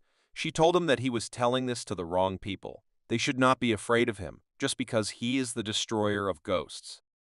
The guy immediately asked for forgiveness, because he did not want to offend them, but was simply worried about them to some extent. He simply took into account their inability to directly fight the demons and the heavy losses that the Radiant Sovereign had inflicted on the Black Gate several years ago, so he believed that Ludo was not the safest place for them. Mr. Anderson tried to smooth out the corners and explain that this was just a contact between the government and the Black Gate. They are professionals, so there is no need to worry. Suki silently watched this dialogue, and he got the impression that they were both praised and offended, because everything Mr. Anderson said was more like a slap in the face. But judging by the words of this guy, he has an idea about the organization of the Black Gate, but he decided not to get hung up and decided to change the topic and said that some time ago he saw how one person manipulated ghosts and then ran away. He was wondering who it was. Green told him that it was a big bald guy from a Science Society who abandoned the ghost and ran away. Suki understood perfectly well who Mr. Green was talking about, because Mishalov at their last meeting showed the entire Science group at the moment. The young master added that these were slanderers from the Science Society who were suspected of using the method of moving gods to instill evil spirits in Lodo. The guy listened to them carefully and said that this information was enough for him to take care of it. Suki was a little surprised that Wumo wanted to solve this problem himself. He seems to be the kind of person who has a strong sense of responsibility. After which, he also added that he heard that in Ludo there is a harbinger of the revival of the Lord of Spirits, and he would like to visit the abbot of the Yujing Temple, so now he needs the recommendations of the young master. The master, without further conversation, invited him to follow him. He would take him to the place where he needed it. The guy said goodbye to everyone and calmly left, as if nothing had happened. Suki thought that this guy and his swords are mysterious bloodlines. It's essentially like a spirit behind his back. Wumo is very much not just a person. Scheherazade did not have the best feeling about him. He is so arrogant. She believed that he was so filled with complacency only because he has some kind of power. But Mr. Anderson suggested that perhaps the experience of beheading ghosts led him to arrogance. In the end, this guy was right in some ways. The Black Gate cannot fight directly using mental energy like him, so Scheherazade wondered if they could find that same escaped slanderer. But Mr. Anderson believed that this was almost impossible to do because it seems that he had planned everything and his escape was also part of the plan, which worked perfectly. Suddenly, their conversation was interrupted by a message that came to absolutely everyone without exception. Green stated that this was a message from Advisor Alice, who ordered the Black Gate team to immediately return to the second meeting room of their organization. This was the first time Suki heard about the second meeting hall of the Black Gate. What is it even, and why are they in such a hurry to go there? Mr. Anderson told him that this is their reserve meeting place. As soon as it is put into operation, it will only mean one thing: something happened to the Black Gate. After the Black Gate team left the site of the battle with a huge monster, some strange creatures appeared at this place and began to collect the remains of the eyes from the stone spirit. They picked up these eyes, which gave them the opportunity to see people, but they themselves were invisible, so the couple could calmly discuss that. Now they would go to the pub on the street in front of their house and sit there for a while. The monster began his ritual, which was possible with the help of this eyeball. As it turned out, this ritual turned monsters into beautiful girls who were ready to begin their mission. After some time, this monster, disguised as a girl, came to the nearest pub, which she found, in which a young girl was sitting and talking on the phone. She snuck up from behind and overheard the girl telling her boyfriend not to take her because she could get there just fine and everything would be fine. The monster came even closer and said that he really liked the girl's clothes and would like to take them from her. The girl, not understanding who was talking to her, turned back, where she saw a huge monster, was horrified. After which, she stole her clothes and did not leave the girl even a chance to live. Now the monster looked like an attractive girl, who was approached by many guys to get acquainted, and one of them invited her to drink something stronger. But he was lucky that he took a closer look and realized that he didn't like this type of woman, neither the figure nor any kind of drive, so he simply moved on and did not continue the dialogue with her. She decided to fix this problem in order to attract more men. Now it's another thing. A lot more guys started pestering her, with whom she didn't mind going to some secluded place. These men didn't look as good as they wanted, but still, even they were surprised that she was so understanding. She really liked it. 2 more victims to add to her piggy bank. She became inspired and will now continue her hunt. Now the monster's gaze fell on a girl who was walking down the street alone, and on her bag was a drawing of one of her favorite actors of our time. The monster called the girl and asked her to stop for a minute because he had something for her. She couldn't believe that she was seeing superstar Wong in front of her now. What could he be doing here? This fake superstar pretends to be a normal person and offered the girl a little drink, after which he took her to the first corner and destroyed her. Finally, the Black Gate team reached that second reserve interview hall. Suki could not believe his eyes that the reserve headquarters could be so luxurious. As it turned out, not only Suki was visiting this reserve hall for the first time, but Scheherazade and Green were also surprised that there was such a reserve hall at the Black Gate. They all approached the doors of the hall together, where each of the participants was identified, after which entry was allowed. Mr. Anderson greeted them in the second meeting room of the Black Gate and invited them to enter inside. Inside was already Counselor Ellis, who was ready to begin what she had gathered them all here for. She invited them all to sit down and take comfortable places for themselves, because the conversation would be serious, because she had only recently returned from a meeting of the Chief's Cabinet. Counselor Alice said that the reason for such emergency meetings of the Cabinet of Chiefs was that the meeting room of the Black Gate Council in the new capital district was invaded. Suki realized that at that moment, absolutely the entire team was in Otani Park at that time. Did they deliberately distract them with that ghost in order to quietly burst into the meeting room? Alice believed that, apparently, this was revenge for the fact that not so long ago, they investigated and arrested a group of members of the session. She showed them photographs that were hard to look at because everything was destroyed. After which she warned them that the council meeting room had been opened, and they would be closing it completely, so all subsequent matters would be discussed in this reserve place. The guy was surprised that the advisor was not angry that the Black Gate was demolished by the session. But Scheherazade, like all the more experienced mystics, knew that the calmer the advisor behaved, the more it spoke of her indignation. The last time she looked like that was when Suki was cursed. Green couldn't believe that they went through all this trouble just to get revenge. The guy suddenly felt an eerie sensation appear that was pressing very hard on him. What started to happen? Advisor Alice also noticed this and ordered Suki not to move. The figures from their favorite game began to move and fly on their own. What's going on here? Alice seemed to understand what was going on here, so she asked everyone not to look up, otherwise there would be trouble. Suki had already begun to worry very much about this, because no one understood what was happening here. He noticed that everyone had turned away from the board, so he did the same. He didn't understand what kind of sudden fear surrounded him. The figure continued to move and say the words that it is already heading here and the revolution is already close, so everyone needs to prepare for it. Now it's their turn. After which, the guy noticed that she stopped moving and seemed to have stopped. Moreover, the situation became less dangerous. This was confirmed by advisor Alice, who said that it was all over and everything was fine now, so we could breathe out a little. Green confirmed the guesses of Suki and Anderson. He said that it was a chess piece of a gray hermit that was moving and did not bring anything good with it. Suki knows who it is, because they once said that the gray figure means that it is a fallen member of the Ludo Black Gate. The guy couldn't believe that these pawns, they were all ghosts and spirits of their predecessors who had long since passed away. Advisor Alice was not sure, but did not rule out this option. Suki remembered that, didn't she say that with the seal of the Black Gate, ghosts and spirits could not enter this room?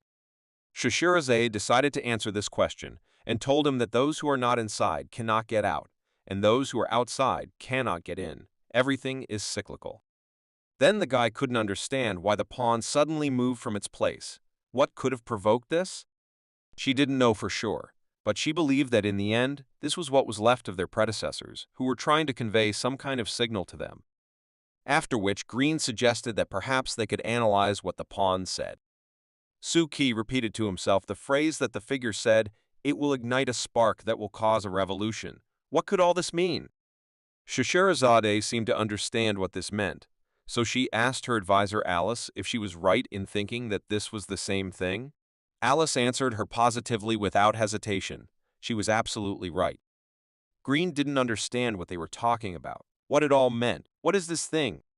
Shishirezade had no particular desire to explain anything to him, but still, she told him that while he was getting to Ludo, she and Suki were on Tianshui Street and found one thing. The guy understood that now they were talking about the very artifact of burnt fabric that the old grandmother gave them when she told them all about the session. After which, Alice added that after the raid on the first headquarters, she asked the Hatter to count all the things that were stolen, and among them was that same burnt sleeve. It seems they came for it. Suki remembered very well that that old woman from Tianshui Street told them that this sleeve was of great importance in the fight against the spiritual child, so she gave it to the Black Gate. Inugami's attack on Suki is also associated with this sleeve, so you need to be extremely careful. Mr. Anderson understood that they were using the displaced ghost to lure them out and steal the sleeve. This plan was well planned and equally well executed. But for Shishirezade, this was yet another proof that no one had the courage to face them. Green also noted what it means. These cowardly slanderers are those who are called exterminators. And what does this word inflame, which was said in the message, even mean? Alice believed that this was literally the case. On the way here, the fortune-telling house sent her a prophecy, which she sealed for safety. But now was the time to look at it, so she politely asked the Hatter to bring it to her. The Hatter opened his shirt, behind which was hidden a crow in a cage made from the Hatter's skin. Suki never tired of being surprised at how the Hatter was an incomprehensible creature. He didn't even have organs inside, which helped him keep the three-eyed raven inside him. Alice didn't wait long, so she cast her spell, which helped open and read the prophecy. After this spell, the raven began to say that when the fire starts, all ranking orders and rules will be burned to the ground and there will be equality in the world.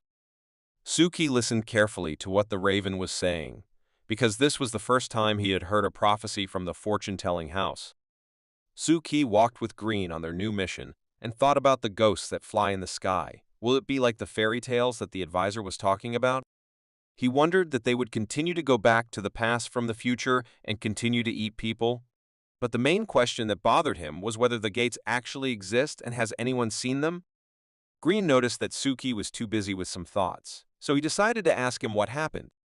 Suki asked him a rather unexpected question, the essence of which was that he was wondering if Mr. Green would like to dive as deep as possible.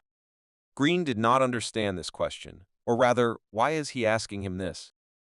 The guy explained that he was just very curious to hear his opinion. That's why he asked. Mr. Green did not hide the truth and said that he honestly doesn't care. He prefers to drink and chat with elegant ladies like his princesses. But Suki understood that he was still diving just like him. Green did not hide this and told him that the guy was absolutely right, because most mystics strive for deeper secrets. All the mystics in the world are obsessed with deep knowledge, thirst for the unearthly, and do not know what they are talking about. They think that maybe if they go deeper, they will find the gate and something will change. But Suki knew that many of them were unable to break through the layer of moho and learn much more. Green did not deny that few people were able to overcome the moho layer, but not many even know what is beyond it. It is very rare to meet such a mystic and especially to talk to him. But the guy believed that the moho layer was like a sinking road blocked by something. Suki even compared diving into the depths with a one-way street, perhaps blocked by those who plunged into this ball first, and now they do not allow those who will come after them to come. Green found it more and more interesting to talk with the newcomer every day. He is quite an unusual person. So he explained to him that the greater the depth, the cooler the secrets, the more that an ordinary person will not be able to understand in his entire life. So there is no need for the secrets to be incredibly cool. It does not make much sense. Suki agreed with him, because it is very difficult to guess human nature. Everyone thinks and acts as they see fit. At this turn, they will diverge, and Mr. Green asked Suki to be as careful as possible, and if he had problems with the scenes, the first thing he advised was to call Sherazade. He knows a lot about fights. Suki listened to him carefully and said that he would be extremely careful and also wished him good luck. The guy came home and was very happy that he had almost completed a project that would allow him to see every street of Ludo, and all this with the help of the divine item book of songs. Suki placed his shrines absolutely everywhere. Wherever he could, now he has a map of almost the entire city in his head. But he was worried about one detail that he noticed every time he went into a trance and walked around the city. This was the black cloud over the city that appeared from the moment he learned about the gates. He had a feeling that they were blocking his view of the something. The guy understood that they were created in order to prevent someone from plunging into the depths of the sea. And if these gates serve as a kind of barrier between the depths, which does not allow the immersed mystic to look into the deep secrets and satisfy his greed with the exclusive possession of the deep secrets, Suki realized that when he starts to think about it too much, he gradually begins to lose control of himself, so he decided to stop thinking about it. But soon, when he has enough anchors, he will be able to reflect on this, because then he will not be afraid of losing control. He decided to take a little break from everything that had happened to him over the past 24 hours, so the first thing he did was go take a shower. Suki thought about the fact that every time he takes a shower, this spirit looks at him. Now he really wants to get it out of here. He is too tired of it. Suddenly, someone grabbed Suki's hand again, and when he looked, he saw the same small trace of a child's hand that he noticed last week, and he didn't know who left it then. But it was obvious to him that the imprint only appears when Suki is at home, and only on him if there is a ghost or spirit in the house that he did not notice. He also noticed that his family, so to speak, was becoming more and more animated with the appearance of an invisible ghost who was squeezing his hand. The guy couldn't understand what this handprint could mean. Maybe it's some kind of sign that signals that Suki is ready for something. When the print first appeared, he was afraid to wash it, fearing that the logic of eating would work, but now Suki sees that this is not the case at all. It is still important to remember Mr. Anderson's instructions to be careful, keep a low profile, and maintain a normal daily routine. After Suki took a shower, he decided to lie down and sleep. The day was too long for him. As soon as his eyes closed, he immediately fell asleep and saw that his depth was already at around 30,000 meters. It was already becoming too scary. But Suki was not too scared because he expected that he would dive to this depth a little earlier than he expected. He was more worried about his anchorage than the depth itself. His anchor net already numbered more than 700 threads, which couldn't help but please Suki because this is much more than last week and several times more than the month before last. He believed that because of the incident with Tangu, namely because of his big show with his team, his threads had increased sharply, and this was very good, because at this rate he would not be able to worry about being at such a depth. Still, his idea of creating his own faith and then the situation with Tangu were great ideas to increase his anchor lines in the future, which has already brought good results. The Lord of the Gods rises above his subordinates, who actively help him create anchors, and he does not need to appear in public too much. He only has to keep a few of his subordinates under control, which greatly reduces the risk of his exposure. But now, Suki has few people, so this will soon not be enough. It's time to update the composition with fresh blood. Although there are already several candidates who have been trying to establish contact in one way or another over the past few days, so their time has come. Well, as for the result, in order for Suki to recognize it, he needed to wait for the opening of the Hall of Secrets this week, and then everything would be clear. After some time, Suki came to visit Guo again, who wanted to find out some information from her about the birth of Tangu and Ludo, especially since the Black Gate was ready to pay generously for this information. But the girl told him not to pretend that he had money, because she believed that he could not make friends with her if he bought her a cup of tea with milk. Suki could not believe that she knew nothing about the birth of Tang. She is a hacker and 100% should know more information than she says. Guo began to get a little angry at him, because does he really think that hackers from the Matrix system should know everything that is happening in their city? This is not as easy as it seems. A lot depends on luck, because there are many eyes watching everything in the city, and it is very difficult to find out this information first and hide it from others. Before entering the gateway for occult activity, she usually purchases some level of camouflage protocol to protect herself from detection. But unfortunately for her, lately she is so poor that she cannot afford to know much about what is happening in the city.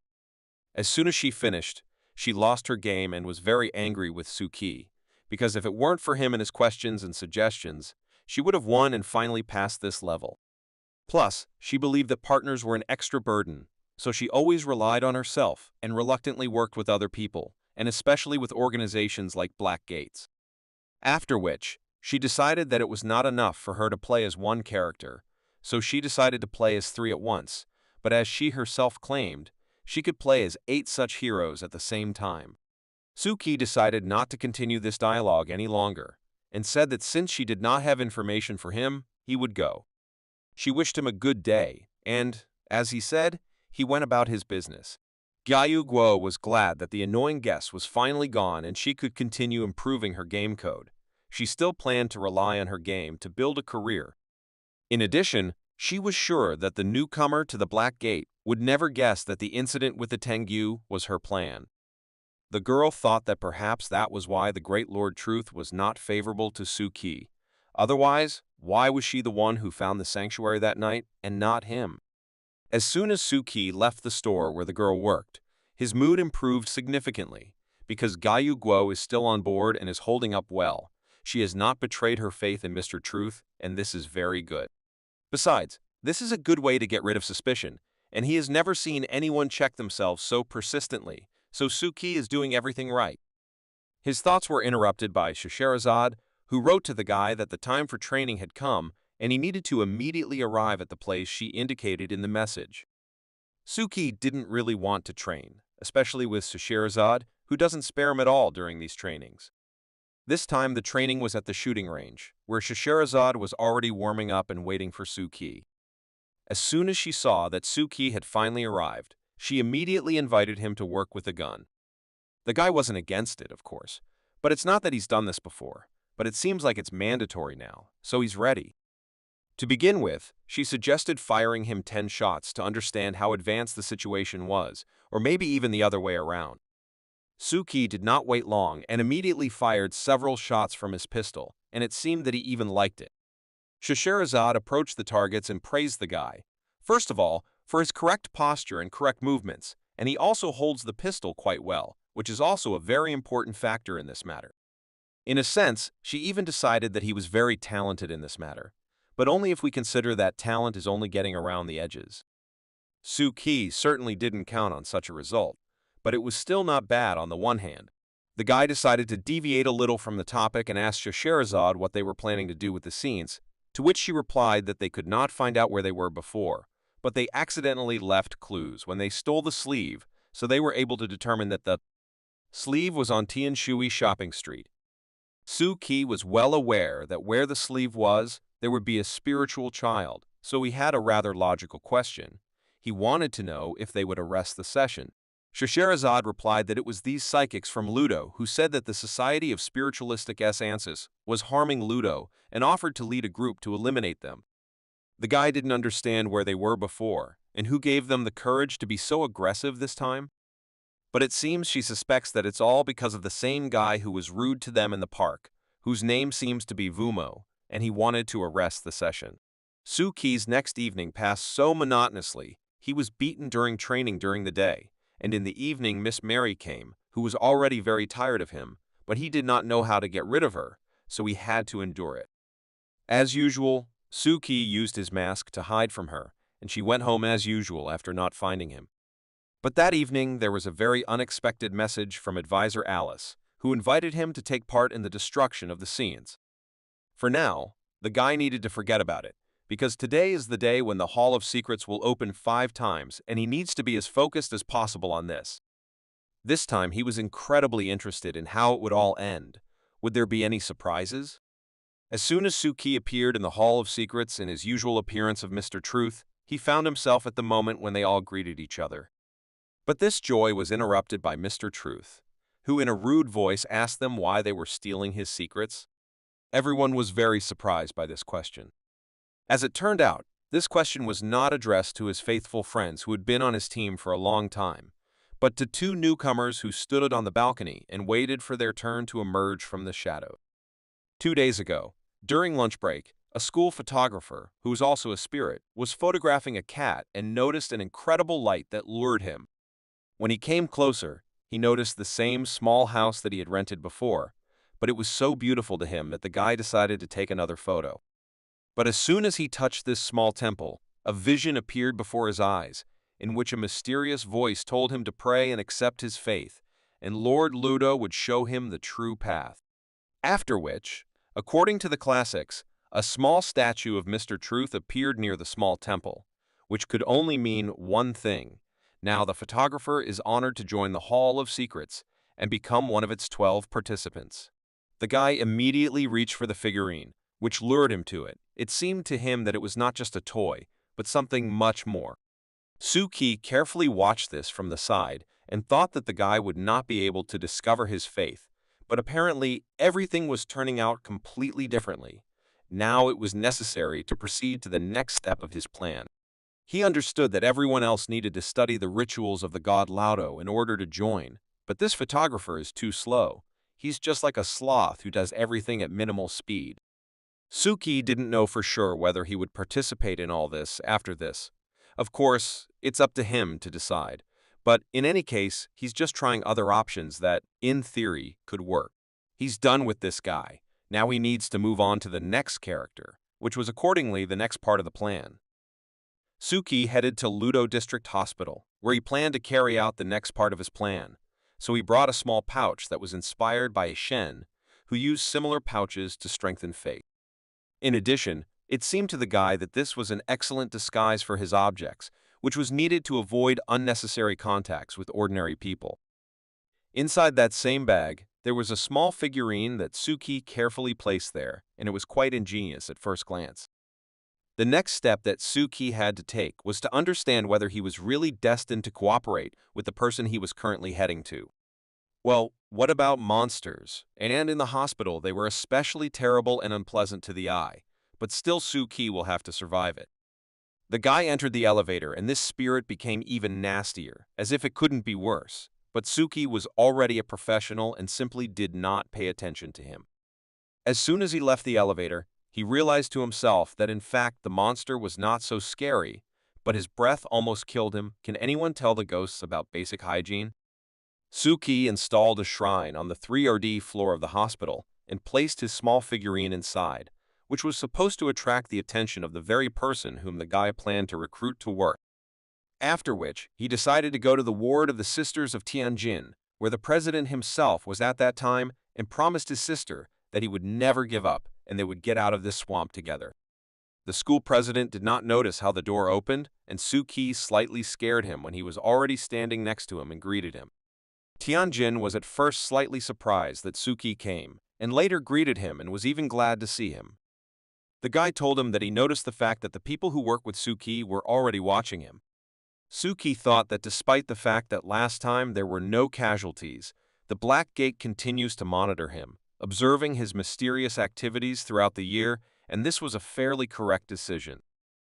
Tianjin told him that Anderson said that this is a special ritual of observation, that if he gets close to something mystical, it will glow, and at the same time the Black Gate will know about it.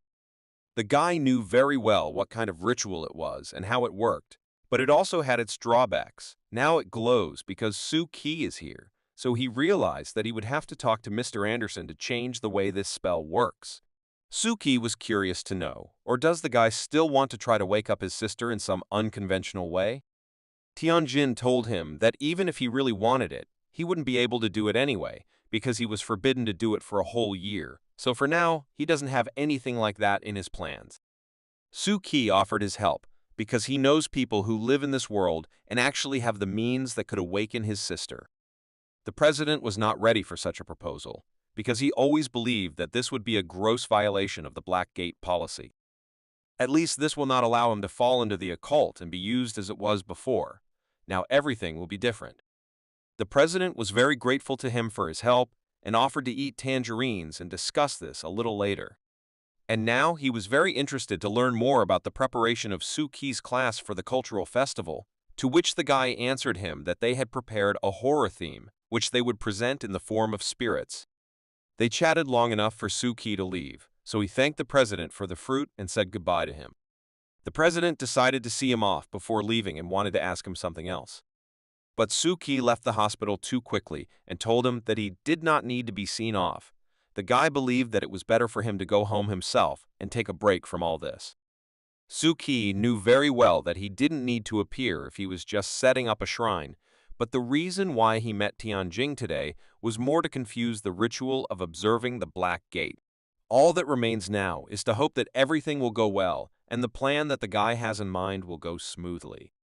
Now the president's head was occupied with only one thought, which Suki told him he incredibly hoped that his sister had a chance to wake up, if Suki himself was so sure of it.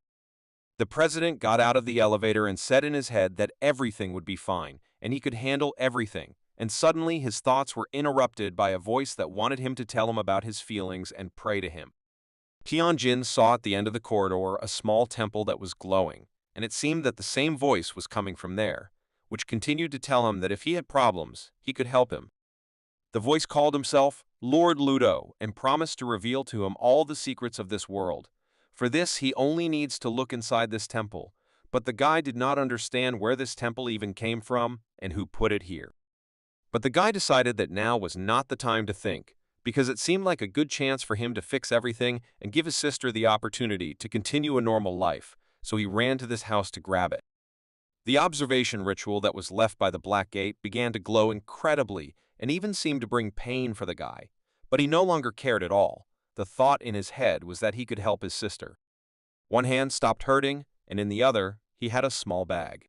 Tianjin understood that if the observation ritual reacted like this, then he was clearly connected with something mystical. He returned to his sister and thought about every word that the so-called Lord of Ludo said to him and tried to understand how it could be connected with his sister. He was in such a state that he was ready to believe in anything.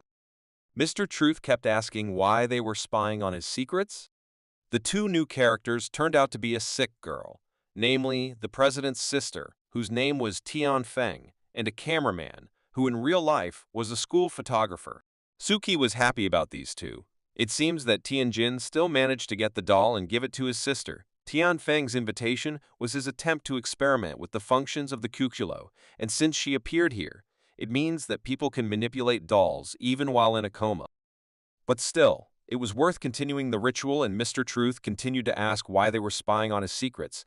The nine-headed woman helped them, saying that this question was addressed specifically to them. Instead of giving an answer, the girl began to run towards the table where all the participants in this meeting were sitting. What was she going to do? Tian Feng climbed onto the table and, now sitting on it, watched Mr. Truth. He interested her most of all.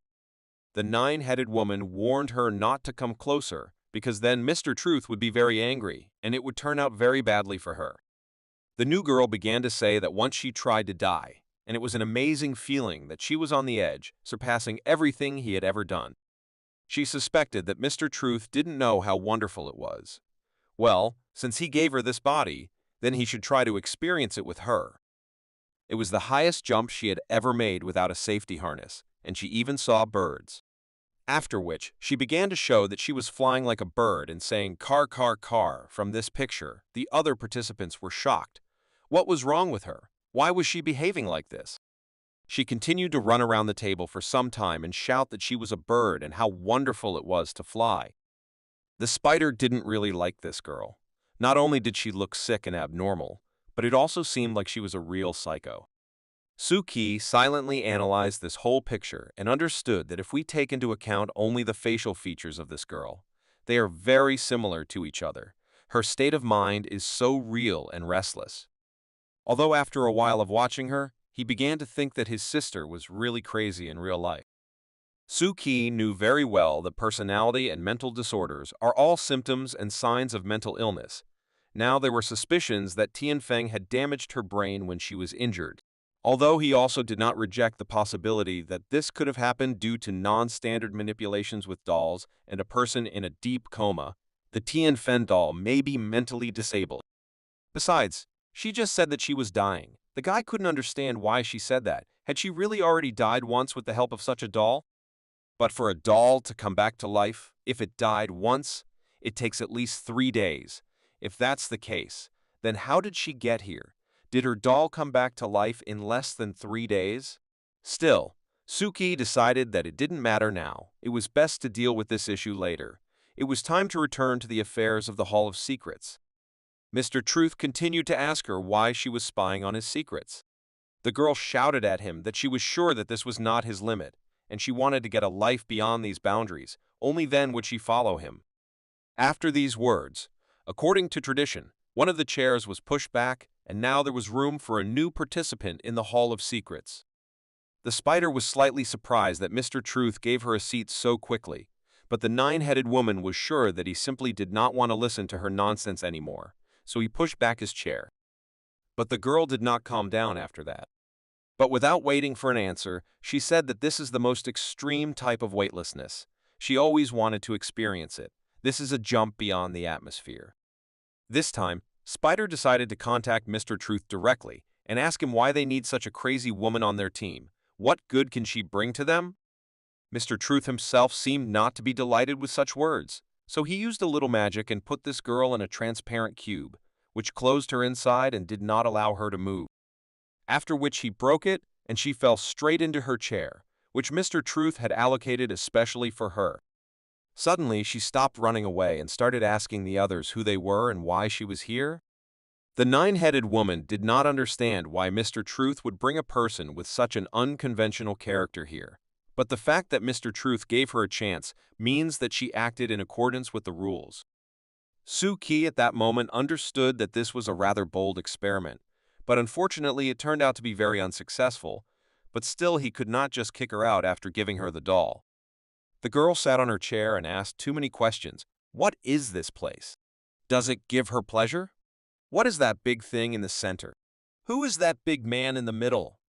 But still, Mr. Truth did not cease to lose hope, because there was another candidate to whom he also began to ask the same question about secrets. Everyone around also forgot about his existence while they looked at this crazy girl. The guy thought for a long time that he could answer this question, so he simply said that he ended up here by chance and did not know what he needed to do. Now Suki was really upset because he understood that the appearance of these two new characters was truly an accident. At that moment, the spider called the camera head to them and offered to sit down at one of the chairs. Now, when everyone was sitting at the table, the nine-headed woman said that in the list of items, you can register or select items or needs that need to be exchanged. The funeral home has 2 orders for delivery next week, which means that next week they will have 2 physical operations. Now the guy's mood has improved a little because this was what he needed, a good employee who understands what the boss is saying. The woman did her job perfectly. After which, each of the participants presented their sales proposals, and the first was a woman who was ready to provide ophthalmological care, perform an autopsy, and treat wounds. Spider also, without thinking for a long time, presented her list, which included several items, such as help from the wisdom system, network intelligence, help with attacks on the site, help in modifying the code, and setting up the game. The new team member, the cameraman, was taciturn and said that he could only photograph something if, of course, it would be useful to someone. The mousetrap looked like a camera head, who also limited himself to one point, namely that he would do anything for a piece of cheese. But Tianjin's sister announced a more expanded list than her previous colleagues. She could fulfill absolutely any desire. The main thing is that it was extremely fun for her. It was already a little funny for the spider to watch this. It even sounded implausible. He would do anything if it was extremely fun. The nine-headed woman, in turn, added that recently an unusual incident occurred in Laudo, which may relate to the session. The spider became interested in what she was talking about, so she asked to tell her in more detail. The woman said that recently they have been bringing in a lot of victims of a serial killer who cuts out people's organs, and she is not particularly pleased to work in such an environment now. Suki remembered what Inspector Kuroki said in that cafe. It seems that this is the same serial killer that the woman is talking about, but he has heard too little about him. To date, the woman said that she knows more than 20 murders of this maniac, some of which she personally opened. Suki did not expect such a large number, because recently he heard that there were much fewer murders. Could the killer be able to commit so many crimes in such a short amount of time? Although, on the other hand, he understood that the number 20 is only what the mask knows. The total number of victims is unimaginable, but he learned something from Inspector Kuroki, but Suki did not think that it was so serious. The guy clearly saw that this bizarre method of murder was like some kind of ritual involving ghosts and spirits. In a bustling city like Laudo, 20 serial murders in a short period of time would immediately become famous news. The mask also added that she was very confused by the places where the corpses were found. They were all quite strange. The bodies were placed in large plastic bags with water, like babies and amniotic fluid. It seemed to her that each corpse had one suture from the chest to the abdominal cavity, and in the abdominal cavity there were 5 identical internal organs. It was either the heart or the liver. Suki listened to the description of the mask and understood perfectly well that we were talking about the organs that Detective Kuroki was talking about. Gyuguo also concluded that this did not seem to be an ordinary case. He needed to look into this in more detail.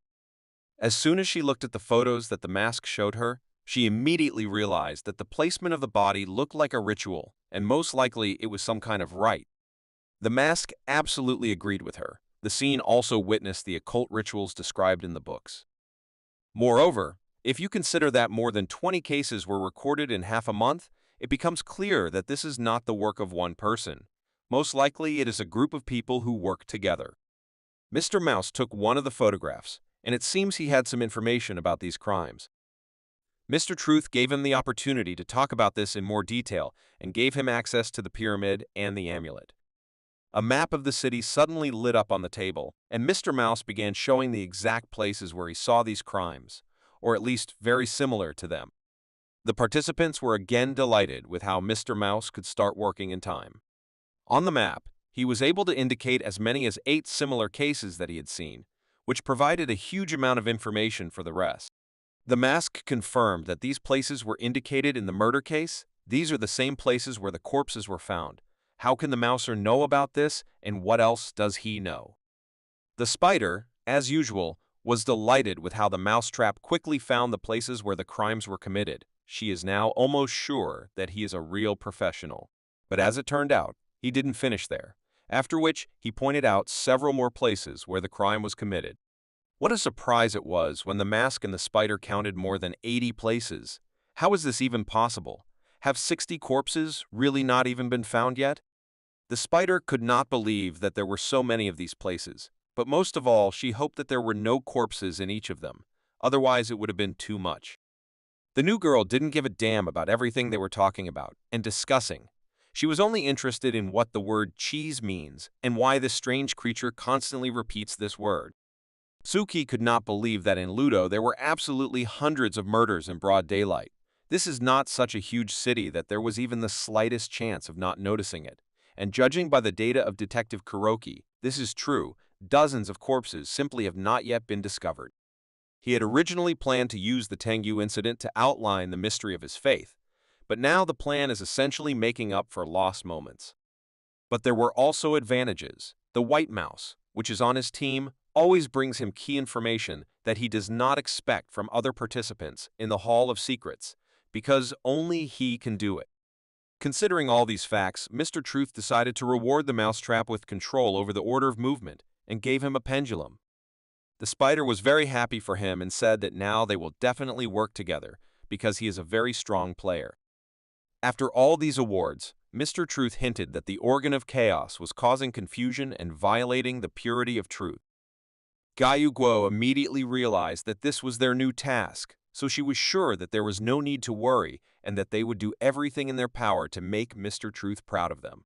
After these words, he awarded her a pyramid. She, in turn, thanked him very much, because for her, it was fantastic. She believed that Mr. Truth had great wisdom and insight. The nine-headed woman didn't quite understand why she received the pyramid, so she decided to clarify what happened that she was given this pyramid. The spider answered her that later she would definitely tell her about her glorious deed and how she helped Mr. Truth.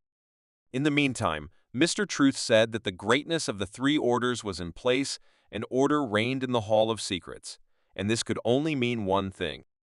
Mr. Truth decided to give his subordinates a choice and decide where they were going next. The new girl didn't understand what we were talking about.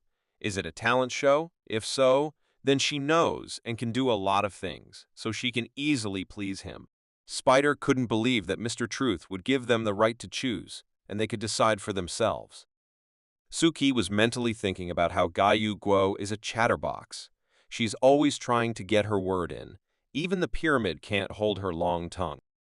As it turned out, it was the choice of the order in which they would serve, and since there are 3 first participants, there are accordingly 3 orders that newcomers can choose.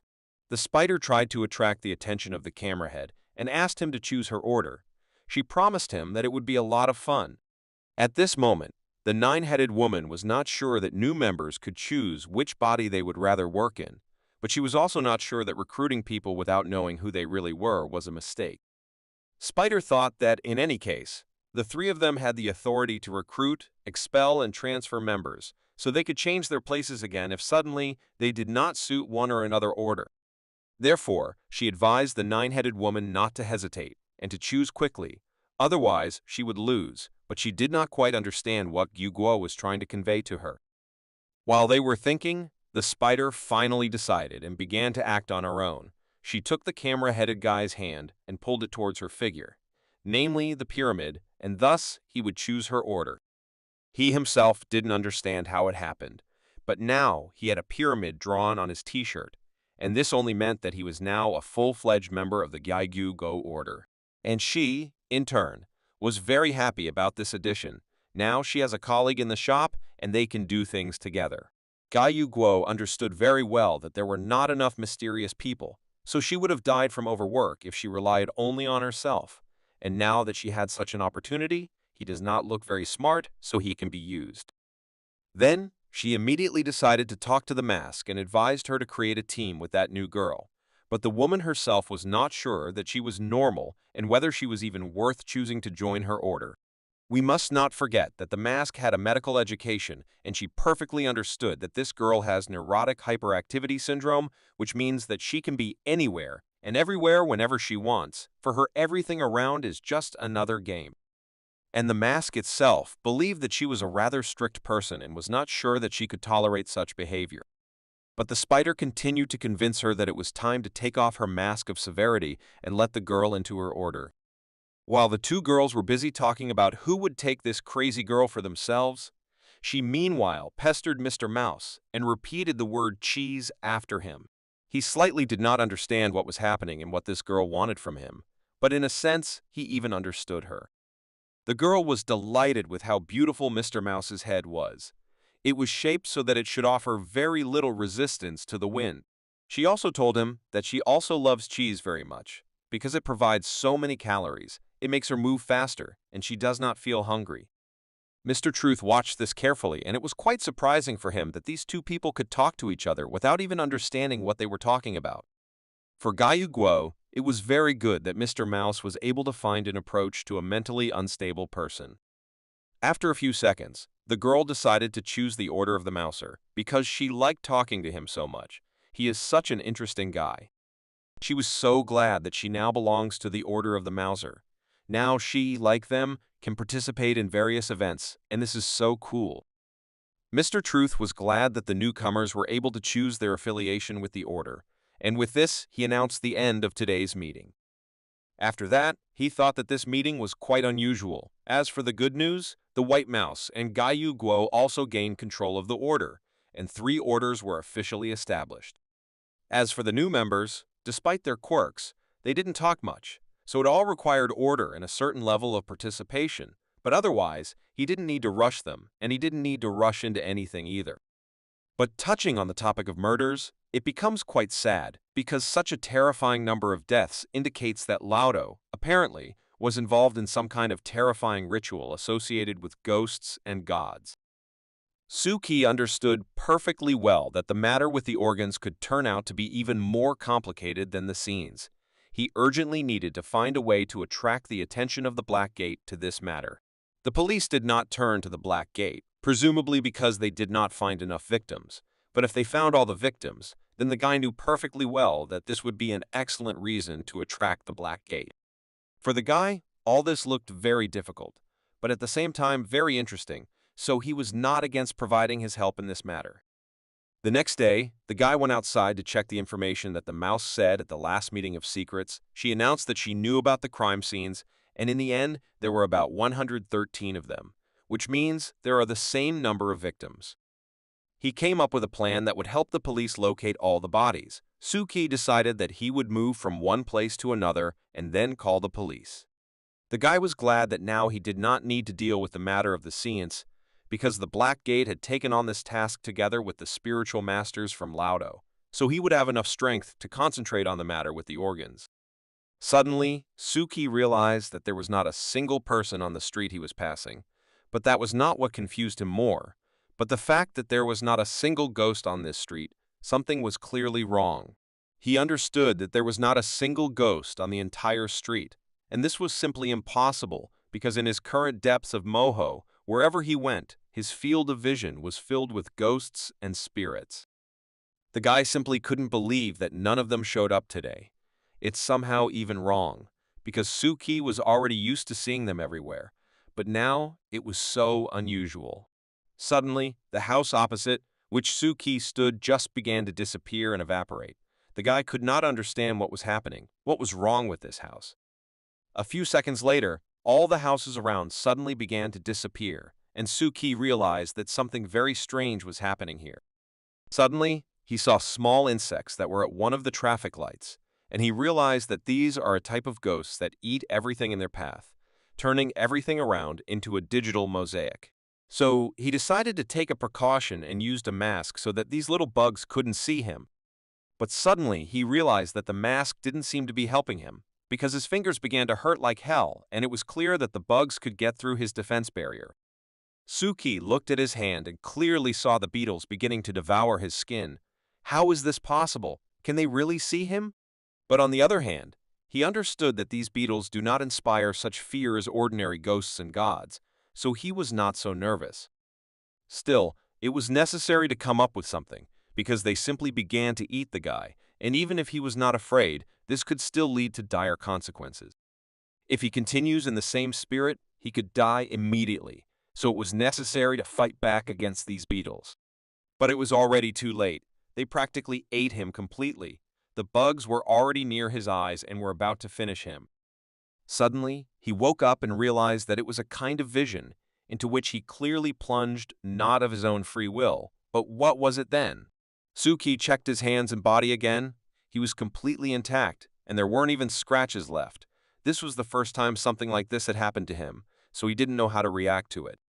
Suddenly, his thoughts were interrupted by a voice from behind, who asked the guy if he was alive and how he was feeling.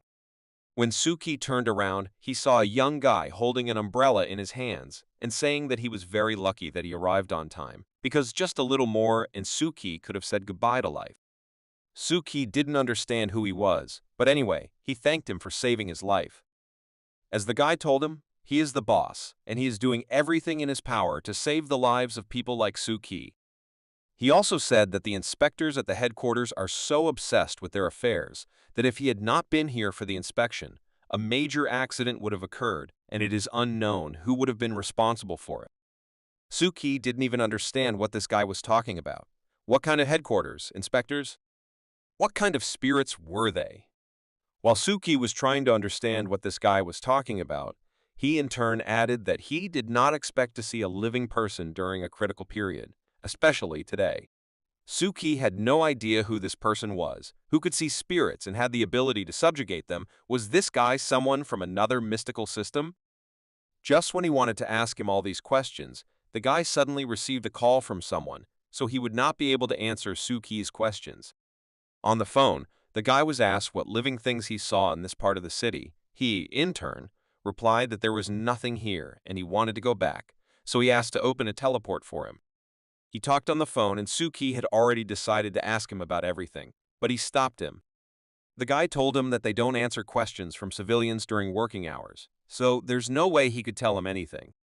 After which, he told Suki that he was very lucky to meet him under such circumstances so he could give him something. He threw some kind of coin right into his hands, which was very similar to the children's game currency that is given at the attractions. Suki tried to stop him so that he could explain to him why he needed this coin. What should he do with it? But it was already late, and the guy simply disappeared, as if no one was on the street. This guy saved him from these bugs, after which he gave him this strange coin. Well, in the end, he just left without any explanation. Suki didn't understand what happened here at all. The coin was indeed the game's currency for the attractions, but why did he give it to him? Suki thought that his disappearance was also too supernatural, but the most important thing was what he just said. He perfectly remembered the phrase that the guy said before disappearing, and this phrase was "have fun." This is all something that he did not know at all before, and he seems to open up with the help of such phrases. But no matter how much he guessed and remembered the dialogue with that strange guy, Suki still did not understand what to do with this coin that he received. Suddenly, Suki looked up because he felt a strong wind on himself and realized that the city was simply upside down. But what was happening here and who arranged this? Before the guy had time to recover, his body fell under the water and began to quickly sink down. This feeling was too familiar to him. He begins to lose control. Is this really happening to him again? No matter how he tried to think of something and do something about it, nothing came of it, and he just continued to sink down.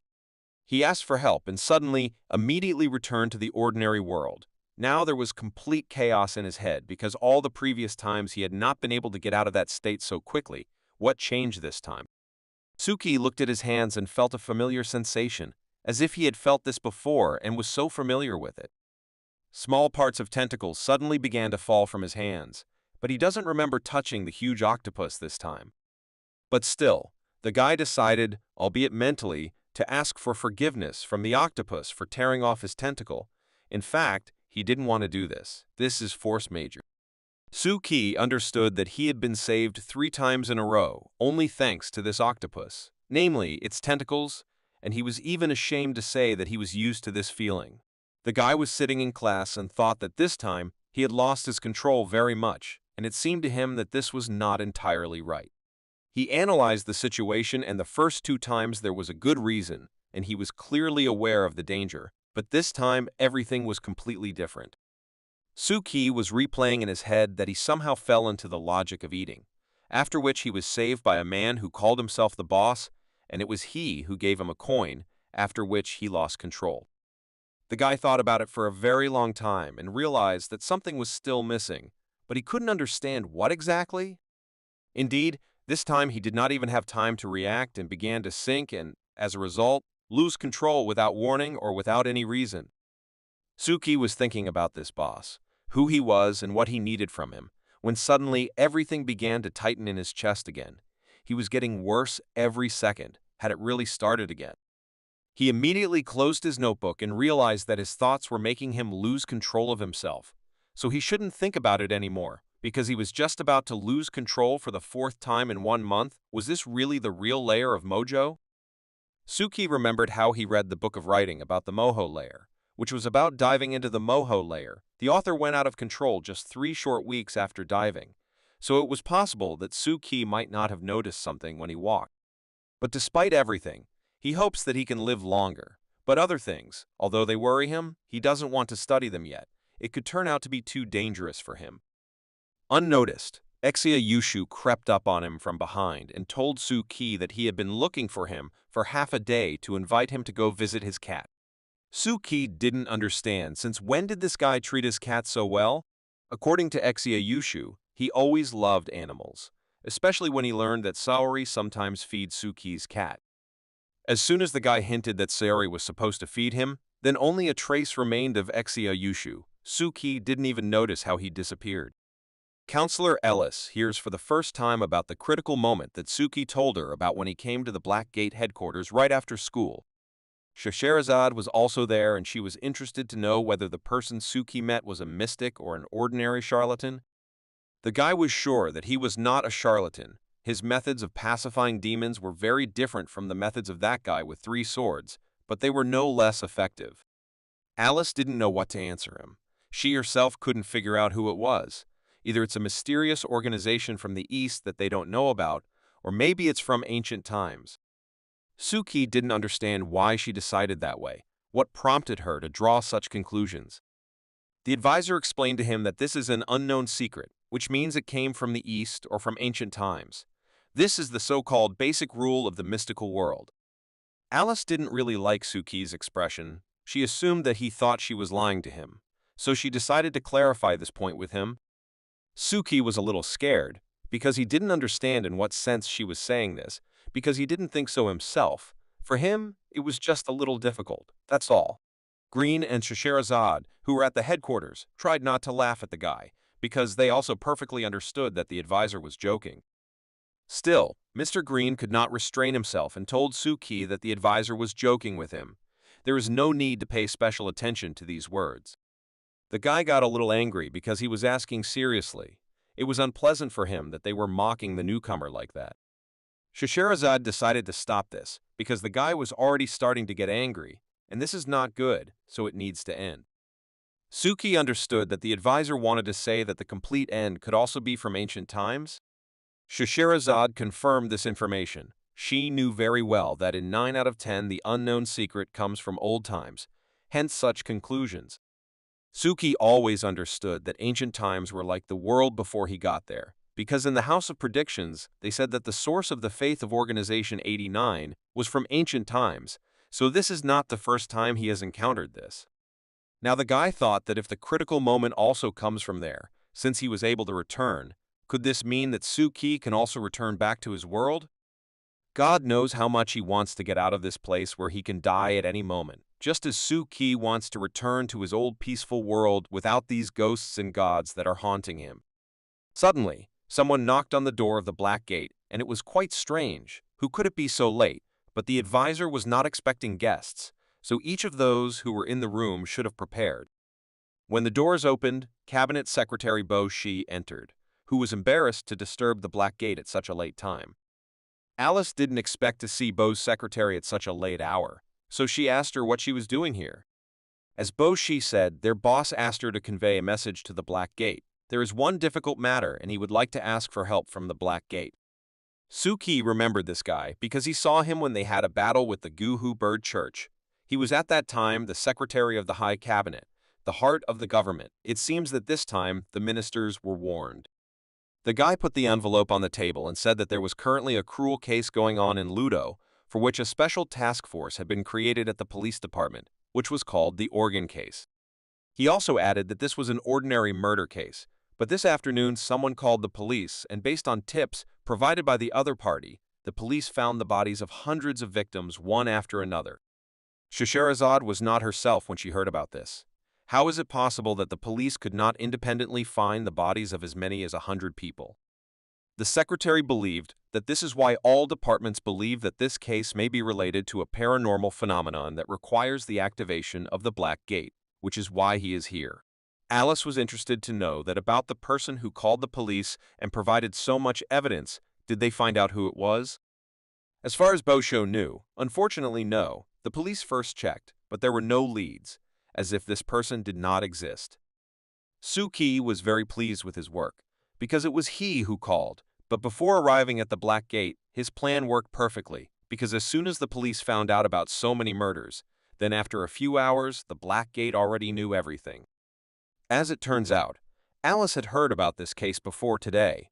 Now she is 100% sure that mystical forces are involved in it, so the Black Gate will help in the investigation and find the culprits.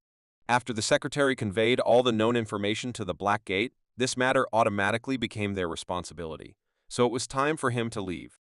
The advisor said goodbye to the secretary and went back to the meeting room. She said that Suki had previously reported that the police were investigating a case of strange murders, so she decided to read the dossier, and it very much reminded her of the Ripper case, a ritual serial murder, and this times the methods and the number of victims are even greater. It was logical for Green that hundreds of bodies would be found, and by this point, the ritual of the created anchor should be enough to pull ghosts and spirits into layers closer to the real world. But Alice noticed a very important feature, that there had been no recent appearances in Lada, neither ghosts nor gods. Then Mr. Green believed that even if there were no advisors in the depths of the sea, then the problem was much more serious and larger scale. She agreed with him, and if this level of ritual was not enough to drag the spirits into the shallows, then this ghost or god could come from deeper layers, not only from the Mohu layer, but also from the Gutenberg layer, and maybe even from the center layer Earth. Suki thought that Mr. Green and the others were at the abyss level and did not feel the ghosts of the organs, but he was able to notice the small organs that were running around the Moho level, but he also failed to see the spirits associated with this ritual. He understood that the rituals of the Gu-Hu bird church were already quite strange, and it was quite difficult to deal with the bird. Now, this is an even more cruel, perverted, and massive ritual. The guy did not even imagine how terrible the ghost or god would be this time. Suki thought that the ghosts and gods of the layer of the center of the earth would be even more terrifying than the bird Gauha and Teng. It was even impossible to imagine. Therefore, the guy decided to clarify what they should do now. Apparently, they had a new business. But advisor Alice decided not to involve the guys in this matter for now and give them a slightly different task. She said that this week, Suki and Green would take part in the seance destruction operation organized by Mr. Ludo in order to deal with the problem that is the seance in the first place. Shashirazad, meanwhile, will work with Mr. Anderson, and they will be engaged in preventing the deity that they can call upon from entering reality. As for matters with organs and their occult rituals, this issue will be dealt with personally by advisor Alice. She decided so. Green asked her if they needed to bring in outside help from other departments. Her answer was that for the past 2 years, all branches have been short of people, and they cannot count on the headquarters to lend them people. They will have to rely on their own strength and do everything possible to cope with it. After Suki left the reserve headquarters of the Blackgate apartment, he thought that the advisor had arranged for him to participate in the extermination of a science, which would be quite difficult, but much safer than fighting with God, who will be or is in the matter with the organs. He received a message on his phone saying that the event to destroy the session would take place on Friday, so he needed to prepare and solve a more important task. It's the day of Ludo's annual cultural festival, and the students have prepared a variety of activities for the festival, which is open to the public. Anyone could come. There was a lot of entertainment waiting for them, where they could feel the hot atmosphere of the festival. Suki remembered this festival only with joy. He had not been to it for so long, so he tried to enjoy it to the maximum. On this day, the school was very crowded. Parents and guests from other places were invited here, so you could see and communicate with many new people. Suddenly, Suki noticed Shasherazad, who also came to this festival and had already started eating delicious food. But the surprise came when she noticed the guy and started shouting to the whole neighborhood that she was very glad that he was here too. It was so wonderful. The people around did not understand what was happening, and Suki himself did not understand what she was doing here because only school children and their parents were present at this event. She saw the guy's surprised look and asked why he looked like he saw a ghost. She also has weekends when she just walks around the city and takes a break from all these spirits and gods. She also added that she really likes to eat these snacks, which are usually made at these festivals. For some reason, children are well versed in them. Still, Suki couldn't believe a little that she was here only because she had a day off, so he asked again why she was here. Still, she admitted to him that she was not here entirely because she had a day off. Well, now the guy wasn't worried, because it was expected that she wouldn't just go to such festivals on her day off. Suddenly, she asked him if he had noticed that something unusual was happening at his school, something that could attract attention. Suki understood perfectly well that she was asking him this for a reason, but because something had clearly happened, so he said that he had noticed these guys. For the last few days, they had been hanging around the school in inconspicuous camouflage suits, as if they were doing something in the shadows. Scheherazade didn't hesitate for long and told him that this was the Dongcheng gang, the largest gang in Ludo, and they were clearly here for a reason.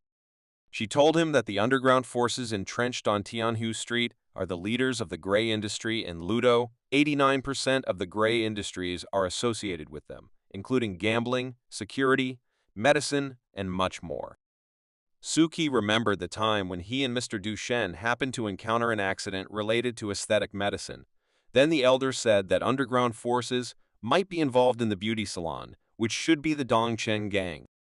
Therefore, he decided to ask Scheherazade why they came to the school and what they wanted to find here, to which she did not know the exact answer, only that she heard that Mr. Leo Delun, a retired former gang member, suddenly returned and gave some order. After that, the entire Dongcheng gang was deployed.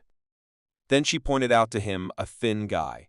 It was Ji Quan, the young master of the Dongcheng gang, the son of Mr. Leo, and even if he is here, it means the matter is definitely serious, and they are looking for something that should not fall into the wrong hand.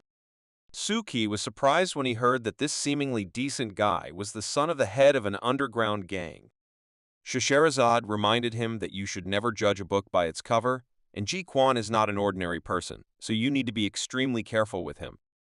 Ji Quan is the pinnacle of the Dongcheng gang's fighting power, and his reputation was created not because he is the son of the leader, but because he earned this reputation through many fights, which he also won.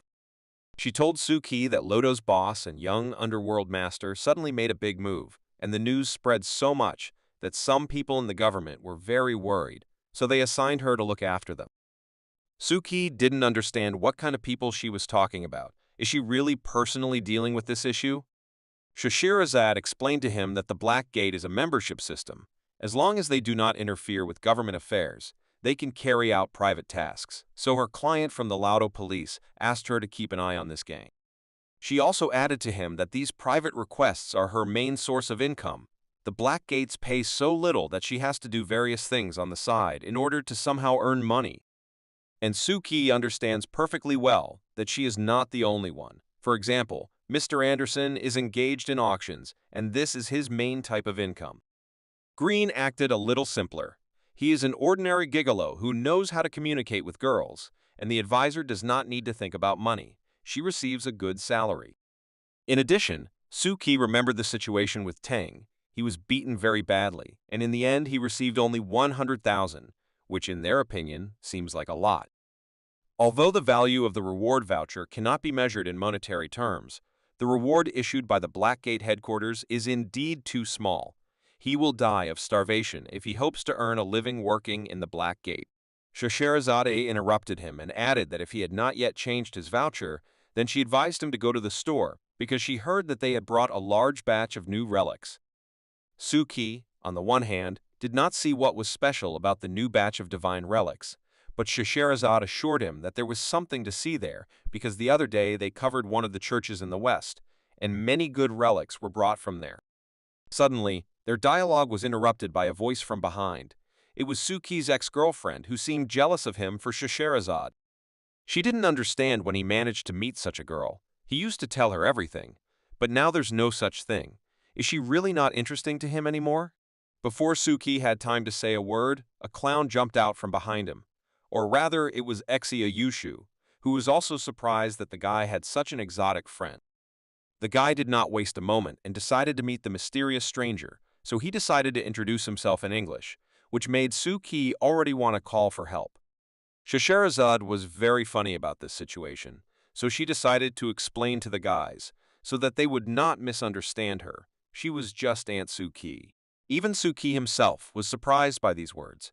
Was it really impossible to come up with something more plausible?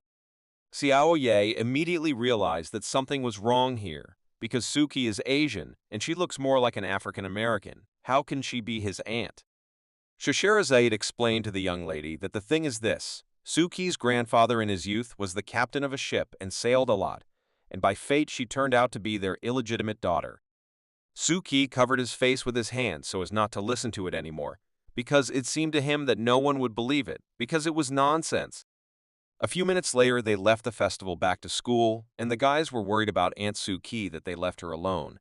But he reassured them and said that she speaks Chinese perfectly, so she won't get lost. Everything will be fine with her. Xiao Yi didn't understand what was happening to Suki lately. Now he didn't walk her home after school. She thought that he had become so secretive, and now some aunt had appeared that she had never heard of, much less seen her. The guy told her directly that he had been very busy at work lately, and when he had a minute, he would be happy to take her home. But for now, he did not have such an opportunity. But the girl took it too literally and said that she would be waiting for him today after school. Suki understood perfectly well that he was not crazy. He had so many ghosts in his house, and he was also messing with her. Suddenly, they approached the main exhibit of this festival, which Exia Yushu was engaged in, and even Xiao Yi lost his head at this sight. It really looked great. Even Suki was pleased to look at it, but Exia Yushu assured him that it was so good not only on the outside, but also on the inside, so he invited him to see what was inside. Suki didn't mind and decided to go and see for himself what they had prepared inside. But before the guy had time to enter this room, a girl ran out of it, screaming for help. The guy was a little scared and didn't quite understand why she was screaming so much. What did she see there? She didn't explain anything and just kept running away. All she said was that she would never go there again. Xia Yushu took this as a compliment, because the haunted room must be really cool to have such a reaction from visitors. Suddenly, out of nowhere, Miko appeared and offered the guys to buy her magic amulets, which they could hang on their bodies. Then, the spirits that would haunt them would simply disappear. Suki thought that once a year at the cultural festival, she could finally sell her things without being persecuted by the school principal, so she couldn't help but take advantage of this opportunity. Xia Yushu was very surprised when he saw how Miko was trying to sell her amulets, because she even put on a special outfit so that people who did not know who she really was would believe her. Miko said that it is her professional clothing that allows the consumer to feel safe, that the magician is really talking to them. Suddenly, their dialogue was interrupted by a hand that appeared from that very room and said the name Suki. She had been waiting for him for so long. Everyone who was nearby simply froze at this. Who could it be? And who needs Suki like that? As it turned out, it was Sayori who took part in the creation of this room, and she decided to scare Suki a little. Xia Yushu was delighted with her appearance. She is so beautiful. Apparently, he really likes her, so he even forgot how to speak for a few minutes. She took off her mask and asked again whether she was beautiful or not. But among everyone, only Suki could see this horror, who stood silently and looked at this whole nightmare, and Exia Yushu, in turn, did not miss the chance to praise Sarai for her beauty. The girl still wanted to hear an opinion from Suki himself, who, out of surprise, did not know what to answer her, so he simply confirmed Exia Yushu's words. Apparently Xiao Yu did not like such words from him. As it turned out, Miko came here not only to sell her amulets, but also to tell Sori that she would then remove her makeup, after which Gushui would come to change the shift. She would be a ghost, and Suori would go to entertain other classes. But she didn't mind staying in this class a little longer, because it seemed to her that scaring people was quite fun.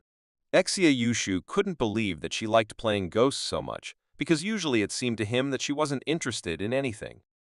Suki mentally understood that she didn't even need to pretend to be a ghost. She was already one. Sayori thought that maybe it was because it was a prank. She liked the feeling that she was doing something bad, and she felt so good inside. Xiao Ye, out of anger that Suki was looking at Sayori, closed his eyes and told everyone that he didn't like this, so she wouldn't let him look at it. Although the guy himself already thought that this was far from cute because, unfortunately, he had seen much more than the others. Unnoticed, a whole bunch of people gathered around this room, each of whom wanted to take a photo with Sayori, because today she's especially beautiful. But they were all stopped by Miko, who asked them all to listen to her carefully and not interrupt. She then said that for every purchase of her haunted house amulet, they could get a free photo opportunity with Sayori, so she advised them to line up so everyone could take advantage of the chance. Suki was not surprised by this proposal, especially from Miko, who was just waiting for such an opportunity to launch her business. A few minutes later, there was a line to the end of the corridor, and everyone really wanted to buy her amulet in order to get a chance to take a photo with Sori, and Miko was not at all against doing this. Suddenly, Miko saw that Exia Yushu did not get in line and told him to do it, if, of course, he also wanted a photo with Sayori. But he didn't understand why he should do this, because he is primarily responsible for this event, so he can take as many photographs as he wants when this whole farce is over. And besides, he is not going to pay this charlatan a penny, especially for these strange amulets that she offers. Meanwhile, Exiao Yi told Suki that Gus Shui told her that the two of them should go to the ghost house and exchange with other students. This is the first time the guy hears about this. He didn't even know what was happening in that room. Xia Yushu leaned over and told him in his ear that they were hiding, and when someone passed by, they suddenly jumped out and scared him. It was very interesting and exciting. Suki was well aware that going to haunted houses, playing ghosts, and hiding in closets, then he needed to have negative contact with them. The guy understood perfectly well that these were real furniture ghosts made from human corpses. It was disgusting to even think about them, let alone hide in them. Therefore, he decided by all known methods to refuse this activity, because on the one hand he is just a designer and has nothing to do with this. But Exia Yushu was not going to just let him go and told him that everything was fine and he understood him, that he might be scared, but his best friend was always with him and everything would be fine. Therefore, the guy was sure that Suki would like it, because it was he who would show him this wonderful world of horrors. As soon as they entered, the guy immediately realized that they had done their best. It was really creepy there. Suki asked him if he didn't think it was too scary for school children. Some of them might be too scared. Xia Yushu didn't understand why he was saying this, so he decided that Suki was just a coward who didn't want to try to go through this room of fear on his own. The guy, without hesitation, kicked him so that he wouldn't talk nonsense. He's not afraid of anything, he just asked. Suki wondered if this idiot didn't understand that he always avoided places like haunted houses for fear of confusing real ghosts with fake ones played by normal people. He got too lost in thought and forgot where he was. But the monster that jumped out from around the corner reminded him, because it scared him so well, which Suki clearly didn't expect. This time, it was a person who dressed up as a monster. This time he was lucky. So the girl who was wearing this costume saw Xia Yushu and asked him to replace her. While they were talking, Suki understood very well that in a place where the concentration of ghosts and spirits is so high, it is very easy to trigger the logic of eating if you are not careful. Therefore, he decided that in a haunted house, he needed to be calmer and more attentive and, if possible, not pay attention to any of the monsters, be they humans or real spirits. They approached the first door, and Exia Yushu said that this was their first level, which they needed to go through first to get to the main part of the fear room. Suki noticed that there was a pair of shoes in front of the door, so he decided to ask what she was doing here, but Exia Yushu didn't seem to hear him. He simply told him to look inside and take the first step in the room of fear. The guy decided not to risk it and asked Exia Yushu directly if there was a person behind the door, but his friend treacherously did not want to confess to him. The door opened and a girl who committed suicide appeared in front of them. Xia Yushu didn't understand why Suki was asking him all these questions. If he was on the design team, shouldn't he himself know how everything works here? The thing was that Suki did practically nothing. He only gave edits that Gus Shui wanted to get from him, who subsequently did everything herself. Xia Yushu did not expect to hear this. He thought that Suki knew everything here, but on the other hand, it would be even more interesting. Suddenly, the same girl who was hanging in front of them took Exia Yushu by the hair and asked him where her shoes were, which made him seriously scared and asked him to move away from him. They approached the next station, where a guy was sitting, who was already very angry from the fact that he had been sitting here for several hours in a row and no one was changing him. Xia Yushu made him happy by saying that Gu Shui had ordered them to change everyone, so he told the guy that he could go and change his clothes. He was so happy, if only because this rope, which was tied to his waist so that he would pretend to be dead, had already pressed him so hard that his legs were seriously numb. The guy finally took all his things and said that he was leaving. And lastly, he reminded the guys that there was a pair of white shoes behind the door, so he asked them not to forget to ask a question when someone comes for the key. Suki was very surprised by these words, because he was very embarrassed that the guy was talking about white shoes, because he was sure that he saw red shoes there. Now he was definitely sure that something was clearly wrong in this panic room. While Exia went to look for the key to that very closet, Suki could not calm down and still remembered what kind of shoes he saw, red or white. Suddenly he realized that someone was watching him at the door, and it was clearly not a person. It was like a very strange monster that had been watching him all this time and hoped that Suki would pay attention to him. The guy was well aware that he could not turn around, otherwise he would be in his line of sight, and then he would have to run. He understood that something would be wrong with this haunted house, but he could not imagine that everything would be so bad. After some time, Exia, who had gone to get the key, returned and asked Suki to hurry up, because visitors should not be forced to wait for so long. The guy understood that it was very dangerous for him to be here, but it would be good if only he was in danger, but it would be bad if Exia was included in this list. Suddenly, Suki noticed that his friend, who was constantly talking and telling something, suddenly fell silent and did not say a word. This was very strange for him. They approached the very same cabinet that the creators of this beautiful room of horrors called the Eclipse Cabinet. Xia knocked on it in order to lure out those who were sitting there and scaring people. The guys who were sitting there suddenly jumped out at them, but it was no longer scary, it was funny. Suki praised them for having a good time and doing their jobs well, so he suggested that they continue to do their jobs further. But one of those guys said that they were already tired of sitting in this closet, and besides, they also wanted to visit other rooms at the festival. In fact, everything was quite simple. You just had to choose any clothes, then hide in the closet and jump out at people when you hear footsteps. Suki didn't think long about his outfit and wore the first thing that caught his eye, but it looked pretty good. The guy understood perfectly well that as long as he remained alert, he would be able to jump out after Xiao when he heard footsteps, and thus he would not attract attention. While Suki was coming up with a plan in his head, Exia suggested that he start quickly, and to do this, he needed to get inside. Suki could not sit quietly in this closet, because he was surrounded by 1,000 eyes and mouths of this spirit. He was even disgusted to look at this picture. Therefore, he decided to tell his friend that the closet was a little stuffy and suggested that he go outside, and if they heard someone screaming ahead, they could return without any problems. But Exia was categorically against them going out. Suki didn't understand why he was so categorical. What was wrong with that? When he looked at his friend again, he noticed that something was wrong with him, and immediately after that, he began to hear a very strange smell that was very familiar to him. Suddenly, his legs started sticking to the floor, and now he can't move. Is this really what he was most afraid of? Gu Shui, who went to the panic room to check how work was going on her main project at this festival, and on the way saw Xia lying on the floor in the corridor and unconscious. He couldn't be trusted with anything. The next visitors who approached the closet said that this room was very scary, even scarier than those made by professionals, but they really wanted a photo with Sori, so they decided that they needed to go through it. But after a few seconds, they regretted choosing this room because very scary sounds were coming from the closet. Suki screamed because he understood that the power logic had worked, and right now, his legs were being eaten by this terrible cabinet, which realized that the guy could see everything perfectly. Moreover, this logic does not come from furniture ghosts and spirits. They are poured into the furniture by craftsmen and cannot be separated from it.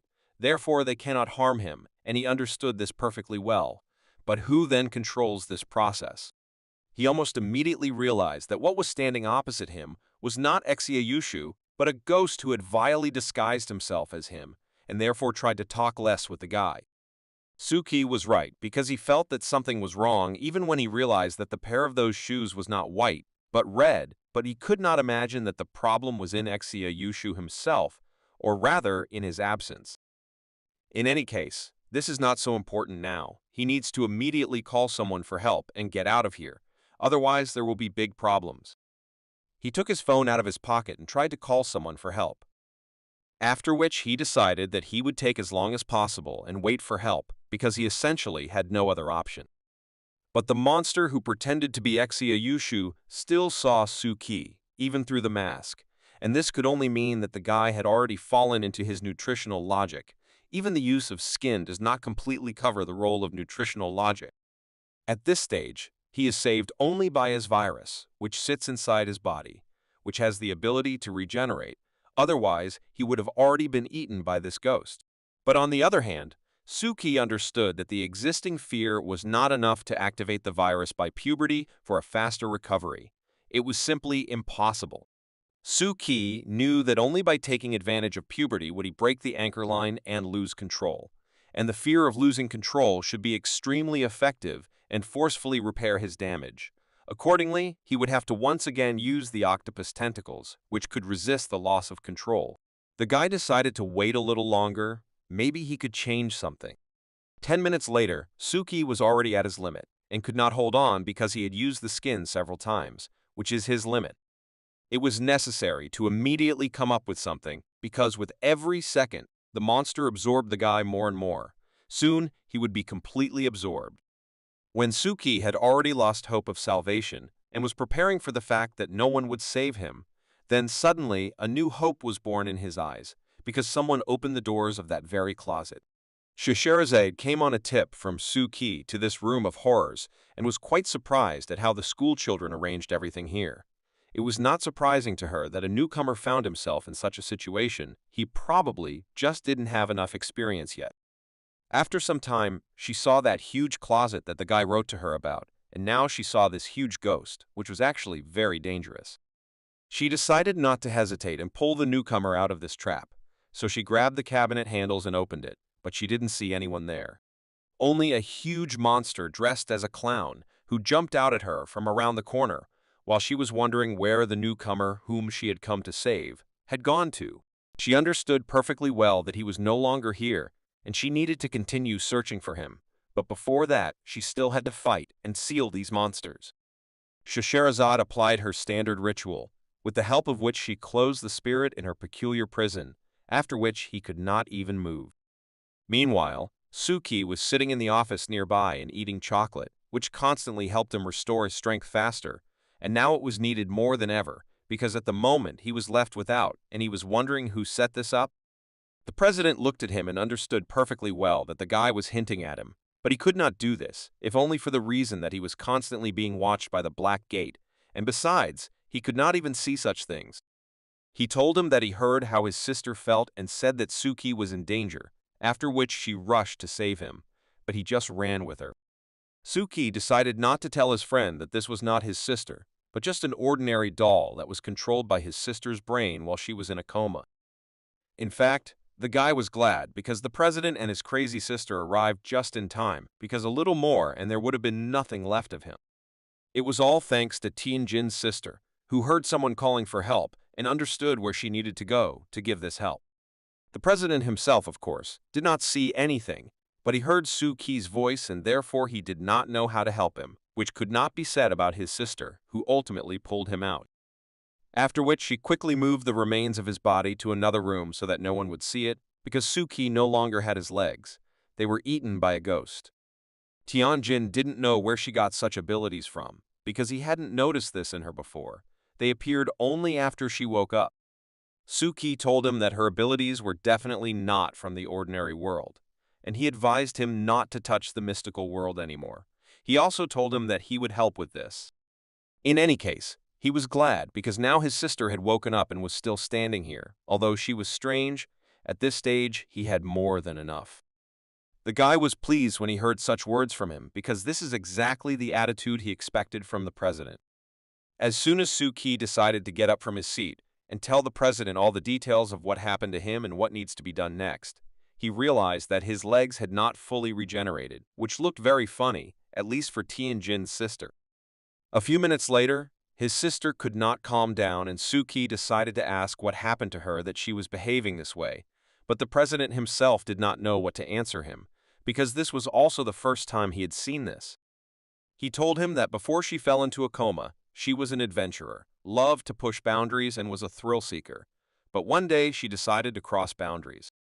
His sister showed him a cover from a magazine in which she saw an idea with extreme skateboarding, and he perfectly understood that these were people who skated at about 130 kilometers per hour, wearing only a helmet. It was too dangerous for her. But she begged him to allow her to do this, even promised him that she would buy the most professional and durable helmet, wrap her whole body in protective equipment, and be 100% protected from impacts, so he didn't have to worry. The president did not want to say that she did not adhere to the rules, yet she always did not lose her composure and defended herself as best she could no matter what. He also shared with him that at first, when she came out of the coma, it was very difficult for him to accept her, because she had changed. He assumed that perhaps she had mental problems after the accident, as a result of which her brain was damaged and she had not yet fully recovered. Suki thought about the fact that Tianfeng was supposed to be his experiment, but she became the most special of all the doll users. After all, she is essentially manipulating a doll in a state where she received a traumatic brain injury and turned into a vegetable, which may have contributed to her neuroticism. Of course, it is still unclear how this will develop further. The guy decided to advise him that it is better not to let her appear in front of the Black Gate or get into trouble, much less get involved with mysticism. It is very dangerous now. But the president believed that he was overreacting. They just want to live an ordinary life. There is no reason to go beyond the limits. Suki believed him. After all, from the very beginning, he did all this just for the sake of his sister. 10 minutes later, Suki's legs were almost restored, and soon he would be able to walk fully. How good it is that he has such a useful virus in his body. But the guy noticed that his virus was not working as fast as before, so he was interested to know what happened to his virus, why its effectiveness had dropped so much. Tianjin at that moment took his sister off the window and told Suki that his world is too dangerous, so he needs to take care of himself, and there is no need to worry about him and his sister. They will live in peace. Suki understood perfectly well that now Tianjin could not do anything about it, but still believed him and asked him to borrow his trousers because his miraculously disappeared. The guy immediately went to look for Scheherazade, whom he wrote to help him. At that time, she decided to have a little snack because she was already tired of looking for him. She was slightly unhappy that she could not find him for so long. Besides, he told her that he had huge problems. What was he doing here, then? Suki told her that he had already solved all his problems and was now completely fine. Scheherazade was very glad to hear this, because it was clear from her that she was very worried and could not find a place for herself. Now it is much easier for her. The guy didn't really believe her words, of course, because all she knew was that if she was worried, she was good at hiding it and at the same time sweeping up all the snacks at the festival. Well, that's not what Suki wanted to know from her. First of all, he was interested in what they would do with the ghost, but as it turned out, Scheherazade resolved all the issues with him. Now he won't bother. As it turned out, she packed the closet and that monster into her carpet and sent it straight to the Black Gate where they would be dealt with. But she suspected that the Black Gate was so stingy that they would give her a maximum of 2 vouchers for these 2 ghosts. Then Suki decided to clarify what was wrong with that gang. Did she need his help? Scheherazade told him that everything was in order there, and they usually do not bother others about private work. This is a rule that no one has written down. Suddenly, Exia caught up with him, and it seemed like he was real. The guy told him that he fell asleep in the corridor, and when he woke up, he couldn't find Suki anywhere. What happened to him? Suki decided not to tell his friend anything. Although this didn't even make sense, he wouldn't have understood him anyway, so he decided to say that everything was fine. He was just lost, and then he figured it out himself. Yushu was very happy to hear such words, so he suggested that he go shopping since they had nothing else to do, especially since he heard that there was a whole group of cool girls in one of the offices. The guy decided not to wait for his answer and pulled him along with him, at the same time saying goodbye to his aunt. While they were walking, Yushu told him that the closet in which everyone was hiding suddenly disappeared, and he didn't understand where it went. It seemed like it was so big. Suki said that he also didn't see what happened to it. Scheherazade solved the problem that Suki had. Now, she just has to finish her lunch and continue her work, because if she doesn't complete the task, she won't have any more money, then there will be trouble. When the festival ended, according to the results of student voting, the haunted house that Gushwai designed took first place, and she received a statuette and a small cash bonus. Therefore, their class decided to use this money to throw a party. Everyone was happy, because today they had a wonderful holiday. Everyone was happy, except for Suki, who understood that thanks to Scheherazade, now the whole class considers his grandfather a womanizer and thinks that he is the same. But as for the very gang that Scheherazade was watching, he even knows where they went, because after that time, he never saw them again. He was still more worried about the question of what happened to the closet and that ghost. But he decided to forget about it, because it's good that he survived this festival, and it was finally over. Now all he had to do was wait for Friday and do other more important things. Friday came and Suki and Green arrived for a meeting on one of the streets of the city. The guy heard that in ancient times this street was a shopping street, and now it is a popular antique attraction of Ludo, but underground business is still thriving in the shadows. Green was not entirely happy with this choice of street for the meeting, but nothing could be done, and the guys had already arrived. As it turned out, they meet here with young masters, who also did not quite understand why Tomoya chose such a street for the meeting. Lai Lu was his, and tried to find out why he chose this particular street for the meeting, but after every blow he tried to tell her that it was Gon Wumo's idea, and he only made sure that everyone received the messages. Suddenly, out of nowhere, Mr. Vumo himself appeared, who was already tired of waiting for them. They were all so slow. The girl immediately noticed how handsome he was and probably a very strong guy, since he looked so cool. Therefore, she decided to immediately approach him and introduce herself as Li Lu from Tianmen Mountain. At this time, Anna, who was the head of the Protestant church, noticed that Tomoya was following her, but he denied it and said that he had no need to do this. Lai Lu at that moment said that Mr. Wumo did a great job, but he believed that this was not a war, so it was not as difficult as she thought. Suki and Mr. Green saw familiar faces and decided to come over to say hello, especially since they had an appointment with them. Vumo was pleasantly surprised. The Black Gate arrived just in time, and they could get down to business. As soon as Lai Lu saw Suki, she immediately switched to him because she was so happy to see him. He was her favorite. But the guy and likewise Mr. Green drew attention to a new face that they had not seen before.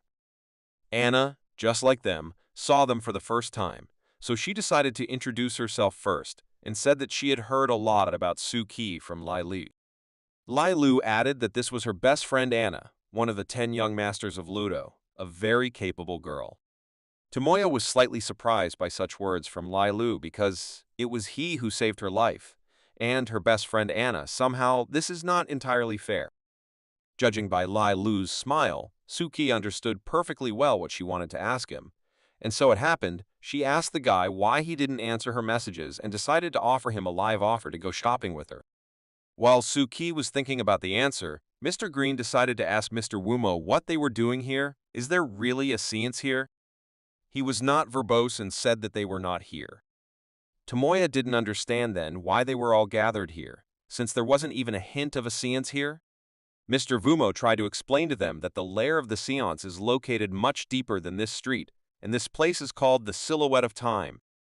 This was the first time the guys had heard this, so none of them understood what he was talking about. Tomoya decided to ask him further, "Where is this place then? This is not a trick of the session, is it?" Mr. Vumo was simply amazed at the ignorance of spiritual masters. They are so far from life that I don't know this. They should read and learn more. Tomoya was very angry when he heard this, because he believed that they were young and it was absolutely normal not to know a lot of things and should not be judged for it. But it seems he didn't intend to do this. He just decided to show them this once in his life, so he asked them to follow him. Tomoya was not sure that this gentleman was telling them the truth, so he suggested that they not follow him, because he had never heard anything that this Mr. Vumo was saying. Lai Lu quickly brought him to his senses and said that if he was just chickening out, he could stay here. Suki also slightly distrusted this gentleman, so he decided to check with Mr. Green what they were planning to do. Mr. Green understood perfectly well that they came to help, so they should not care where they go. They cannot allow people to say that the Black Gate is cowards. In fact, in his heart, Suki also really wanted to know what the Silhouette of Time was and go after Mr. Wumo. They crossed the bridge, and Mr. Gon Wumo asked them not to be distracted now, because he was creating a special ritual with which they could cross to the other side, and they would need to immediately follow him. After he created this barrier, he immediately crossed through it. It looked very strange and incredible at the same time. Green assumed that the seance was behind this barrier, and he assumed that they should still go after this guy. They still decided to follow him, because each of them was incredibly interested in what was hidden behind this barrier. It seemed to each of them that they were on an ancient street, which is located in the center of Ludo. Tomoya simply could not believe it. They walked literally a few meters of this street, and none of them could believe that there was such an ancient street in the center of Ludo. In one of the houses, the doors opened and a girl came out, inviting all the men to come to her and enjoy life. Tomoya noticed that there were even girls here. It seemed like an ordinary village. But after a few seconds, it turned out that it was an ordinary spirit that lured men to itself and then ate their bodies. Now, Tomoya didn't want to look around and think about who lives in these houses. Suki decided to talk to Mr. Wumo and asked him about all the people on the street who were ghosts to them. Was it interesting to know if they were dangerous to them? As far as the guy knew, they couldn't harm them in any way, so you shouldn't be so afraid of them. This seemed to be true because not a single person came near them and tried to eat them or anything like that. Suddenly, Mr. Vumo stopped and asked to wait for a while. Each of them understood perfectly well why they had to stop, because right in front of them, huge creatures emerged from the ground that looked like gods, but they clearly did not bring good. Green told Suki that he had only heard about the time silhouette before, but he never suspected that it really existed. He could not take his eyes off it. Suki decided to clarify what exactly this silhouette of time, these huge statues, represents. He explained to him that this is like a merger of eras. The Earth carries all the people, and its centuries-old history is a huge secret, which means more and more ghosts and gods will appear. In fact, with the exception of existing ghosts, ghosts and spirits of the past are rarely found on Earth. Then Suki simply did not understand where did all these historical ghosts and gods go. Green himself did not know exactly the answer to this question, but he assumed that there were many special places that over time, as a single whole, surrounded these ghosts and gods, for example, like this one. He also added that the silhouettes of time, historical features, rivers of the past, these places are known under different names. Suki did not fully understand what he was leading to, so he asked him again about these places. Are they natural or not? Green praised him for being so insightful. It would seem that only a genius could have created such a place, but this does not exclude the possibility that it was created by a man. Suki thought about the fact that spiritual masters, having entered the border, can also see anomalies, but I wonder what demons and gods look like in their eyes. Is Mr. Wumo really planning to fight with these two big guys? But he suddenly took out a coin from his pocket and threw it at one of the big guys, saying that this would be enough. Suddenly, this coin froze in the air and stayed there for some time. What happens to it? After some time, this coin hung in the air and then suddenly disappeared. Along with the big men who blocked their way, everyone stood with their mouths open and could not believe what was happening here. Green could not believe that one copper coin could cope with such huge demons. The power of the East is truly something. You can learn a lot from them. Tomoya was still under the influence of fear and asked to explain what it was and how he made them disappear. Mr. Vumo explained to each of them that wherever there is a historical heritage, there will be a singularity of historical collapse, that is, a silhouette of time left behind. Then Li Lu didn't understand why there are ghosts and demons in the singularity. He told her that the silhouette of time is the place where the worlds of yin and yang meet, which means evil spirits gather for balance. Young Master Ishu understood perfectly well that if these evil spirits broke out of the boundaries of this barrier, they would only wreak havoc, which would be difficult to stop. But he was reassured and told that Master Ishu should not worry. There is a border separating these two places. Ghosts and gods cannot leave this place and cannot harm him, but people need to be careful when passing through this place. Mr. Vumo also believed that the seance was hidden in this very place, only because it was easy to hide traces of crimes here. He warned them and said that this is a very dangerous place, and there must be something hidden in the shadows that they don't see yet, and it will eat them, so to prevent this from happening, they must take care of themselves. Anna decided to ask him about the thing that he had just thrown away. Was it the key that opens the border? He said that it's like, to get abroad, you need to make a sacrifice, and if you don't have one, then a human sacrifice will be required. Suki and Tomoya thought they heard him say sacrifice, because they definitely saw him throw a bronze coin at those big guys. Therefore, he added that one sacrifice would keep them on the border for 3 days, and if by this time they did not make another offering or did not leave here, then they would remain here forever. Tomoya didn't understand why they all started to be so afraid. He has a good supply of coins in his pocket, so when the time comes, he'll just throw in a new one. But no one was going to answer him, because everyone understood that the coin would no longer help, so everyone was silent. And he couldn't believe that everyone was ignoring him, although it seemed to him that he had proposed a good idea. But still, the young master Isui explained to him that it was an unusual coin. It is an ancient coin that has been in circulation for a long time and is extremely valuable. As far as he knows, it is difficult to find in all of Ludo. Therefore, Tomoya began to get even more nervous, because they don't even know where this person is from, so he always acts like a hypocrite, looking down on everyone. Tomoya recalled that his father forced him to listen to this guy and follow all his orders, but the guy himself did not understand this. Anna told him that the fact that they had been living in Ludo for decades, and even they didn't know about the existence of this place, but this guy came and showed it to them.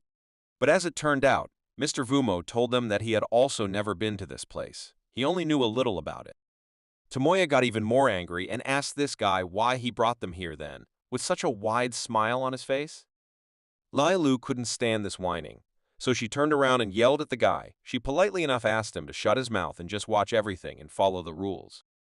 Mr. Vumo added that ancient texts say that there are two dangerous places on the border. The first of which is the Temple of Wind and Thunder in the southeast, guarded by two gods, Wind and Thunder, who devour the karma of those who dare to disturb them. The second place, as the gentleman explained to them, was where he threw the ancient coin, where ancient warriors and ghosts live, who were ordered to guard this place. Therefore, he once again repeated what he had already said, that if they entered there without a sacrifice, they would die immediately. Green listened to him carefully, and based on this, he decided to ask if perhaps he knew where the session was hiding, because they had very little time, and it was very dangerous here. Suki thought that this is a good use of the word you. The local forces should take care of the local disorder, and they, the Black Gate, are just external helpers. As it turned out, Green asked this to the young masters, who simply stood and looked at him, which meant that they knew nothing about it, after which Suki realized that not two groups, but three, were involved in this operation. The first one was those same young masters of spiritual arts, who, unfortunately, knew nothing. The second group, these were people from the back gate, that is, himself and Mr. Green, who came here just to help. Well, the main group is the same Mr. Vumo, who led all these characters. But Suki, looking at Gong Wumo, did not see confidence in him. He also raised doubts in him. No one knows where he got such information from. Why did he organize the destruction of the session? There are too many questions for him. The guy wondered with what information this operation began. 2 days ago, Green at the Blackgate headquarters said that after Gon Wumo dealt with the Demon Stone, he began to actively gather people to destroy the scenes. He still feels uneasy about it. It also looked rather strange to Mr. Anderson. The session had been causing problems in Ludo for several days now. The local forces were silent, but he was the one who had just returned to the city and was actively operating. Shoshirazad suggested that it could be that he is just an old-fashioned man who wants to do what is good for the people. Green was sure that she had simply read too many books and manga. In any case, it was not as simple as catching a few petty thieves. Anderson absolutely agreed with him. After all, he had really only been a few days since Lodo arrived, and he had already found out where the science was hiding. How did he do it so quickly? This was what bothered Green the most, because they had been looking for them for a long time with the native shamans, and this guy just came in after a few days. He finds a session and is ready to go and destroy them. Suki was also at these gatherings and added that either the specialists in Ludo were too incompetent in these matters to do their job well, or, as advisor Alice already added, this guy specially came to Ludo to catch us scenes and already had some information about them. Suki did not rule out any of the options that were proposed at the Blackgate meeting, but still, for him, the motive of this guy remained more interesting. Why is he doing this? He understood perfectly well that the motives of this guy were clearly not to achieve justice. They did something to him for which he wants to punish them. But what happened there? Mr. Wumo interrupted Suki's guesses and pointed out to everyone that the lair of the scenes was right ahead, at the end of the road along which they were walking. But he also warned that the deers were infected with evil spirits, and if he did not take care of them, they could easily die. so he asked them not to make unnecessary movements. Tomoya was very angry from such words and from the fact that this guy looked down on them because he believed that he could defend himself if necessary. But Master Issue asked him to calm down, because now they must forget about everything they know and trust this man, who clearly knows more about this place and can help them. All this was observed by an unknown character in a robe, who seemed to know Mr. Vumo, which is why he was so pleased to watch him after so many years. He finally made up his mind and returned. As it turned out, it was the same man named Hishi, who was already preparing to meet him and was thinking about what he should prepare for the master so that he could have fun playing with him. They approached a dangerous alley, and, as Mr. Vumo told them, this is the alley of the rebellious, through which they must go.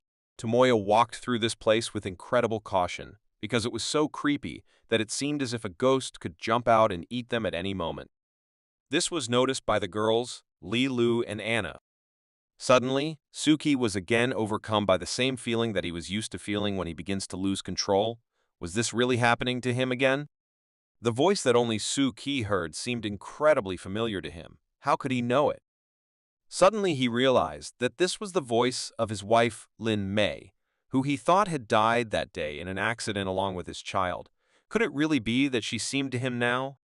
Now he looked at Mr. Green and Mr. Vumo, who were asking the guy whether he had come to his senses and was now feeling normal. Wumo understood that Suki heard something, because he forgot to tell them that this was possible. So he asked them if they heard something, then under no circumstances turn around. Otherwise, they might get lost, and then there would be trouble. Now Suki was already a little angry with him, because why didn't he tell such important information earlier? Wumo realized that this was his mistake, so he still told them that the ancient texts say, a disobedient ally means bad behavior, and what was heard is not human, which is what Suki just experienced. But he added that normal people shouldn't hear this, so he didn't focus on it. The guys immediately had so many questions that they asked him. For example, why can a cat hear and someone can't? At first, Vumo was not particularly eager to tell them about it, but he kept saying that the person who hears voices is a person with an unclean heart and a lustful mind. Immediately, all attention was paid to Suki, because, as it was known, only he heard these voices. Green was having fun, of course, but he was still worried about the newcomer and advised him not to turn around when he heard his name. But Suki did not say what exactly he heard, which could only mean that Mr. Green also heard this voice. This means he also has a lustful mind and an unclean heart, so he was also given a portion of attention. Tomoya decided to ask Vumo again what he meant when he talked about the alley. Mr. Wumo told him that the lane of the rebellious is the path of former prostitutes to Huayu Street. They were driven by desires, ignored family ties, and relatives could not call them back. He also added that this call has become an obsession, and now people with lustful thoughts and evil thoughts will hear voices. And if they want to get to the real street, then they need not look back, otherwise they will be lost here forever. Tomoya realized that they hadn't even reached the real streets yet, but why then were they already hearing these voices? The guy explained to him that they would soon approach the main gate, so he advised him to prepare, and in the meantime, Suki heard voices more and more often, and it was already difficult to ignore them. Suki saw ghosts and gods wandering nearby, who could not stand the call and became spirits, who now call people in the same way and lure them to become just like them. The guy understood that it was already incredibly difficult to endure this, and they hadn't even entered the gates of Hualu Street, and it was already so creepy and unpleasant to be here. Suki leaned closer to Green and told him that all these things around were not very friendly to them, and they needed to be very careful. Green wasn't really surprised by this, because no one said it would be that simple. It's a deep sea of secrets that holds a lot of terrible things. Suki remembered one important detail, that he had previously investigated the Seance case with Scheherazade. Why didn't she go with them today? Green answered this question quite unexpectedly. They had to admit that she solves problems well, but only with the help of violence, which, in this case, is a little out of place. Meanwhile, Mr. Anderson and Scheherazade were at the eastern military port of Ludo, which they got to according to clues, and for the same reason they expected to see at this time what they came here for. Anderson understood perfectly well that the Seance had perfectly prepared for this day, and most likely it would be very difficult for them to cope with them. but they must do everything in their power.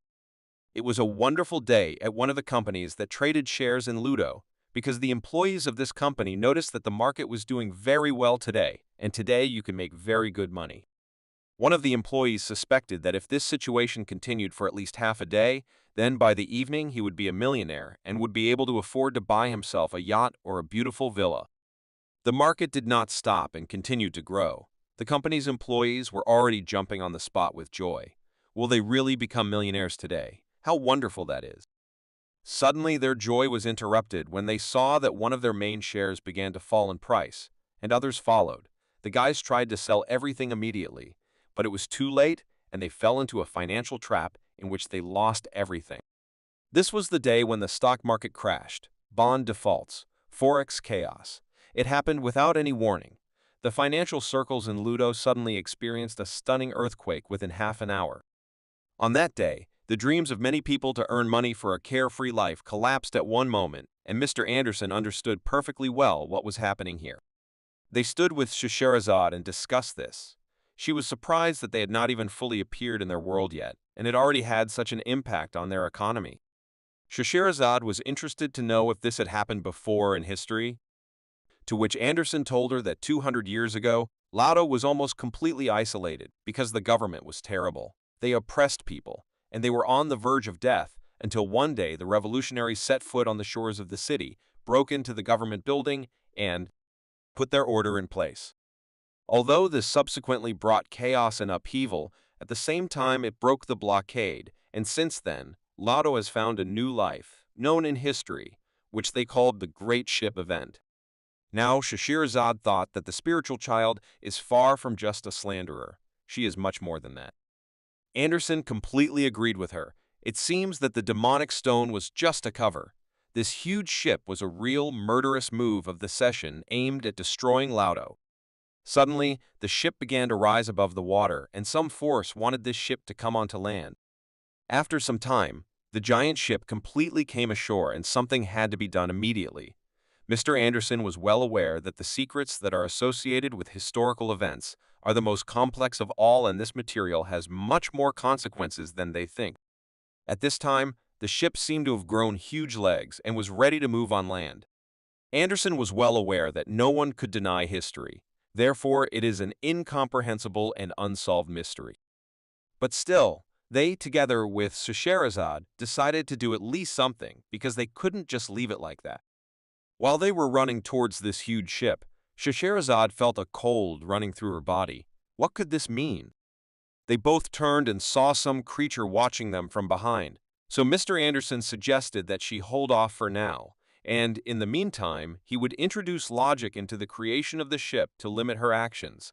Scheherazade suspected that he wanted to make something like a ship of secrets with this ship, but he himself did not yet know exactly what to do with it, because he still lacks the skill to cope with such huge creatures. In any case, now he hoped for Scheherazade. She was not against such trust, but in any case, she needed the support of the state, or rather, so that it would not collapse ahead of time. Scheherazade didn't have much time to prepare, so she decided to start the battle right now. But she understood perfectly well that this would be a very difficult battle, because opposite her stood a huge demon in the form of a wolf, who clearly did not come to play, but came to destroy everything in its path. The huge wolf was already ready to begin the battle, but Scheherazade also did not waste time and was already preparing the rituals she needed. This is not the first time for Scheherazade to fight such huge beasts, but this one was especially strong, so more force needs to be applied to it. But the monster was too fast and was already very close to attacking Scheherazade. Could he really succeed? Nevertheless, she placed a block in time, which protected her from this blow and gave her time to think about what to do next. She was surprised that this wolf was so strong. She was even interested in what the Seance had fed him, that he had grown so much. But still, she urgently needed to come up with something, because the wolf simply wouldn't give in. Scheherazade decided to use her flying carpet to blind the monster a little and give herself time to think. As soon as the monster threw off this huge carpet, he noticed that the woman was missing, as if she had fallen through the ground. Where could she have disappeared? But after a few seconds, he raised his head up and saw that she had literally taken off. The monster had little time to realize the seriousness of the situation, and it seems that now Scheherazade will deal him such a blow, after which he is unlikely to be able to recover. And so it happened, she dealt him a crushing blow that sank him into the ground. After this, it will be difficult to regain consciousness, and it seems Scheherazade is doing an excellent job. In the meantime, Mr. Anderson hoped that the implementation of his logic would take much less time than he had expected, and besides, a lot of things depended on Scheherazade. Scheherazade quickly completed her task. She put this dog on her shoulder blades, after which she realized that this was the same dog that bit Green, an interesting coincidence. She also understood perfectly well that if it were not for her restored hand, this battle would have ended much faster, but she still had to tinker a little. She took her plain carpet from him and was about to leave, but suddenly she heard him get to his feet, and she realized that something was wrong. Scheherazade turned her head and was very frightened that the wolf was again looking at her with eyes that only wanted to destroy. The next moment, he dealt her a crushing blow, which was hard to dodge, and it seems that only Scheherazade has problems now. She couldn't believe what was happening, how he was able to recover after such a blow, and also strike back at her. What did Essenes do to this beast? From such a blow, she flew into the ocean and even seemed to lose consciousness. It was difficult to imagine how she could recover from this. But still, everyone knew that Scheherazade could not be drowned so easily, and the monster would still pay for what he did to her. She decided to respond to his resistance with no less serious force that she had. So she took out her magic religion, with the help of which she can summon 2 more Scheherazades to help her. The monster watched the water for some time and made sure that Scheherazade did not get out of the water, and he did the right thing, because it was far from over and someone had jumped out of the water. He looked carefully at this woman and realized that she was very similar to the one with whom he had fought a few minutes ago, but still, they were different in some way. Scheherazade from the future was already there and politely greeted the little dog. Now it was time for her to play with him. It seems the wolf was not against this. But before he had time to prepare to deliver another blow, he was wrapped in an anchor from under the ship, and this time he will have to try much better to cope with Scheherazade. A few minutes later, he was completely in chains, and Scheherazade was surprised that he was so inattentive. But it was even to her advantage, because she was not going to give him a second chance. It seemed to her that it was all over and the wolf was tied up. Now he wouldn't escape anywhere. Only a small matter remained. But the monster began to break out of her nets, and the only problem she had was that the ship's center of gravity was unstable, so she wouldn't last long. Scheherazade from the future decided that it was time to help her sister, because a little more and this monster could break out of its chains. So she decided to use an airplane carpet with which she wrapped his legs, and now they can put him to sleep. The real Scheherazade pulled him with all her strength, and the monster began to fall. Now they had a chance that could not be ruined. The two of them accelerated and ran towards him. Now the wolf will have a very hard time, because it is almost impossible to survive 2 blows from Scheherazade at the same time. This time he was definitely finished, and they hit him with such a strong blow that the monster simply turned over several times in the air. It seems that this time he is finally finished, and Scheherazade has done her job. Scheherazade from the future realized that she had done her job here, and it was time for her to leave, so she asked her sister to be careful and take care of herself as best she could. As soon as she left, some kind of ball of smoke was created around the wolf. Is this again some new trick and the battle will continue? But no, it was the same girl who can turn into a wolf. It seems she turned into her original appearance because she no longer has the strength to continue the battle. Scheherazade was a little surprised by the real appearance of this girl. She looked quite strange. The girl was not happy that they were talking to her in such a tone, because she believed that Scheherazade had deceived her. If only she had a chance to fight her again, then the woman would have no chance. Scheherazade told her that she did not have time for this. She still would not be able to defeat her, so she told her that the girl was returning with her. But the girl didn't think so, and suddenly a portal appeared behind her, which it seemed she had caused. Scheherazade understood that she would not have time to do anything. As it turned out, the girl called this portal only to escape from Scheherazade, and not to call for help. The woman understood that this dog did not pose a threat, but this manipulator is quite a tough nut to crack.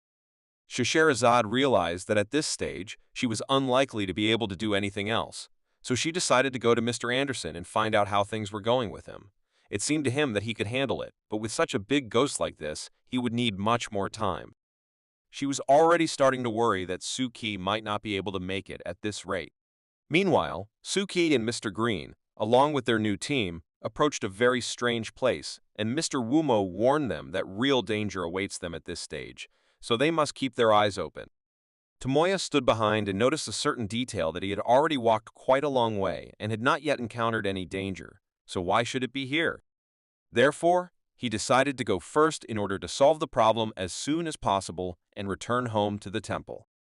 Mr. Vumo tried to stop him, saying that this gate is very dangerous and a different strategy needs to be used here. But Tomoya interrupted him and said that it seemed to him that everything was fine with this gate and there was nothing to be afraid of. It was just a big statue that didn't even move. The guy did not understand how suddenly a hand appeared and struck him, causing him to fly back.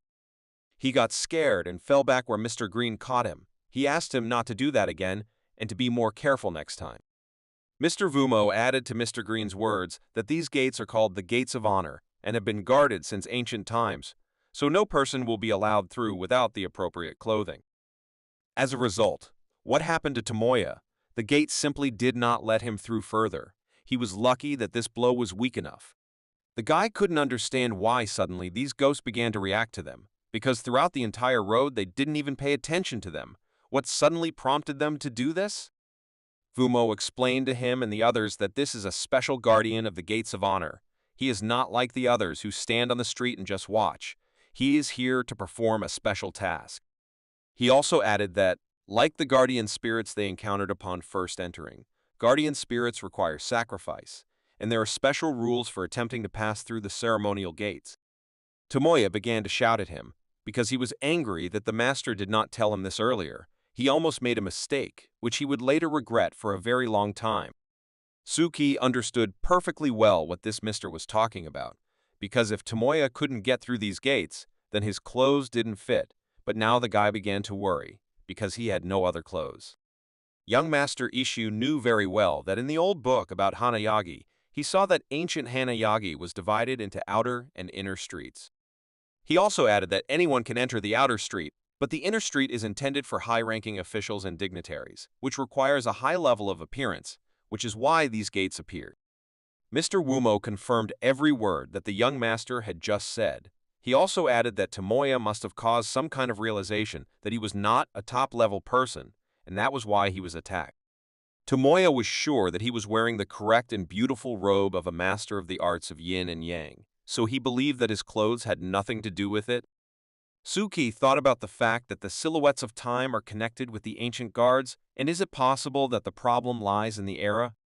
Green praised the guy for this idea because it was really good, and he also remembered Mr. Vumo's key for opening the barrier.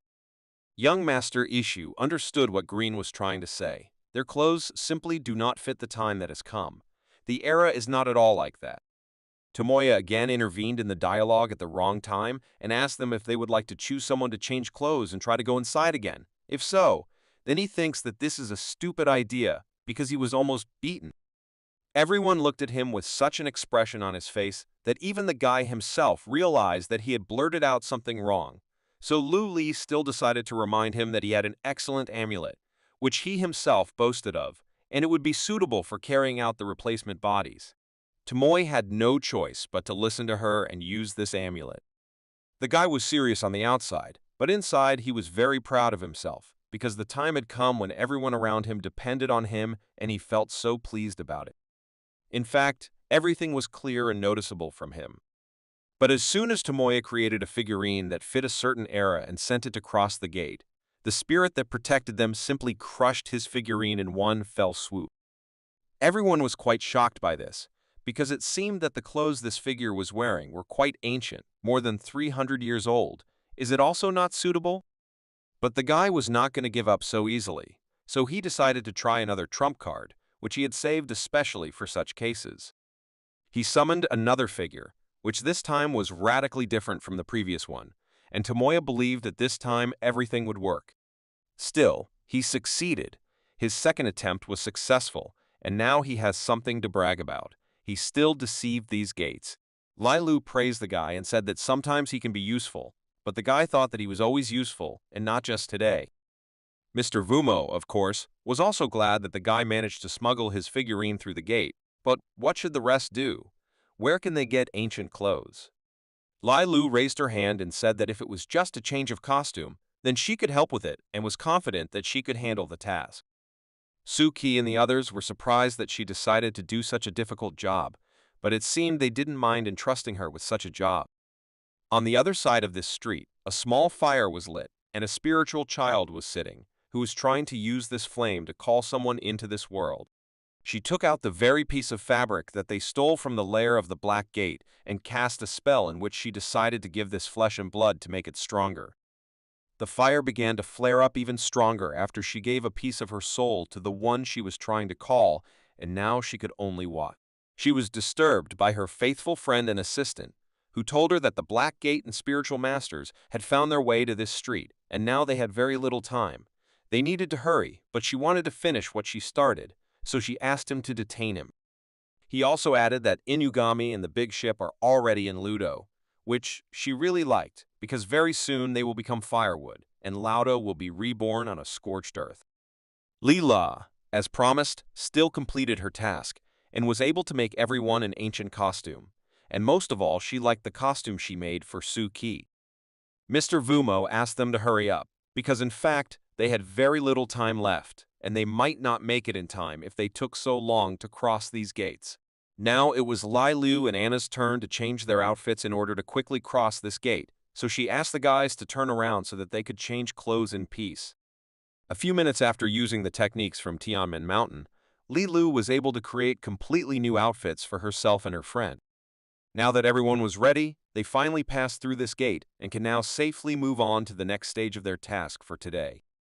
Suki thought that he was finally in business, and he was very interested to know how many more such monsters they would meet along the way. He didn't really like such illogical spirits. Anna noted the fact that this place is becoming more and more disgusting with every step.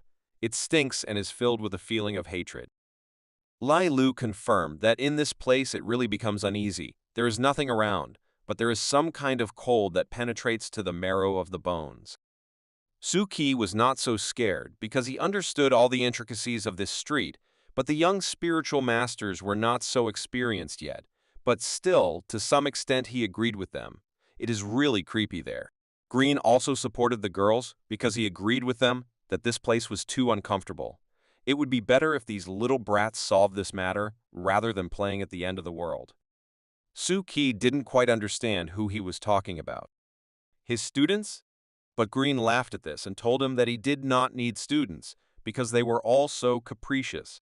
The guy remembered how Mr. Anderson told him that mystics are born, not made, but Mr. Green told him one thing, that most of them are born naturally, but their parents give them the anchor of the original ruler, and the use of some magic stones is also permissible.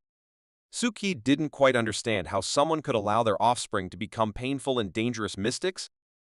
Green explained to him that for some of those who have mastered advanced training, inheritance is also a rite of passage that they need to form a career ladder. But you shouldn't take it to heart, and most likely Suki won't meet such arrogant guys anyway. They don't go to such distant places as the East. However, Suki still understood that, according to Mr. Anderson, Western mystics sought to learn the secrets of the East, so why didn't they do it then? Green explained to him that in fact everything is simple, in order to avoid problems. Many of them do not even dare to come out of the fog, and in this life they only deserve to be weak chickens. Suddenly, their very entertaining conversation was interrupted by Mr. Vumo, who announced to everyone that they had finally arrived at the place they needed, or rather, to the inner street. Suki was wondering why the inner street was not at all as busy as the outer one. Green suggested that maybe it was because of the ghosts of the city. Those who do not dress properly simply cannot be here. But still, there were several monsters on the streets who desperately called them to them, but everyone on the team knew very well that they should not react to this. The only thing that Tomoya didn't fully understand was why there were so many women's voices on this street. But for Lilia, it was so obvious that she decided to explain it to Tamiya in an unusual way. She told him that he should not be surprised that there are many women on the flower street. Suki was very jealous of these young masters, because they could only see these women, and he, in turn, saw a lot more, which was very bad for him. But he realized that even Mr. Green did not react to what Suki saw, so only he saw it. And the guy saw a huge spirit that brought fear even to him. Although during his short life in this city, he saw many monsters, but this one was special. Mr. Vumo once again reminded them that they did not need to approach them, but they needed to pretend that they did not see them, then everything would be fine with them. Finally, Suki communicated with a man who knows 100% what he needs to do, and even if you don't pay attention to the fact that he is a rather strange person, then everything will be fine. Suddenly, Vumo stopped them all and asked them to wait a little, because he saw someone ahead. This was the same girl's assistant who, on her instructions, went out to meet her dear guests and play with them a little. First, this guy tried to politely ask them to come back because the session had some very important things to do, and they didn't have time to play with them. Li Lu surprisingly immediately understood who it was. It was Chi Fu, but besides her, no one else seemed to know him, so she had to add that he was one of the high priests of the session. The girl said that her faction was investigating him. He is a creepy and scary guy who specializes in cursing rich businessmen and politicians. Vumo listened to this attentively and seemed even glad that they had finally found themselves in that very place, and they had a chance to stretch their limbs a little. On the one hand, he was very pleased that the session greeted them so nicely, but still, he would have to apologize for spoiling their wonderful atmosphere, after which he went straight into battle. But Chi Fu dodged the blow very easily, and what's more, he simply disappeared in an instant, as if he had fallen through the ground. Mr. Vumo did not expect this, so Green warned him that this black umbrella clearly meant something, and he needed to beware of it. At one point, a very unpleasant smell began to emanate from this umbrella, which was very difficult to endure. Anna noticed that it smelled very much of rotting flesh. A moment later, music began to play on the street. Suki and Mr. Green thought it was a flute and drums, but where did they come from? After which, the lights suddenly came on, so Mr. Green asked them all to be on alert because at any moment this madman could jump out. Suddenly, out of nowhere, a whole ceremony came out, which carried out some kind of throne. What could this all mean? But this calm did not last so long, because all the ghosts that were in the house broke out and began to run straight towards them. Suki seems to have guessed how it happened. Chi Fu used an umbrella to lure out the ghost, which in turn summoned the female ghosts that were in the houses. Now Vumo was even happier and asked the others to prepare for battle. Now they will have a lot of fun. They were already surrounded by 1,000 monsters who did not stop and ran straight towards them, and Chi Fu was carefully watching this at this time. But in addition to the order from his boss, he also had his own goal. He wanted to take revenge on those 3 who were in the forefront, and he would definitely do it.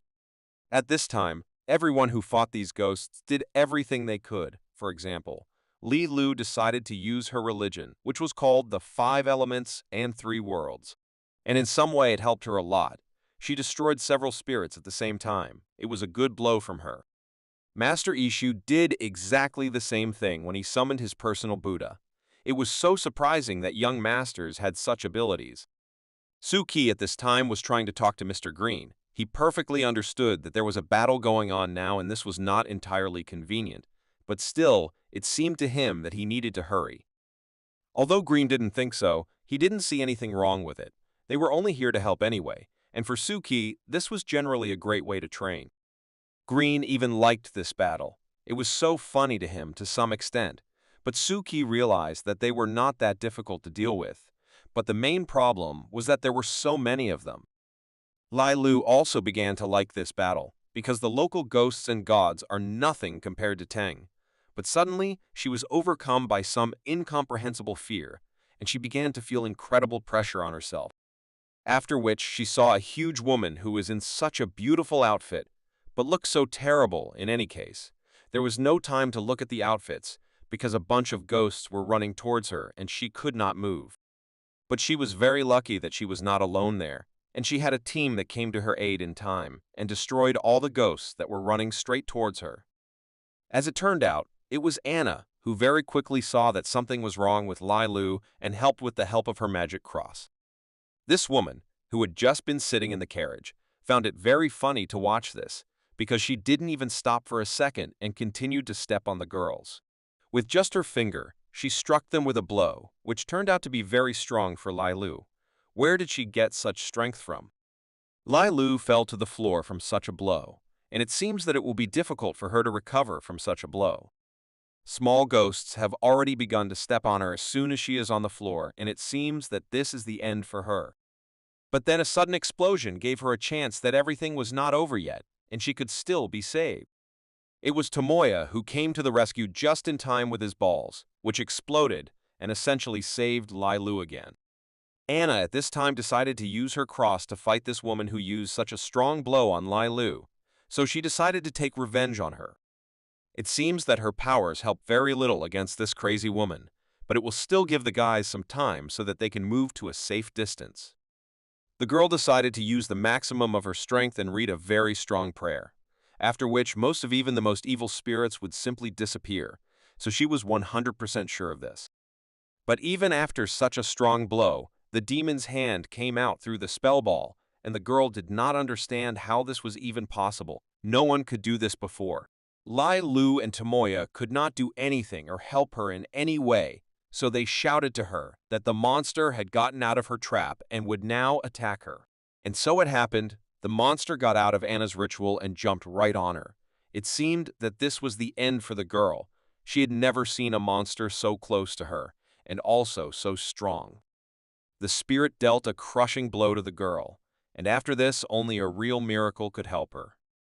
Vumo was fighting with the rest of the monsters and didn't notice what was happening there. It was only visible how the monster had really hurt someone, and it seemed like it was Anna. But what a surprise the monster and Anna herself were, when after that the fog from the blow cleared and in front of them stood Master Isiu, who managed to intervene in their battle in time and prevent the demon from destroying Anna. He asked the girl not to do such rash actions again. This spirit is too strong to fight him alone, so next time he asked her to wait for help. Finally, Tomoya fought off all the attacks of the spirits and can now leave Li Lu here alone, so that she can rest, and in the meantime, he will go and help the rest of the guys. Young Master Ishu reminded them that in battle, the most important thing is coordination and reaction. Technique comes in second place. Suddenly, the girl told him that she had a way to deal with her, but she needed him to remove the shield so that she could deal such a blow to her, after which she was unlikely to get up. He, in turn, did not mind and said that they with Tomoya will help them.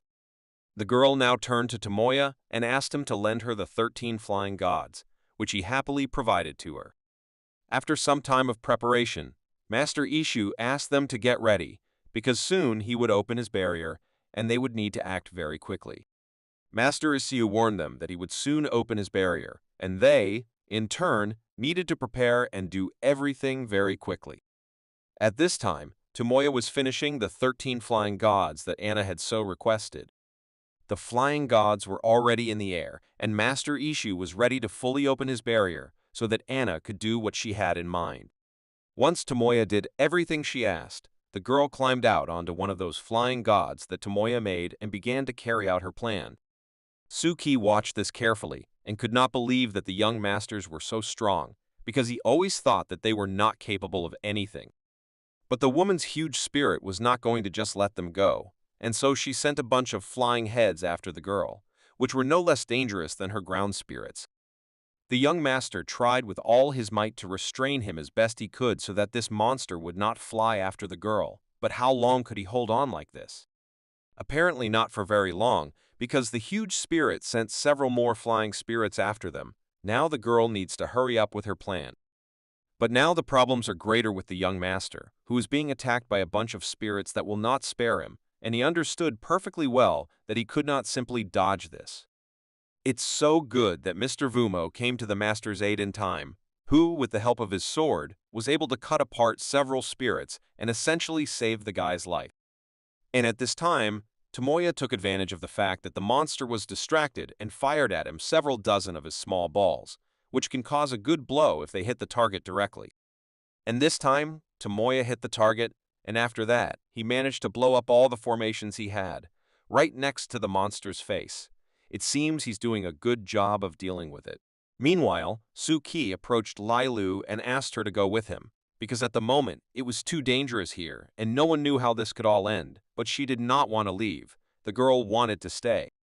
After all, her friends are fighting there, whom she can't just leave and wants to be with them to the end, especially since they are partly there because of her. Lailu believed that it was she who slowed them down. She needed to be more careful and stronger. But Suki didn't think so. If that big guy's feeding logic worked, it would not help her anymore, and would even harm her. The guy understood that, of course. No one except him saw this big guy, and he shouldn't have looked at him so that he wouldn't notice it. Otherwise, they would all be killed at once in an instant, and no one would help. Vumo shouted that the number of small ghosts continues to grow, so they need to attack the main body. Otherwise, it will only get worse. After which, another spirit immediately attacked him, but the guy reacted in time and fought back. But it seems it didn't work, and the spirit still caught the guy and he was thrown back several meters. Vumo realized that they needed to be careful, because after he cut off the head, this little ghost still had a skull inside, which was very hard and could also do a lot of harm. Mr. Vumo asked to contact the Protestant so that she would hurry up, because they had less and less time left. So Tomoya did not hesitate and shouted to her that she needed to hurry up. She told them that now she only has one attempt, so she needs to concentrate as much as possible, and they need to keep the monster in place as much as possible so that everything works out in the end. Vumo understood that he and Master Isiu needed to work together and very quickly to destroy this monster, because only in this case would they succeed. The master completely agreed with him, so they decided to act together and began to perform their rituals together, which should greatly help keep the monster in place. At this time, Anna also began to carry out everything that she had in mind, and her ritual had also already begun to take effect, after which she dealt a good blow to the monster. This blow was so strong that everyone had to close their eyes due to the fact that it was impossible to look at the flash that arose as a result. Anna suddenly descended from heaven, and Tomoya didn't understand what was happening, why she suddenly descended, what could happen. Mr. Vumo noted that most likely this time, the monster was dealt with forever, and he was destroyed. The blow was really very strong, so there is nothing to be surprised about. Mr. Green noticed that they worked so well together that they didn't even need the help of the back gate, which was truly unexpected. Suddenly, their conversation and joy were interrupted by some very thick smoke that appeared in the sky out of nowhere. It was so thick that they thought that something was burning there. But unfortunately for them, it was not just smoke from the fact that something was burning. It was a whole avalanche of spirits and ghosts of different classes. It seems their battle was not over yet. Green decided to use his reconnaissance ritual to see how things were there, and only after that could they go somewhere. His relic went deep into this smoke, and Green realized that he saw the situation was not the best. There were too many enemies who would have to be destroyed if they dared to go there.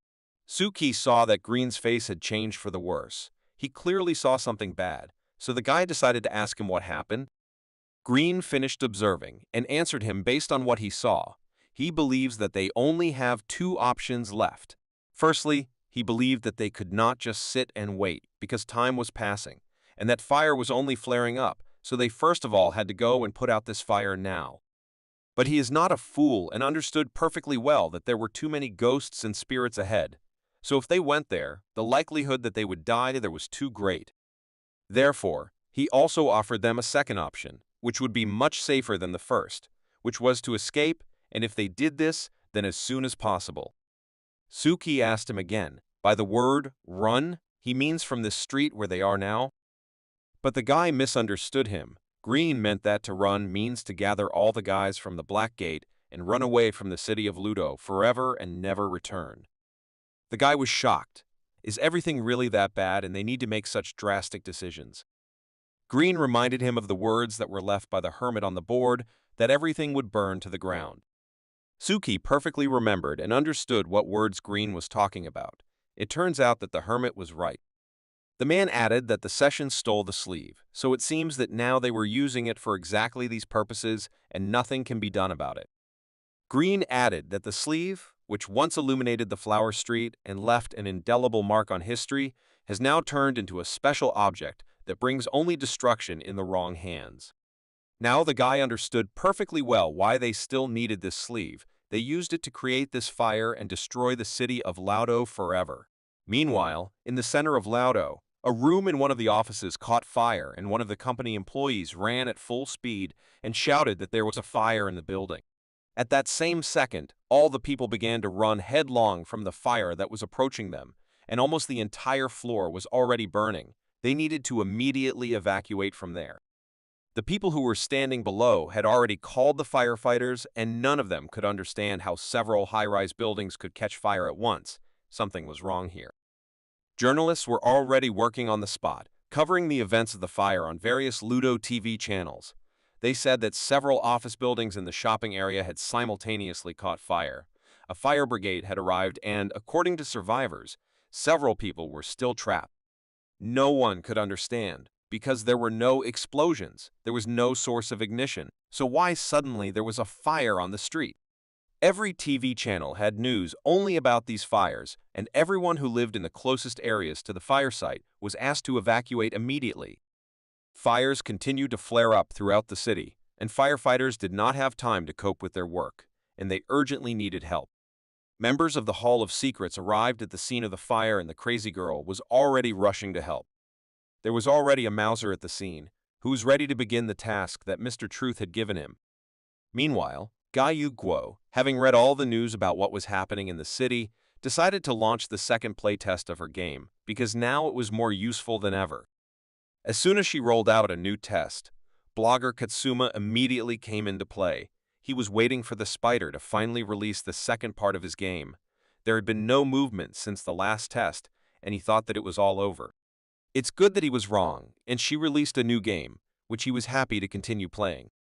The guy was sure that the new game of the spider would be very interesting, so he immediately started reading the first task from it, in which he had to rescue hostages, and for each rescued person he would receive a cash prize of 200 coins while he was participating in the rescue process. He would receive also a bonus, even if his character dies. First of all, he chose the character he would play for, after which he read the rules of the game and began the process itself. Suddenly, new teams of firefighters appeared at the scene of the fire, who behaved too fearlessly and did not care how big the fire was. The firefighters of the city of Ludo did not know who these people were, but they guessed that they were the help that was sent to them, but they did not at all look like an ordinary fire department. Meanwhile, in the inner street of Ludo, the fire was already too big and it was necessary to immediately extinguish it somehow. Otherwise, the number of fires in Ludo would only grow and green, and Suki understood this very well. The guy was well aware that there were more and more of them every second. Soon, there would be too many of them, and it would be impossible to stop this madness. On top of that, 100 ghosts came out from under this fire and ran towards the team. This made their work even more difficult for them. Mr. Vumo asked them to come up with a way for them to somehow bypass them, because it takes too much time to break through them, and this is only a disadvantage for them. Suddenly, someone suggested flying these creatures, and not just going straight ahead. This idea was supported by the young master, who was confident that Tomoya, who had already created flying gods, would cope with this task perfectly. But Tomoya was too busy, while all the spirits in the area were chasing him, as if they saw him as their victim, so the guy had no choice but to run away without looking back. Lai Lu shouted at him to use his kite and not just run away, because it wouldn't last long. The guy still managed to call him, and he simply flew into the air, thereby protecting himself from being eaten alive. He understood that there were too many of them on Earth to just fight them, so he decided to create such a flying kite for everyone. There was very little time, so they couldn't think for a long time. They simply had no other choice and needed to immediately jump on this snake. Vumo was dissatisfied that there were so many of these ghosts. They were not very strong, but they greatly slowed down their work. Tomoya decided not to stand on ceremony with the ghosts when all his friends took to the sky, so he decided to drop even more of his balls, which were supposed to tear these monsters to pieces. It even looked very beautiful. Because there were a lot of explosions, it seemed that Tomoya had now destroyed several hundred of these spirits in one fell swoop. Tomoya warned that these snakes cannot fly long distances, and they cannot hang in the air for a long time, so it was necessary to come up with something else. So Vumo asked him how high he could fly. The guy replied that it all depends on how high you need to go so as not to die. Suki was not so confident in this flying snake. It seemed that at any moment they could fall, and then they would be killed by the ghosts and gods down there. But on the other hand, they had no other choice, so they had to take off with what they had. Of course, he thought about things that would be much safer in this case. For example, even that carpet of Mrs. Shahrazad's plane, which is clearly much better than this flying kite. But in any case, it is much better than being down there and fighting with those monsters. But only Suki saw such a dangerous monster watching them, so he didn't care. Tomoya decided to clarify, because he didn't fully understand why the session decided to set this place on fire.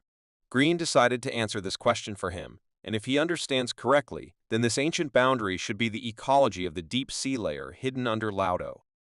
Suki first heard of deep sea ecology. The man could explain this to him without any problems, but first asked him to remember the death of the demonic stone in the park. The guy remembered that this is one of the ways of death for spirits. One of them is Buddhahood, which leaves behind a divine object, and the other type is when demons and gods kill each other without leaving behind any objects, but this leaves corpses that are eaten other demons. Green praised him for his knowledge, and said that they were now observing a second type of death, which the mystics called the fall of the whale. The guy was a little surprised by this, because he remembered that in the book of the Moho layer, there is a mention of the fall of a whale. Li Lu listened to them carefully and did not understand a word. Why is there so much slang at the Black Gate? What are they even talking about? Suki turned around and explained to her that a whale fall is a phenomenon in which the body of a whale, after dying in the ocean, sinks to the bottom of the sea. In the process of diving, whales become food for a variety of marine life, and the carcass of such a humpback whale can feed others for up to 100 years, after which these bodies that fed on the corpse float up. But still, Suki did not understand what the fall of the whale had to do with this ancient border of Ludo. Green understood what the guy was thinking about and confirmed his thoughts. This so-called ancient border could be a whale farm that flows into Laudo and attracts a large number of ghosts and spirits. And in fact, all of them are now among the corpses of ghosts. He also added that many fires are now raging outside Laudo, and they cannot be extinguished. He suggested that the purpose of the sleeve is to burn the entire depth of the sea. This is a deep sea that ordinary people cannot see, and if they do not extinguish the source of the fire, which is the sleeve, then the fire will burn straight up and consume this border, and then the entire Ludo. The guy understood that, in other words, if the source of the fire plunges to a depth that they cannot see, then they will never be able to put it out. Suki realized the seriousness of the situation, because then all they could do was watch Ludo burn to the ground. Suddenly, this relative calm was interrupted by Mr. Vumo, who shouted for everyone to get ready, because the spirits were approaching them. How disgusting these monsters looked, and Suki could not believe that the session was capable of manipulating him. They looked like terrible jellyfish with multiple heads that would be incredibly difficult to deal with. Vumo told them that he would deal with these monsters himself and let them continue on their way because everyone should not waste time on them. Immediately after these words, he used the eye-blocking technique, which gave him protection from demons and ghosts. Now he can begin the battle. So far, Mr. Vumo is coping well with the ghosts. He used several of his spells, one of which was called Whirlwind, and thus struck all the demons at once. Suki carefully watched him fight the ghosts, and again noticed how this guy had blood nematodes. What could this mean? Everyone understood that there were more and more of them, so they began to worry about Mr. Vumo. He might not be able to cope with so many spirits. There really were too many of them. It felt like you were destroying them, and they appeared twice as many. What should Mr. Vumo do? But it seems Mr. Vumo was confident in himself and in his abilities, so he used one of his strongest formations, which should help him incredibly in the battle against these creatures. Suki knew very well that this formation was called the Mizukage, and they, who had just flared up in the center, should be the core of the ritual formation. A few seconds later, with the help of such a strong formation, Mr. Vumo was still able to deliver such a blow that the monsters were not happy, and they were unlikely to be able to recover from this. Suki had heard that this bloody nematode was effective, but he didn't think it was so effective. The guy also knew that the ritual forms of secret contractors were always very crude, but Gongwumo's looked unexpectedly delicate. Vumo thought that this was the end, and there were no more ghosts left, but suddenly Green shouted to him to be careful, because there was another one behind him. The guy managed to turn around and put his sword in front of him, which essentially saved him from a rather unusual spirit, which was much stronger than the others. This spirit cut Vumo's mask, and now he has lost the protection that he had, and the guy himself did not expect this. Who was it anyway? But then he noticed the sword that this spirit was holding in his hands, and it reminded him of Kuroshimaru's sword. Suki asked Vumo if he knew the name of this monk who attacked them. Vumo was talking now, not about the monk, but specifically about the sword that was in his hands. As far as the guy knew, the sword was lost and is now in the museum, but there were rumors that the one in the display case was a fake, and the real one was stolen.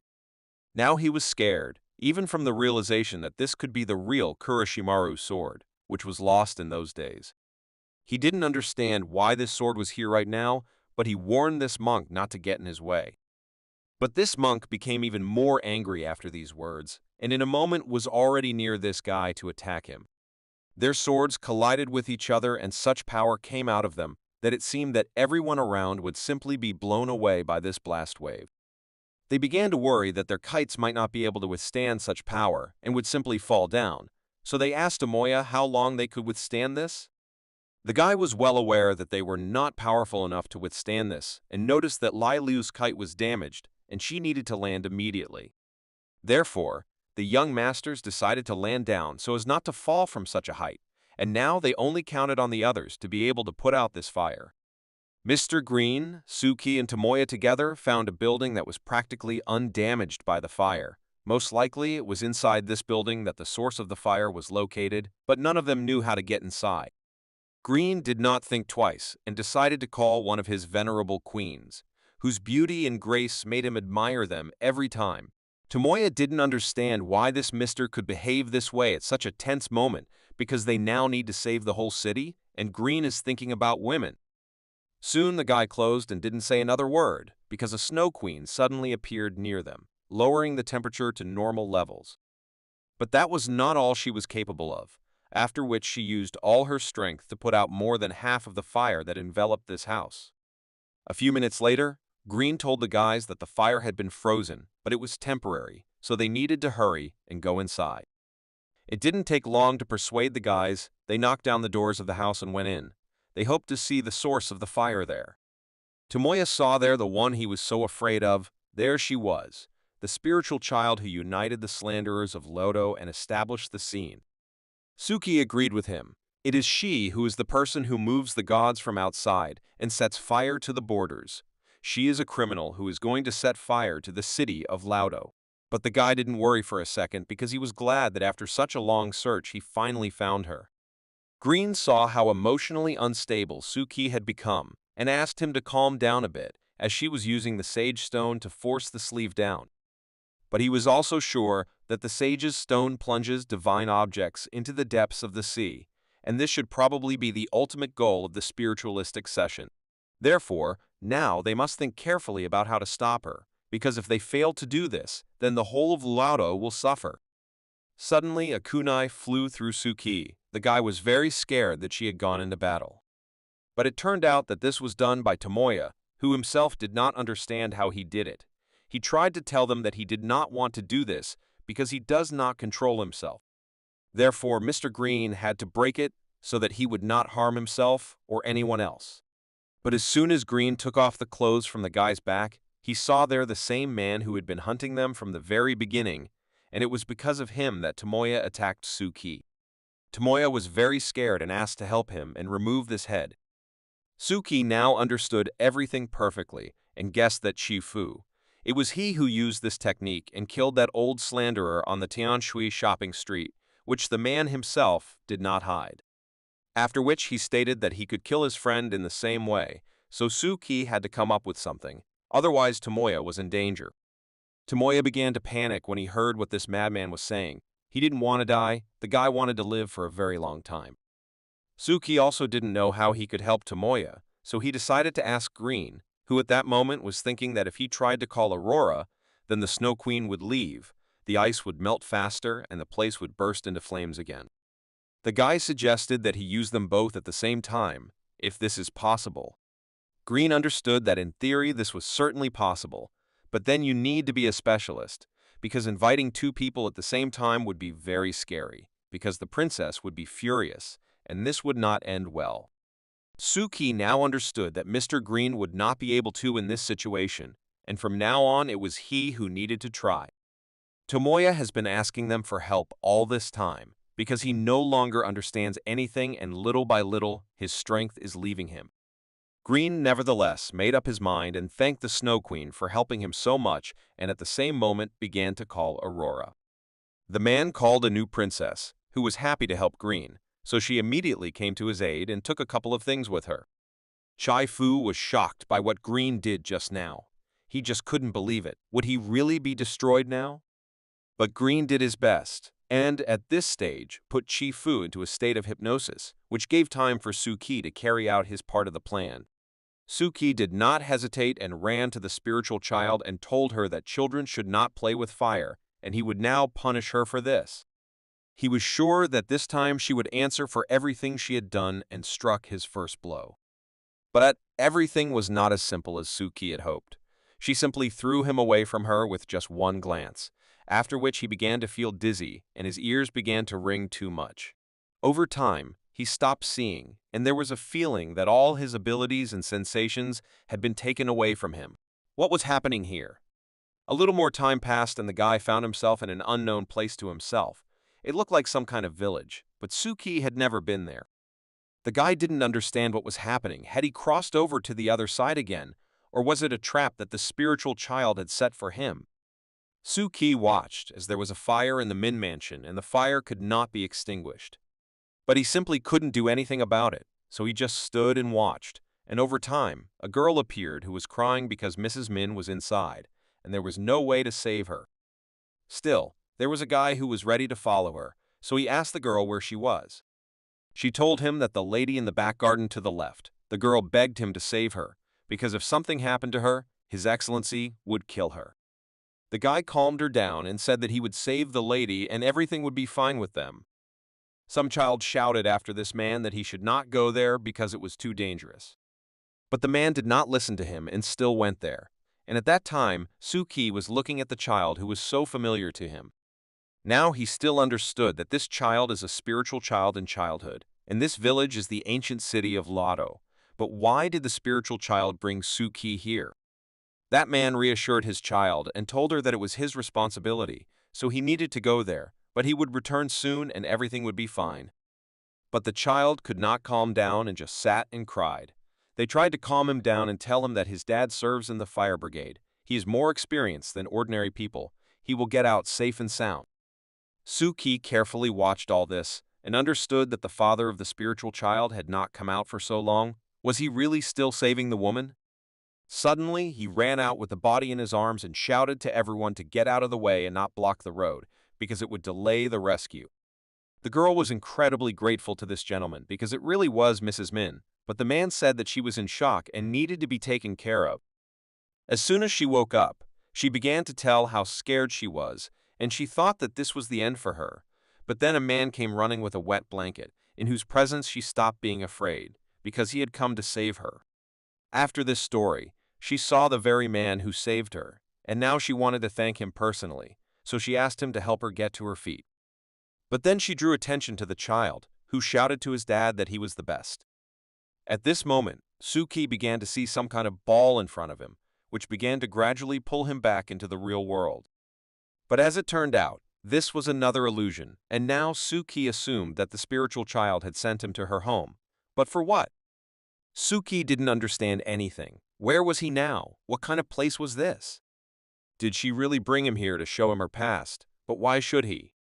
His thoughts were interrupted by the same child who was at that fire. He ran to open the doors because someone had come to them. This was the same lady whom the man saved that day, and she came here specifically to thank him. And when she saw this child, she realized that she had come to the right place, so she asked to call the man here. The child had nothing against it and told his father that a beautiful princess had come to him and asked him to go out to the guests. In gratitude for his heroism, she brought him several gifts for saving her life during that fire. But the man told her that he could not accept such a gift from her because his job was to save the lives of other people and not to get rich for their account. She insisted because she suspected that he would say so, so she decided to bring a not-so-expensive gift. It was just a very tasty snack, so she asked him to accept it. The princess decided to treat the little child of this man, who looked at this food so much because they could not afford to buy such a thing. It was very tasty to him, for which he thanked this woman. A few days later, the princess again came to visit the man and his child and again brought them some food, which the baby immediately attacked, but the man asked her not to do that again, because once was enough for him, but she interrupted him and said that it doesn't matter because she is too grateful to him. A few months later, this happened again, and she again came with small gifts to her savior. The child already really liked this woman, so he told her that he wanted her to come more often. 3 months later, when the princess left after another visit with a gift, the spiritual child asked his father if he wanted to make Lady Min her mother. Her father was angry with her. How can he say such a thing, and who even told him about this? The child told him that no one taught him this, but he still thought that Mrs. Min was nice to him. And on top of everything else, he never had a mother, but everyone else has a mother, and he wants that too. The man calmed her down and told her not to cry anymore about this, and also asked her not to say such things again, especially outside the house. Otherwise, their family would have problems. Meanwhile, in Ludo Palace, the head of the Min house, Gong Min, was very angry that his daughter was spending time with some carpenter. It was such a shame for their family, so he called one of his best warriors and asked him to perform one very important mission. His devoted warrior was not against doing absolutely everything that his master asked, but it seemed to him that what he asked now was too much, because if his daughter found out about it, she would be furious. But he asked him not to worry about it. He would make sure that she didn't find out anything, and then there would be no consequences. Along one of the streets, a father and his beloved daughter were walking and were very happy, because today the man bought the little girl new clothes, which she so wanted to show Princess Min when she came to them again. But suddenly, some masked men interrupted their walk and said that they were looking for a man who, according to their information, had come into contact with bandits and killed people, so they wanted to imprison him, where he would await his punishment. The man tried to fight for his freedom and say that this was all slander and deception, but the soldiers did not listen to him and told him that the evidence was obvious and they could not do otherwise. His daughter tried to escape from the grip of one of the warriors, but it was very difficult for such a little girl to do. The man tried to tell them that he would go with them, but they should not touch his daughter. The daughter shouted to her father that these were bad people, and she was very scared, but she was interrupted by an evil warrior who told him that power is justice. After these words, he took out his sword and struck the girl's father, and finally told her that she should not have been born into a poor family. Suki didn't fully understand why she showed him this memory. Perhaps she wanted to say that her resentment stems from class oppression, or is there another reason? But his thoughts were interrupted by another woman who suddenly appeared next to him and was also watching this picture. After which she knelt down on the poor child and said that she did not deserve this. But the main surprise for Suki was the same amulet that he had already seen before. Then he realized that it was it was he who came to the aid of the girl. The guy could not believe that she was behind the creation of the science. If this was so, then Suki understood that he had just witnessed what the spiritual child experienced. But still, there were questions in his mind that he asked himself. Was the child resurrected that day by she? Is the ability to revive the dead the ability of a person who has gone beyond the world? Suki also remembered the haired monk who attacked them on the flower street. He had the same empty eyes as the spiritual child. This only meant one thing, that they were both resurrected by He-Shit. After which, his body again began to be transported somewhere. Suki understood that the spiritual child was already dead. Where would he go now? Suddenly, Suki found himself in a cemetery that was quite familiar to him. Could this be the same He-She cemetery? Suddenly, someone took the guy by the hand, and it was a spiritual child who was sitting next to him and wanted to talk to him a little. She started by saying that it was really her, but she didn't really like the place for conversation, although whether it was Laudo who was or Laudo who is, I don't like him. After which, she opened one of the graves that were there, and said that she had guessed a bit wrong. She had been buried so long ago that she no longer remembered the specific place. Suki asked her that she was only doing this because they killed her father due to differences in status. She couldn't answer him for sure, so she said maybe it was, but not now. What she hates right now is the rotten world. After which she got up from the grave and began to leave somewhere, and Suki asked after her why she doesn't love this world so much. The spiritual child explained to him that she believes that the world is the most hypocritical of all secrets, like a taming instrument that reduces all resistance to violence. The strengthening of a stable society that denies human freedom in favor of physical security. But he tried to prove to her that times have changed. They are different now. He would gladly show her everything so that she would understand. She believed that the meanness of human nature had not changed. The class division had not changed. The spiritual child added that he had seen her memories and knew her obsessions very well.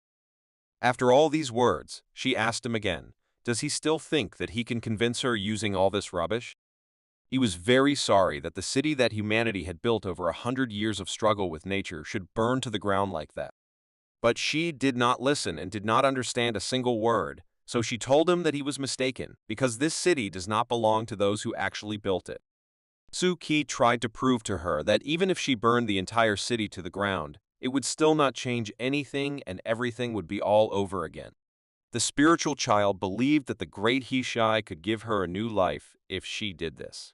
Therefore, she began to perform her ritual because she was 100% sure that this could save this rotten world. Suki watched this picture and was shocked by what was happening. Does it resurrect a person? But then the realization came to him that what was happening here, she was destroying the original order in such an almost destructive way and destroying the old secrets built on it.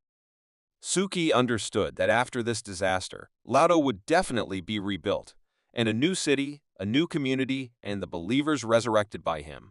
This is essentially fertile ground for creating the secret of the century. This is exactly what a transcendental person needs.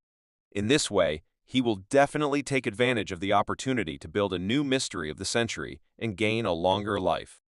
Suddenly, Suki felt dizzy again and returned to the very house in which the spiritual child performed her ritual. Green shouted at him to tell Suki to hurry up, because the sleeve was gradually sinking, and soon he would stop seeing it, and this was critical for them. Suki tried to get his sleeve, but the girl was in the way.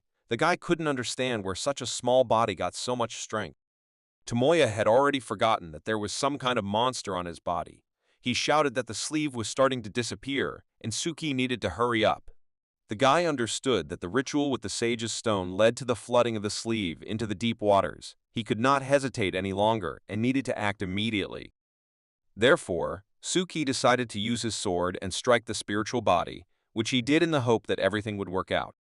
But as it turned out, this did not bring any effect, and after the blow with the holy sword, nothing changed. The girl's response did not take long to arrive, and she delivered a rather strong, fiery blow to Suki's body. The guy flew straight to the exit where Tomoya and Mr. Green were, but at that moment, Suki was thinking about how much power she has. Green gave him the perfect hint, saying that she was risking her body to speed up the ritual with the sage stone, and for her to lower her sleeve costs a lot of effort, so she needs to act at this moment. Suki shouted to her that because of this, she would die, and it would only get worse, but she didn't care at all because she believed that she had died a long time ago. Then she was revived, so that this time she would die a dignified death. The guy understood that while she was performing this ritual, the sleeve was sinking deeper and deeper into the water, and soon it would really not be visible. Green told the guy that he needed to hurry because the hypnosis was disappearing, so Green would have to stop this guy who had settled on Tomoya's body, and for now, he would have to finish with the sleeve. But the man did not expect that this guy would be able to come out of hypnosis on his own, and after which, he only said that for the sake of the spiritual child, for the sake of her plan, he would do everything possible, even if he had to destroy someone. Tomoya's body began to burst from the pressure inside, and he begged Mr. Green to once again release the girl who put this guy into hypnosis. But Green asked him to shut up because this was far from the point, so he tried to talk to Chifu and ask him what he thought. Was it worth sacrificing himself and dragging the people of Ludo with him? Chifu even felt funny from such words, because for him, the residents of Ludo were just cold-blooded capitalist leeches. He remembered how 30 years ago, he had a poor but very happy family that he loved so much. He had a son who made him happy every day. While workers were being laid off at the plant, information was deliberately spread that only those who worked the hardest would be able to keep their jobs and that they would not be able to keep their jobs, so the workers were forced to work overtime without pay. Under such inhuman pressure, my father collapsed at the conveyor and never got up again, so he worked until the pressure dropped. Shifu's mother went to the factory to understand the situation, and not only was she completely bullied, she was even silenced and staged suicides because she had evidence of their guilt. The little boy thought that the world would continue to mock him, never giving him a chance for revenge. But that same day, the Lord's spiritual child sent someone to find him. It was an old man who approached the boy who was crying very loudly on the bench and began to talk to him. He listened to Chai-Fu's story and was very sorry that this happened to him. So he invited the little boy to go with him and become his student, after which he would give him a chance to take revenge.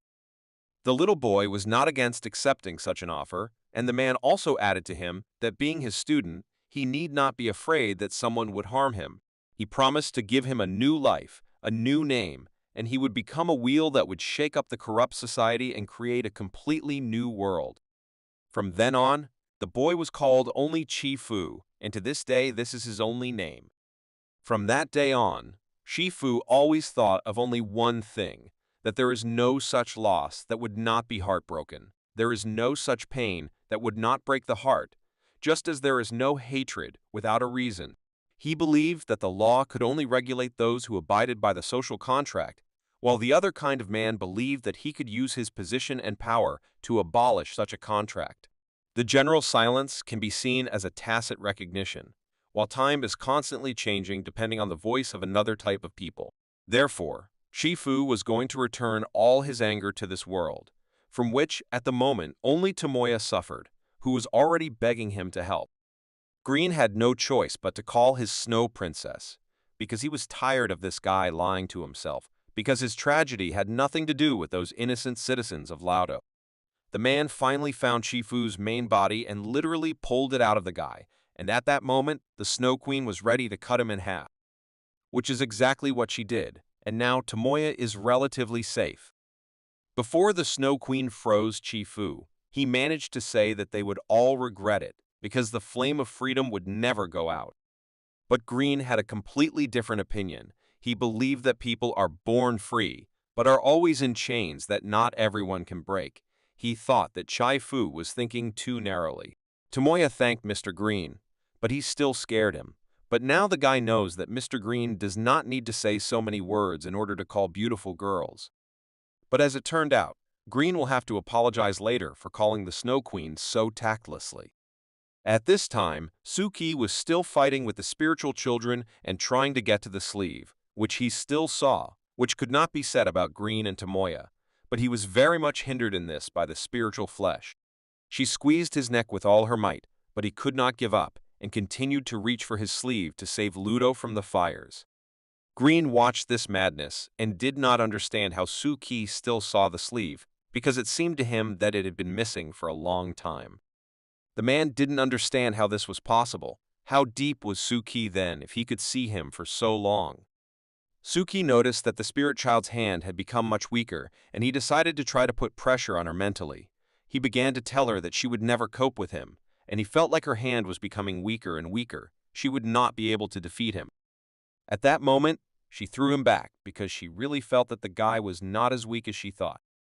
The guy understood perfectly well that this might be the end for her, so his mood became much better. In the end, she began to say goodbye to Suki and the sinful Lotto. Could she really just leave? But the guy was not going to give up so easily, and he jumped right on her and tried to get her in every way known to him. Green did not have time to warn him, and it seems that Suki will now make a fatal mistake, which will cost him too much. The spiritual child, after saying goodbye to everyone, simply tore herself apart, and there was an explosion that threw Suki several meters away. Mr. Green was the last to create an ice shield, which helped him and Tomoya stay alive, because after such an explosion, it was incredibly difficult to survive. Suki at this moment felt much worse than his friends, because he was essentially at the epicenter of the explosion, which could have torn him to pieces. Tomoya really started to worry that this would all end, because Suki looked very weak. Could he really die here?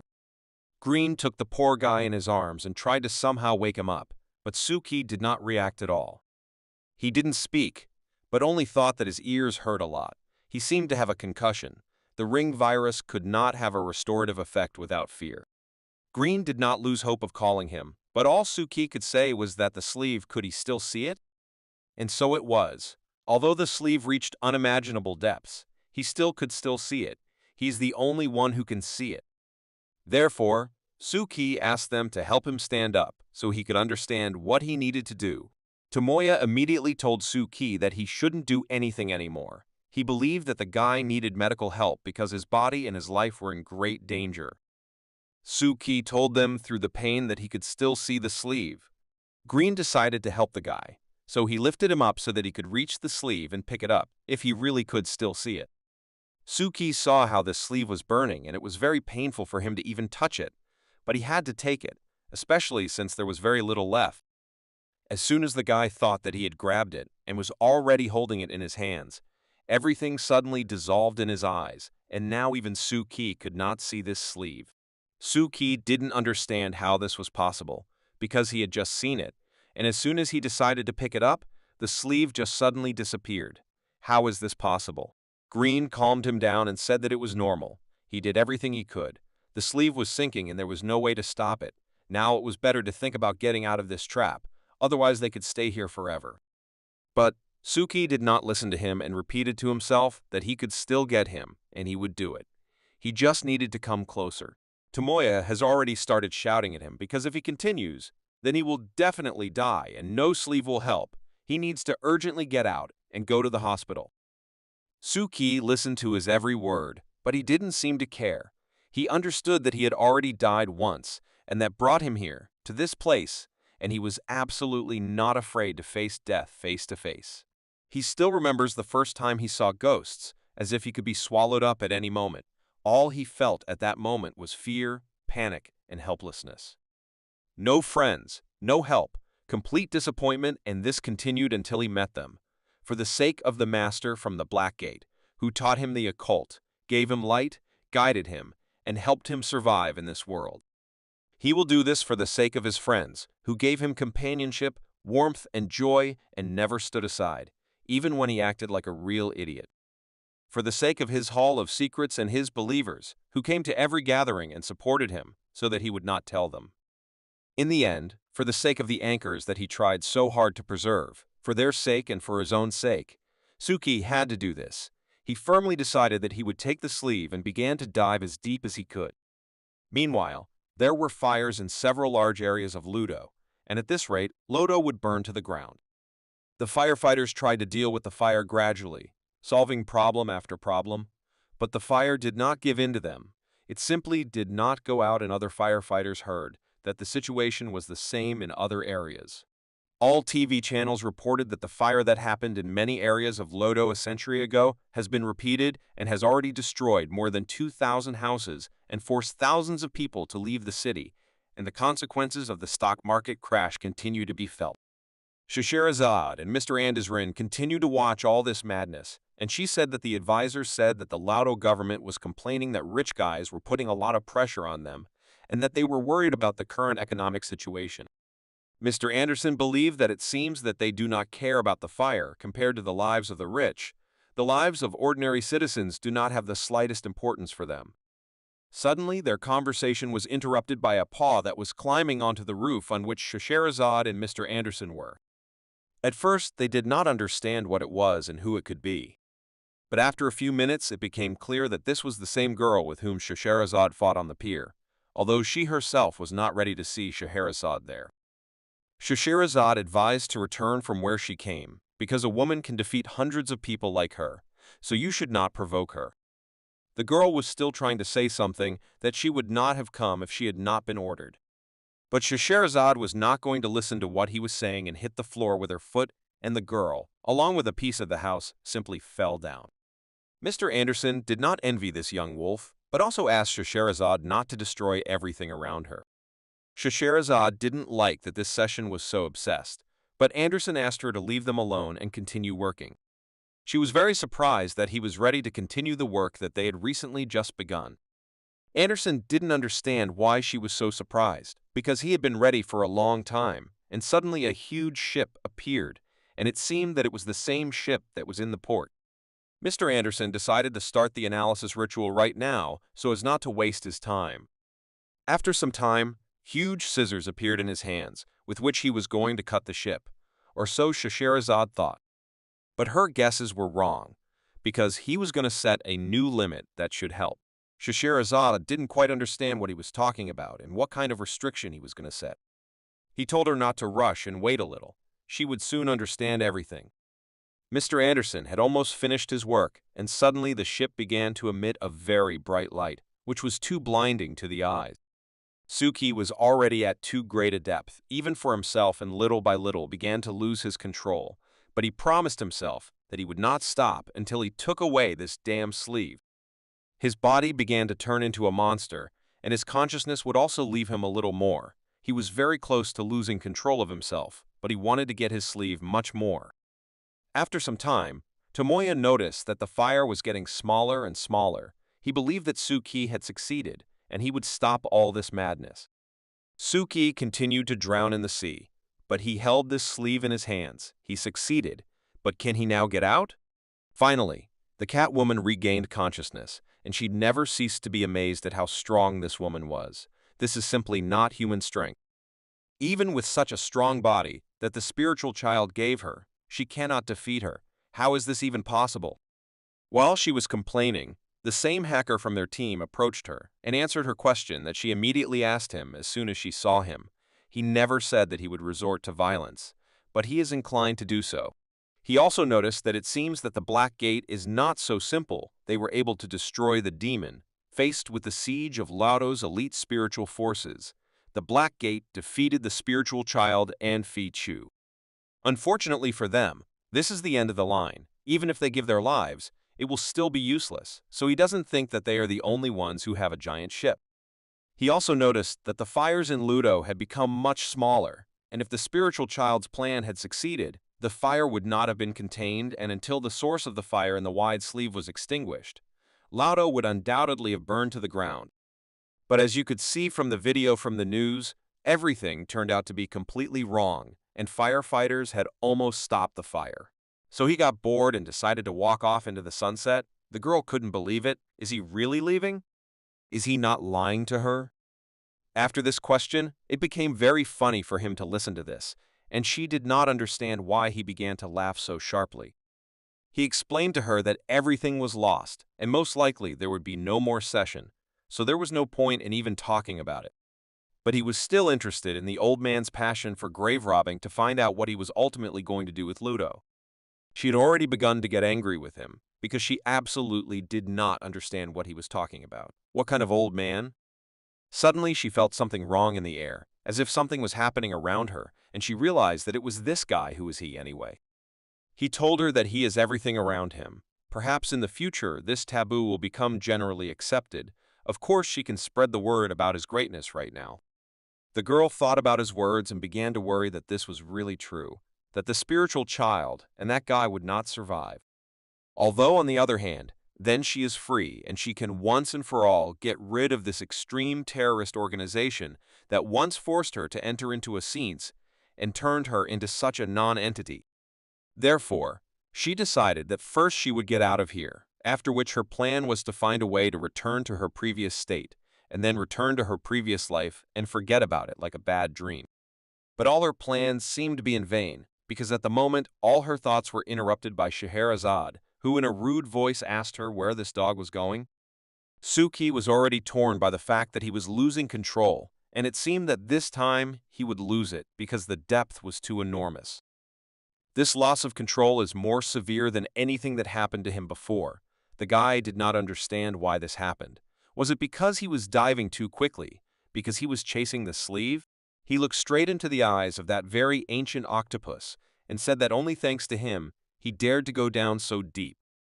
Suki didn't know how it worked, but each of these tentacles helped him get out of his loss of control and come to his senses. Therefore, this time the guy was counting on him and was now reaching for one of the tentacles.